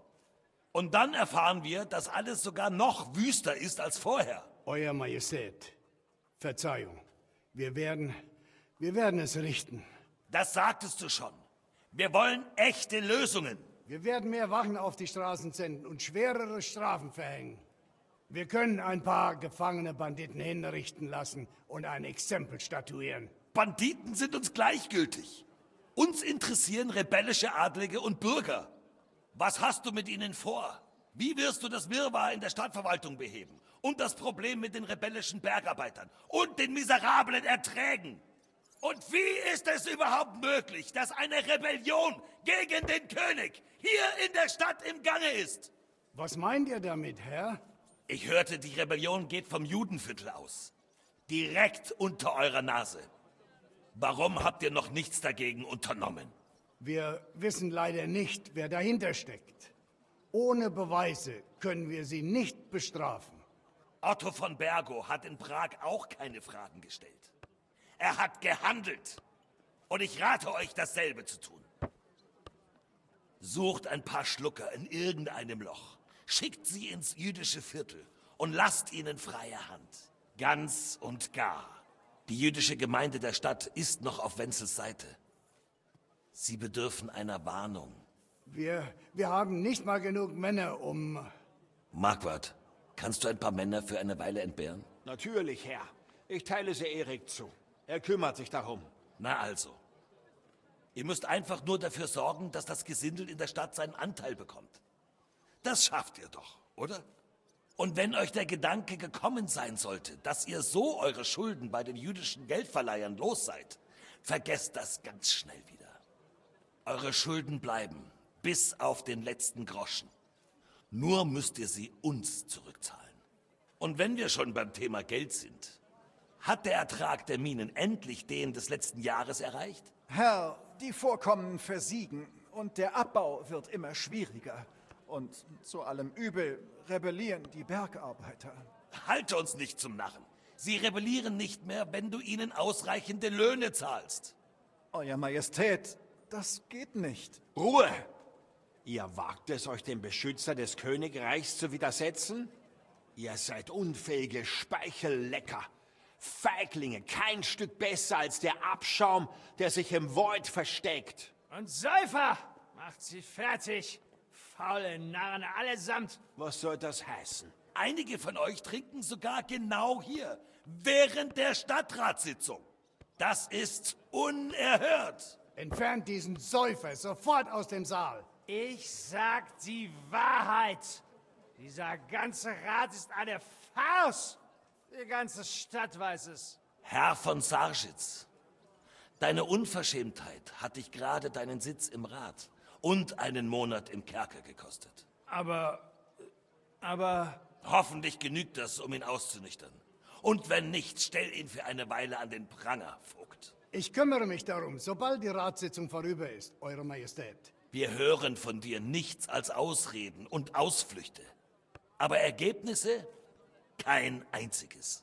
Deshalb stellen wir mit sofortiger Wirkung den Stadtrat unter den Vorsitz des hier anwesenden Herrn Marquardt von Aulitz. Er trägt dafür Sorge, dass ihr endlich eure Pflicht erfüllt. Aber Herr, das wäre ein Verstoß gegen die Privilegien, die uns als freie Bergbaustadt zugesprochen wurden. Schweig! Wir sind der Einzige, der hier Rechte zuspricht. Privilegien müsst ihr euch verdienen und euch nicht hinter ihnen verstecken. Während der Herrschaft unseres Bruders wurde diese Untätigkeit vielleicht geduldet. Aber das hat nun ein Ende. Ihr hattet einige einfache Aufgaben. Aber statt diese zu erfüllen, wart ihr untätig im Badehaus und fülltet euch die Taschen. Und ließt zu, dass die Verräter sich ungestört ausbreiten konnten. Aber anders als unser Bruder werden wir für Ordnung sorgen. Und wir versichern euch, dass wir zwischen denen, die sich uns in den Weg stellen, keinen Unterschied machen. Ob sie Bettler, Adelige oder Stadträte sind. Ihr habt 2 Wochen Zeit, die Ordnung in der Stadt wiederherzustellen und den Ertrag der Minen zu erhöhen. Wir wollen erkennbare Ergebnisse. Und ihr werdet von nun an nur uns und Herrn Marquardt von Aulitz Rede und Antwort stehen. Und niemanden sonst.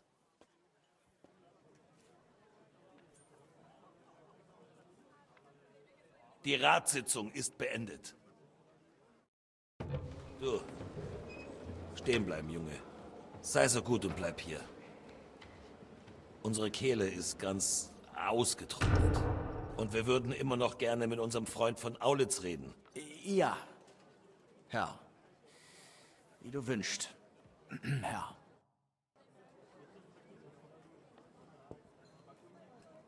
Zunächst müssen wir uns um die größten Unruhstifter kümmern. Wir arbeiten daran. Während der Rat getagt hat, sind Otto von Bergo und seine Männer nach Rabosch gezogen. Oderin wird euch keinen Ärger mehr machen. Er und Ruthard stecken unter einer Decke. Wenn wir Oderin haben, ist Ruthard kein Problem mehr.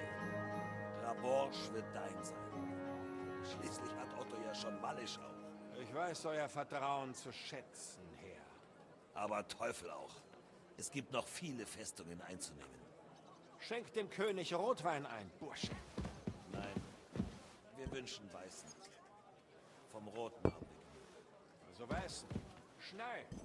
Wenn Rabosch fällt, werden andere folgen.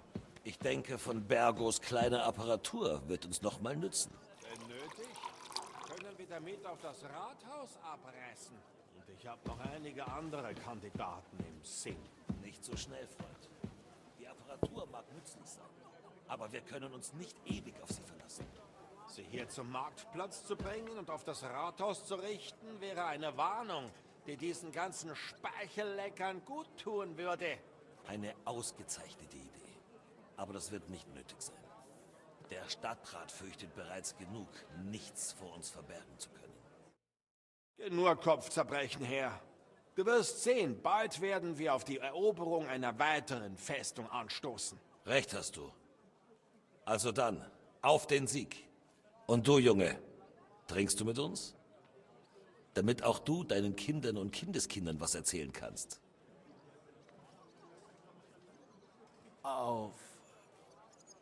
Auf den Sieg. Ja. Auf den heutigen Tag und die Zukunft.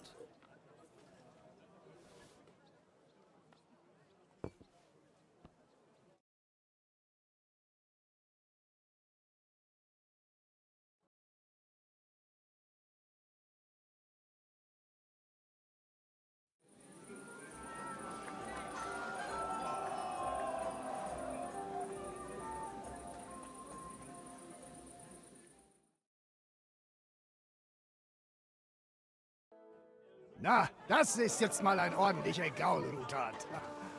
Nicht so wie dein alter Klepper. Was zum Teufel verfüttert ihr hier? Das scheint mir eher ein Ochse zu sein. Herr? Herr!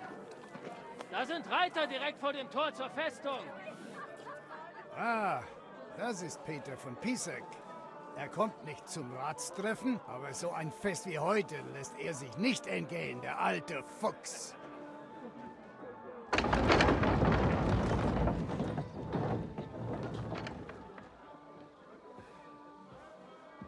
Komm ruhig her.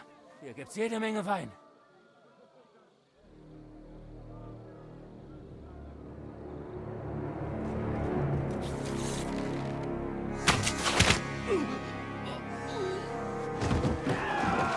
Hey! Hey! Eindringlinge! Feind vor dem Tor!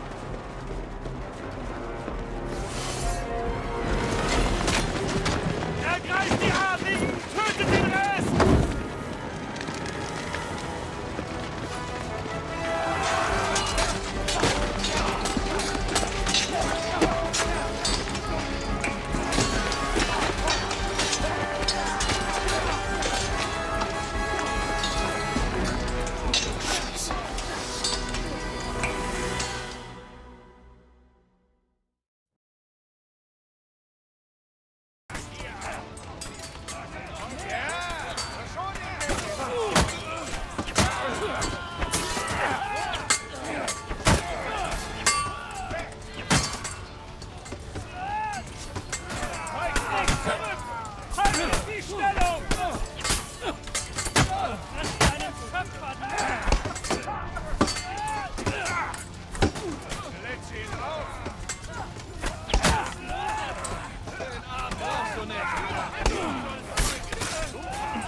Verdammt knapp. Etwas zu knapp. Oh, Scheißdreck. Täuschen mich meine Augen? Heinrich! Godwin! Wie bist du denn nur... Verdammt. Ich kann dir gar nicht sagen, wie froh ich bin, dich zu sehen. Du kommst gerade richtig. Geht es allen gut? Naja, manchen schon, manchen nicht. Sie haben Oderin, Kunstadt und Ruthard gefangen genommen. Alda und Konrad von Fechter haben sie auch erwischt. Den Rest wollten sie wie Tiere abschlachten. Was ist mit meinem Vater? Und Hanusch? Sie und Jobst sind schon lange fort. Ich bin sicher, es geht ihnen gut. Aber nicht alle hatten so viel Glück. Was ist passiert, Godwin? Wer ist tot? Anna von Waldstein. Sie hatte nicht die geringste Chance gegen diese Schlechter. Möge sie in Frieden ruhen. Sie war einfach zur falschen Zeit am falschen Ort. Und sie hätten fast meinen Bruder getötet. Aber nur beinahe. Gute Arbeit. Du hast einen Bruder? Wo ist er? Er ist oben in der Halle. Er lebt, aber ist schwer verwundet.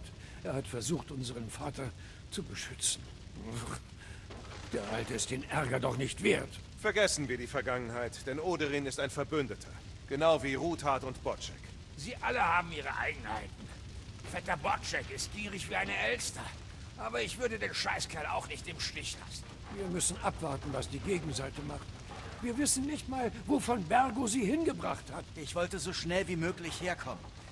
Aber von Bergos Leute waren vor mir hier. Du wusstest, dass er kommt? Marquard hat damit bei Sigismund angegeben. Und Sigismund versprach, ihn dafür zum Herrn von Raborsch zu machen. Ha, wenn ihr seht, was von Bergo daraus gemacht hat, scheißt er sich ein. Findest du das lustig? Siehst du gern dabei zu, wie diese fremden Hunde alles zerstören und Unschuldige abschlachten? Wer muss denn noch sterben, damit wir endlich was unternehmen? Sag du es uns. Um uns herum stapelten sich schon Leichen, bevor du endlich aufgetaucht bist. Naja, nicht um dich. Leck mich doch, Jan. Ich würde sofort deinen Platz einnehmen. Glaub mir. Wir haben viele Verbündete verloren. Und es wird schwierig werden, neue zu finden. Jeder wird sich davor fürchten, gegen Sigismund aufzubegehren. Wundert dich das? Sieh dich doch mal um. Sigismund hat allen gezeigt, was jener erwartet, die sich gegen ihn stellen. Können wir irgendetwas tun? Jetzt gerade jedenfalls nicht. Wir versorgen die Verletzten, begraben die Toten und verschwinden von hier. Dann verstecken wir uns in der Teufelszuflucht und warten auf Jobst und seine Armee. Falls ich die Reise überlebe. Gott verdammt. Der dämliche Klepper hat mich fast zerteilt. Der König hat beim Konzil noch etwas verkündet. Er bat die Ratsmitglieder, das jüdische Viertel zu überfallen. Genau genommen hatte er es sogar befohlen. Scheiße! Lichtenstein hat seine Leute da. Die könnten uns verraten. Der Rabbi der Stadt sitzt oben in der Halle. Zumindest ist er hier sicher. Sie sind unsere Verbündeten. Wir müssen ihnen helfen. Wen meinst du mit wir? Wir alle können froh sein, noch am Leben zu sein. Da sehe ich es genau vor mir, wie wir aufspringen, um den armen Juden zur Hilfe zu eilen. Vielleicht hat Samuel irgendeine Idee. Er wollte sowieso mit dir reden. Er ist auch hier? Ja, er hat den Rabbi begleitet. Du solltest so schnell wie möglich zu ihnen. Und sag auch Lichtenstein Bescheid. Wie dem auch sei. Vor uns liegt jede Menge Arbeit. Godwin? Ich brauche noch einen Moment. Ich möchte erst zu Christopher. Samu, auf ein Wort. Aha. Das trifft sich gut. Sag es ihm einfach. Es könnte deine letzte Gelegenheit sein. Ich habe mit Godwin gesprochen. Er sagt, ihr kennt euch. Worüber habt ihr geredet?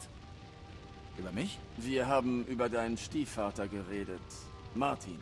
Warum? Keiner von euch kannte ihn. Stimmt. Aber ich habe oft versucht, ihn kennenzulernen.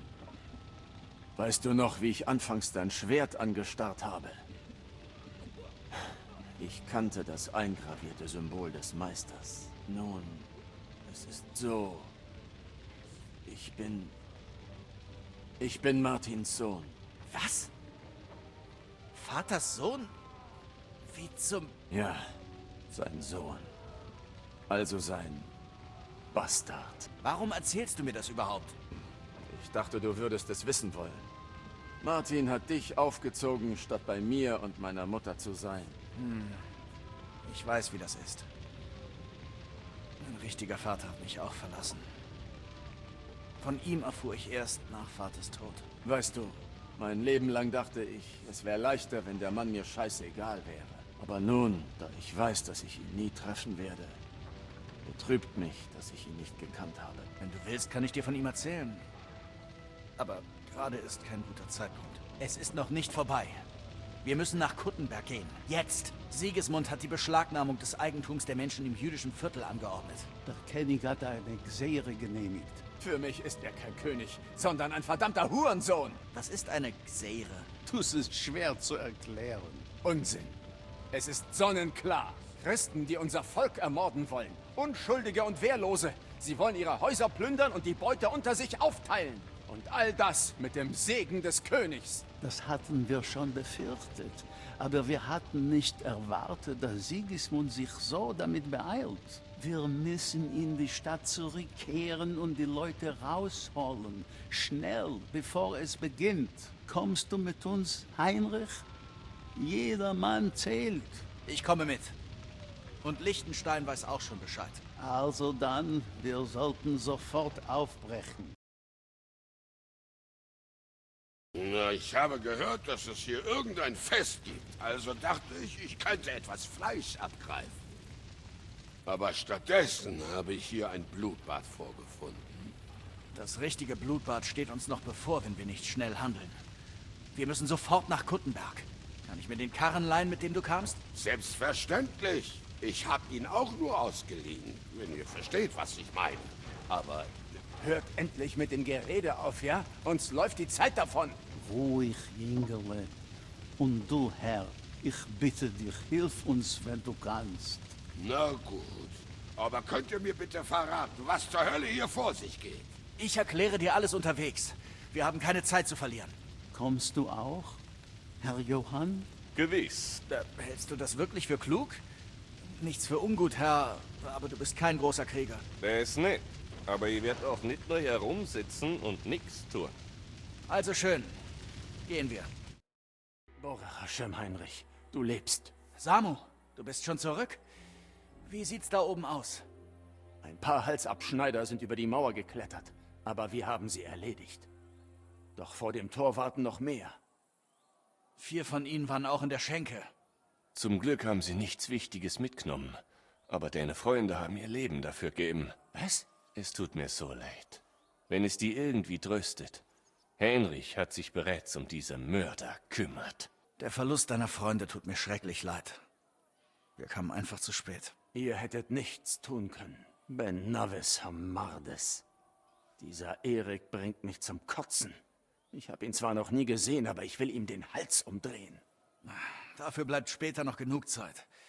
Wir müssen jetzt gehen. Mutter wartet sich auf uns. Wir müssen sie zur Synagoge bringen. Geht nur vor. Ich verschließt die Schenke und versperrt den Geheimgang, damit keiner mehr reinkommt. Aber Herr, was, wenn noch mehr von ihnen kommen? Ich kann schon auf mir aufpassen. Geht schon.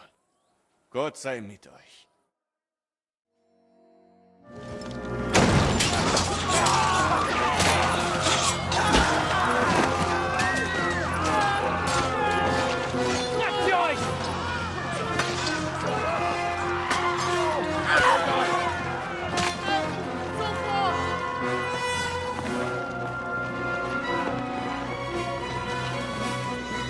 Los doch!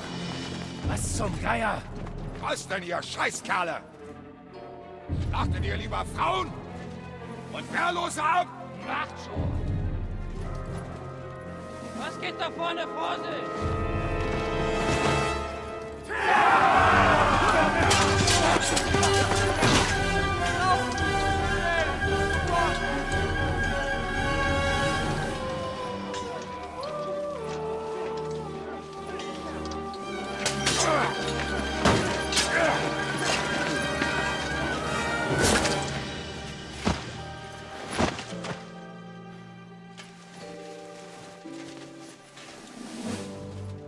Rein mit euch. Schnell.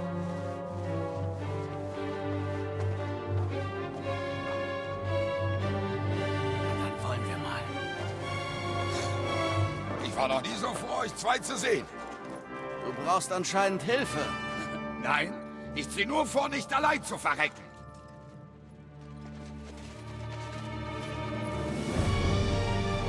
Da sind sie. Tja, jetzt sind wir am Arsch. Sie dürfen nicht weiter. Wir müssen sie aufhalten. Für wie lange? So lange wie nötig. Rechts hier immer noch nicht.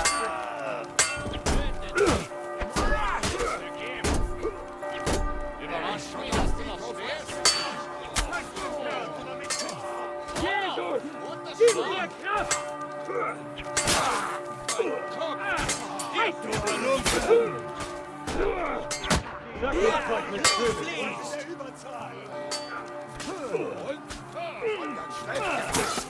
Oder fängst du bald mal ins Kämpfen? Ich nagle dich ans Kreuz!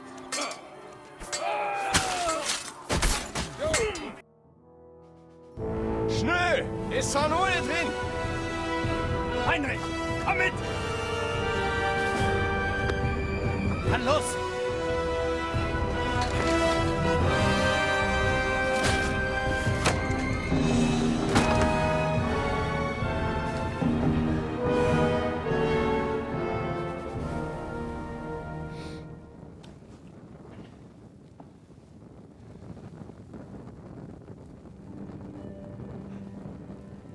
Gott mochel mir.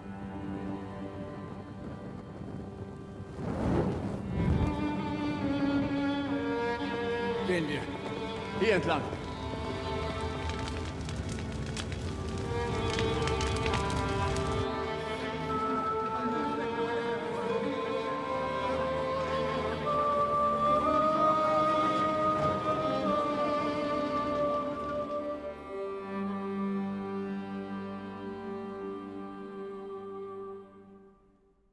Noch eine Gelegenheit bekomme ich nicht.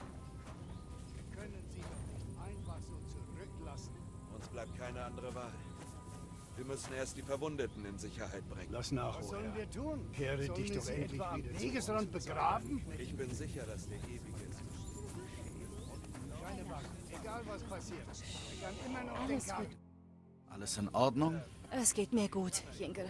Ich danke dir für alles. Kann ich dir sonst noch irgendwie helfen? Mein Gott, Junge. Hast du nicht schon genug für uns getan? Jetzt müssen wir allein zurechtkommen. Der Zeitpunkt ist vielleicht nicht der beste, aber könnten wir vielleicht über Martin reden? Jetzt gleich? Nun, also gut. Wie geht es Martin denn? Ist gestorben.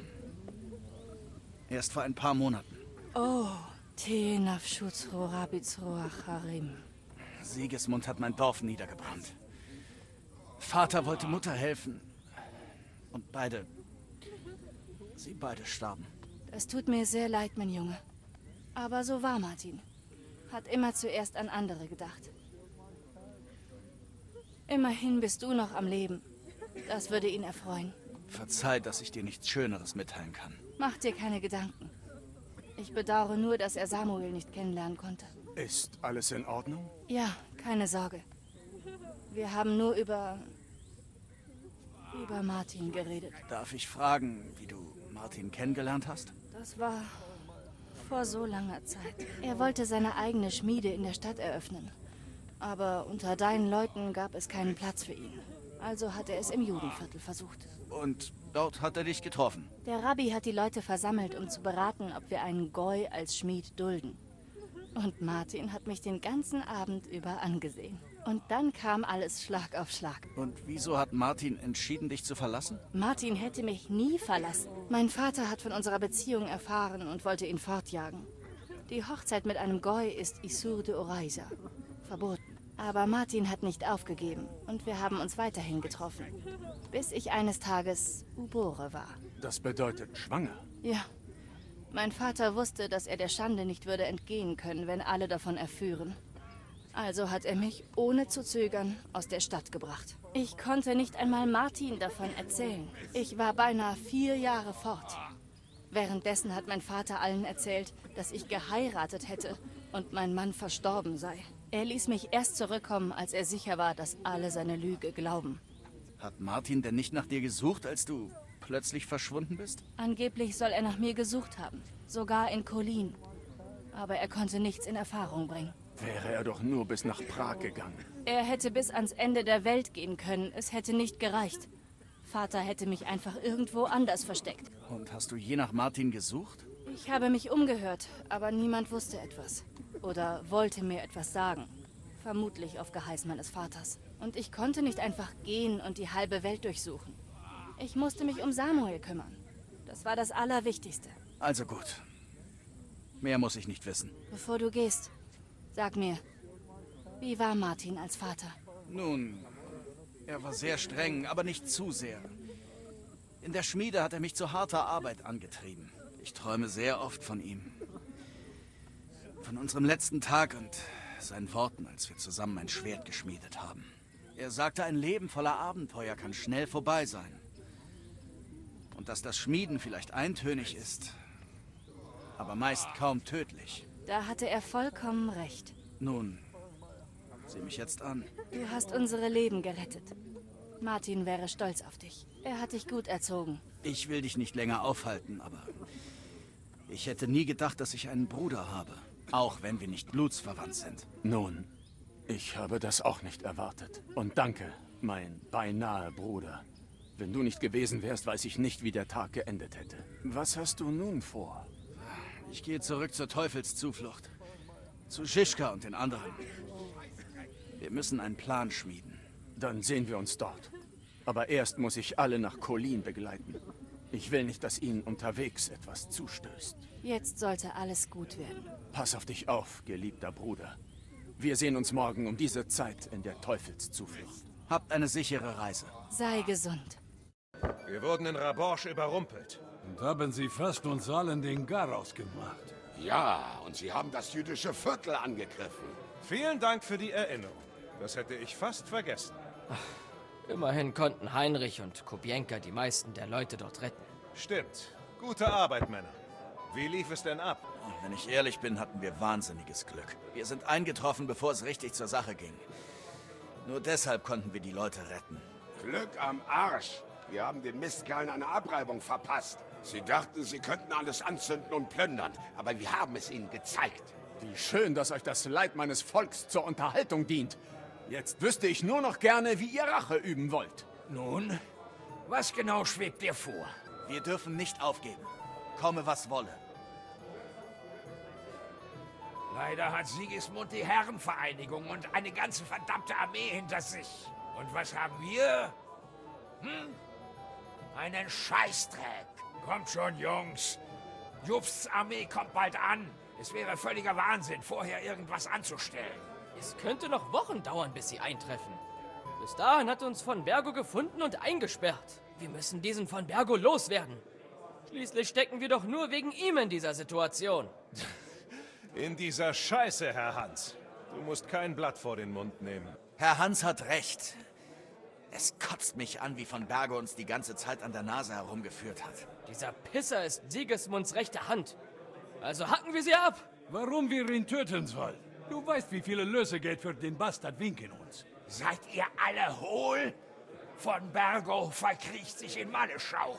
Falls nicht zufällig einer hier fliegen kann, kriegen wir ihn nicht zu fassen. Stimmt. Für eine solche Burg bräuchten wir ein Dutzend Männer, Leitern, vielleicht sogar einen Triebock und eine Kanone. Was heißt denn hier vielleicht? Wir bräuchten auf jeden Fall eine Kanone. Dann wir stellen die benutzt von Bergo in Nebakov. Warum stehlen wir nicht einfach das ganze Silber vom italienischen Hof und kaufen unsere eigene, hä? Benutz mal deinen Kopf, bevor du den Mund aufmachst. Moment mal. Vielleicht ist Janoschs Einfall gar nicht mal so übel. Wird das wieder einer deiner ausgefeilten Pläne, die garantiert nicht schiefgehen? Ich habe Katharina vor kurzem als Spion in Sigismunds Heerlager nahe Opatowitz geschickt. Sie hat mir berichtet, dass von Bergos Kanone dort untergebracht ist. Aber scheinbar gerät dort so langsam alles außer Kontrolle. Deshalb bringt das Prager Regiment, das er anführt, sie bald nach Sedlitz. Und vielleicht ist sie unterwegs nicht besonders gut beschützt. Also stehlen wir sie, ja? Wir warten, bis sie eine Schlucht passieren und dann spicken wir sie mit Pfeilen. So wie ihr es mit uns vor Nebakov gemacht habt. Aber so einfach wird das nicht. Einer von uns sollte sich unter die Prager mischen, damit er sie im Auge behalten und uns Bescheid geben kann, wenn sie aufbrechen. Und wenn wir Erfolg haben? Was dann? Wir sind 5,5 Männer. Sogar mit einer Kanone könnten wir Malleschau nicht einnehmen. Allein können wir nicht viel ausrichten. Zeig mir mal jemanden, der dumm genug wäre, uns zu helfen. Irgendwo findet man immer ein paar Söldner, oder? Und wie willst du die bezahlen? Ich hab sicher nicht genug Münzen, Gottverdammt. Es reicht jetzt. Von Bergo muss sterben. Qualvoll. Und vor allem so bald wie möglich. Und wenn ihr zu wenige seid, könnte euch das vielleicht weiterhelfen. Mein Gott, das ist mal ein erfreulicher Anblick. Warum zum Teufel hast du das nicht früher ausgepackt? Das hätte uns eine Menge Geschwafel erspart. Wir wissen die Hilfe sehr zu schätzen, Samu. Glaub mir. Und falls du noch mehr von diesen Geldbörsen hast, sagen wir nicht nein. Wenn ihr erlaubt, Monsieur, vielleicht kann ich etwas beisteuern. Ich kenne einige Söldner in dieser Gegend. Sie sind vielleicht nicht la Cavalerie Royale, aber für so eine Summe werden sie Malleschau bis auf den letzten Stein einreißen. Ah, ein Trupp Söldner, ein Überraschungsangriff und eine Kanone in der Hinterhand. Damit lässt sich doch was anfangen, was? Nicht so schnell. Noch haben wir die Kanone nicht. Dann holen wir sie uns verdammt nochmal. Wir suchen einen geeigneten Ort für den Hinterhalt und schicken einen Spion in ihr Heerlager. Wie wär's mit dir, Heinrich? Du lässt dich ins Prager Regiment aufnehmen und wenn sie die Kanone nach Sedlitz bringen, gibst du uns über Katharina Bescheid. Schon wieder ich? Kann das nicht jemand anderes machen? Der Teufel und ich müssen einen Plan schmieden. Herr Hans könnte erkannt werden und die anderen... Nun sagen wir, du hast noch die beste Chance auf Erfolg. Na schön. Dann ist es beschlossen. Heinrich geht zum Lager. Katharina wird dir alles Wichtige erzählen. Du findest sie dort im Badehaus. In der Zwischenzeit kann Bula nach Malleschau gehen und herausfinden, wie von Bergo und seine Männer aufgestellt sind. Aber nur gucken, nicht anfassen. Viele Soldaten essen auch viel. Wir müssen unsere Vorräte aufstocken. Ich gehe auf die Jagd. Diese Schenke ist mir sowieso ein wenig zu überfüllt. Und was machen wir in der Zwischenzeit? Wir werden den Pragern einen äußerst herzlichen Empfang bereiten. Was sagst du dazu, Herr Hinek? Also? Worauf zum Teufel wartet ihr denn alle noch? Habt ihr nicht zugehört? Bald fängt der Spaß an!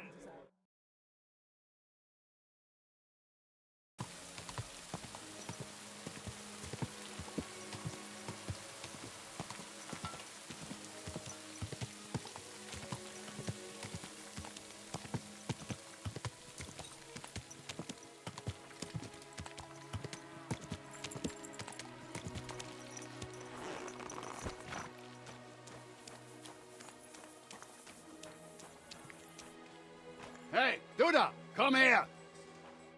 Wo willst du denn bitte hin? Ins Lager natürlich. Oh ja, die wollen dich da alle unbedingt sehen. Hier dürfen keine Fremden rein. Also dreh dich um und geh wieder in den Misthaufen zurück, aus dem du kommst. Können wir uns nicht einigen? Ich möchte gern durch euer Lager spazieren, aber meine Geldbörse ist wirklich schwer und ich will nicht so viel Gewicht mit mir rumschleppen. Oh, wenn sie dir zu schwer ist, dann kann ich dir helfen. Das soll man als guter Christ ja, oder? Hier, bitte sehr. Aber errege bloß keine Aufmerksamkeit.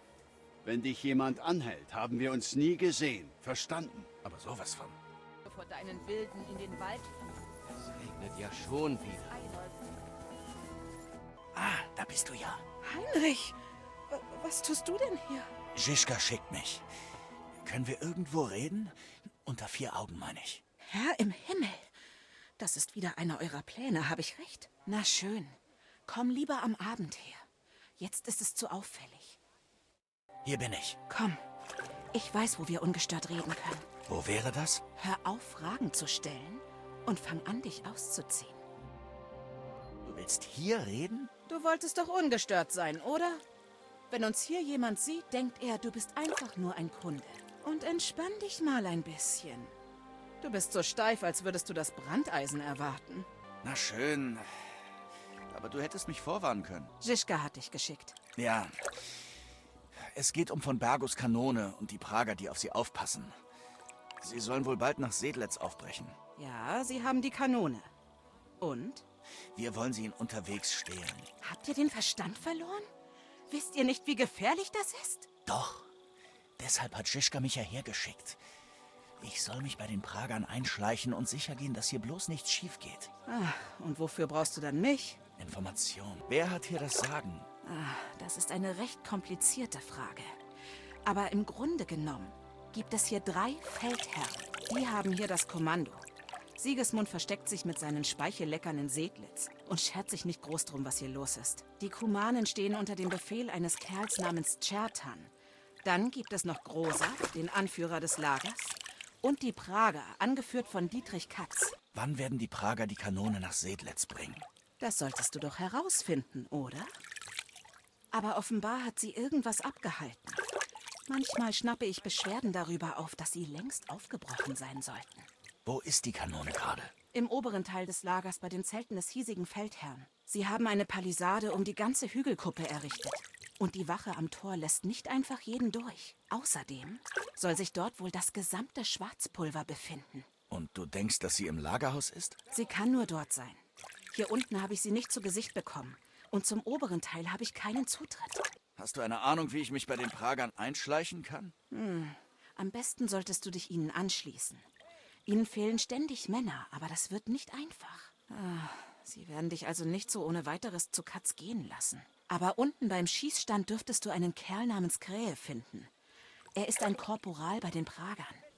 Du erkennst ihn an seinem großen schwarzen Schnauzbart. Er ist die rechte Hand von Katz. Also versuch dein Glück bei ihm. Und wenn ich ihnen beitreten darf? Was dann? Dann findest du heraus, wann sie nach Sedlitz aufbrechen sollen und warum sie noch hier sind.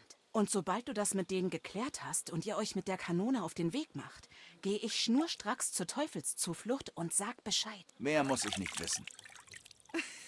Dann raus aus dem Wasser mit dir. Du warst viel zu lange da drin. Allerdings bist du jetzt recht schön rausgeputzt. Vielleicht sollte ich dich häufiger waschen. Solange ich dafür nichts bezahlen muss? Ich hätte da so eine Idee, wie du dich erkenntlich zeigen könntest. Aber das kann warten. Erst einmal meldest du dich zum Dienst, Soldat. Gott segne dich, Herr. Bist du der, den man Krähe nennt? Nur meine guten Freunde nennen mich Krähe. Oder Fremde, die eins in die Fresse kriegen wollen. Zu welchen davon gehörst du? Weder noch, fürchte ich, aber das will ich ändern. Ich würde gerne deinem Regiment beitreten. Du und ein Dutzend weitere tun nicht Gute. Ich werde damit belästigt, seit Radovan rausgerutscht ist, dass wir doppelten Lohn bekommen. Frag Groß, Herrn Borumlaka, meine ich. Er heuert alle möglichen Söldner an. Zu dem Gesindel passt du schon eher. Das wäre eine Verschwendung meines Könnens. Oh, wirklich? Du bist etwas aufdringlich. Das gefällt mir nicht. Irgendwie verdächtig. Ich möchte doch nur König Sigismund dienen. Sigismund sollte die Dinge hier in die Hand nehmen und für Ordnung sorgen. Da Wenzel es ja scheinbar nicht hinkriegt. Spannend. Die meisten Leute aus dieser Gegend denken ganz anders. Ich bin halt nicht wie die meisten. Bitte. Gib mir eine Chance. Na schön. Wir haben erst kürzlich ein paar Männer verloren. Weißt du was? Ich werde mit Katz reden, dem Kommandanten. Er wird wissen, was mit dir zu tun ist. Wer zur Hölle bist du? Mein Name ist Heinrich, Herr. Ich will mich euch anschließen. Da sollen wir vor lauter Ehrfurcht auf die Knie sinken? Krähe, was hat der Pisser hier zu suchen? Ich dachte, du willst ihn dir vielleicht mal ansehen. Er kann zwar seine Zunge nicht im Zaum halten, aber kennt sich angeblich mit Heilkräutern aus. Das könnte nützlich sein. Nun, wenn das wahr ist, aber erst musst du dich unter Beweis stellen. Ich habe da ein Problem. Du fängst jetzt nicht wieder mit diesen Aufzeichnungen an, oder? Wie viele Männer sollen denn noch danach suchen? So viele wie nötig. Hast du etwa Lust darauf, noch länger hier festzusitzen? Also, Heinrich, das ist deine Prüfung. Entweder kehrst du als einer von uns zurück oder gar nicht. Was sagst du? Abgemacht. Ich habe vor gar nichts Angst. Verdammt, Krähe, der Junge könnte wirklich das Zeug dazu haben. Ha! Vielleicht kann er uns aus diesem Drecksloch raushelfen. Hör zu. Ein paar unserer Männer werden vermisst. Insgesamt 7. Samt einem Pferdewagen, um genau zu sein. Sie hatten eine wertvolle Fracht, die sie nach Sedlitz bringen sollten. Aber sie kamen nie dort an. Offenbar wurden sie zuletzt irgendwo zwischen Miskowitz und Rabstein gesehen. Aber das ist ewig her. Weiß der Kuckuck, wo sie jetzt stecken. Augenblick, was haben Sie denn bei Miskowitz verloren? Das liegt nicht auf dem Weg nach Sedlitz. Das verstehe ich auch nicht. Du kannst sie ja fragen, wenn du sie findest. Also gut, ich verstehe. Die Männer finden und das Pergament zurückbringen. Das wäre alles. Und jetzt Abmarsch. Sei unbesorgt, Herr. Auf mich ist Verlass. Ist so gut wie erledigt. Herrgott, du bist ganz schön selbstsicher. Ha! Ein wenig zu sicher, wenn du mich fragst. Ich bin wegen des Pergaments hier, das du wolltest. Hast du es? Ja. Mensch, Heinrich, keiner meiner Männer hat's gefunden. Und du kommst einfach reinspaziert. Und die Soldaten, die es nach Sedlitz bringen sollten, hast du die auch gefunden? Ja. Sedlitz war schon längst vom Tisch. Sie sind desertiert und haben sich in einer Sägemühle nahe Lothar versteckt. Diese Hurensöhne, wo sind sie jetzt? Was hast du mit ihnen gemacht? Sie sind alle tot. Du hast sie alle allein erledigt? Da musst du ja verdammt viel Glück gehabt haben. Musa, hast du schon gehört? Heinrich hat das beknackte Pergament gefunden. Und sich um die Verräter gekümmert. Ein wenig zu gut für meinen Geschmack. Sie sollen in der Hölle schmoren, die Hurensöhne. Und was nun? Brecht ihr nach Sedlitz auf? So schnell wie es geht. Du wirst mich doch nicht vermissen. Es ist nur so, dass du die Geschichte von Georg und dem Drachen noch nicht fertig erzählt hast. Wirklich? Gut. Aber so eine Geschichte verlangt nach einem ordentlichen Getränk. Du auch, Heinrich. Trink! Wie du befehlst, Herr. Auf die Prager! Lang leben die Prager. Immerhin muss ich nicht allein trinken. Musa ist nicht der beste Saufkumpane, weißt du? Alkohol und Glücksspiel haben vielleicht ihre Vorzüge. Aber sie sind sündhaft. Sieh dich doch mal an. Ein Mensch sollte 4 Körpersäfte in sich haben. Doch du hast sie allesamt durch Alkohol ersetzt. Du bist auch kein Heiliger. Ich habe von den Zuberdirnen gehört, dass du deine Augen nicht von ihnen lassen kannst. Jedes Geschöpf ist wunderschön und anmutig, denn Allah hat sie so geschaffen. Ich bewundere nur seine Arbeit. Du kannst mit Worten umgehen, das muss man dir lassen. Da verstehe ich erst recht nicht, warum du weder trinkst noch spielst. Ich möchte einfach nicht. Aber ich? Verdammt doch mal! Los, Heinrich! Spiel du wenigstens mit mir. Wieso nicht? Spielen wir eine Runde. So gefällt mir das. Du bist ein Mann nach meinem Geschmack. Obacht, Freund. Geld vom Hauptmann zu gewinnen ist keine gute Idee. Ruhm dem Sieger und Ehre dem Besiegten. Nächstes Mal kannst du es mir heimzahlen, Herr. Da kannst du einen drauf lassen. Ich werde dich auseinandernehmen. Jetzt wird getrunken. Und der heilige Georg springt auf seinen Schimmel und reitet davon. Zu einem See, wo er einen riesigen Berg erblickt und einen Höhleneingang.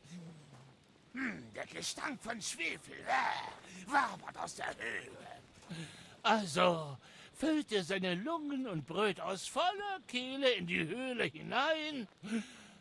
Komm raus, Drache! Ich fordere dich zum Kampf heraus!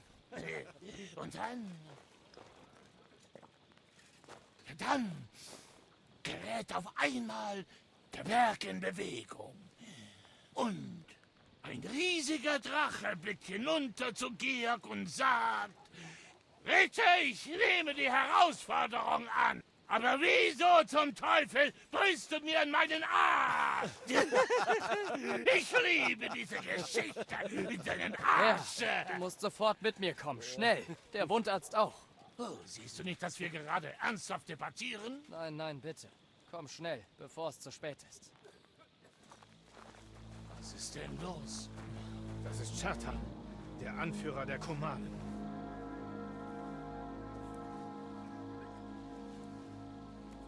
Das sind Stichwunden. Tut's Beseni. Kitchen Rest. Wer hat das getan? Er kann dir nicht antworten in diesem Zustand. Er muss sofort in mein Spital, sonst verblutet er. Würde mir mal, bitte, jemand erklären, was zum Teufel hier los ist? Sie sagten, Sie haben ihn schon so gefunden. Die beiden da hatten Wachdienst im Turm und haben plötzlich einen Schrei gehört. Falls seine Männer das hier rausfinden, können wir von Glück reden, wenn wir nicht genauso enden wie er.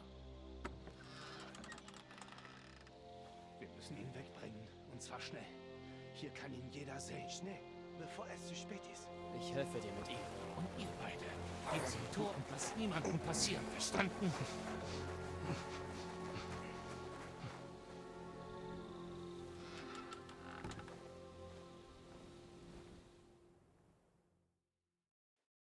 Deine Befehle, Herr von Wurmlacker? Was denkst du wohl? Schnapp den Bastard, der verantwortlich ist! Das wäre mir ja nie eingefallen. Ein Glück, dass du hier bist. Pass ja auf, was du sagst.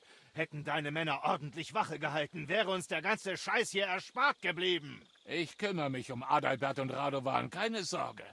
Aber wir müssen jetzt was tun. In Ordnung. Du schaust dich hier um und ich besuche Chertan im Spital. Jetzt? Was willst du denn dort ausrichten? Es wäre besser, du würdest mir hier helfen. Tu, was man dir sagt. Ich mache, was ich will, wann ich will. Das geht dich nichts an. Bitte, dann scher dich doch zum Teufel. Also, Heinrich, Chertan ist an der Schwelle zum Tod. Musa bis zu den Ellenbogen Eingeweihten. Großaf rührt kein Finger und ich bin stockbesoffen. Ich bin offen für jegliche Vorschläge.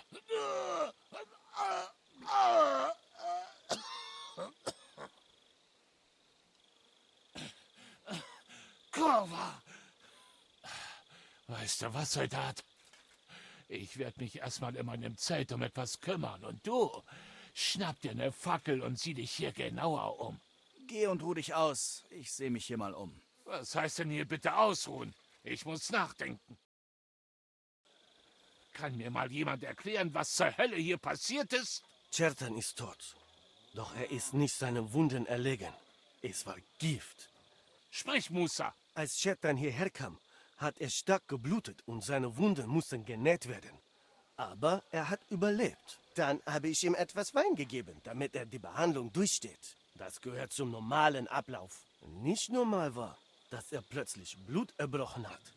Und dann ist er gestorben. Was ist denn das für ein Unsinn? Jemand muss den Wein vergiftet haben, als ich nicht hingesehen habe. Oh, hat er sich unter dem Tisch versteckt und gewartet, bis du dich wegdrehst, oder wie? Wo hattest du den Wein her? Du trinkst doch nicht. Wie gesagt, ich gebe ihn den Verwundeten, um den Schmerz zu lindern und gegen verschiedene Leiden. Das reicht. Behaltet diesen Unhold im Auge, bis ich die Wachen hole. Warte, Herr.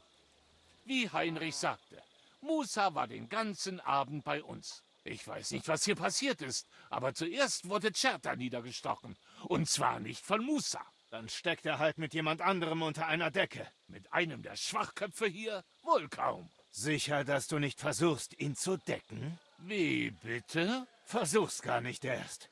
Ich weiß doch genau, dass du und der Fremde gute Freunde seid. Ich beschwöre es gerne. Ich mag zwar kein Adliger wie du sein, aber das heißt noch lange nicht, dass ich keine Ehre habe. Dürfte ich vielleicht nur etwas dazu sagen? Du kannst froh sein, nicht in Ketten zu liegen. Bitte, Herr, gib mir etwas Zeit und ich werde den wahren Mörder ausfindig machen. Ich verspreche dir, wir verschwinden nicht, bevor wir das geklärt haben. Was? Aber Herr, du hast doch gesagt, wir brechen morgen früh sofort auf. Seitdem haben sich die Dinge geändert. Oder ist dir das entgangen? Bis ich den Befehl gebe, verlässt nicht mal ein Karren voll Mist dieses Lager. Also soll ich den Mörder freilassen und dich währenddessen in meinem Lager dulden? Willst du mich verarschen? Aber Herr... Schweig still! Musa wird in seinem Zelt unter Bewachung gestellt und spricht mit niemandem, bis der königliche Justiziar aus Sedlitz hier ankommt. Der wird sich dann mit ihm befassen. Und euch beiden rate ich, die Füße stillzuhalten und schön Däumchen zu drehen. Wenn rauskommt, dass Chertan abgemurkst wurde, dann wird es hier für uns alle sehr ungemütlich. Wir müssen reden. Ich hoffe, es ist wichtig. Man sollte uns nicht zu oft zusammen sehen. Es ist ziemlich wichtig. Jemand hat Chertan, den Anführer der Kumanen, vergiftet. Verstehe. Das ist schlecht. Scheiße. Du hast nichts damit zu tun, oder? Nein. Aber ich muss den Mörder finden. Katz meint, er bricht nicht nach Sedlitz auf, bevor das hier geklärt ist. Dieser alte Sack, der kriegt seinen faulen Arsch doch nie hoch. Ich brauche deine Hilfe bei etwas. Oh, welche Überraschung. Was ist nun schon wieder? Vor Musas Zelt steht eine Wache. Ich muss ihn eine Weile von dort weglocken. Also dachte ich... Dass ich ihn mit meinen weiblichen Reizen umgarnen kann? Also lockst du die Wache von Musas Zelt weg? Eine Hand wäscht die andere. Na schön, was mache ich nun mit dir? Ich werde versuchen, ihn zum Badehaus zu locken. Aber dann sind wir quitt, klar? Ich hoffe nur, er stinkt nicht. Bestimmt fürchterliche Angst. Müsstest du nicht, Schätzchen. Ich würde dich beschützen. Wie ritterlich. Dafür sollte dir eine Belohnung zustehen. Soll ich dir vielleicht ein schönes Bad einlassen? Nun, ich muss zugeben, ich stehe hier schon länger. Ich stinke wie ein Schwein. Oh nein, das ist nur dein männlicher Duft. Unwiderstehlich. Also wollen wir? Na gut, ist ja nicht so, als ob Musa irgendwohin verschwinden kann.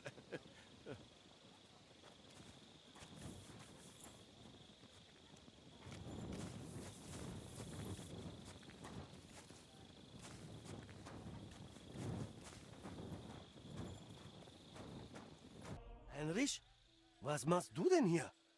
Grosaf meinte... Scheiß auf Grosaf. Katz glaubt an deine Unschuld. Wir müssen deinen Namen wieder reinwaschen. Das weiß ich wirklich zu schätzen. Aber ich bin mir nicht sicher, ob das möglich ist. Tinge Serrier, meine Serrier. Was? Das ist ein Sprichwort aus meiner Heimat. Es bedeutet, der Pfad zur Wahrheit ist voller Kurven. Wir werden ihn begradigen, keine Sorge. Aber dafür brauche ich deine Hilfe. Wie finden wir den Mörder? Darüber habe ich schon nachgedacht. Sonst gibt es für mich ja hier eh nichts zu tun. Am besten sollte das Gift identifiziert werden. Jedes Gift hat eine andere Wirkung. Einige lassen dir die Haare ausfallen, andere stülpen dir die Eingeweide um. Wenn wir herausfinden, welches Gift für Chertan benutzt wurde, müssen wir es nur finden und das Rätsel ist gelöst. Wie finden wir dann raus, welches Gift es war? Das ist nicht schwer.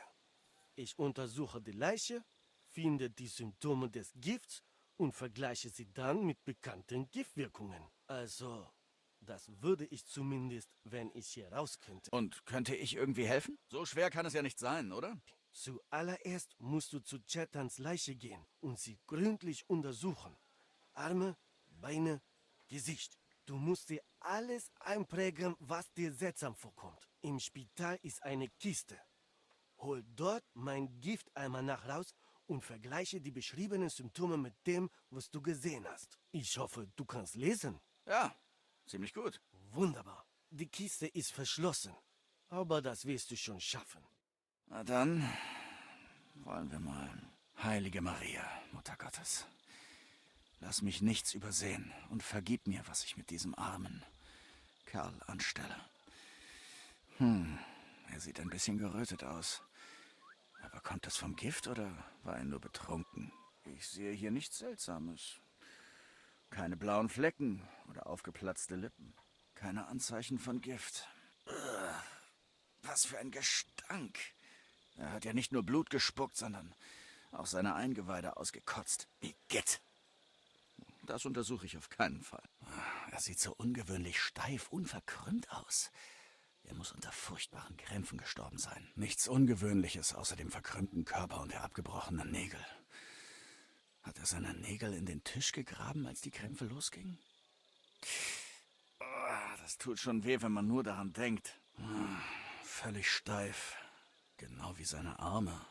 Aber, oh Gott, wie das stinkt. Er hat sich eingeschissen.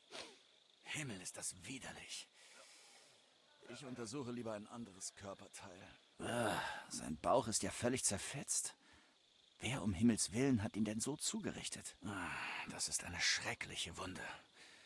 Da tut mir Chertan fast leid. Aber warum würde man ihn im am stärksten bewachten Teil des Lagers töten, anstatt ihn rauszulocken? Fast alles hier ist voller Blut. Aber dennoch scheint das nicht von einem erbitterlichen Zweikampf zu kommen. Es ist nichts abgerissen oder abgeschnitten worden. Nichts fehlt. Wer auch immer ihn getötet hat, das war kein lausiger Strauchdieb. Das muss reichen. Ich habe genug herausgefunden. Er hatte Krämpfe und so rot wie Mohn. Aber das könnte vom Trinken kommen oder von sonst was. Ich darf nichts vergessen. Das ist das Wichtigste.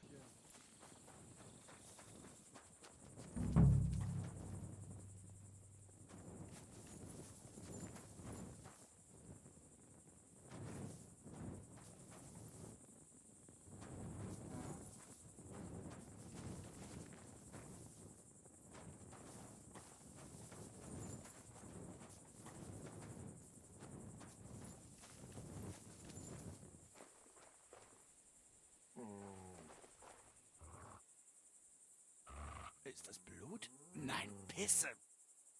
Boah, so ein Schwein.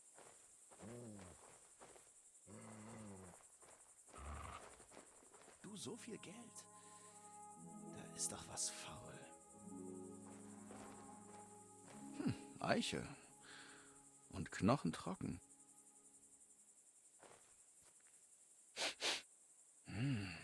Das Wasser riecht wie irgendwelche Blumen. Wie Rosen?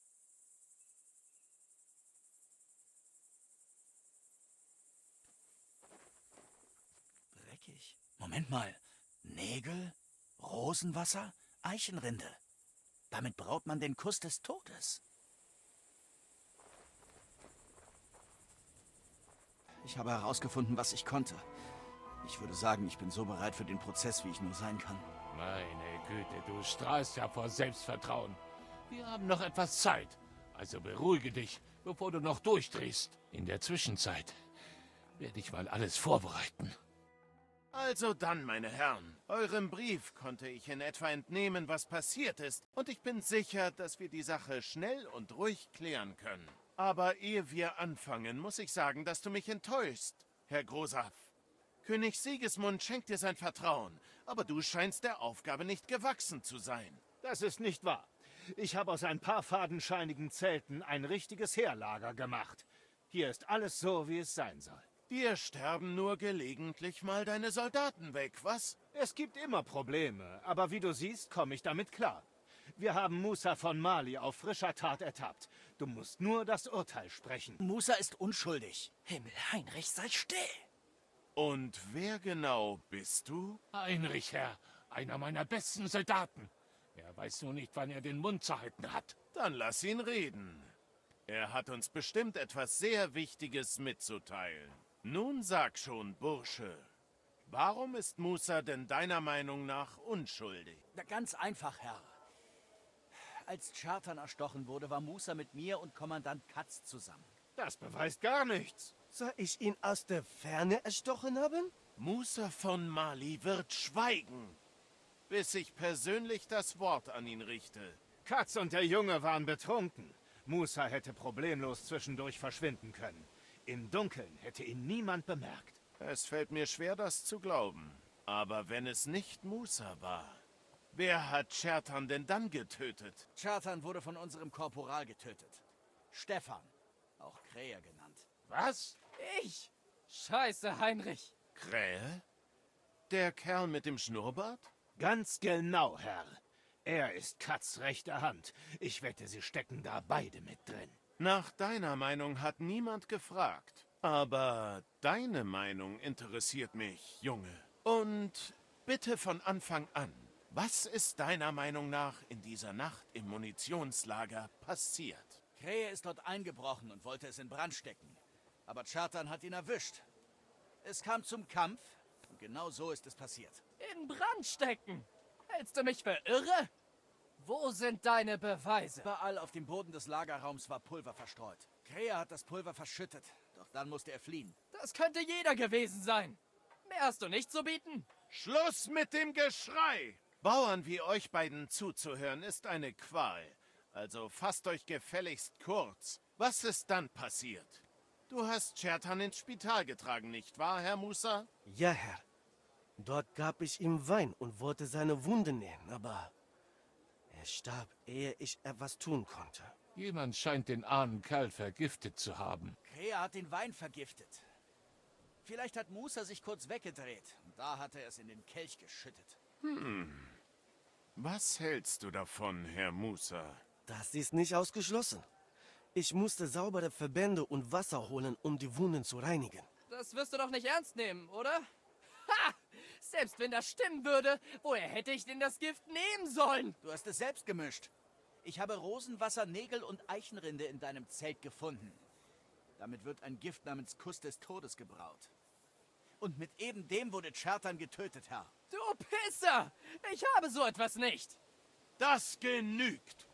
Ich habe bereits alles erfahren, was ich wissen wollte. Katz, hiermit verurteile ich deinen Korporal wegen Mordes. Was? Herr Grosaf, lass den Galgen errichten. Lasst mich in Ruhe! Mach es doch nicht schwerer, als es sein muss. Wir könnten dich auch noch foltern lassen. Ihr Hurensöhne! Erstmal müsst ihr mich erwischen! Blut fließt! Beseitigt die Leiche außerhalb des Lagers. Er verdient es nicht, mit Soldaten begraben zu werden, die für den König gestorben sind. Und Herr Musa, ich bitte um Verzeihung für all die Unannehmlichkeiten. Mein Kopf bleibt auf meinen Schultern. Das ist die Hauptsache.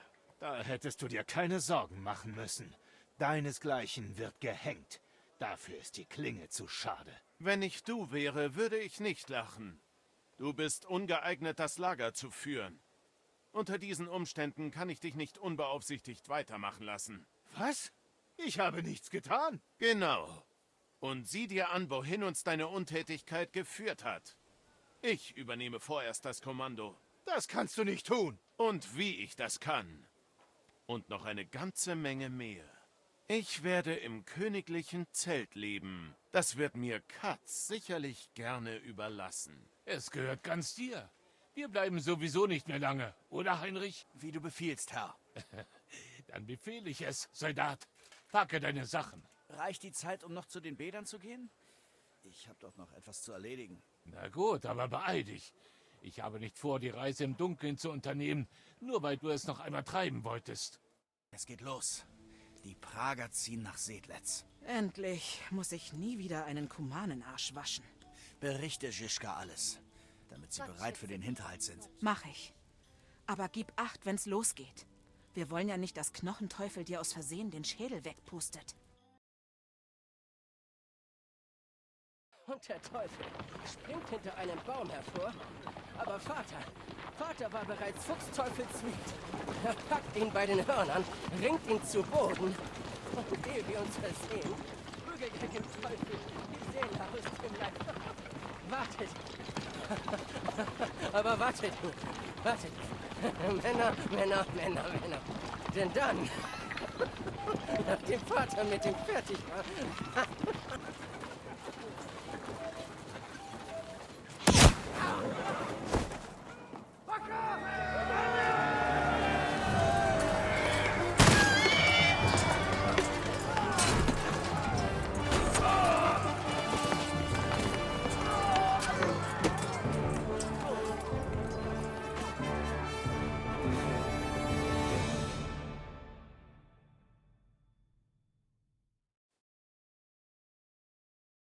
Du verdammter Verräter. Beruhige dich, sonst wirst du wieder ohnmächtig. Du hast viel Blut verloren. Und jetzt? Was habt ihr mit mir vor? Du bist ein guter Mann. Du verdienst einen ehrenhaften Tod. Ein Kommandant sollte mit seinen Männern fallen. Du Schwein! So.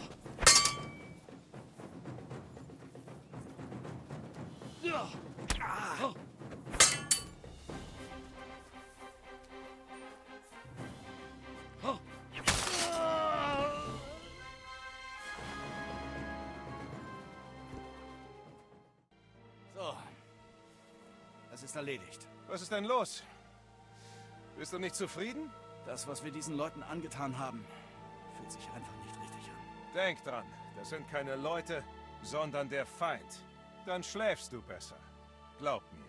Übrigens, Brabant hat seine versprochene Verstärkung bereits hergeschafft. Was wissen wir über sie? Ach, das wirst du schon selbst sehen. Aber jetzt müssen wir erstmal schnell von hier weg. Je eher wir uns hier rar machen, desto besser. Dann mal an die Arbeit. Und dann hat er dich rausgeworfen? Nein, geht nicht, weil... Ah, vous êtes là. Was geht hier vor sich, Kapitän? A mam nadzieję, że kurwa przeżyjemy. Woje oczy. Genug mit dem Geplauder. Ich will wissen, wann wir uns an die Arbeit machen, Žižka. Jetzt. Es gibt keinen Grund zu warten. Von Bergo bleibt nicht ewig in Maleschau. Also heute Nacht. Vor Anbruch der Dämmerung. Sogar die Hunde werden noch schlafen. Dann haben wir genug Zeit. Kann's kaum erwarten. Da muss ich dich leider enttäuschen, Hinek. Ich brauche dich im Dorf. Ach, Scheißdreck. Ich habe mich schon auf die Kanone gefreut. Hey, Kubienka. Du warst doch Soldat in Sempach, oder? Ja, aber in der Wacheinheit. Über das Schießen weiß ich gar nichts. Naja, irgendeine Erfahrung ist wohl besser als keine. Ich könnte vielleicht von Nutzen sein, mes amis. Du hast schon mehr als genug geholfen, Franzose. Der Duc de Bourgogne hat einst so eine Bête Lourde in Champmoll vorgeführt. Und ich war dabei. Ist das so, Baron? Kannst du mit so einer Kanone umgehen? Ui, wenn mir ein paar starke Männer unter die Arme greifen. Na schön, Gubienka wird dich begleiten. Wenn irgendwas schief läuft, verlassen wir uns darauf, dass ihr uns rettet. Der Rest von uns lockt die Garnison aus der Festung, sodass wir sie zerschlagen können. Wir teilen uns in 2 Gruppen auf. Ich und meine Männer werden den Dorfbewohnern den Weg zur Festung abschneiden. Die zweite Gruppe betritt das Dorf von der anderen Seite und richtet Verwüstung an. Das wird eure Aufgabe sein. Steckt einen Heuhaufen in Brand, macht ordentlich Lärm. Kurz gesagt, alles, was die Garnison der Festung nach draußen lockt. Verstanden, Teufel? Ja, ein schönes, blutiges Schlachtfest. Sobald sie ihre Nasen zur Tür rausstrecken, schnappt die Falle zu. Und dann machen wir wie folgt weiter. Aufgepasst! Maleschau besteht nur aus ein paar Häusern und einer Schenke. Zum Glück liegt Kunzlins Festung ein Stück weit außerhalb des Dorfs. Scheiße. Sieht eher aus wie eine kleine Burg. Ja, sie ist gut befestigt. Sie hat einen Graben, 2 Tore und einen großen Turm. In dem wird von Bergo sein. Außerdem noch eine Zugbrücke und einen Geheimgang. Korytarz był zamknięty, byłem tam. Ja, wir müssen davon ausgehen, dass sie den Geheimgang versiegelt haben. Also müssen wir über die Brücke und durch das Tor. Das ist deine und Capons Aufgabe, Heinrich. Ihr kennt euch dort drinnen am besten aus. Dann lasst ihr uns rein. Verdammt, die Sache wird so haarig wie die Eier des heiligen Kilian. Ja, leicht wird das sicher nicht. Aber es ist nicht unser erstes Mal. Und außerdem haben wir dieses Mal noch schweres Geschütz in der Hinterhand. Wir müssen um jeden Preis zu diesem Turm gelangen. Und wenn alles nach Plan verlaufen sollte, werden wir von Bergo aus dem Bett zerren. So Gott will, wird er wie ein Stein schlafen. Und noch was. In der Teufelszuflucht ist es nicht mehr sicher. Also ziehen wir uns nach dem Angriff in die Festung Sugdol zurück. Überall ist ein besser als in diesem Scheißloch. Da hast du recht. Eppes. Peter von Pisek empfängt uns bestimmt mit offenen Armen. Er will gegen Sigismund kämpfen? Dann ist das hier seine Chance. Er hat ja schon das letzte Scharmützel mit von Bergo verpasst. Noch Fragen? Was soll ich tun? Du und Samu kommen mit mir. Ich brauche euren jugendlichen Eifer. Ich habe keine weiteren Fragen. Wie schön. Aufsitzen, Männer. Machen wir uns die Dunkelheit zunutze und reiten vor dem Morgengrauen nach Maleschau.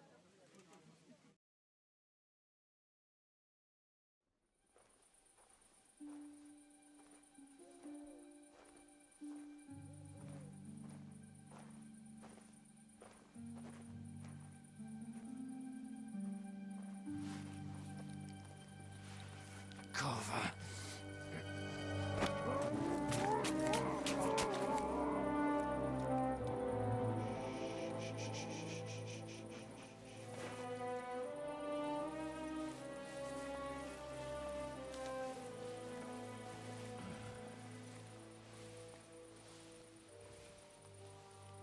Keine Ahnung, ob das Blut oder Pisse war. Bist du verrückt? Wir sollten doch nur etwas Unruhe stiften. Wie soll das gehen? Sollen wir mit ihnen saufen? Brennt alles nieder. Keine Gefangenen. Nein, hey, wartet doch mal. Was ist, Junge? Was ist das Problem? Müssen wir das gesamte Dorf niederbrennen? Was stört dich daran? Kannst du nicht mal einen einfachen Befehl ausführen? Ich weiß nicht, ob... Hör mal, von Bergo ist in dieser Festung voller Männer. Wenn sie das Feuer sehen, werden sie hinausstürmen, um es zu löschen. Sie werden nicht mit uns rechnen. Ich setze nie das Leben meiner Männer aufs Spiel. Vor allem nicht, wenn ich den Überraschungsmoment nutzen kann. Ich bringe keine Unschuldigen um, Teufel. Was? Hast du etwa Verwandte in dem Dorf? Was zum Geier ist nur los mit dir? Meine Familie kam genauso ums Leben. Sie wurde abgeschlachtet.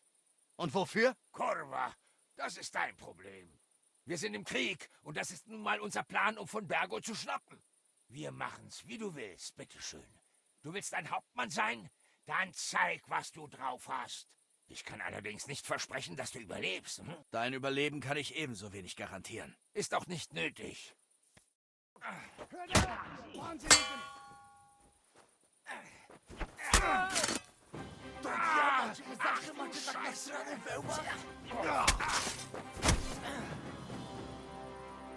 Henry, du sein Trottel. Komm schon, ich hab nicht den ganzen Tag Zeit.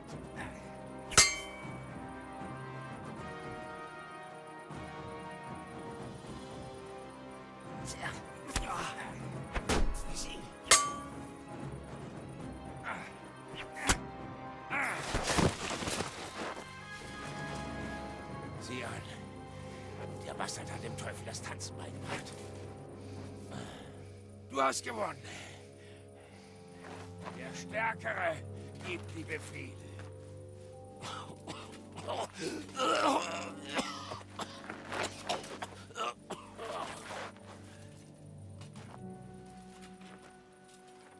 Wir lassen diese Rübenzieher am Leben.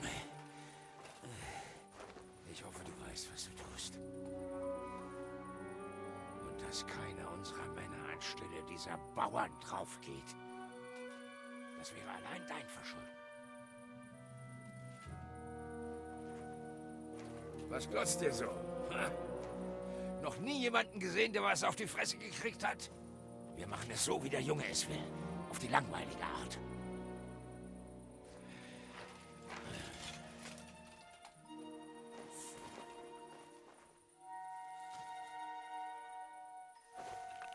Lasst ihn laufen.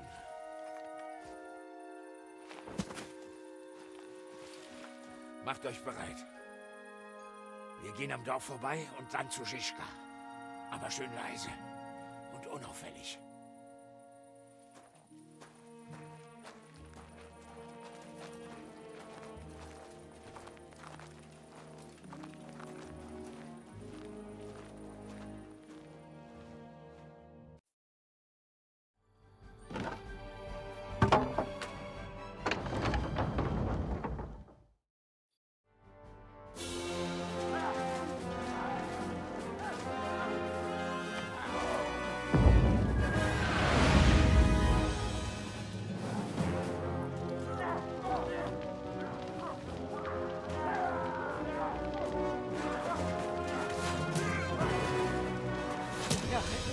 Durch. Was können diese Trottel eigentlich? Lass ihnen Zeit. Wir haben keine Zeit mehr.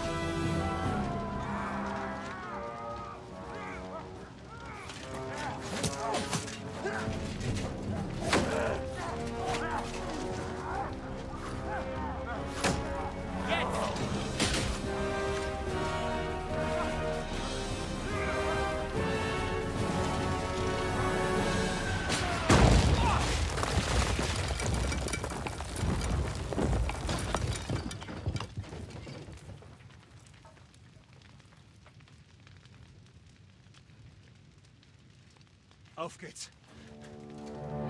Formation! Zum Angriff!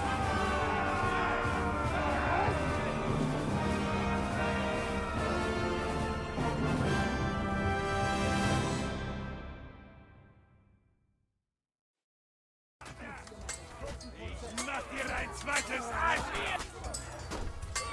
Ich blute! Steh tot! Du Teufel!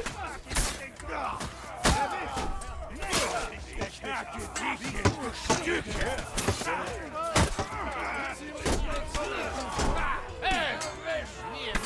Ich zerteile dich! Los geht's! Wie hier gratuit! Es wird du bist dran! Pech gehabt! Kannst ja kaum stehen! Was machen wir jetzt? Wir sind am Arsch. Von Bergo verkriecht sich im Turm. Er hat dort Schützen und uns läuft die Zeit davon. Wir müssen weiter mit ihm reden. Ja, wir werden jetzt nicht aufgeben. Ganz genau. Auf geht's. Wir statten mal dem königlichen Kämmerer einen Besuch ab. Hey, ihr! Da oben im Turm. Wir wollen reden. Wer gehört? Feuer einstellen! Mal sehen, was von Bergo sich einfallen lässt. Gar nichts. Er sitzt in der Falle. Kämmerer! Du bist umzingelt. Ich schlage eine ehrenhafte Kapitulation vor. In dem steckt doch kein Fünkchen Ehre. Ah, kannst du mir nur einen Grund nennen, warum ich das tun sollte, Pirkstein? Mir gefällt es hier sehr gut. Ich warte nur zu gern auf meine Verbündeten aus Kuttenberg. Ihr könnt dann mit ihnen reden. Ah, und ihr macht eine Menge Lärm. Eure ganzen Schüsse müssen bis ins Lager der Ungarn vorgedrungen sein. Mag sein, Otto. Aber es wird schwer, dich zu retten, wenn wir deinen Turm in Flammen setzen. Du wärst längst zu Asche verbrannt, bevor Sigismunds Handlanger einträfen. Führt das hier überhaupt zu irgendwas? Wir haben immer noch den Finger Gottes. Vielleicht können wir deine Güte in Neberkov vergelten. Ha! Das bezweifle ich. Dafür habt ihr gar nicht genug Schwarzpulver. Und außerdem wäre das wohl sehr unangenehm. Für Herrin Rosa hier. Herr Hans? Heinrich? Unfassbar. Du willst uns wirklich mit einer Geisel bedrohen? Was ist mit deiner Ehre als Adliger, Herr Otto? Ihr seid es doch, die mich bedrohen. Ihr habt die Burg angegriffen. Und jetzt bringt ihr auch noch eine junge Frau von edler Geburt, die nur zu Besuch ist, in Gefahr. Ist es das wirklich wert? Verdammt! Er hat Rosa! Und wir keine Zeit. Wir können uns nicht ewig davor drücken. Ich werde mal was versuchen. Herrje! Du bist ja wirklich selbstbewusst, Herr von Bergo. Aber wie du ja bereits gehört hast, würden wir liebend gerne deinen Turm in Brand stecken. Also, wenn du das für eine bessere Lösung hältst, als dich uns zu ergeben und uns dann bei der Befreiung des Königs zu helfen. Das wäre für unseren König sogar noch hilfreicher, als auf das Lösegeld von so einem kleinen Fisch zu warten. Damit meine ich dich, Otto. Sehe ich auch so. Ein Angriff auf den Turm wäre Selbstmord. Uns bleibt nichts anderes übrig, als ihn in Brand zu stecken und zu hoffen, dass Rosa nichts Schlimmes geschieht. Hey, Otto! Hast du das gehört? Du lässt uns hier leider keine andere Wahl. Männer, holt Pech, Äxte und Feuerholz. Wir zünden den Turm an. Himmel! Maria, Mutter Gottes! Nein! Das könnt ihr nicht machen! Seid ihr verrückt geworden?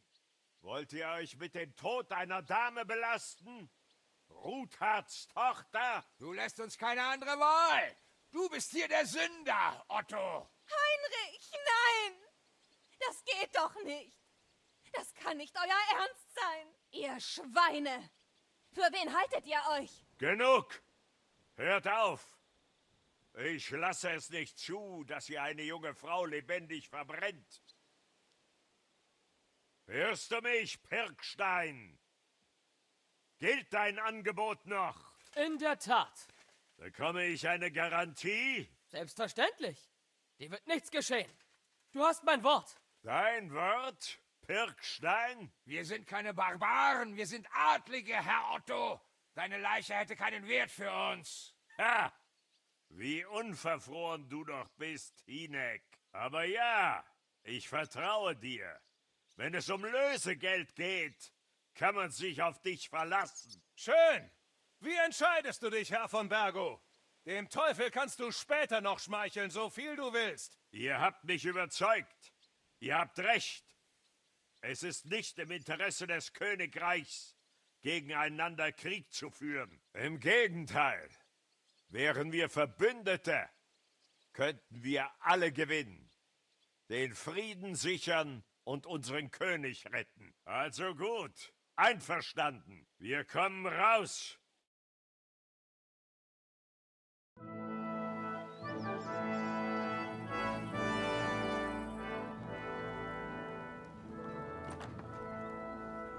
Ah, wie launisch die Schicksalsgöttin doch ist.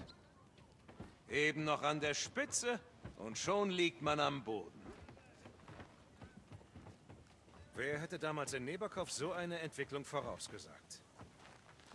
Bewegung. Los!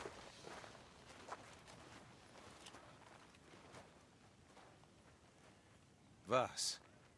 Dachtest du, ich lasse dich foltern, so wie du mich?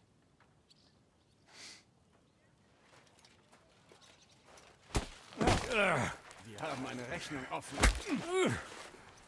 Du wirst für deine Taten bezahlen. Nein, er steht unter meinem Schutz. Er ist ein Mörder. Er hat den Tod verdient. Niemand wird hier umgebracht.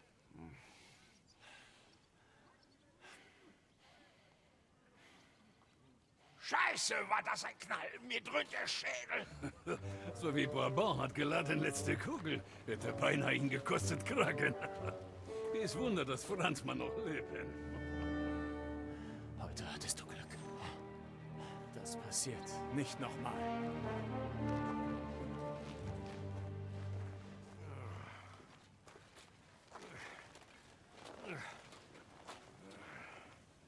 Der Finger Gottes ist am Arsch, Otto.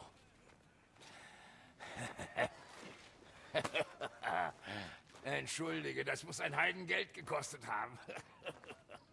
Oh, meine Dame. Nun, ich denke, wir sind hier fertig. Wir haben, was wir wollten. Holt die Verwundeten und alles von Wert. Wir ziehen ab.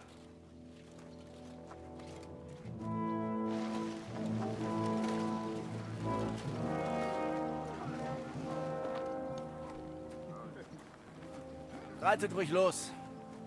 Ich sehe mich ein wenig um. Na gut, Heinrich. Pass auf dich auf.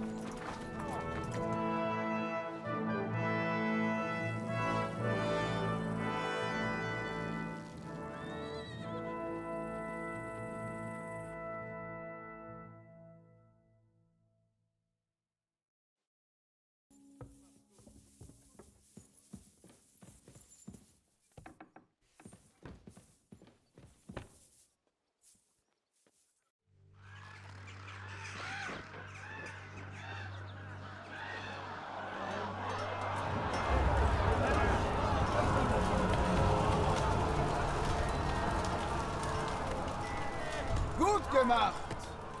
Das war wirklich gut!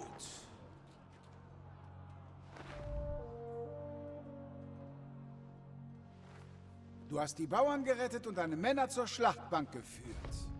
Krieg ist eine dreckige Angelegenheit, auch wenn du dir nicht gern die Hände schmutzig machst. Und wen wirst du als nächstes für deine Sache opfern? Deinen Judenbruder? Carton? Dich selbst? Du spielst zwar dieses Spiel, doch die Regeln verstehst du nicht. Und zu guter Letzt wirst du verlieren. Du hast nichts gelernt. Du hast es nicht verstanden. Und das, obwohl ich mich so bemüht habe.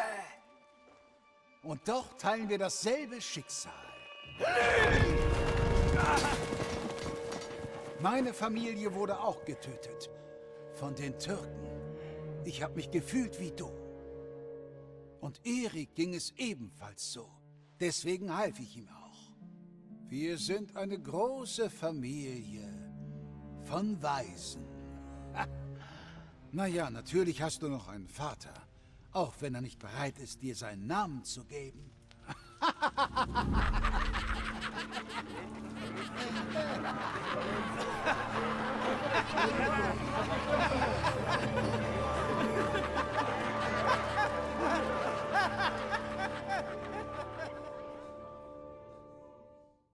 Beginnt von Bergos Befragung bald? Du kommst genau richtig. Wir wollten uns gerade um ihn kümmern und du kannst mitmachen. Willkommen in Sukdul, Herr von Bergo. Trotz der Umstände, die dich hergeführt haben. Es ist mir eine Ehre, Peter. Im Vergleich dazu, was ich von Dschishka und Kunstadt ertragen musste, sind deine guten Manieren eine erfreuliche Abwechslung. Ich werde mein Bestes geben, um deinen, unfreiwilligen Aufenthalt so angenehm wie möglich zu gestalten. Bist du nicht etwas zu gastfreundlich, Herr Peter? Das dachte ich auch gerade. Jetzt hör auf mit dem Geseier, alter Mann. Das ist unser Gefangener und kein feiner Damenbesuch. Wir halten ihn nur am Leben, damit er uns sagt, was er weiß. Es ginge schneller, wenn ich es aus ihm rausprügeln würde. Haltet ein! Er ist ein Adliger und Sigismunds rechter Hand. Wenn wir ihn foltern, nützt er uns als Geisel nichts mehr. Und Sigismund wird Rache üben. Stimmt wohl. Obwohl ich es ihm nur zu gern heimzahlen würde. Ich gab ihm mein Wort. Warum sollte mich das interessieren? Vergiss nicht, dass das Wort eines Adligen letztendlich ein Eid vor Gott ist. Das muss selbst der Teufel respektieren. Scheiß drauf. Je länger ich diesem Mistkerl zuhöre, desto mehr juckt es mich in den Fäusten. Unterbreitet mir doch ein Angebot anstelle der jämmerlichen Drohungen. Wisst ihr nicht, dass ich der... Halt's Maul, Otto. Jetzt gerade bist du gar nichts. Du hast viele deiner Leute in Raborsch verloren und der Rest ist in Malleschau verreckt. Was bleibt dir noch? Ein hübscher Umhang und ein selbstgefälliges Gesicht. Meinst du wirklich, dass Sigismund mich wegen meiner Soldaten zum Unterkämmerer gemacht hat? Oder damit sich jemand um eroberte Festungen kümmert? Schnauze, verdammt! Wir stellen hier die Fragen. Wirklich? Warum habe ich dann noch keine einzige gehört? Was wirklich schade ist. Ich bin ein gewiefter Mann, der durchaus mit sich reden lässt. Ihr werdet gar nichts erfahren, wenn ihr mir auch nur ein Haar krümmt. Er hat recht. Neben von Aulitz ist der Sigismunds engster Vertrauter. Er weiß alles über ihn und seine Pläne. Wir sollten es vorerst ohne Gewalt versuchen. Glaubst du ihm etwa? Er hört sich an wie Jobst. Sobald er hier ist, können Sie gerne bis zum jüngsten Tag palavern. Aber jetzt fehlt uns die Zeit dafür. Jobst will hierher kommen? Nachdem er uns nur um Haaresbreite entkommen konnte? Nun ja, er will, dass Sigismund unser Heer von nahem sieht. Dann stimmt es also. Ich habe nicht geglaubt, dass der Markgraf endlich handelt. Ich dachte, er würde niemals in den Kampf ziehen. Was ist los, Herr? Du hast doch keine Angst, oder? Angst, dass Jobst, der höfische Ränkeschmied, einen Kriegsherrn wie Sigismund auf dem Feld besiegt? Gleichwohl euresgleichen vermutlich keine Ahnung von Sigismunds derzeitiger Lage hat. Ach ja? Von welcher Lage sprechen wir hier? Er steckt in der Scheiße, Herr Trotznov. Jawohl. Also, eine vernunftbegabte Person würde jede sich bietende Gelegenheit ergreifen. Und ich bin die Vernunft selbst. Herr Capon. Ja? Als ihr nach Troski kamt, hattet ihr eine Nachricht bei euch, die eine Allianz mit Herrn Hanusch und Ratzig vorschlug. Ganz recht. Ich nehme mal an, es wird Zeit für meine Antwort. Eine weise Entscheidung, Herr. Aber verdächtig. Warum hast du es dir so plötzlich anders überlegt? Du denkst, ich wäre böse, oder? Aber ich wollte immer nur das Beste. Glaub mir, das Beste für dieses Land, meine treuen Gefolgsleute und vor allem für mich selbst. Das gebe ich offen zu. Und wie es scheint, ist Sigismund nicht länger das Beste. Er hat Ärger, sowohl hier als auch in Ungarn. Das Heer wird nicht bezahlt, die Moral ist am Tiefpunkt und die Kuttenberger Bergleute rebellieren. Also geht der Krone das Silber aus. Verstehe. Der Metzger ist auf dem Weg, da willst du aus dem Schweinestall abhauen, was? Natürlich können wir zusammen den Schweinestall, wie du sagst, in Brand stecken. Wenn du meinen Rat willst... Ich bin ganz Ohr, Herr. Sigismunds letzter Ausweg ist die königliche Schatzkammer am Welschen Hof. Ein König ohne Silber könnte seine Soldaten nicht mehr bezahlen und müsste sich nach Ungarn zurückziehen. Wir sollen den Welschen Hof ausrauben? Den sichersten Ort der ganzen Stadt. Gewiss doch. Und wenn ihr schon dort seid, könnt ihr auch gleich die Herren aus Raborsch befreien. Mein Vater. Herr Pisek müsste als ehemaliger Münzmeister genau wissen, wie man dort hineingelangt. Es gibt keinen Weg hinein. Der Hof ist eine uneinnehmbare Festung. Wirklich? Was ist mit einem Tunnel? Es gibt Hunderte davon unter der Stadt. Und wenn ich mich nicht irre, verläuft einer davon direkt unter dem Hof. Das ist doch Selbstmord. Ja, vielleicht gibt es einen unterirdischen Weg, aber heutzutage kennt niemand mehr diese alten Tunnel. Außerdem besteht die Gefahr eines Einsturzes. Das wäre ein wahrlich unschöner Tod. Sterben kann man auch, wenn man besoffen ein Pferd besteigt. Was ist das für ein Tunnel? Unter der Stadt befindet sich ein wahres Labyrinth aus Tunneln. Man müsste sich aus der Schatzkammer graben, um den richtigen zu finden. Und Gott allein weiß, wo sie alle hinführen. Gott und ich. Oh, verzeih, Herrin. Aber woher willst du das wissen? Nicht alle jungen Edelfrauen vergeuden ihre Zeit mit Sticken, Herr Peter. Ich verwalte Vaters Aufzeichnungen und kenne die Pläne der Geheimgänge, die unter der Burg verlaufen. Da die Jakobskirche ihr Bestehen teilweise den großzügigen Spenden der Familie Ruthard verdankt, konnten wir einen unterirdischen Eingang in der Krypta einbauen lassen. Und die Jakobskirche liegt direkt neben dem Welschen Hof. Ein nützlicher Fluchtweg aus dem Palast, was? Wenn man nichts dagegen hat, durch einen Tunnel zu kriechen. Um es kurz zu machen, es ist möglich, von der Burg Ruthard zum Welschen Hof zu gelangen. Genau. Das heißt, sobald wir die Wände durchbrochen haben, die die Krypta vom Tunnel und den Tunnel vom Keller trennen. Grundgütiger. Ein Versuch ist es wert. Das klingt fast so schön, um wahr zu sein. Und zu leicht. Mit etwas Glück kommen wir also in den Keller des Hofs. Und dann? Was glaubst du denn? Dann kommen die Wachen runter und es ist aus mit uns. Dann brauchen wir jemanden, der uns von innen helfen kann. Einen, der die Wachen ablenkt und uns zum Silber führt. Christian von Pisek ist der Verwalter des Welschen Hofs. Er könnte uns helfen. Vielleicht. Aber mein Bruder war schon immer ganz schön schwierig. Das wäre sehr gewagt für ihn. Es gäbe doch noch einen anderen Weg. Oh? Der da wäre, Herr Otto? Vielleicht habt ihr bereits gehört, dass bald ein seltener Besucher aus der Ferne erwartet wird. Wer? Meinst du? Bestimmt nicht. Genau der. Scheiße, worüber redet ihr denn? Drückt euch mal klar aus! Also, ein päpstlicher Legat aus Rom ist auf dem Weg in die Stadt. Er soll im Streitfall um die neue Kirche entscheiden. Was hat das denn mit uns zu tun? Nun, er wird sicher gemeinsam mit seinem Gefolge am Welschen Hof empfangen werden. Niemand kennt die, niemand hat sie je gesehen. Und nur wenige sprechen ihre Sprache. Da bietet sich doch nichts mehr an, als dass ihr ihren Platz einnehmt. Donnerwetter! Das klingt ja fast schon zu gut. Was? Ihren Platz einnehmen? Was soll das heißen? Sollen wir sie etwa umbringen? Wieso nicht? Scheiße! Das geht nicht. Godwin, sag doch was. Du bist doch ein Priester. Du hast recht. Himmel, hört euch doch mal zu. Wollt ihr in der Hölle schmoren? Beruhigt euch. Wir sperren den Lakaien des Papstes einfach eine Weile ein und sobald wir das Silber haben, lassen wir ihn wieder frei. Keiner wird verletzt. Bedecke deine Ohren, heiliger Sankt Josef. Wo finden wir diesen Legaten? Er wohnt derzeit in Loretz auf dem Weingut. Er und sein Gefolge nehmen dort alles in Beschlag. Aber ich weiß nicht, wie viele Männer es genau sind. Gut, dann soll sich Katharina dort umsehen. Und dann stürmen wir rein und machen etwas Ärger, damit er nicht auf dumme Ideen kommt. Und das war's auch schon. Meine Herren, der Legat ist ein Geistlicher, so wie ich. Ich spreche Latein und ganz zufällig sogar ein wenig Italienisch. Ich könnte ihm unser Anliegen erklären. Vielleicht kann ich ihn überzeugen, mitzuspielen. Ich glaube eher, dass er uns zur Hölle schicken würde.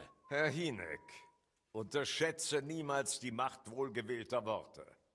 Vor allem, wenn der Zuhörer ein Messer an der Kehle hat. Keiner von uns gibt einen überzeugenden italienischen Kardinal ab. Wir könnten ihn dazu bringen, uns als sein Gefolge mitzunehmen. Und wenn der Legat nicht mit uns reden will? Dann können wir ihn immer noch verdreschen und seine Kleider jemand anderem überwerfen.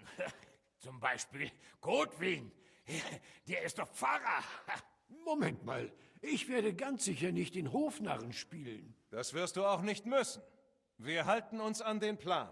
Wir überzeugen den Legaten, uns mitzunehmen.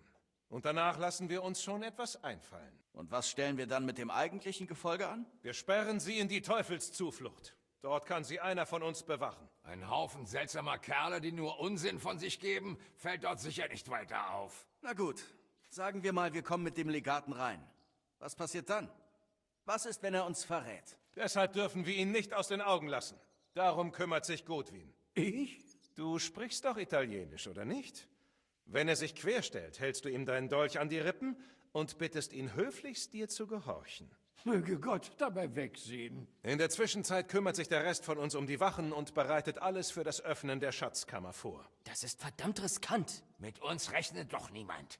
Solange wir uns schön unauffällig verhalten, ist die Angelegenheit vorbei, bevor uns überhaupt jemand bemerkt. Na schön. Eine bessere Idee habe ich auch nicht. Dann ist es beschlossen. Wir werden erstmal ganz lieb fragen. Also, an die Arbeit. Heinrich, du gehst in den Ort und quetschst alles Hilfreiche aus Wawak heraus. Besorge dir vor allem den Schlüssel von ihm. Dann warte auf Burg Ruthardt, wo unser Lager sein wird, auf uns. Dort kommen wir bei Sonnenaufgang hin. Und wie wollt ihr bitte schön reinkommen? Die Burg ist versperrt und sicher streng bewacht. Ihr wollt doch wohl nicht den Haupteingang nehmen, wo alle Welt euch sehen kann. Und am besten noch das Tor einreißen, wenn ihr schon dabei seid? Du hast recht, Herrin. Was schlägst du vor? Es gibt nicht nur einen Geheimgang zur Kirche, sondern auch zum Fluss. Ich kenne mich dort bestens aus. Ich könnte Heinrich den Weg zeigen. Nimm's mir nicht übel, meine Dame, aber hier wärst du sicherer. Sie kommt mit mir. Niemand kennt die Burg Ruthardt so gut wie Herrin Rosa. Ihr wollt also in den Welschen Hof? Dann müsst ihr zur Burg Ruthardt. Ihr wollt zur Burg Ruthardt? Dann komme ich mit euch. Na gut, dann geht ihr beide gemeinsam in den Ort. Und nicht trödeln. Ihr solltet spätestens morgen aufbrechen. Wir haben keine Zeit zu verlieren. Das wäre also geklärt. An die Arbeit.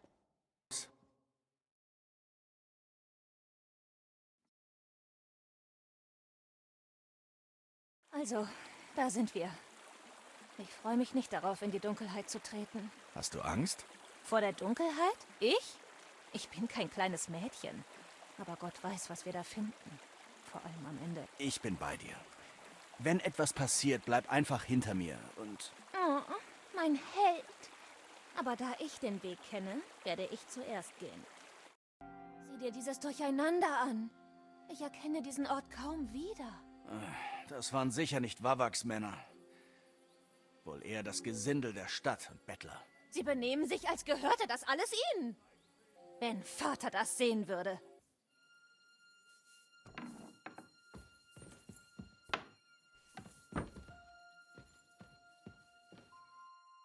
Also, da wären wir.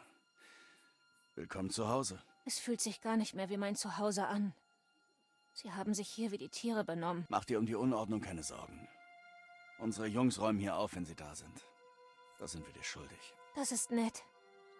Aber Mutters Silber und die Jagdtrophäen meines Bruders kann mir niemand zurückbringen. Und meine Bücher. Manche waren mehr wert als dieses ganze Gebäude. Ja, wir haben viel zu tun. Aber das wird schon. Versprochen. Wir schaffen das. Es steht viel auf dem Spiel. Wohl wahr. Weißt du, Heinrich, ich will dich etwas fragen. Und ich will eine ehrliche Antwort. Klar? Wenn am Welschen Hof alles schief geht und Gott bewahre, du dich entscheiden müsstest, würdest du trotzdem versuchen, meinen Vater zu retten? Auch wenn du dann das Silber zurücklassen müsstest? Das Leben unserer Verbündeten ist natürlich am wertvollsten für uns. Ohne sie würde uns das ganze Silber sowieso nichts nützen. Ganz davon abgesehen, dass es nicht lange reichen würde. Mach dir keine Sorgen. Entweder wir verlassen den Welschen Hof mit den Herren, oder... Oder gar nicht. Wenn wir Erfolg haben und dein Vater frei ist, weißt du schon, was dann passiert? Darüber habe ich noch nicht nachgedacht. Du willst dir nicht zu viele Hoffnung machen. Das auch, ja. Aber wenn ihr wirklich die königliche Prägestätte ausraubt, stehen wir alle unter Verdacht. Wir müssen von hier fliehen. Vielleicht für immer. Ich lass dich nicht gehen. Selbst wenn ich mit deinem Vater, Žižka und dem Teufel kämpfen muss. Ist das so? Ich sage sogar Siegesmund. Geh zurück nach Ungarn. Diese Frau hier bleibt bei mir. Das klingt ja schön, aber hier ist doch nichts übrig. Wir haben alles verloren. Ach, was soll's, was geschehen ist, ist geschehen. Žižkas Meute wird morgen ankommen. Bis dahin möchte ich noch etwas schlafen. Lässt du mich jetzt bitte allein? Na gut. Ich halte unten Wache.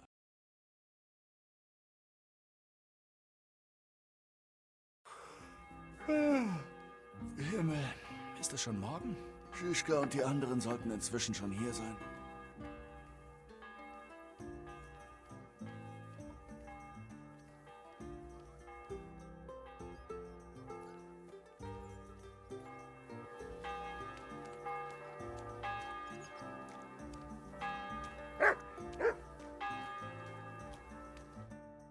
Seid also schon hier.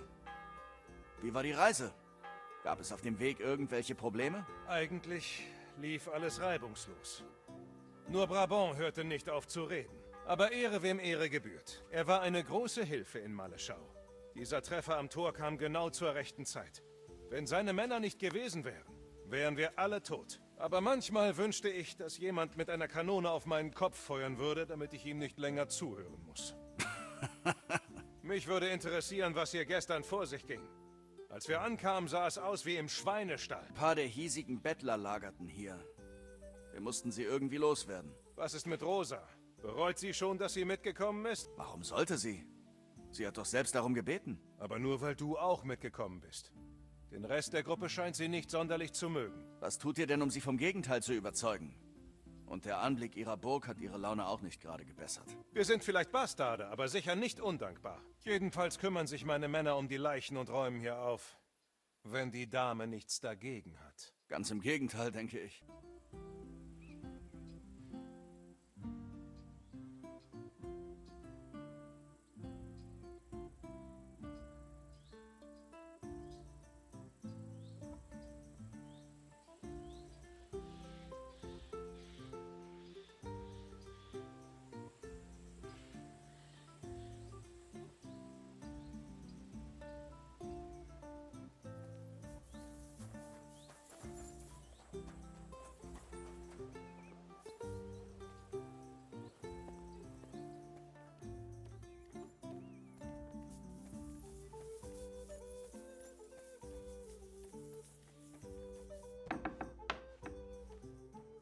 Was jetzt?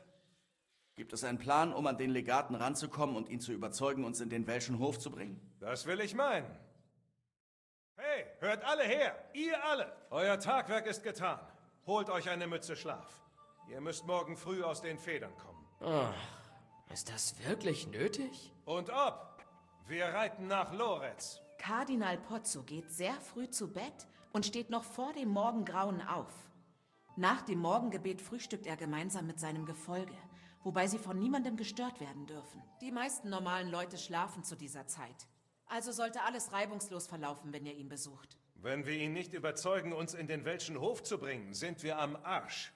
Also mach nichts Dummes. Werden alle dorthin gehen? Alle außer Capon, Brabant, Katharina und Rosa. Wie bitte?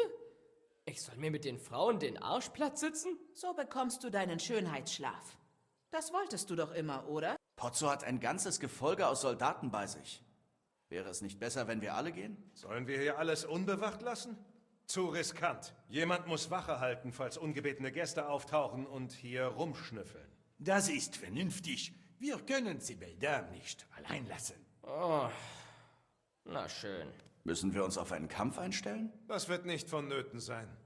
Godwin besteht darauf, dass er das ohne Gewalt direkt mit dem Kardinal klärt. Aber wir müssen sicherlich etwas Druck machen. Und während Godwin seine Eminenz überzeugt, mit uns am welschen Hof eine Farce aufzuführen, bringen der Teufel, Janosch, Kubienka und Bula seine Männer zur Teufelszuflucht. Hagen und Urso erwarten uns dort und werden ein Auge auf die Männer haben. Genau ist meine Aufgabe? Wie schon gesagt, halte dich an Godwin und mach ein ernstes Gesicht. Mit etwas Glück reicht das schon. Ach, genau.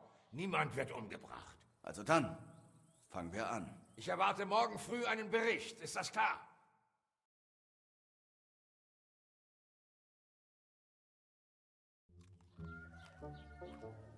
Buono il pollo, eminenza.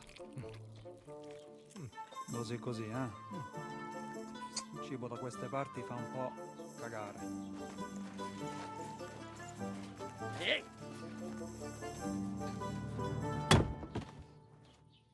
Ma che diavolo? Come cazzo vi permettete? Eh? Setz dich sofort wieder hin.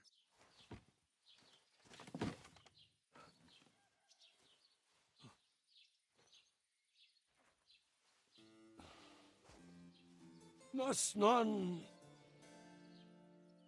Oh, Scheiße. Das non quer. Was non vonable. Nobis est. Petitio. Ein Vorschlag. Rogatio. Rogatio. Das nicht schneller. Scheiße! Lass die Unterbrechung. Latein ist nicht leicht so vollkommen nüchtern.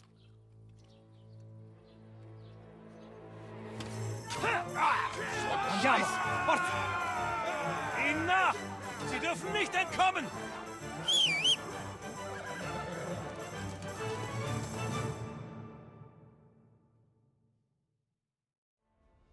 Hey Jungspund, alles in Ordnung? Nun, ich gebe mein Bestes. Mehr kann man nicht tun. Klar, in solchen Zeiten. Ja. Aber sieh dir das an, da. Wer hält die Straße in Schuss? So sind die nicht zu gebrauchen. Sehe ich genauso. Es ist nicht von Belang, solange kein Adliger hier entlang reitet und verfolgt wird.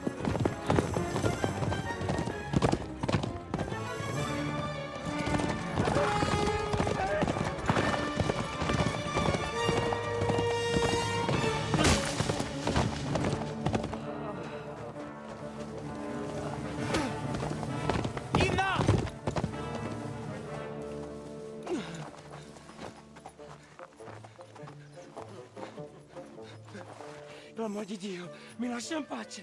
Io sono un uomo di chiesa, capite? Non ho fatto nulla. Misericordiosa Vergine Maria.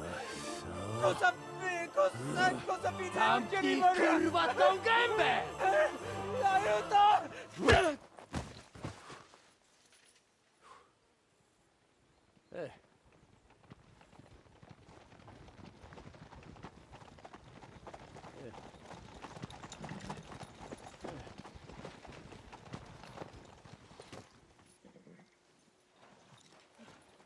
Nun gut. Sehen wir mal. Nie chciał zamknąć gęby, to dostał. Nic mu nie jest lekko otumaniony. No przecież lekko dostał z bańki, no leciutko. Er ist tot. No przecież nic mu nie zrobiłem. Scheiße, du hast ihn umgebracht, du polnischer Ochse! Dafür wirst du zur Hölle fahren. Kurwa, do diabła, tylko nie to. Richtig gehört, Hölle! Und alle gehörnten Dämonen werden sich abwechselnd mit dir vergnügen. Wart's nur ab. Die werden sich um deinen polnischen Arsch prügeln. Przecież nie chciałem, no! Boże, czemu dałeś mi tak tępy łeb?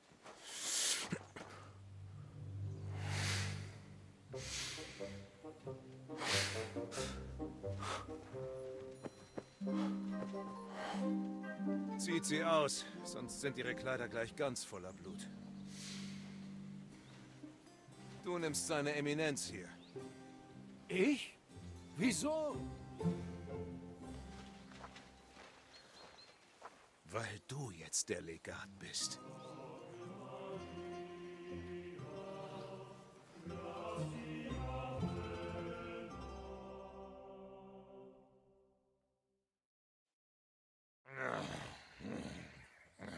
Ah, das hat ja wunderbar geklappt. Was machen wir denn jetzt? Du hast es doch gehört, oder? Wir entledigen uns der Leichen, verkleiden Godwin und hoffen, dass er den Kirchenrat davon überzeugen kann, dass er der Legat ist. Es ist jetzt zu spät für einen Rückzieher. Ah, vielleicht ist es so besser. Ich war mir eh nicht sicher, dass der Legat uns nicht verrät. Ich vertraue Godwin deutlich mehr. Sicher, ich vertraue ihm auch, aber nicht seinen Sprachkenntnissen. Verschwinden wir von hier. Ja, für uns gibt es hier nichts mehr zu tun.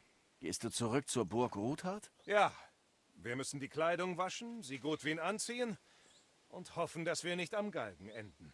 Noch bleibt uns Zeit. Wenn du noch etwas zu erledigen hast, dann mach das ruhig. Ich habe das Gefühl, dass wir keine Zeit für etwas anderes haben werden, wenn wir erstmal anfangen. Ich begleite dich.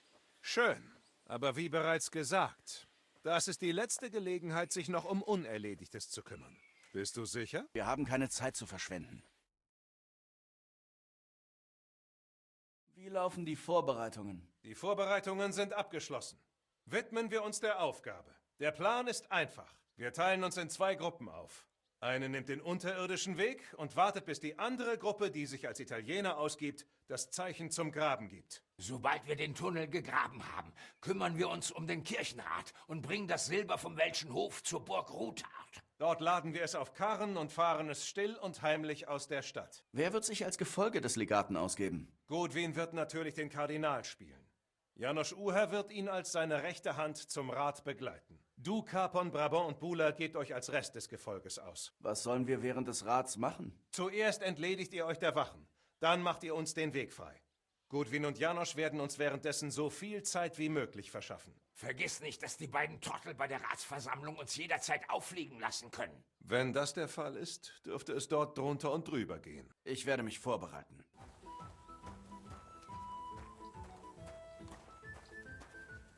Bereitest du dich so auf den Rat vor, Eure Eminenz? Ja, bei dieser Sache werde ich ganz zittrig. Ich bin ausstaffiert wie ein Hofnarr und mein Arsch ist völlig nass geschwitzt. Und als wäre das nicht schlimm genug, muss ich mich auch noch als Italiener ausgeben. Was für eine blöde Idee mit dem Legaten. Ich will diesem polnischen Schwachkopf den Hals umdrehen. Was macht ein Italienisch? Es ist besser geworden. Brabant hat mir noch einiges beigebracht, aber für den Rest werde ich Alkohol brauchen. Janosch Uher könnte dir helfen. Der ist auch dann unterhaltsam, wenn er nicht redet. Der? So wie ich den kenne, wird er sich bloß vollstopfen, bis wir ihn mitsamt dem Silber davonschleifen. Oder bis ihn jemand umbringt. Du wirst bei dem Treffen vor allem Latein sprechen, nicht wahr? Ja, aber du hast ja gehört, dass ich das nüchtern nicht gut kann. Hoffen wir mal, dass es dort genug Wein gibt. Können wir jetzt gehen? Na schön. Dann mal los. Dir nach. Eure Eminenz.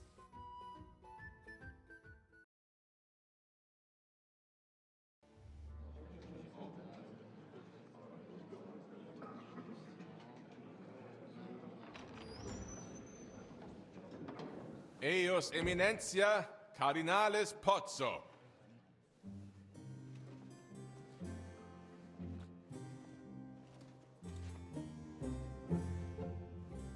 Mihi excorsate moram, cum gaudio dotibi in abbatia nostra sed letii hospitium sed circumstantia, difficile sicut sciis. Tua Eminentia, Fraternitas Christi corporis ecclesiam sancte Barbarae edificat ad majorem Dei gloriam.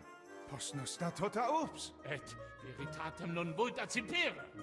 Sed letii monastarii gratia monscutna magnus est. Sancta Barbara, patrona fossorum. Fraternitas tua impedimentum est in communi ad Deum. Nobis non est opus alio templo. Consentisne mihi cardinalis?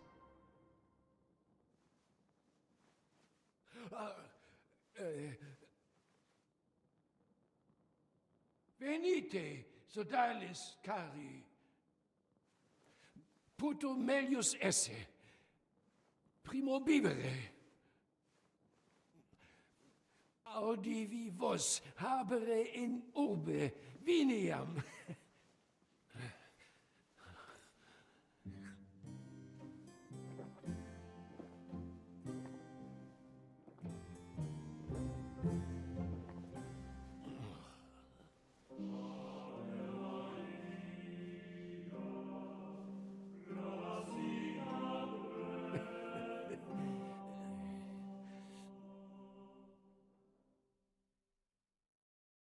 Gravibus loquamur ne incuramus in mundanas voluptatis. Recte arbitratus sum contentionem vestram nullum eventum havisse. Incommode ita ist. Pars contraria non vult ex proposito suo exire, quod inter nos discordiam seminavit. Monasterium non vult mente, comprehendere credentes novum templum habere velle, donationes in proximis annis clare, ostendunt urbem solidati. Pnevitia et sancte Barbare suffragari. Sed nova tempora sunt, rexigis mundus declaravit, sestatum sed leci et malini susteniere. Dic nobis cardinales, quae est opinio papae Bonifatii huis casus? Papa resolutus non est. Idio hic sum ut ambas discordiae partes auditurum sim. Bene, discuramus de toto casu. Tempores satis habemus, factut rogatus quod vis. Collequere cum ambabus discordiae, partibus et cogita de opinionibus tuis. Tempus habes ut te omnibus rebus bene cogitatus sis. Cum resolutus eris, fac certiorem adjuvatorem tuum, et fac sermonem finalem in quo decretum tuum nunciabis. Intelligo facile non erit. Opus est omnia bene. Loqui, colloqui, discurrere. Bene te habes, cardinales? Ego, potio egio. Fauces sica est. Sollen wir loslegen? Fang an, sobald du bereit bist. Du solltest anfangen. Ja, Kurva.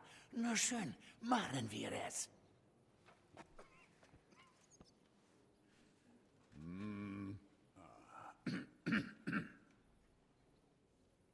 Herren, seien still alle, bitte.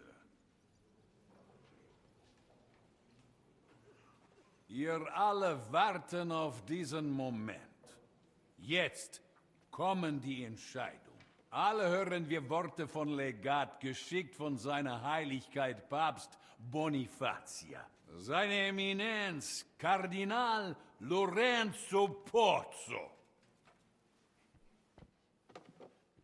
Domine Abbas, Patres Ecclesiastici, Domine incolae urbis, hodie convenimus, in splendido congressu, ut problema grave persolvamus, cuius est administratio spiritualis urbis, et quis fundationem aedificationis templi sanctae Barbarae dicati curabit, commendato sancto patre legato sum, ut sententias vestras audiam et discordias ad secula secularum persolvam, cum ambabus partibus locatus sum.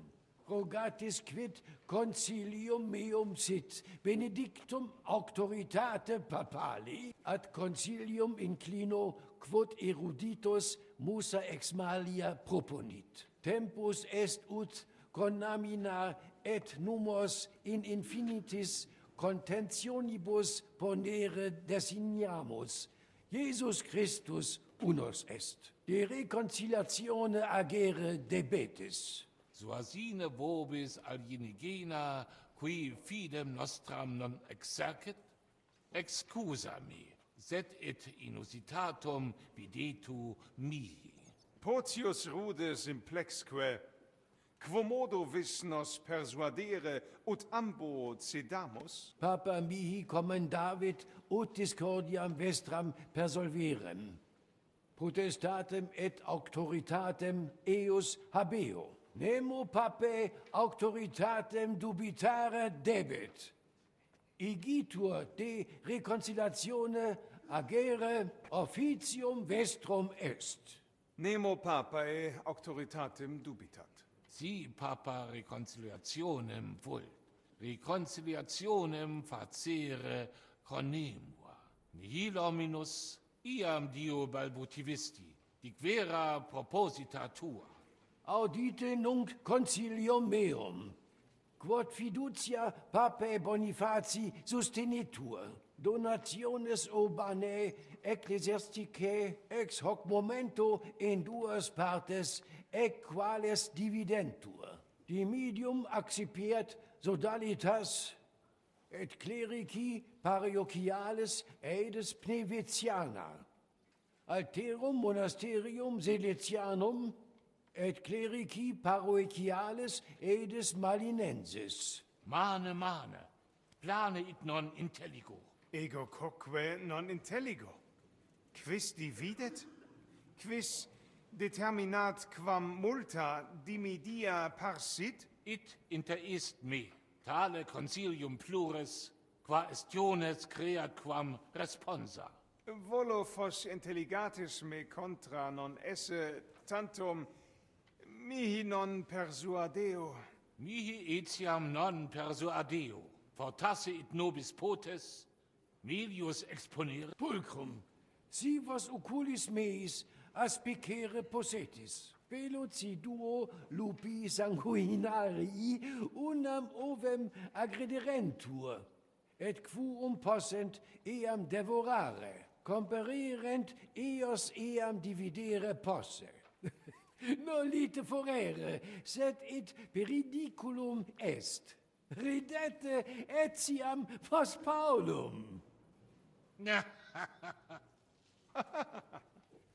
Atuc nescimus quis bona in duas partes divisurus sit. Dicam, Dominus cardinale sine cura sit. Et nos persolvere debemus. Una? Una. Videtur nos consensum contacturus esse. Gloria Jesu. Das habe ich nicht erwartet. Hoffentlich gereicht es allen in Kuttenberg zum Vorteil. Hurra! Es hat sich gelohnt. Zählt das denn als Sieg? Absolut. Wir behalten, was wir schon haben. Ich hoffe, an der Sache ist kein Haken. Animus sanus vicit. Das werden wir noch sehen. Nun gut, Brüder. Kommt nächsten Donnerstag zum Kloster. Dann leiten wir alles Nötige in die Wege. Einverstanden. Ich freue mich darauf, Abt. Vivat Cardinales Pozzo! Et prudens Papa Bonifatius. Ein Hoch auf uns alle! Hurra! Das wäre geklärt. Der Rest liegt an dir, Heinrich.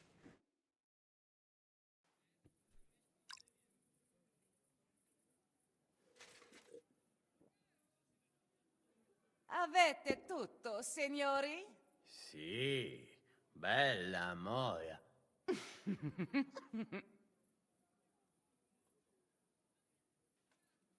Weiß jeder, was er zu tun hat? Gehen wir nochmal den Plan durch. Ich kümmere mich um das Osttor und die Wachen in seiner Nähe. Valchelin beseitigt die Wache am Westtor. Du kannst auf mich zählen. Buhler besorgt uns Werkzeug aus der Schmiede, damit wir ein Loch in den Korridor schlagen können. Ja, das brava. Und du, Heinrich, wirst dich um die Patrouillen im Hof und auf den Wehrgängen kümmern. Hey, aber hört mal her. Wir sollen in der Küche bleiben, bis die Ratssitzung beendet ist. Seht also zu, dass die Wachen euch nicht zu früh entdecken. Haltet euch bedeckt. Wenn alles vorbei ist, treffen wir uns am Brunnen. Verstanden? Verstanden. Wir gehen nacheinander, ganz unauffällig. Ich komme als Letzter aus dem Gang. Mir ist eine Tür aufgefallen, die von dort wieder zu den Wällen führt. Vielleicht können wir sie unbemerkt benutzen. Verstanden. Dann ist es abgemacht. Ich habe mitbekommen, dass einige Wachen wegen des verdammten Legaten ihre Posten verlassen. Also spielt Godwin seine Rolle. Umso besser für uns. Gehen wir. Unauffällig und leise. Aber schnell. Wo ist Buhler? Das wüsste ich auch gern. Er sollte schon längst hier sein. Was sollen wir denn jetzt machen? Wir sollten ihn suchen. Das scheint der sinnvollste zu sein. Doch wo sollen wir anfangen? Der Ort hier ist riesig. Vielleicht ist er in der Küche. Er hatte ein Auge auf die Köchin geworfen. Du glaubst doch nicht etwa, dass er... Doch, genau das glaube ich. Menno, er kann doch nicht so töricht sein. Er würde doch nicht den Erfolg der ganzen Operation gefährden. Schischka hat klare Befehle erteilt. Vielleicht waren die Befehle aus seiner Lendengegend plötzlich dringlicher. No.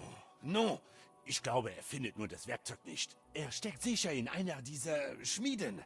Da bin ich mir sicher. Wir werden schon sehen, wo der Gute sich rumtreibt. Gehen wir, Heinrich.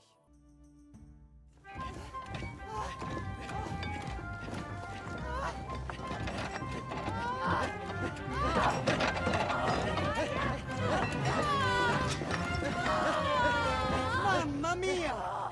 Anna, ma che cosa stai facendo? Giuseppe, wieso bewahrst du nicht das Tor, hä? Signore dei cieli, vedi come mi tratta questa donna? Appena mi gira un attimo, si attacca il primo cazzo che vede! Ty kurwa nie widzisz, że ja tu chędożę? Non sei uno dei nostri.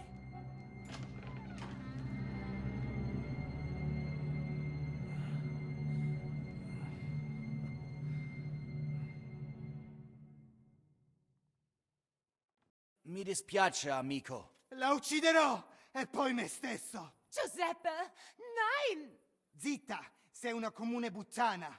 Mi occuperò di te più tardi. Questi signori non sono italiani, sono dei truffatori, proprio come quel falso cardinale. Wovon redest du da? Gesteht endlich. Wird's bald? Przemać, Henryk! Mam już go po dziurki w nosie. Ah, allora avevo ragione. Imbroglioni. Dafür werdet ihr zahlen. Für alles. Jeszcze zobaczymy. Herr im Himmel! Wenda! Hilfe! Możesz sobie wołać kogo chcesz. I tak, obaj szczęśniecie. Hai capito bene. Combatti! Das will ich lehren. Das Schwertkampf. Bring dich um, Bastard. Ci w mordę. Was sollte das denn heißen, Bula? Du solltest Werkzeug suchen. No i szukałem. Ach, du hast dein eigenes Werkzeug an der Köchin ausprobiert. Mir tut's nur leid, dass wir Giuseppe deswegen umbringen mussten. Stimmt. Er machte einen netten Eindruck. Ein unnötiger Tod. Jaka kurwa niepotrzebna śmierć? Miał wybór? Miał. Nie wkurwiajcie mnie już. Na schön, muss nicht sauer werden. Aber ich verstehe ohnehin kein Wort. Narzędzia mam. Także zabierzmy się do roboty. Sag mir, hattest du Zeit, um das Werkzeug zu besorgen? Bez pracy nie ma kołaczy. Immerhin hat er eine Sache richtig gemacht. Cicho! A teraz wszyscy pójdźmy do tej piwnicy i znajdźmy miejsce, gdzie łączy się z korytarzem. Ziszka ma stukać z drugiej strony ściany, więc chyba go usłyszymy. Was hat er gesagt? Wir sollen die Verbindung zwischen dem Keller und dem Korridor finden. Schischka wird die andere Seite der Wand einreißen. Alles klar. Worauf warten wir dann noch? Fangen wir an.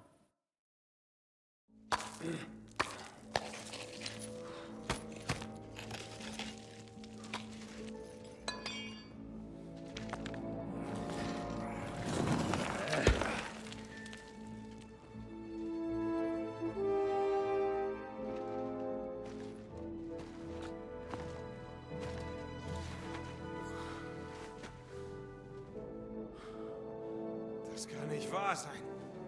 Seht nur, wer da ist.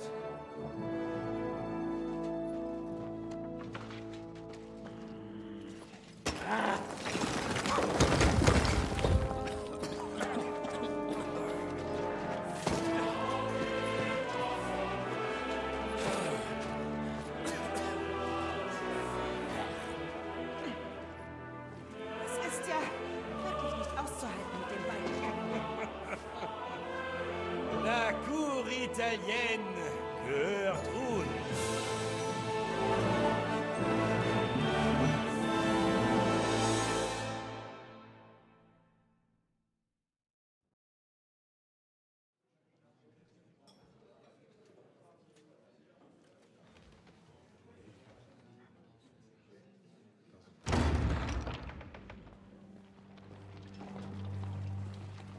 Guten Tag, meine Herren.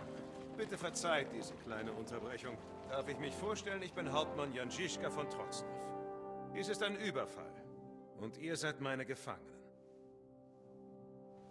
Na endlich! Ich hab sowieso die Nase gestrichen voll. Mein Gütiger. Was denkt er? Was? Das gibt's doch nicht. Wachen! Ergreift sie!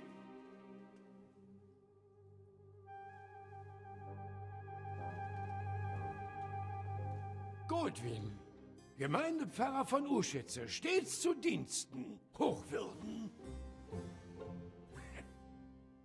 Und jetzt hältst du dein scheiß Maul oder du kriegst meine Faust reingestopft.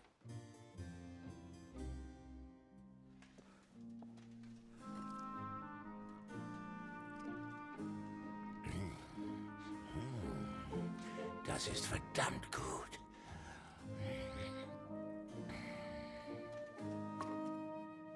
Und jetzt zurück zu unserem Anliegen.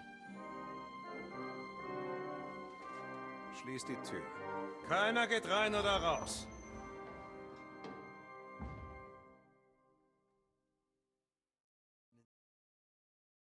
Und jetzt schnappen wir uns das Silber. Ja, die königliche Schatzkammer wartet. Hol den Schlüssel raus, Heinrich. An die Arbeit. Wartet, Wartet mal. Was wird aus den Gefangenen? So haben wir das nicht abgemacht. Ganz recht, Žižka. Wir müssen die Adligen befreien. Je eher, desto besser. Die Gefangenen werden in den Gemächern von König Wenzel festgehalten. Also müssen wir uns um ihr Wohlergehen nicht sorgen. So einen Kerker hätte ich auch gern. Unsere Vereinbarung steht, Herrin. Wir werden deinen Vater und die restlichen Adligen befreien. Aber hauptsächlich sind wir hier, um diesen rothaarigen Mistkerl um sein Silber zu erleichtern. Ganz recht. Das Silber ist doch vollkommen egal. Mein Vater wird hier vom mächtigsten Mann ganz Ungarns gefangen gehalten. Was, wenn er ihm wehtun will? Ich möchte etwas sagen dazu. Nicht jeder Mann in Ungarn ist verrückter Scheißkerl. Nicht alle so charmant und gut aussehend wie János. Aber der Csaba gar nicht schlecht. Weißt du was? Lass János reden mit ihm. Wenn du meinst, nimm aber Bula mit, nur für den Fall. Zabawimy się. Die beiden sollen also über das Leben der Adligen verhandeln?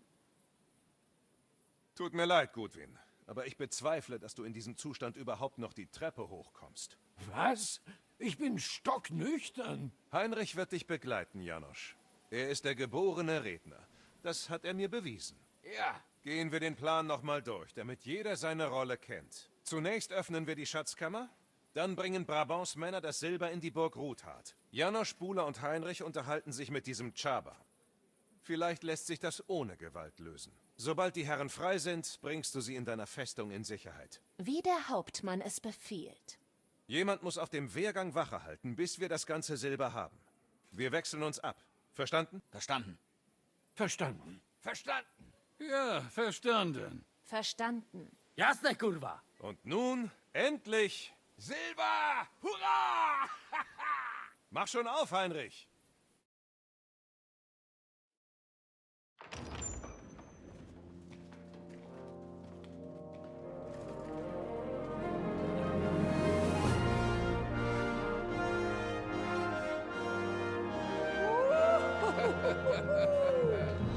O kurwa, to nam kupi dużo ruchanka. Dass wir diesen rothaarigen ungarischen Wichser ankotzen. Du kennst den Weg zur Burg Ruthard, mon ami.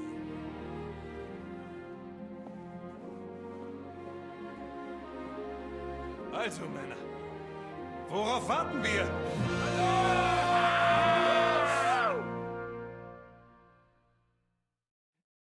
Der Welsche Hof gehört uns, Csaba. Lass die Gefangenen frei und dir wird nichts geschehen. Langsam, Jungs. Keiner bewegt sich. Wieso reden wir nicht einfach, hm? Über das, was ihr wollt. Und das, was ich will. Ja, wir Leute vom Land regeln sowas friedlich. Hä? Meinst du das ernst? Du kommst wirklich aus meiner Heimat? Aus Trenčín, Queseloco. Na sicher, der Akzent. Was für ein Glück. Ich komme aus Buda, doch meine Frau und ich wohnen in der Nähe von Čete. Wir sind sozusagen Nachbarn. Ja, stimmt. Nachbarn. Vielleicht kennen wir ja sogar dieselben Leute, hä? Also, sei freundlich und lass die Herren frei. Soll doch niemand sterben, oder? Ale mógłby. I to diabelsko szybko. Niech o tym nie zapomina. Hört mal. Ich habe euch vom Fenster aus gesehen. Saubere Arbeit, das muss ich gestehen. Ich weiß auch, wie viele ihr seid. Mehr als genug, um es mit nur einem Mann aufzunehmen. Nur leider bin ich dieser Mann. Wenn ich muss, roll ich euch alle die Treppe runter. Einen nach dem anderen. Scheiß auf Nachbarschaft. Myśli o sobie jakiś z niego gladysz. Już dawno nikt mu nie obił mordy. Reiß dich zusammen, Buller. Takich wycyskanych wytwornisiów to już najbardziej nienawidzę. Kurwa, urwę mu łeb! Beruhige dich, Bula. Wir sollten das friedlich lösen. Es wäre sicher in Žižkas Interesse, wenn wir das ohne Kampf regeln könnten. Ale cóż innego miałbym zrobić z tym padalcem? Überlass mir das! Hör mal, Csaba, wir alle nur Menschen sind. Sogar Nachbarn, du Pietsche? Regeln wir das friedlich, hä? Wir wollen, dass du unsere Herren gehen lässt. Mehr nicht. Und ich sagte dir bereits, dass ich das nicht tun kann. Das würde schlecht für mich enden. Das muss es nicht. Hör zu. Das ist königliches Silber. Und zwar jede Menge. Und es gehört jetzt uns. Was, wenn etwas davon geht in deine Taschen, hä? Nicht in die von Sigismund oder einem Scheißherren, sondern von Schaber. Versuchst du mich zu bestechen? Schlaues Kerlchen. Jeder hat seinen Preis.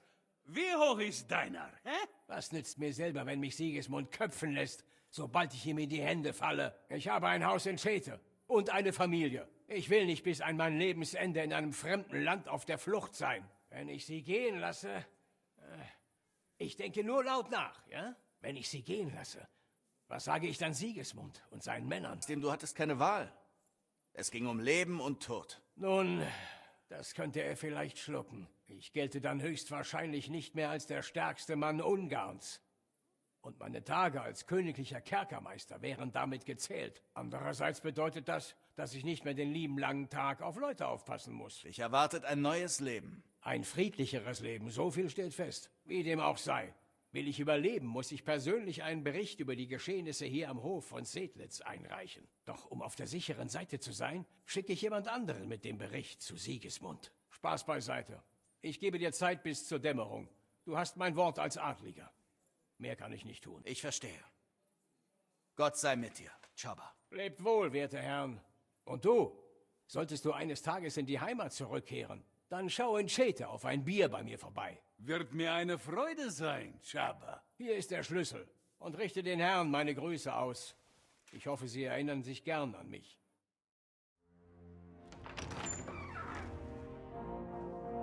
Hä? Heinrich!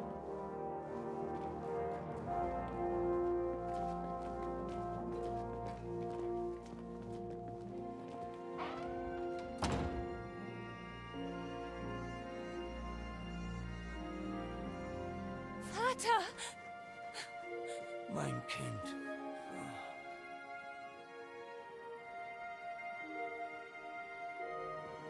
Vater.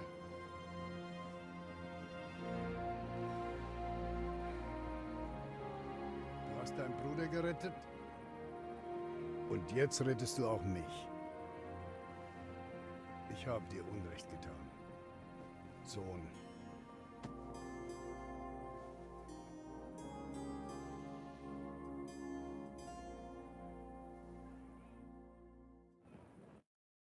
Schön, dass ihr euch versöhnt habt. Finde ich auch. Mehr als du dir vorstellen kannst. Das ging schon viel zu lange so. Danke, Heinrich. Auch ich danke dir.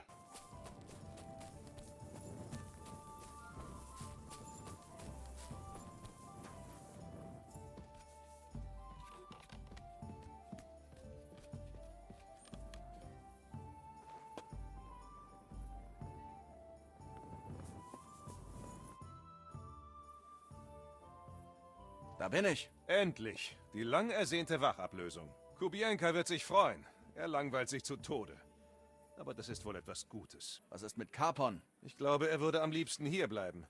Er scheint nicht gerade begeistert vom Geheimgang zu sein. Aber Befehle sind Befehle, ob man adlig ist oder nicht. So ersparen wir uns eine Menge Ärger. Ich kann kaum glauben, wie reibungslos alles ablief. Wieso auch nicht? Ein guter Plan, eine gute Mannschaft. Was braucht man mehr? Schischka. Was ist los? Sie kommen. Wer? Soldaten, Prager, sie kommen von allen Seiten. Wir haben Gesellschaft. Scheiße. Versteckt euch!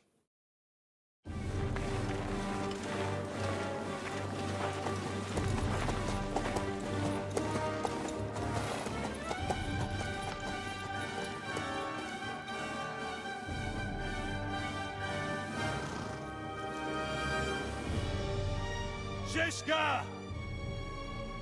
Ich weiß, dass du da drin bist.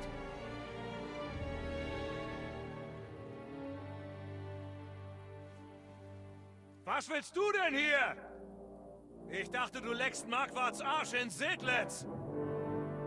Als ich gehört habe, was du hier vorhast, da dachte ich mir, das muss ich sehen. Was willst du? Öffne das Tor und übergebe uns Ratzigs Bastard. Dann werde ich den Rest von euch gehen lassen.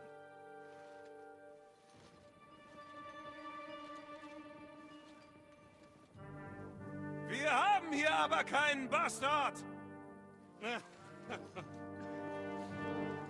Wir wissen beide, dass ihr keine Chance habt. Ich biete euch euer Leben im Austausch gegen dieses miese Stück Scheiße.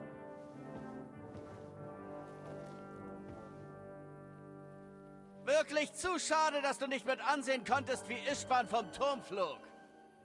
Wie ich sehe, hast du Leitern. Vielleicht willst du ja die gleiche Erfahrung machen. Ich werde dich bei lebendigem Leib häuten. Geh besser dahin zurück, wo du hergekommen bist. Das hättest du wohl gern, was?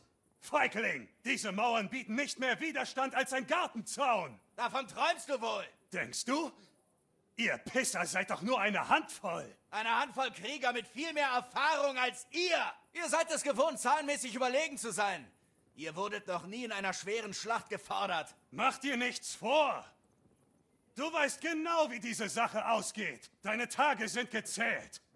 Bete, dass du im Kampf fällst, sonst baumelst du am Strick. Dein letztes Stündlein hat geschlagen. Dann komm und hol mich doch.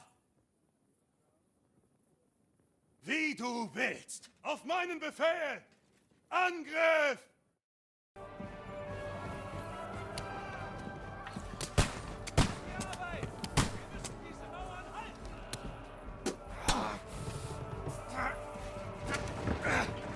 Hast du noch nicht genug?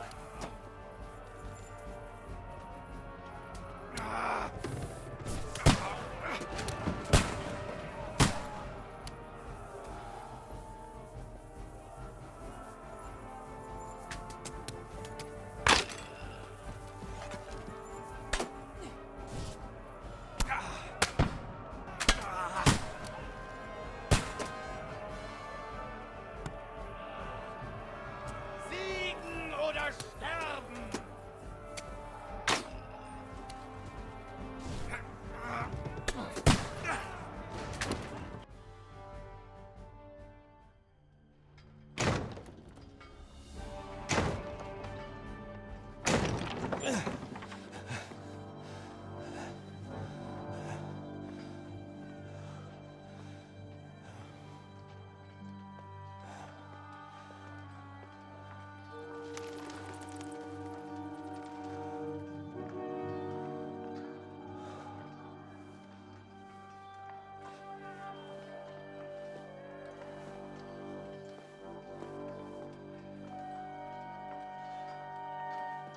Sie sind weg.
Überraschung, Freunde.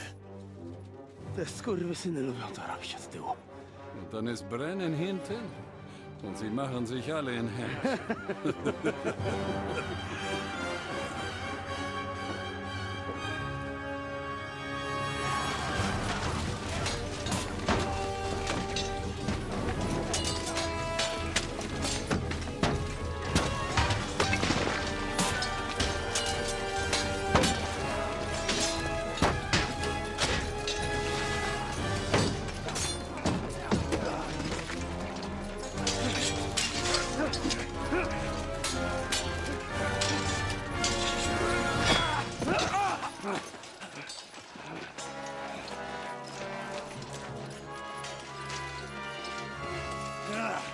Erik!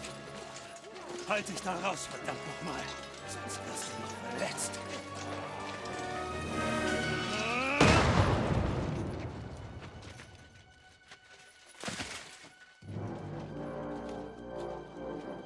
Scheiße, was glotzt ihr denn so?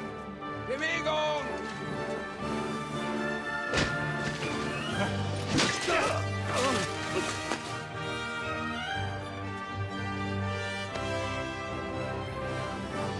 Los!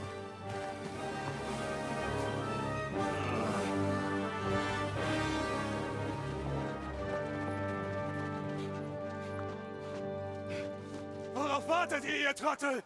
Tötet sie!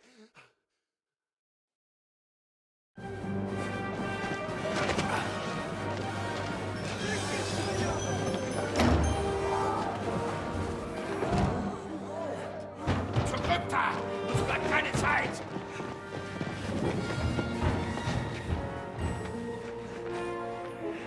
Kommt schon! Jetzt bewegt eure Ärsche!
Geht, ladet alles auf und macht euch bereit. Sie werden jeden Moment hier sein.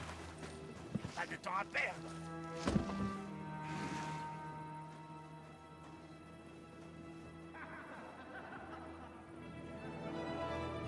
Na?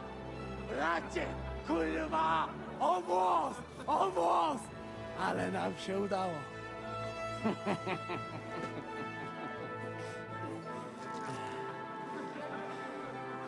A teraz za mną! Musimy stąd spieprzać. Te sukinsyny depczą nam po piętach.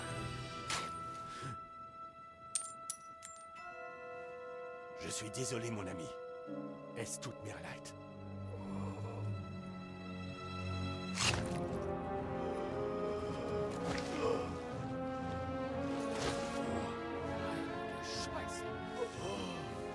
Tja, hätte doch nur der verrückte Erik die Drecksarbeit für uns erledigt, wie ich es wollte. Na, warte! Tötet sie! Sei jetzt nicht dumm! Ich löse das! Süßische Froschfresser hat uns betrogen! Er will sich mit dem Silber davon machen.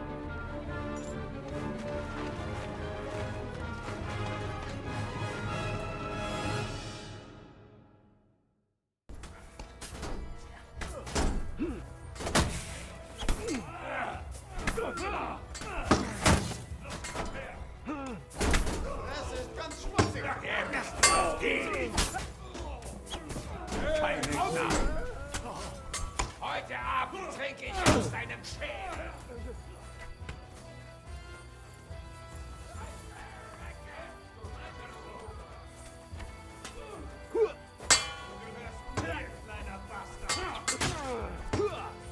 Schlag ihn auf den Kopf! Kannst du nicht spielen, verdammt!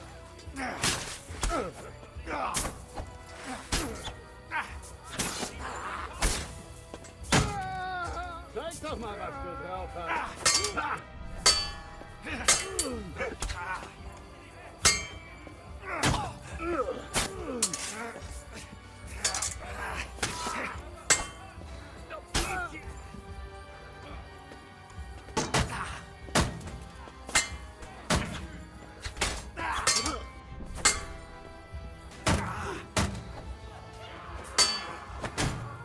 Kinderlein.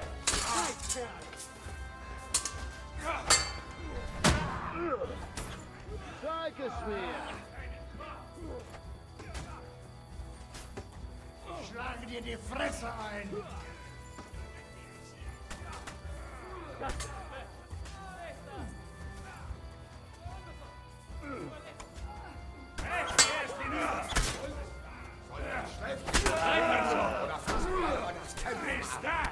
Kacker! Bist du schon angeleckt worden oder hast du das gefühlt?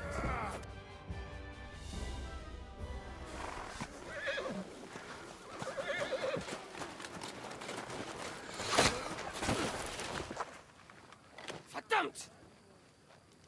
Leszek! Kurwa, Scheiße. Żaboja. Ujebał komara. Leszek, bitte. Du mir noch Schulden 50 Groschen. Du wissen, wie viele Mädchen du dir damit kannst leisten? Swoją matką.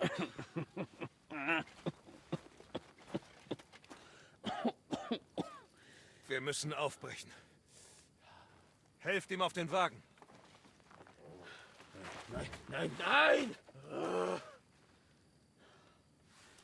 Nein. Lasst sie dort den Tag. Kümmert euch um die Lebenden.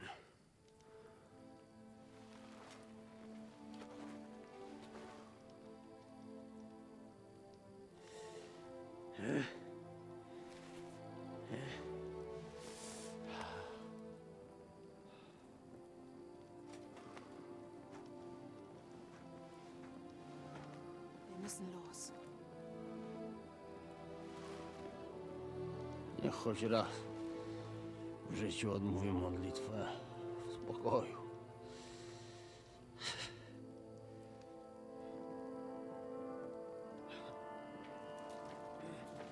Alle Mann aufsitzen.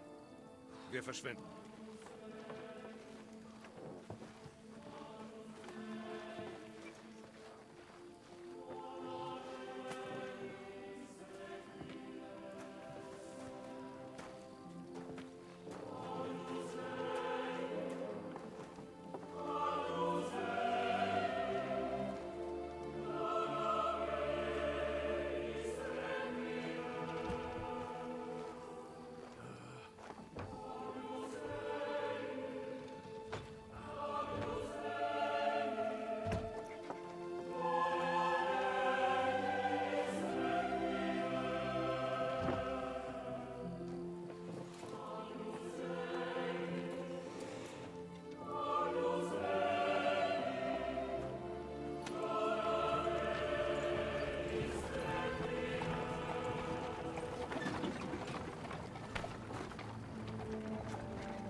Boże,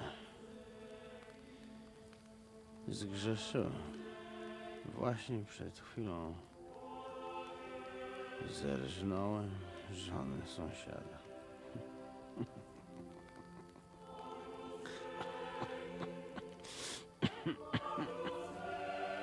Zabiłem też w życiu wielu ludzi, przeważnie jeszcze większych skurwysynów niż ja. Może to sprawia, że to mniejszy grzech. Święć się imię Twoje, przyjdź królestwo Twoje.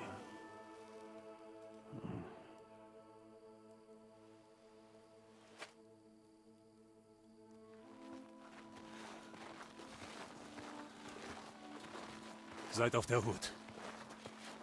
Sie müssen hier irgendwo sein.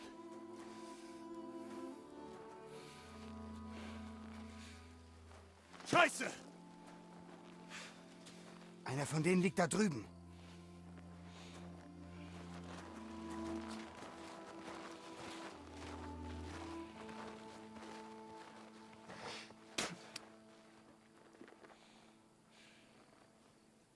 Sie können nicht weit sein. Wir werden sie außerhalb der Stadt einholen.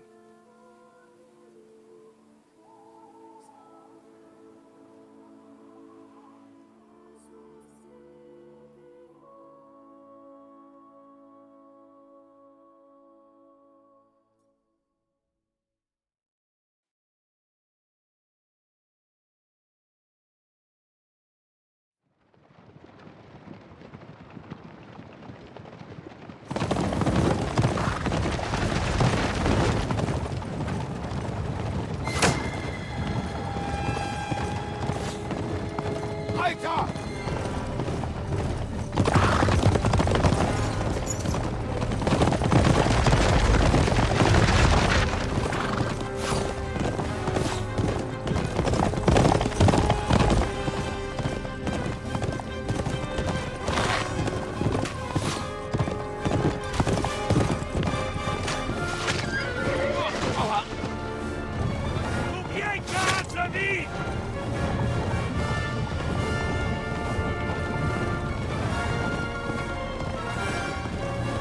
Wir werden hier noch alle draufgehen! Nachzug tun!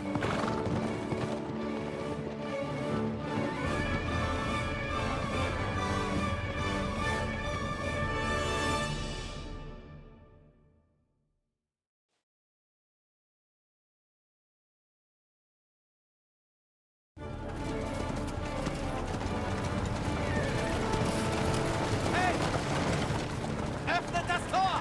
Los!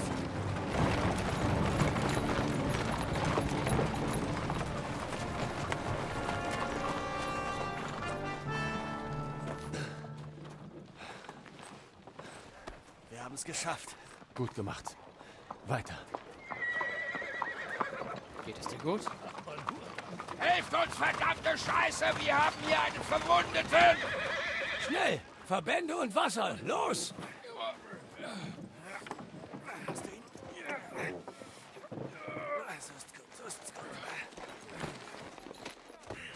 Sind alle da? Nein, verdammte Scheiße! Buller tot! Kubienka auch tot! Kubienka? Bist du dir ganz sicher? Direkt hinter uns. Scheißdreck! Habt ihr etwa den Verstand verloren? Ihr bringt Sigismund Silber her, er zerquetscht uns wie Ungeziefer. Wir brauchen deine Hilfe. Nein, Gottes Hilfe.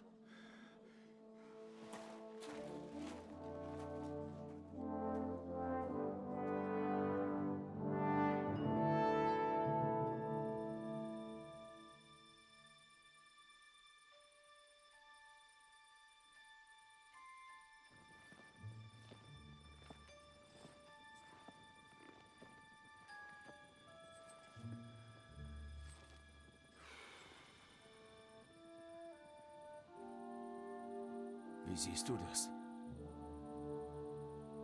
Haben wir die geringste Chance gegen sie? Natürlich. Aber gegen eine ganze Armee?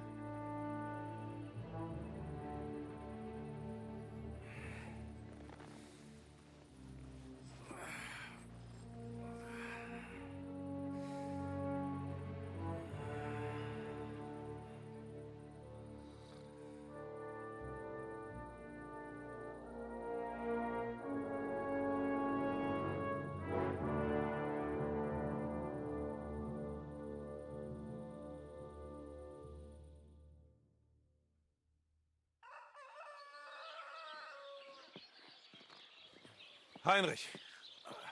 Aufwachen! Žižka?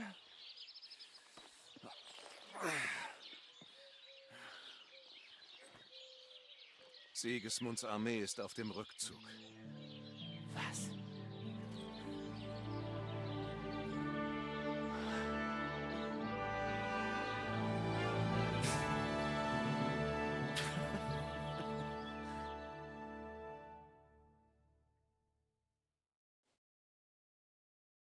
Woher weißt du von Sigismunds Rückzug? Ich habe Hauptmann Frenzel und seine Männer letzte Nacht als Kundschafter ausgeschickt. Und sie haben es gesehen. Frag ihn selbst. Er ist mit den anderen im Hof und lässt sich volllaufen. Wohin hat sich Sigismund deiner Meinung nach zurückgezogen? Was glaubst du denn? Natürlich zurück nach Ungarn. Berichten zufolge ist Ladislaus von Neapel in Sada an Land gegangen und hat sich klammheimlich selbst zum König ernannt. Während er seine verdammte Nase in unsere Angelegenheiten gesteckt hat, hat ihm zu Hause jemand die scheiß Krone weggeschnappt. Und nachdem wir uns das Silber für die Bezahlung seiner Truppen genommen hatten, musste er seine Ritter schnell abziehen. Das Einzige, was er zurückließ, sind seine königlichen Scheißhaufen. Das ist unsere Gelegenheit, das Blatt zu wenden. Was machen wir jetzt? Wir müssen Jobst und die anderen Herren benachrichtigen. Sie versammeln eine Armee gegen Sigismund, um Kuttenberg zu befreien. Jobst hat bestimmt großes Interesse an unserem Gefangenen. Von Bergo. Und ist bereits jemand unterwegs mit der Nachricht? Noch nicht, aber sehr bald schon. Ruthard und die anderen Herren brechen nach Podibrat auf. Jobst versammelt seine Armee in der Nähe und sie werden die Nachricht überbringen. Kann man sich auf sie verlassen? Klar. Sobald Jobst die letzten Lakaien von Sigismund rausschmeißt, haben Ruthard und die anderen wieder das Sagen. Weißt du was? Du solltest sie daran erinnern, wem gegenüber sie wegen gestern zu Dank verpflichtet sind. Sie machen sich im äußeren Burghof für den Aufbruch bereit. Gut. Ich werde mit ihnen reden. Nur mit Ruthard würde genügen. Los jetzt. Und versuch nüchtern dort anzukommen, ja? Das betrunkene Geplapper vom Knochenteufel kann ich bis hierhin hören. Also, worauf stoßen wir an? Zuallererst auf König Wenzel. Haha, das hat Zeit. Warum stoßen wir nicht auf unseren Sieg an und den Haufen Silber im Keller hinter uns? Komm schon. Der erste Schluck gebührt immer den gefallenen Kameraden. Bula und Kubienka sind nicht mehr unter uns. Ehren wir sie. Das stimmt. Was ist mit dir, Heinrich? Auf wen oder was willst du anstoßen? Jetzt erheben wir die Humpen Richtung Himmel. Mögest du in Frieden ruhen, Bula. Und immer alles schön steif halten, mein Freund. Und Kubienka, wo auch immer du bist, dir gebührt ewiger Ruhm. Ich frag mich, was nun geschehen wird. Was werden die Adligen hier aus der Gegend tun, jetzt da Sigismund fort ist, Herr Peter? Seine Unterstützer haben keine andere Wahl, als die Seiten zu wechseln und Jobst zu helfen. Sobald Jobst aus Podibrat eingetroffen ist, wird er hier für Recht und Ordnung sorgen. In der Stadt regiert noch immer Sigismunds Rat. Diese Wichser sollte man aus den Fenstern stürzen. Als von Bergo uns das Geschmeiß auf den Hals gehetzt hat, haben die sich doch alle rausgehalten. In der Tat, sie haben eher mitgemacht. Vermutlich bist du zu jung, um das zu wissen. Aber Juden an allem die Schuld zu geben, hat hier traurige Tradition. Was hast du nun vor, Samu? Gehst du zurück in die Stadt? Später, ja. Jemand muss den Familien helfen. Aber fürs Erste bleibe ich bei euch. Ich muss ein paar Rechnungen begleichen. Mit von Bergo? Sobald er uns nicht mehr von Nutzen ist, gehört der Bastard mir. Von Bergo ist immer noch der königliche Kämmerer. Jemand wie du kann ihm nichts anhaben. Das werden wir ja sehen. Ich bin da nicht der Einzige. Aber wechseln wir das Thema. Sowas sollte man nicht bei einer solchen Feierlichkeit besprechen. Ja, da hast du recht. Und was ist mit dir, Knochenteufel, dem berüchtigten Plünderer und Räuberbaron? Was ist dein Plan? Du redest so, als wäre alles schon vorbei. Nur weil Sigismund einen Abgang gemacht hat, können wir uns nicht ausruhen. Krieg ist eine Hure. Und wir überhäufen sie mit so viel Silber, dass sie uns noch auf dem Sterbebett fixt. Hinek, der große Denker. So schnell endet das hier nicht, Jungs. Dann bleibst du? Wo Žižka hingeht, gehe auch ich hin. Und ich hinterlasse überall Blut und geschändete Weiber. Was wirst du jetzt tun, Katharina? Was glaubst du denn? Ich werde Bier trinken, Fleisch essen und mich dann ausruhen. Ich meinte eher danach. Bleibst du denn bei Žižka? Natürlich bleibe ich hier. Wo soll ich denn auch sonst hin? Nun, ich sollte gehen. Schon? Lass den Blödsinn. Die Nacht ist jung. Schenkt noch mal ein. Nein, ich muss gehen. Ich möchte noch mit Ruthard und den anderen sprechen, bevor sie zu Jobst aufbrechen. Lass ihn in Ruhe. Im Gegensatz zu dir hat er Pflichten. Wirst du Bocek begleiten, Herr Hans? Nein. Ich versuche nur, Bocek zu erklären, dass unsere Aufgabe noch nicht erledigt ist. Nicht wahr, Heinrich? Stimmt. Du wirst Herrn Kapon bei der Hochzeit entschuldigen müssen, Herr Bocek. Ja, so sieht es aus. Ich hoffe nur, dass dem jungen Herrn nicht zustößt. Ich behalte ihn im Auge. Das freut mich zu hören. Wo wir gerade alle hier sind, ich muss euch beiden danken. Hättet ihr uns nicht aus der Gefangenschaft befreit, hätten Sigismunds Unterstützer kurzen Prozess mit uns gemacht. Und zwar erst recht nach diesem Überfall. Es ist nicht der Rede wert. Herr Hans hat recht. Also passt gut auf euch auf, ihr beiden. Hoffentlich sehen wir uns alle bei der Hochzeit wieder. Die werde ich auf keinen Fall verpassen. Niemals. Gott sei mit euch. Sind wir bereit? Wir brechen bald auf. Gut, dass du hier bist. Ich wollte dir danken. Wenn du uns nicht gerettet hättest, weiß ich nicht, was mit uns passiert wäre. Žižka sagt, ihr dürft nicht vergessen, worauf es jetzt ankommt. Was meint er damit? Dass ihr alles Markgraf Jobst erzählt. Und Kuttenberg zurückerobert. Ohne ihn schaffen wir das nicht. Er muss unbedingt von Sigismunds Rückzug erfahren. Sei unbesorgt. Ich werde alle versammeln, die mir noch die Treue halten. Und dann werden wir zu Jobst dazustoßen. Gemeinsam werden wir Kuttenberg befreien. Ich hoffe es. Denkst du, Sigismund hat sich nur deshalb zurückgezogen, weil wir sein Silber haben? Das war nicht der einzige Grund. Aber vermutlich hat das Fass zum Überlaufen gebracht. So ein Feldzug ist ziemlich teuer. Und wenn er die Gegend nicht plündert, hat er nichts, womit er seine Männer bezahlen kann. Außerdem habe ich von Unruhen in Ungarn gehört. Ich glaube, in Wahrheit ist er zurückgegangen, um einen Aufstand niederzuschlagen. Und nicht wegen deiner plündernden Bande. Nichts für ungut. Ich werde dich nicht aufhalten.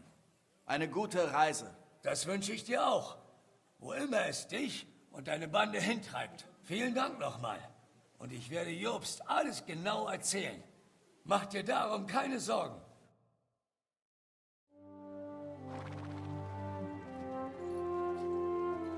Wir sehen uns, so Gott will. Unser geliebter fauler König wird sich wohl nicht von allein befreien.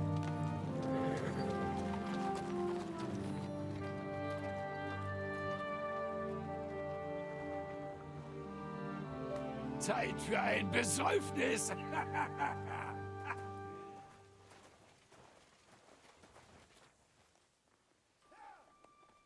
Ein Reiter. Der gehört zu uns. Lass das Tor geöffnet.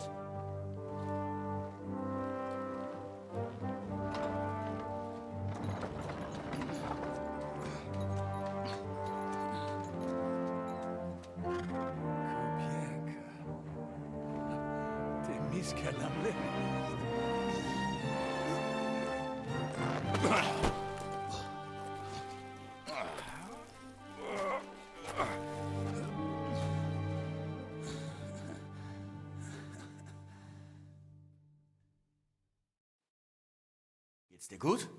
Sollen wir jemanden für dich rufen? Oh, sieht schlimmer aus, als es ist. Schon gut. Ich dachte, du ins Gras gebeißt, du irrer Mistkerl. Wo warst du? Hä? Als wir davongeritten sind, haben sie mein Pferd in vollen Galopp erwischt. Zum Glück ist es nicht auf mich gefallen. Und wo warst du die ganze Nacht?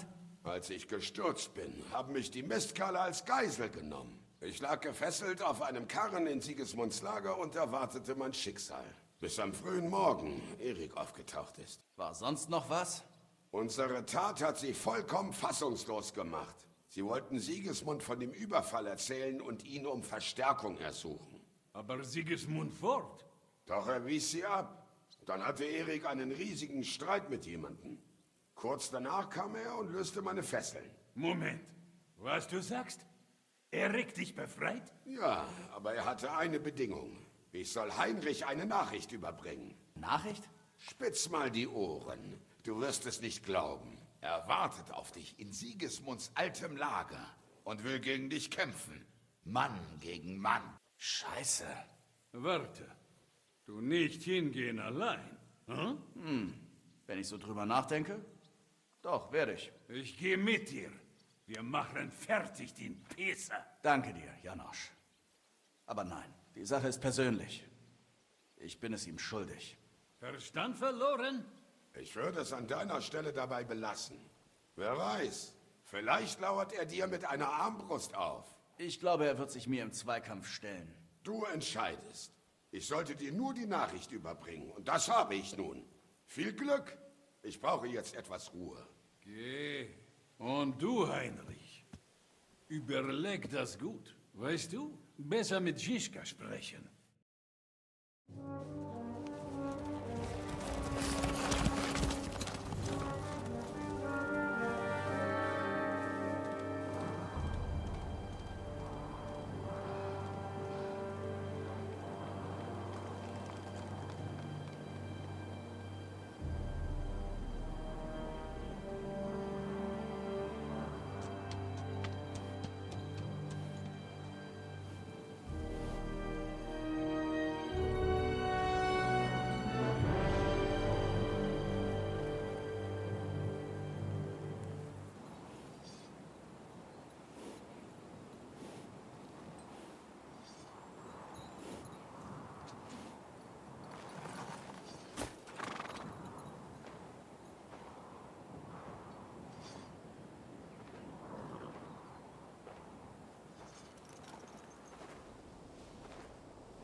Dein Kamerad hat die Nachricht also überbracht. So ein Treffen lasse ich mir doch nicht entgehen. Du hast Schneid. Das muss ich dir lassen. Ich dachte schon, du tauchst nicht mehr auf. Du denkst, du wärst was Besseres. Du denkst, ich hab Blut an den Händen kleben, während du eine Art Verteidiger der Gerechtigkeit bist. Wirklich. Sieh dich doch mal an. Du hast Semin niedergebrannt. Du bist genau wie ich. Du mordest im Namen der Rache und scherst dich einen Scheißdreck. Alle anderen... Deshalb sind wir doch hier. Stirb!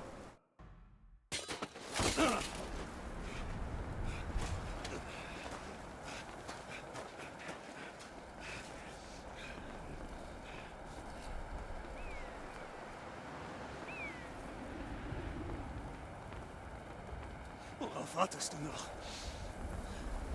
Es ist noch nicht vorbei.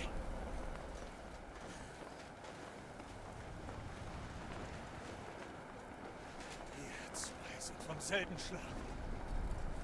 Wir sind beide wie Istvan. Jetzt komm schon!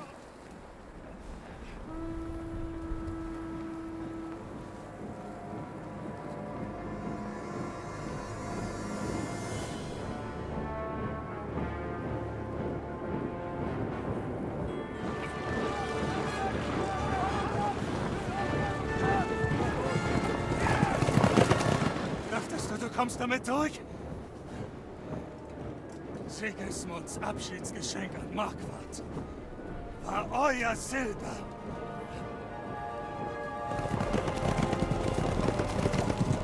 Und sie werden kurzen Prozess mit dir machen.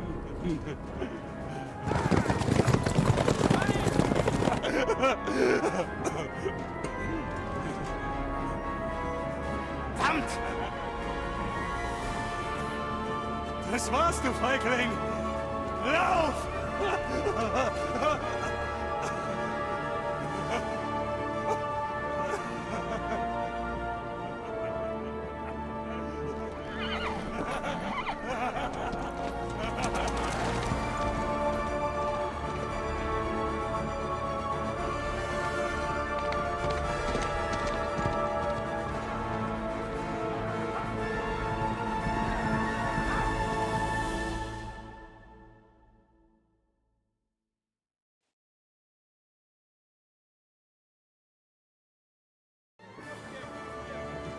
Schließ das Tor!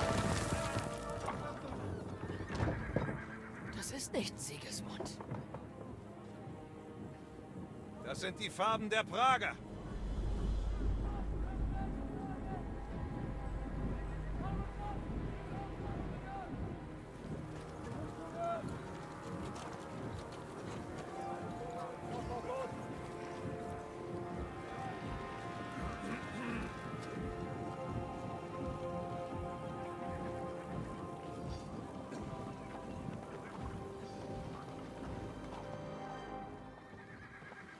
Was zum Henker geht hier vor? Ich weiß es nicht. Nachdem ich sie entdeckt habe, bin ich los, um euch alle zu warnen.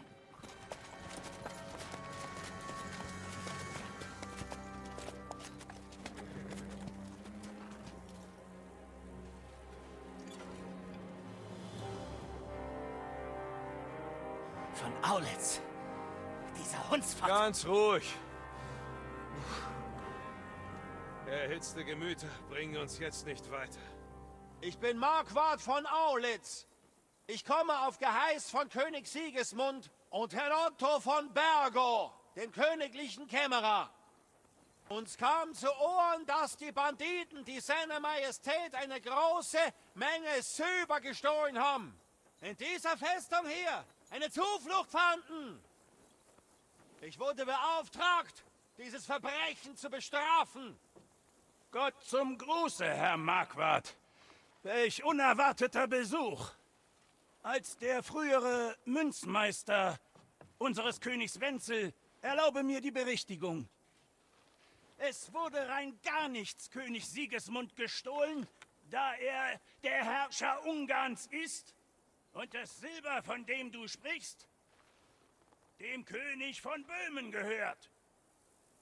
Es sei dir zudem versichert, dass wir hier nun keinen ungarischen König benötigen, der Ordnung schafft. Auch wenn es heißt, dass er das nicht länger plant. Folglich lehnst du dich ziemlich weit aus dem Fenster. Und zu Herrn von Bergo, er ist ein Gast hier auf meiner Festung. Und wir sind in Verhandlungen.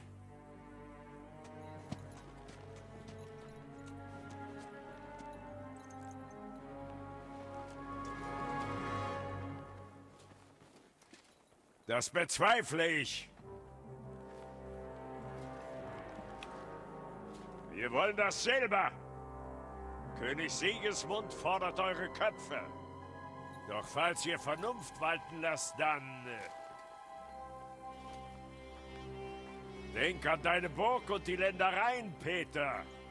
Wenn du dieses Silber nicht rausrückst, wird dir am Ende nichts bleiben als verbrannte Erde. Was soll es sein? Wählt ihr den Kampf? Mit einer besoffenen Truppe, die nicht mal einen Gefangenen bewachen konnte? Wir werden nicht warten!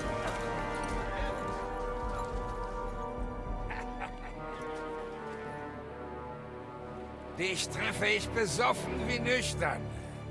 Du alter Hurensohn! Wie ihr wünscht. Das werdet ihr gleich büßen.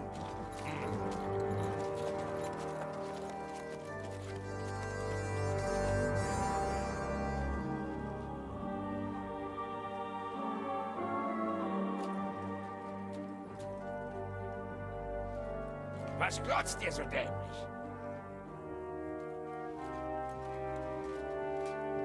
Wolltet ihr ihnen das Silber etwa überlassen? Das ist jetzt einerlei. Wir müssen uns vorbereiten. Und zwar sofort. Genau meine Rede.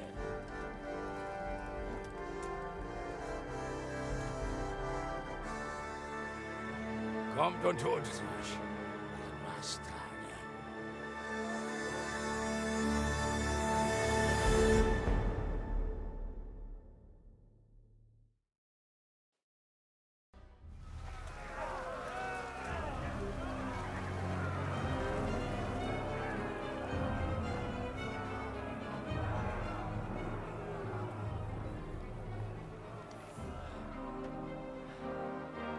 Sie ziehen sich zurück.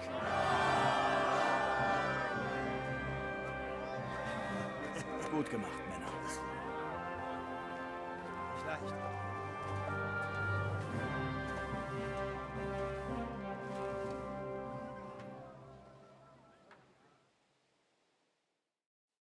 Gute Arbeit, Männer. Ruht euch aus. Was zur Hölle geht hier vor? Was haben diese Arschlöcher aus Prag hier verloren? Was glaubst du wohl? Sie wittern das Silber, das Sigismund ihnen versprochen hat. Sie wollen nicht mit leeren Händen nach Hause gehen. Was ist mit von Bergo, verdammt? Hatte denn keiner ein Auge auf ihn? Keine verdammte Ahnung. Dieser Bastard tat so, als wäre er auf unserer Seite. Was machen wir jetzt? Senden wir einen Boten zu Jobst und unseren Verbündeten. Wenn sie die Burg belagern, brauchen wir dringend Hilfe. Kurva! Der Knochenteufel hat es uns echt versaut. Im Ernst? Denkt dran, wie es in Neberkov ausging. Wenn sie den Angriff vorbereitet hätten, wären wir erledigt gewesen. Aber durch Hineks Provokation haben sie übereilt angegriffen. Der Knochenteufel hat uns eher den Arsch gerettet. Treffer auf Marquardt gesehen? Wird er den überleben? Eins muss man dem Trunkenbold erlassen. Das war ein beeindruckender Schuss. Schwer zu sagen. Seine Rüstung mag das Schlimmste abgefangen haben, aber es war ein ziemlich guter Schuss. Vielleicht ist deine Rache schon vollendet und du weißt es nur noch nicht. Schön wär's. Ich denke, wir sollten uns ausruhen, bevor die Prager sich wieder sammeln. Du hast recht, dann geh. Ich sende den Boten und bespreche mit Peter die Verteidigung der Festung. Wenn irgendwas passiert, schicke ich nach dir. Was für eine verdammte Katastrophe. Warum sind wir so vom Pech verfolgt? Audantes fortuna juvat. Genau, also los. Ich hatte gehofft, sie würden den Mut verlieren und sich einfach verpissen. Aber wir müssen hier wohl noch ein wenig aushalten. Sie dürfen nicht an das Silber gelangen, koste es, was es wolle. Wir müssen auf Jobst und seine Armee hoffen. Solange sie keine Katapulte aus Prag holen, besteht noch Hoffnung. Wenn sie das jedoch tun, sind wir am Arsch. Die Verletzung von Marquardt wird uns helfen. Und wenn der dämliche Franzose nun das Sagen hat, werden sie ganz sicher früher oder später Scheiße bauen. Weißt du etwas über von Bergos Flucht? Um ehrlich zu sein, hat mich das ziemlich viel Schlaf gekostet. Der Raum hatte keine Fenster, die Burg war voller Menschen und vor allem konnte ich mir nicht vorstellen, wie so ein nobler Herr ohne Hilfe entkommt. Sowas machen Adlige doch nicht. Ah, stimmt. Adlige erwarten immer, dass jemand ihnen zur Hilfe eilt. Normalerweise. Aber dann dämmerte es mir.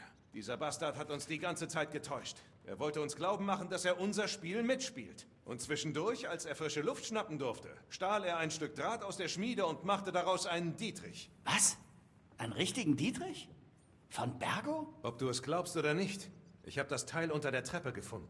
Er musste nur auf den rechten Moment warten. Und als wir Sigismunds Rückzug feierten, brach er aus der abgeschlossenen Kammer aus. Warte mal, das erklärt noch nicht, wie er aus der Burg entkommen konnte. Der Hof war voller Menschen. Jemand hätte ihn sehen müssen. Ha! Aber er ging ja gar nicht über den Hof. Er nahm die Laken vom Bett, schlich durch den Flur zu einer anderen Kammer und ließ sich vom Fenster in den Graben hinab. Du willst sagen, er wäre rübergeschwommen? Ja, ob du es glaubst oder nicht, manche Leute können schwimmen. Und von Bergo ist einer von ihnen. Ich weiß ja nicht. Ich sah das Bettlaken im Graben. Was meinst du, wie es dahin gekommen ist? Ich vermute, dass es sich unter seinem Gewicht gelöst hat oder abgerissen ist. Deshalb konnten wir oben keine Spur davon finden. Puh, dieser Mistkerl ist wirklich zu allem fähig. Hör mal, ich hätte auch nicht erwartet, dass der Edle von Bergo Schlösser knackt und in Burggräben hopst. Aber genau das ist es doch, oder? Er hat uns reingelegt. Es gibt keine andere Erklärung.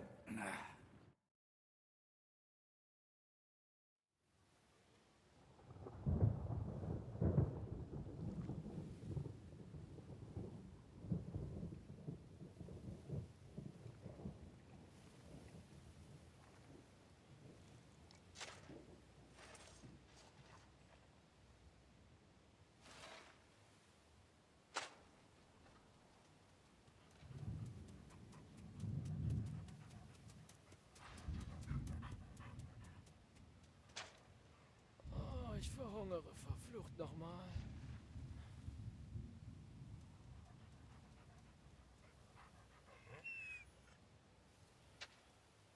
Ich bin so verdammt hungrig, dass sogar Hundescheiße aussieht wie ein Leckerbissen. Wie eine abgehangene, große Wurst. Vielleicht noch eine Prise Pfeffer. Meerrettich würde mir gefallen.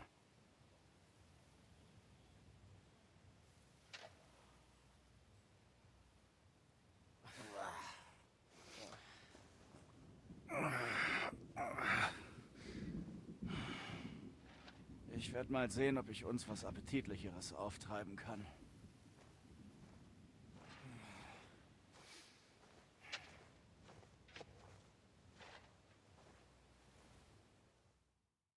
Ich habe hier etwas Essen für dich.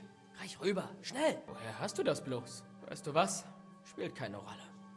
Gerade würde ich einfach alles essen, um zu Kräften zu kommen. Žižka meint, wir sollen danach zur Außenmauer kommen. Warum? Für eine Beerdigung. Wir können diese Leichen nicht noch länger rumliegen lassen. Aber erst essen wir. Was hast du dabei?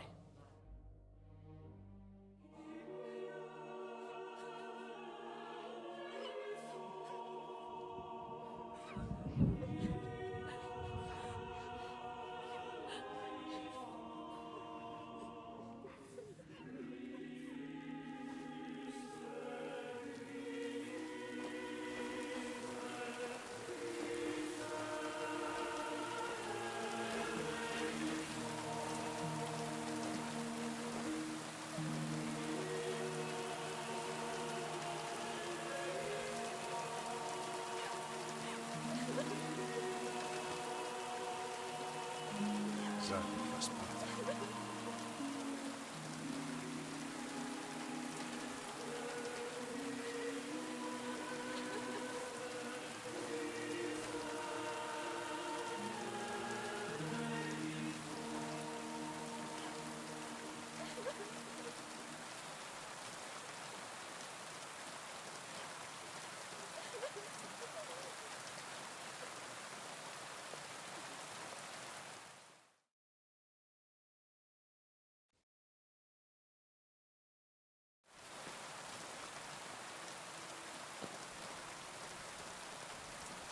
Nun, einige von euch kennen mich noch nicht.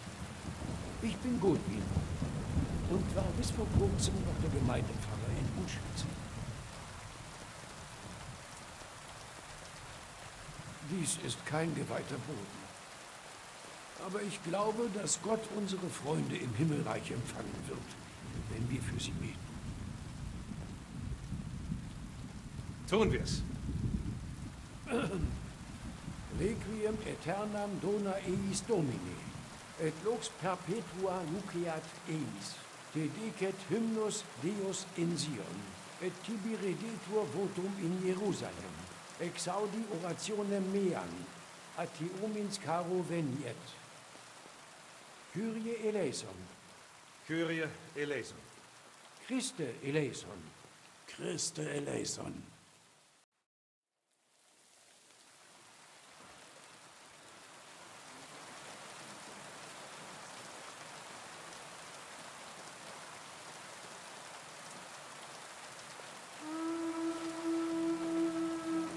Alarm! Alle Männer auf die Wehrgänge! Da kommen Leitern! Macht euch bereit! Die kommen auch von dieser Seite! Wir brauchen Verstärkung! Hans, Heinrich, nehmt eure Männer und helft mit den Leitern. Wir halten diese Seite.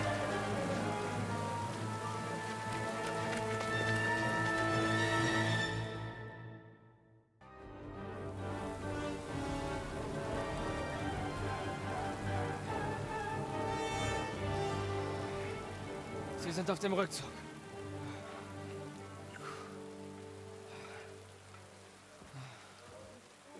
Dann muss ich wieder an Thallenberg denken. Es scheint, als war die Belagerung gerade erst. Aber jetzt hat sich das Blatt gewendet.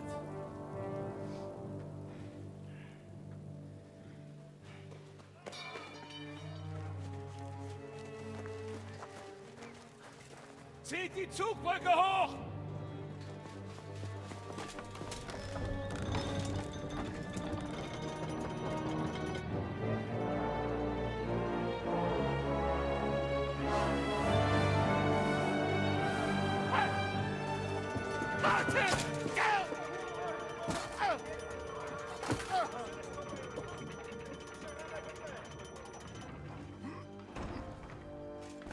Was ist passiert? Was glaubst du wohl? Es sind unzählige. Die Außenmauer ist verloren.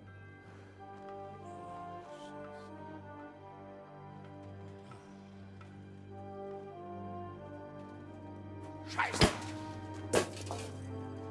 Wir sind hier gefangen. Reiß dich gefälligst zusammen. Uns wird schon noch irgendwas einfallen.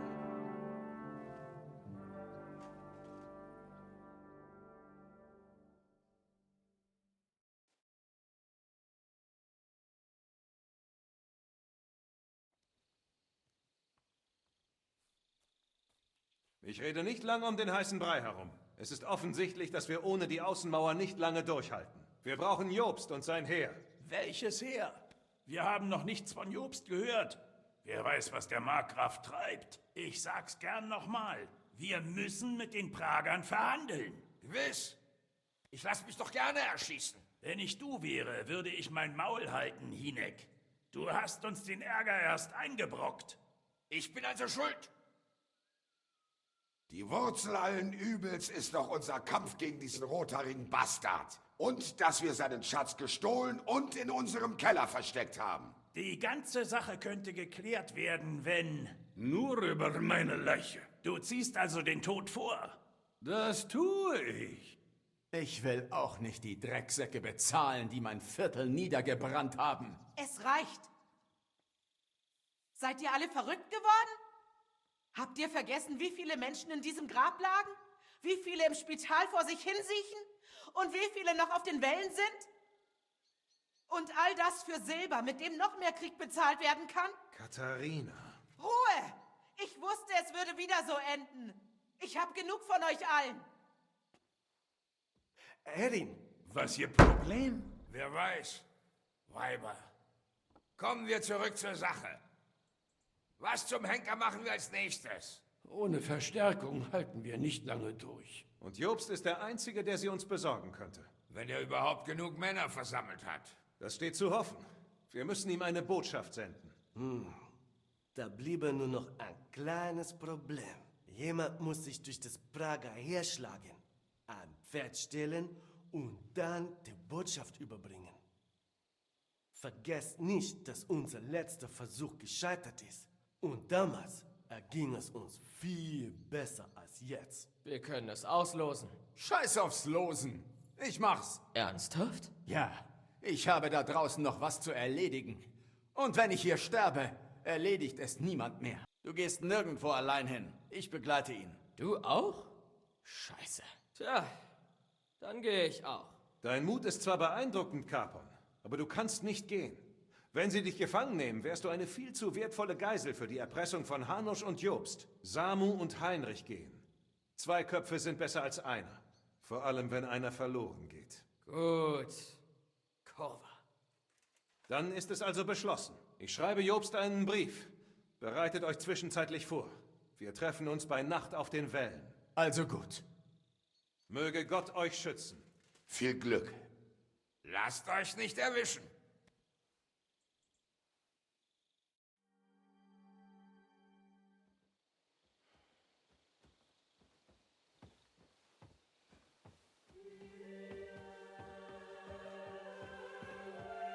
Wollen wir?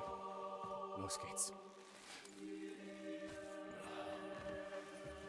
Nun denn, Heinrich. Gott stehe dir bei. Gott stehe dir bei. Ich bin ein verdammter Jude. Es hilft auch verdammten Juden.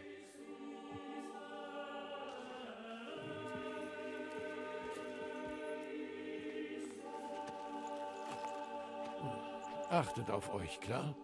Verschwendet keine Zeit.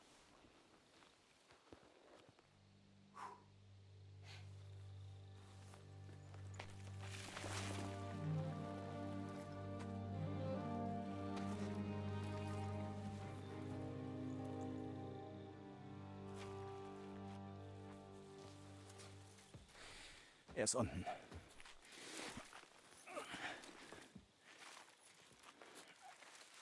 Viel Glück, Junge.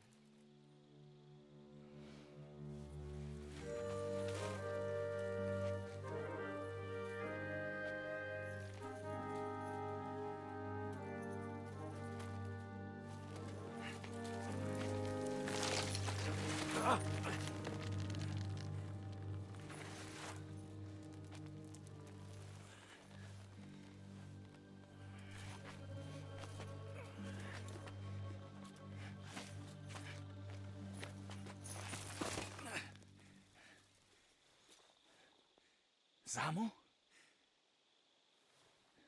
Hey, Samu! Wo steckt er, verdammt? Scheiße.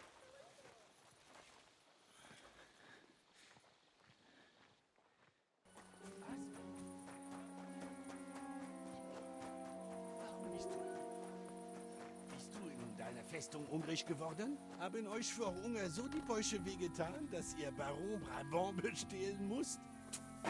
Geist. Aber nein, Schischka, schick dich lieber in die Fosse aux Lions, wie wir zu...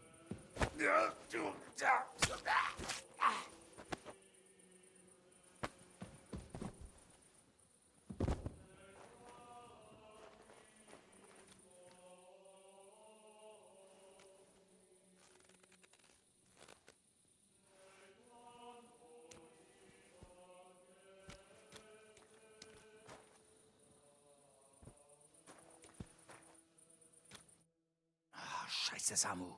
Was ist passiert? Mein Plan ging gehörig schief.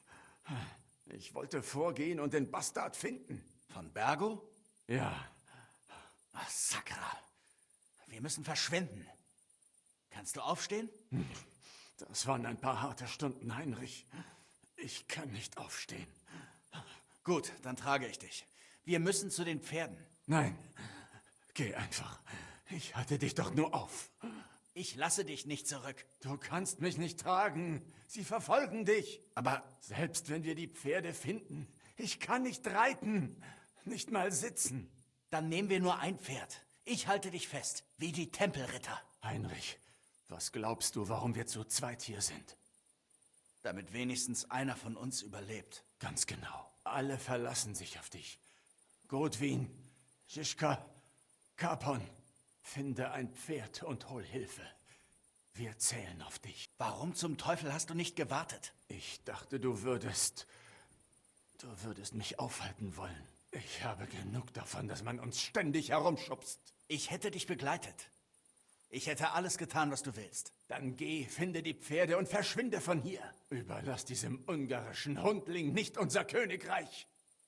Und was ist mit dir? Ich werde ihnen einreden, dass Schischka Lösegeld für mich zahlen würde. Vielleicht lassen sie mich dann am Leben. Aber wenn du nicht sofort gehst, sterben wir alle. Scheiße. Geh, mein Bruder. Bruder.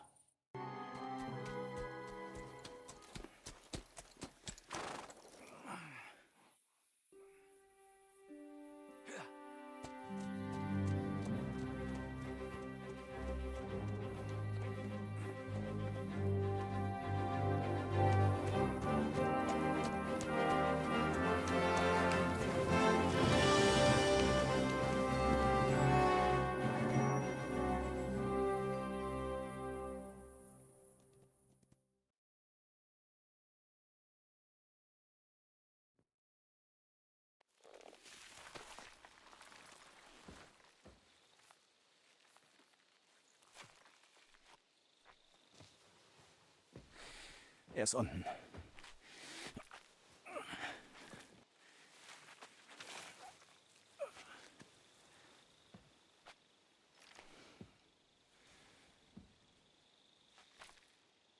Möge Gott dich behüten. Denn wenn er es nicht tut, sind wir alle am Arsch.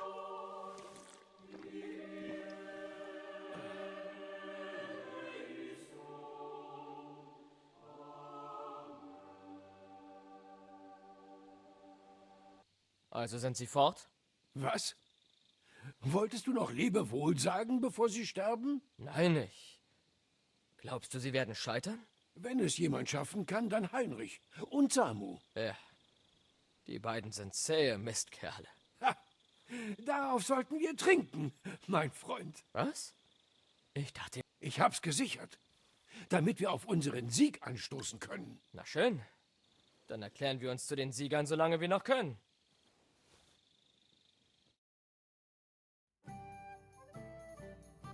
Also drehe ich mich um und sage, wenn du ihm den Krebs nicht aus den Händen reißt. Moment. Ein Frettchen. Da besteht kein Zweifel. Ist dir mal aufgefallen, dass deine Nase beim Reden zuckt? Halt's Maul und trink.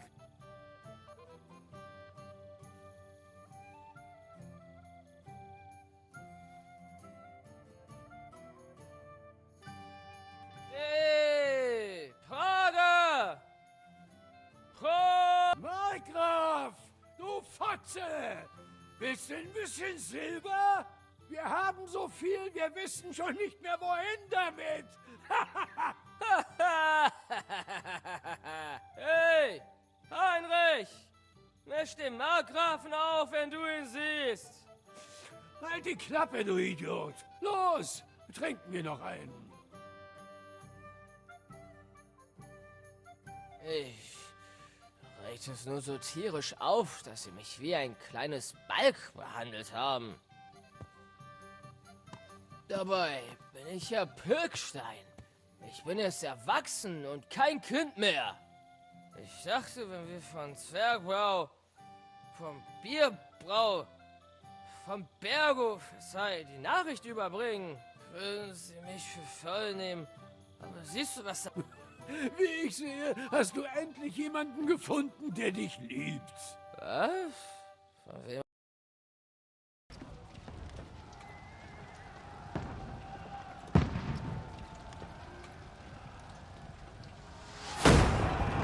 Schieß weiter! Nicht aufhören!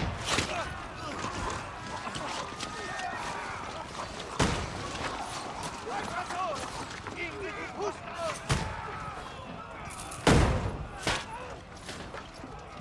Scheiße!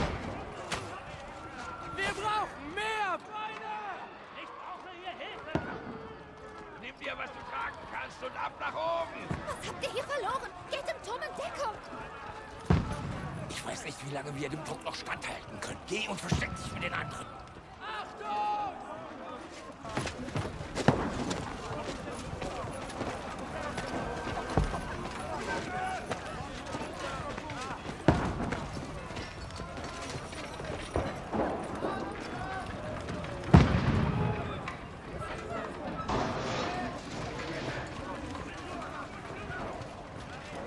Goodwin!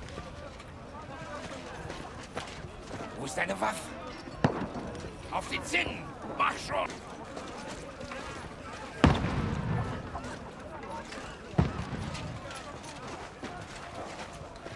Salbst du uns vor unserem Tod? Das werde ich heute nach der Schlacht machen, Herr. Und zwar mit Schnaps. Simon! Achtung, Einschlag!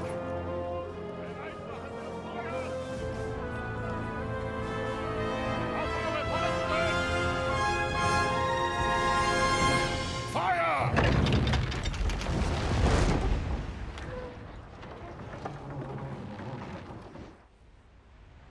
In Deckung!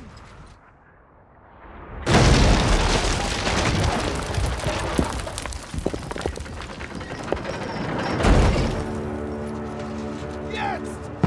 Formation!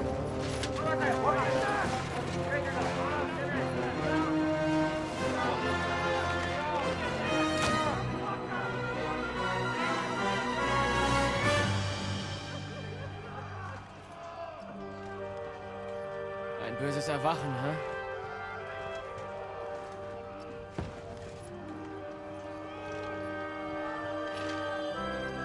Zeigen wir es den Schweinen.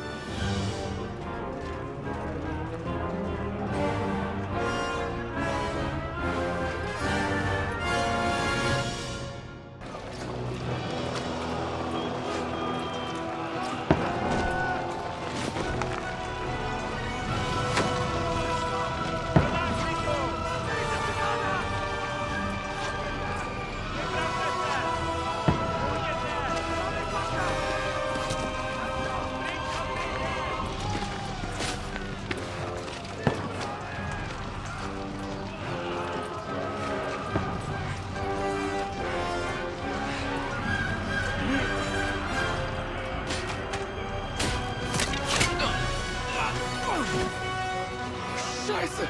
Scheiße! Mich jetzt erwischt! Hey, nimm die Finger weg.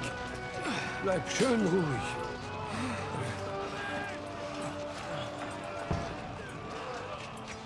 Audentes Fortuna, leck mich Juvat.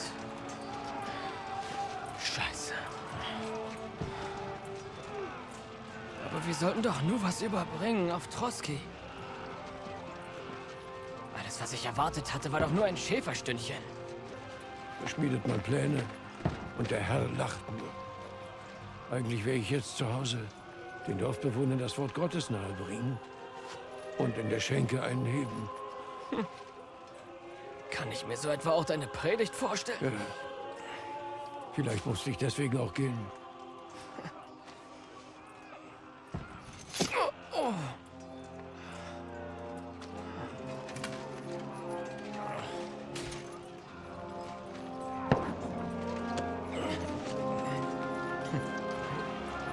Mag sein, dass der Herr sich auf unsere Kosten amüsiert. Aber ich wäre im Moment nirgendwo lieber als hier. Das stimmt. Dann wollen wir uns amüsieren, solange wir noch stehen können.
Dieser Ort hier stinkt wie eine eiternde Wunde.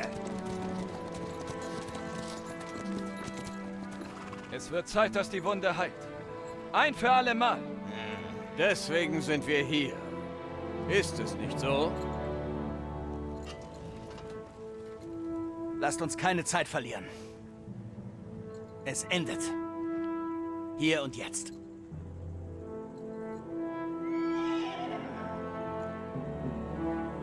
Herr Ratzig, gebt den Befehl. Hey.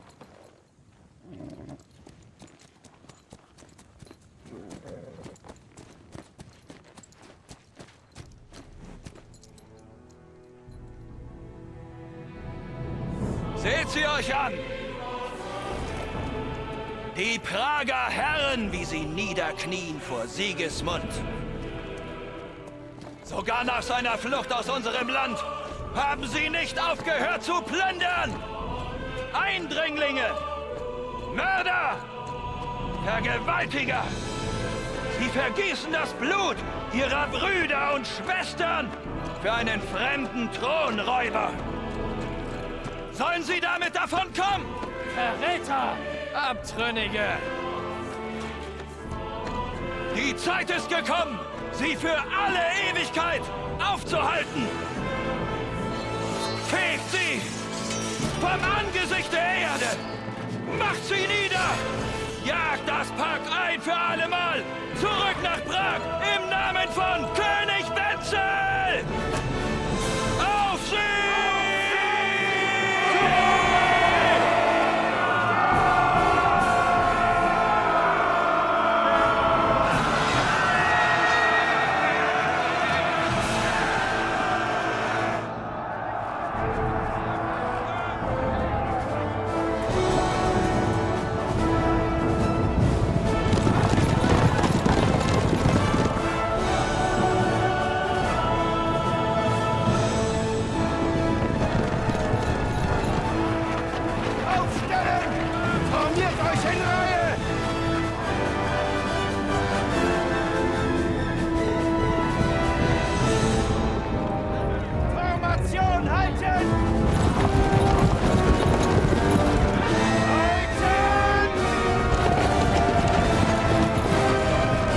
hast dir ganz schön Zeit gelassen. Du kennst unseren Heinrich. Er ist ganz sicher irgendwo eingekehrt für was zu essen und ein Bierchen. Wo wir gerade davon sprechen? Das denke ich. Gut gemacht, Kleiner. Willkommen zurück, Heinrich.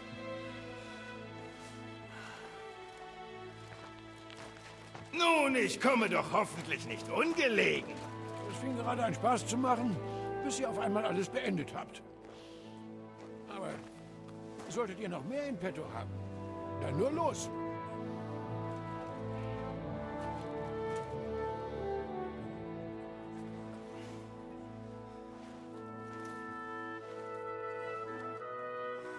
Es war wohl alles andere als leicht, den Brief zu überbringen, nicht wahr?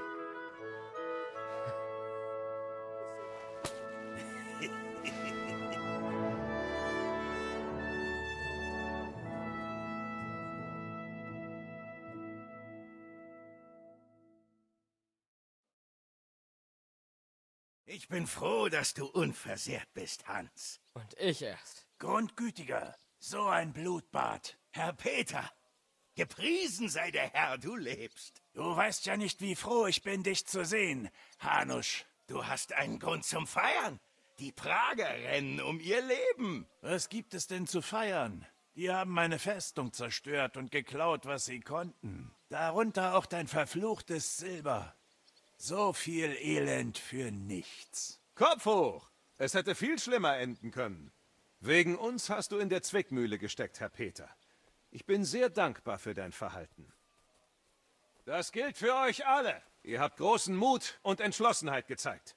Es erfüllt mich mit Stolz, euer Hauptmann gewesen zu sein. Und dir, Herr Hanusch, möchte ich danken für diese Rettung im letzten Augenblick. Du hast überhaupt niemandem zu danken. Ihr seid hier die Helden. Ihr habt dem Feind standgehalten, der euch mit seinen Waffen und in seiner Zahl überlegen war. Unter keinen Umständen habt ihr euch ergeben. Nicht mal der Hunger konnte euren Willen brechen. Aber wo wir gerade von Hunger reden, wir haben genug Essen für alle. Es ist an der Zeit zu essen und zu feiern. Großartig! Danke für diese Geschenke, Herr. Und du, Heinrich, du hast dein Leben riskiert, um uns zu retten. Ich war das nicht allein.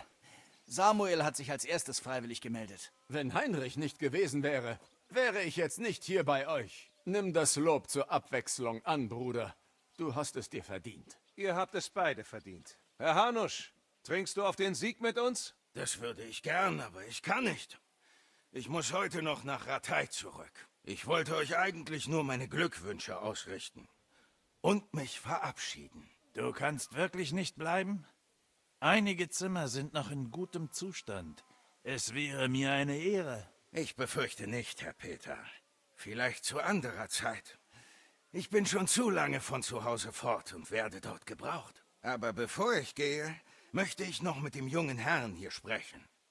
Allein. Mit mir? Worüber? Wahrscheinlich ist dir nicht einmal bewusst, wie sehr sich deine Lage verändert hat. Und wie wichtig du geworden bist. Wie wichtig? Was soll das heißen? Geduld. Alles zu seiner Zeit. Heinrich, du bist doch der Sohn eines Schmieds. Könntest du mir einen Rat geben? Was für ein Rat, Herr? Bevor wir aufgebrochen sind, ließ ich ein neues Schwert in Samopesch anfertigen. Und dachte, ich probier's aus. Aber diese Prager Schweine trugen alle schwere Rüstung. Nach einem Kampf war die Klinge voller Schaden. Der Schmied hat geschworen, es sei aus dem besten Stahl. Sieh's dir mal an.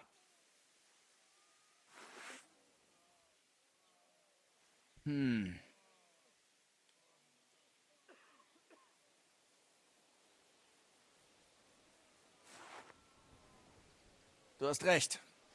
Es ist zwar reich verziert, aber es sieht nicht so aus, als ob der Stahl gefaltet wurde. Der Schmied muss gedacht haben, dass das Schwert bloß in einem Bankettsaal ausgestellt wird. Dieser verdammte Schwindler, der kann was erleben. Jeden einzelnen Groschen zahlt er mir zurück. Vielen Dank, Heinrich. Du machst deinem Beruf alle Ehre. Nichts für ungut, Herr, aber vergessen wir das Schwert fürs Erste. Schon gut, ich verstehe.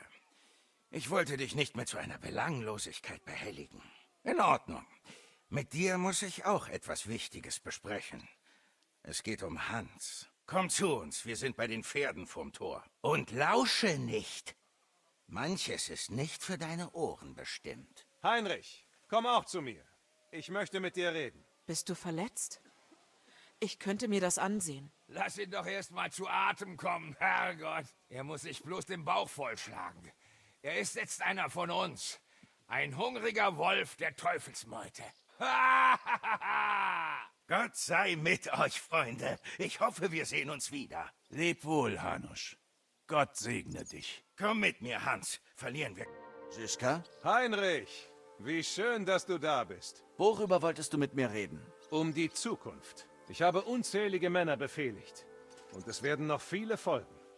Aber du, Heinrich, du hast etwas, das anderen fehlt.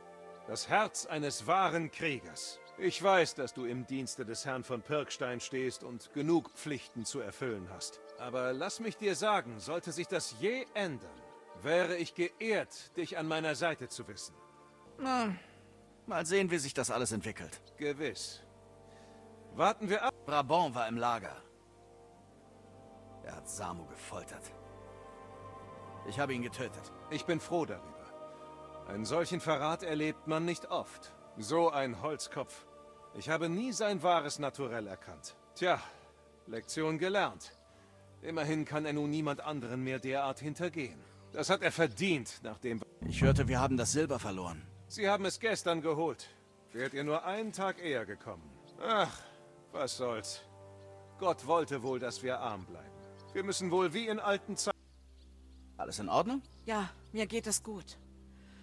Gott sei Dank bist du unversehrt zurückgekehrt. Und natürlich bist du nicht allein gekommen und hast unsere Rettung mitgebracht. Doch du musstest anscheinend einiges einstecken.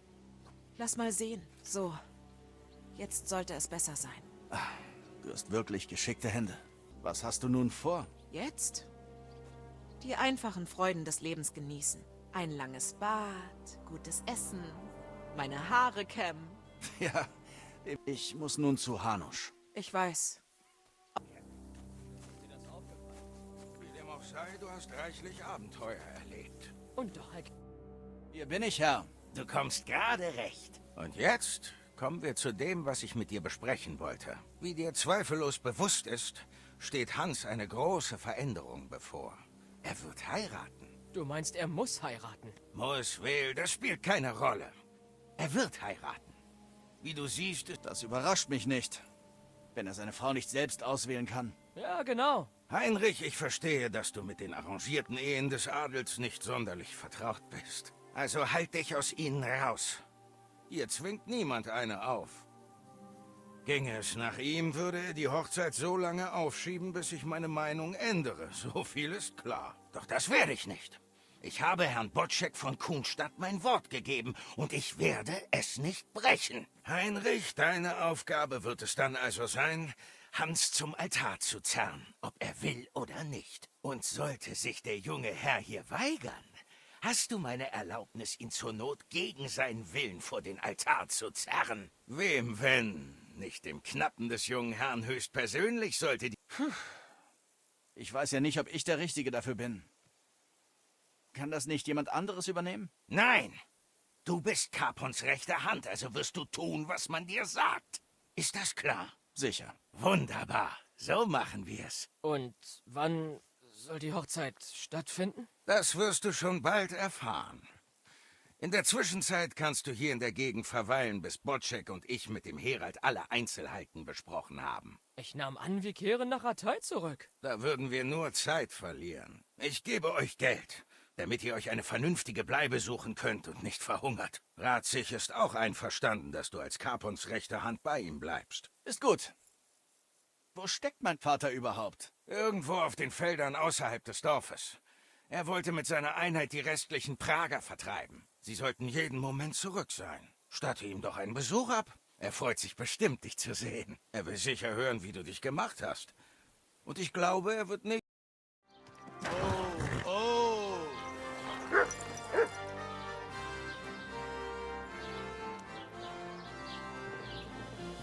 Drinnen ist der tote Kommandant der Prager. Ich habe Jobst eine Nachricht zukommen lassen, also keine Sorge.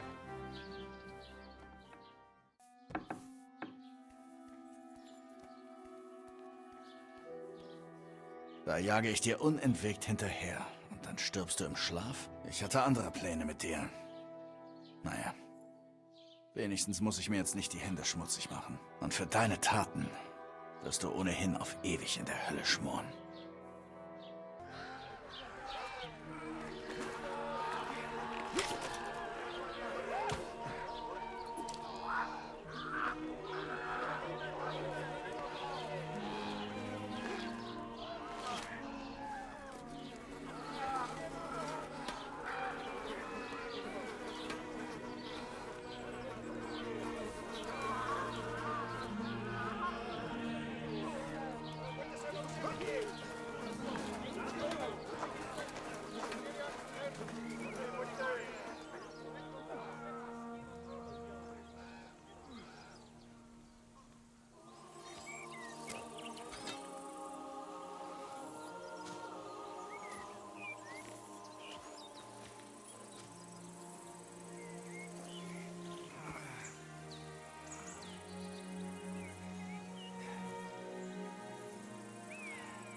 Es ist geschafft.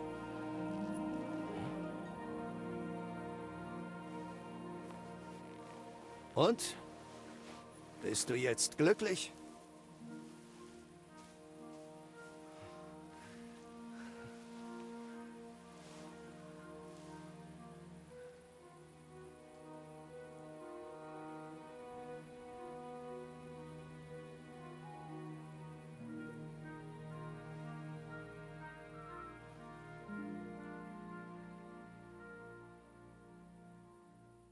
Wie kann ich nach all dem glücklich sein, wenn ich nur all das Leid bedenke?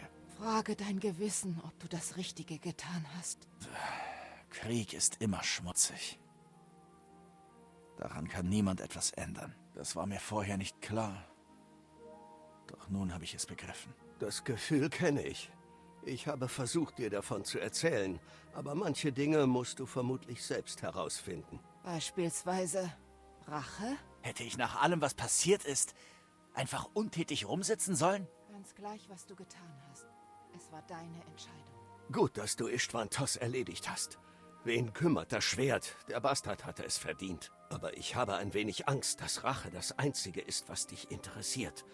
Warum hast du dich auf jemanden Niederträchtigen wie Brabant eingelassen? Er hatte seinen Weg gewählt. Das können wir ihm nicht zum Vorwurf machen. Manchmal ist es aber besser, nicht nach ihren Regeln zu spielen. Sei lieber nicht so wie sie. Du hast recht, Vater. Ich war von Rachegelüsten geleitet. Ehrlich gesagt, möchte ich das alles hinter mir lassen. Erinnerst du dich an den Rat, den ich dir gab, als wir uns zuletzt sahen? Du meintest, es spiele keine Rolle, wie viele ich getötet habe. Da ich niemals ändern könnte, was passiert ist. Du wolltest außerdem wissen, ob es mir besser geht. Und um ehrlich zu sein, nein, das tut es nicht. Vielleicht siehst du das eines Tages anders. Vielleicht. Im Krieg bleibt einem manchmal nur die Wahl zwischen zwei Übeln. Eins schlimmer als das andere. Und doch bist du dir treu geblieben, Heinrich. Die Unschuldigen hast... Und das war ein Fehler. Ich dachte, ich täte das Richtige. Und dennoch kamen Menschen ums Leben. Menschen, die mir wichtig waren. Ja, du hast eine böse Tat gerächt. Aber du hast dich dabei wie ein Bandit verhalten. Du hast geplündert und die Armen beraubt. Oh mein... Es tut mir leid. Ich handelte doch nur aus blanker Not heraus. Ich bete dafür, dass der Herr mir vergibt. Vermutlich hast du recht. Vielleicht können deine guten Taten letztendlich gegen das Böse überwiegen. Du solltest hoffen, dass der Allmächtige deine Gründe versteht und dir die Chance gewährt, Buße zu tun. Nichts ist schwarz-weiß. Manchmal sind schwere Entscheidungen unabdingbar. Nur Gott allein wird urteilen, ob deine die richtigen waren. Doch du hast es geschafft. Du bist ein Held. Du hast deine Freunde gerettet. Capon, Rosa, die Juden. Ganz Sukdul und Samuel, deinen Bruder. Nicht ganz. Na gut, deinen Halbbruder. Schön, dass ihr Freundschaft geschlossen habt. Warum hast du mir nie von Samuel erzählt? Ich wusste es doch nicht. Ich ahnte es nur. Meinetwegen brachten sie Sarah fort, und ich hatte keine Ahnung, wo ich sie suchen sollte. Du kannst stolz auf ihn sein. Dieses Kapitel deines Lebens endet nun. Du bist ein erwachsener Mann. Ich bleibe bei Hans Capon. Ich will etwas von der Welt sehen. Was lernen, noch mehr Abenteuer erleben. Ich will nicht in irgendeinem Walddörfchen versauern. Eines Tages wirst du merken, dass du genau das willst. Vielleicht. Eines Tages. Wir werden sehen. Egal, wohin dich dein Weg auch führt. Lass mich dir einen Rat geben. Nimm dich vor diesem Erik in Acht. Der wird dich nicht so schnell vergessen. Keine Sorge. Ich werde ihn auch nicht vergessen. Also dann. Es ist Zeit für den Abschied.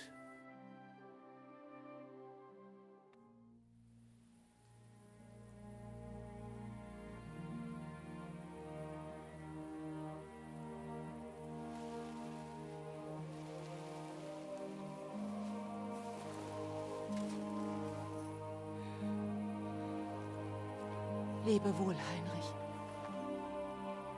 Gott steh dir bei, mein Sohn. Etwas sagt mir, dass dich noch einiges erwartet. Sehen wir uns jemals wieder? Wer weiß.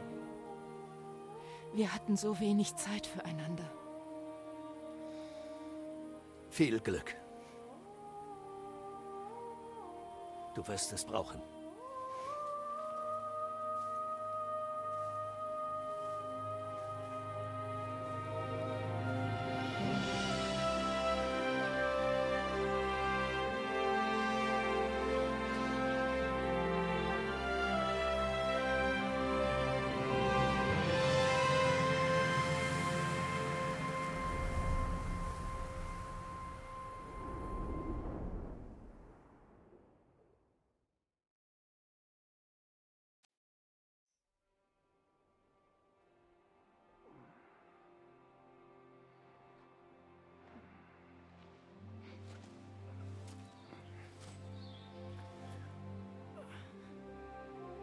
Tja, diesmal ist es wirklich vorbei, Heinrich. Vater.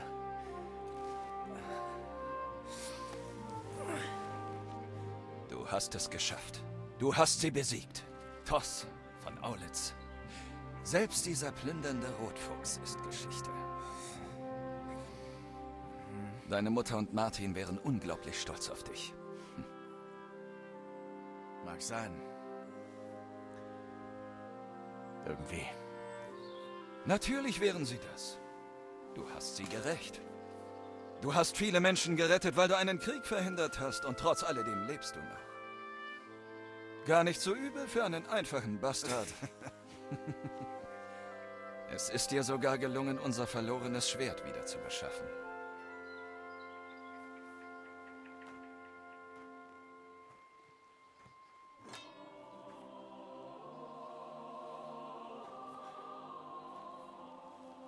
Dein Schwert.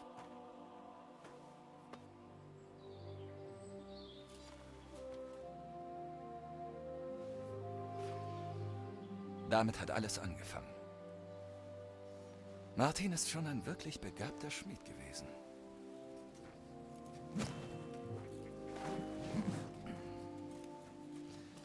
Es hat so einen schönen Klang. Aber es ist nicht für mich bestimmt.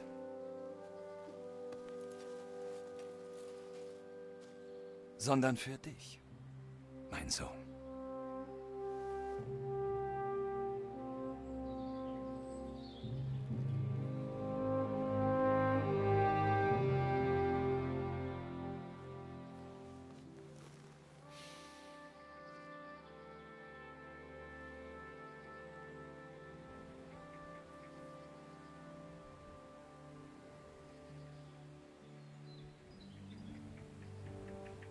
Was kommt als nächstes?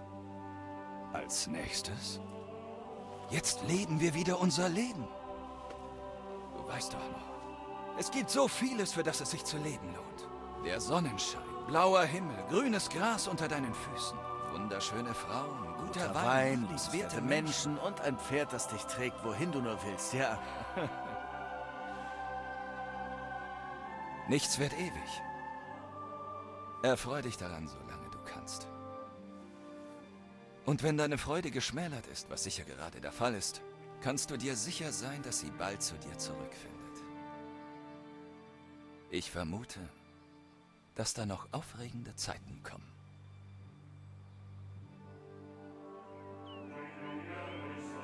Übrigens, diese stattliche Frau, die bei dir war... Wer, Katharina? Jetzt hör aber auf. Sie könnte meine Mutter sein.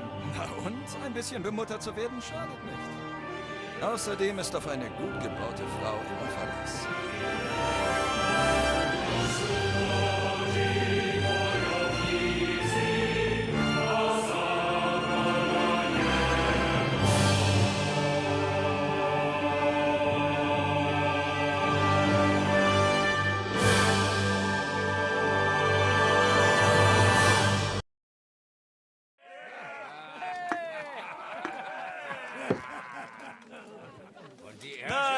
Nein. Ich sag's euch. Knochenteufel ist echt ein hervorragender Schütze. Ich verwette meinen rechten Arm, dass er auch betrunken wie jetzt dazu fähig ist, alles zu treffen, was er treffen will. Denkt an von Aulitz. Nur Ja, da hat er recht. Als würdest du deinen rechten Arm verwetten. Quatsch. In der Tat gehe ich sogar noch weiter. Was? Hinek, nimm deine Armbrust. Zu euren Diensten! Ja. Es soll da so ein Wilhelm geben, der schoss einen Apfel von einem Tropf. Oder hieß er Walter? Setz wenigstens den auf. Ach, Quatsch. Klappe, du bist blau. So schlimm war es noch nie. Los jetzt!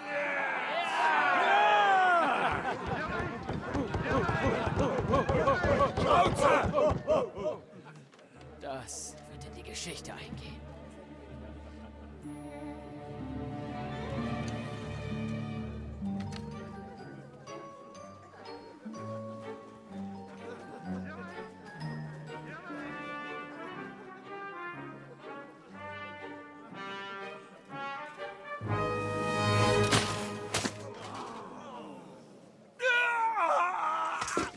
Hinek, du dämlicher Trottel!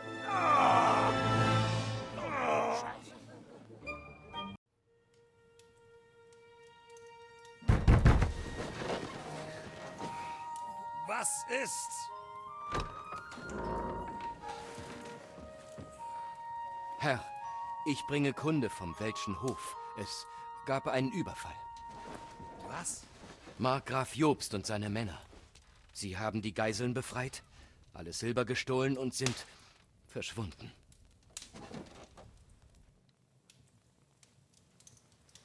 Das ganze Silber? Ja, alles. Aber das war's noch nicht. Herr, Gerüchten zufolge versammelt Jobst eine Armee und eilt zur Rettung von Kuttenberg. Oh, diese verräterische Hure.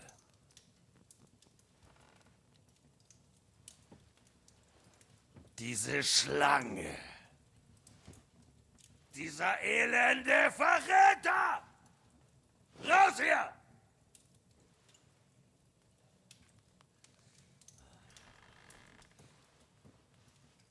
Wieso stehst du hier noch so blöd rum? Spuck's aus! Ja, Herr. Ladislaus von Neapel, er hat sich zum König von Ungarn ernannt. Und beansprucht eure Lande. Er hat mit einer Armee in Sada angelegt. War das alles? Nun, eure Kumanen plünderten die Anwesen des Hauses Waldstein. Und die Witwe Anna, sie fordert eine Entschädigung. Eine Entschädigung? Sie will also eine Entschädigung, die kleine Witwe? Und kannst du uns erklären, wie wir das bezahlen? Wenn kein Arsch die Schatzkammer schützen kann, die sich mitten in der dreckigen, verschissenen Stadt befindet?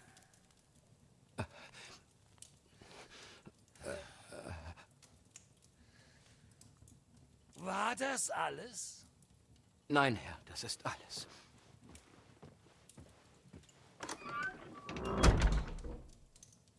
Dieses beschissene Drecksland!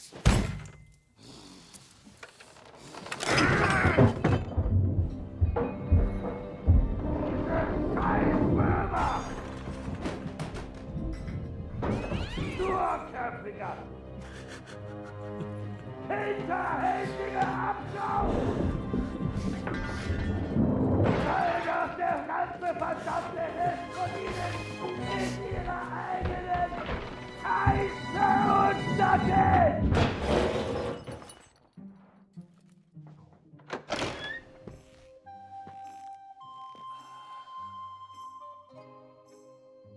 Wir reiten zurück nach Ungarn.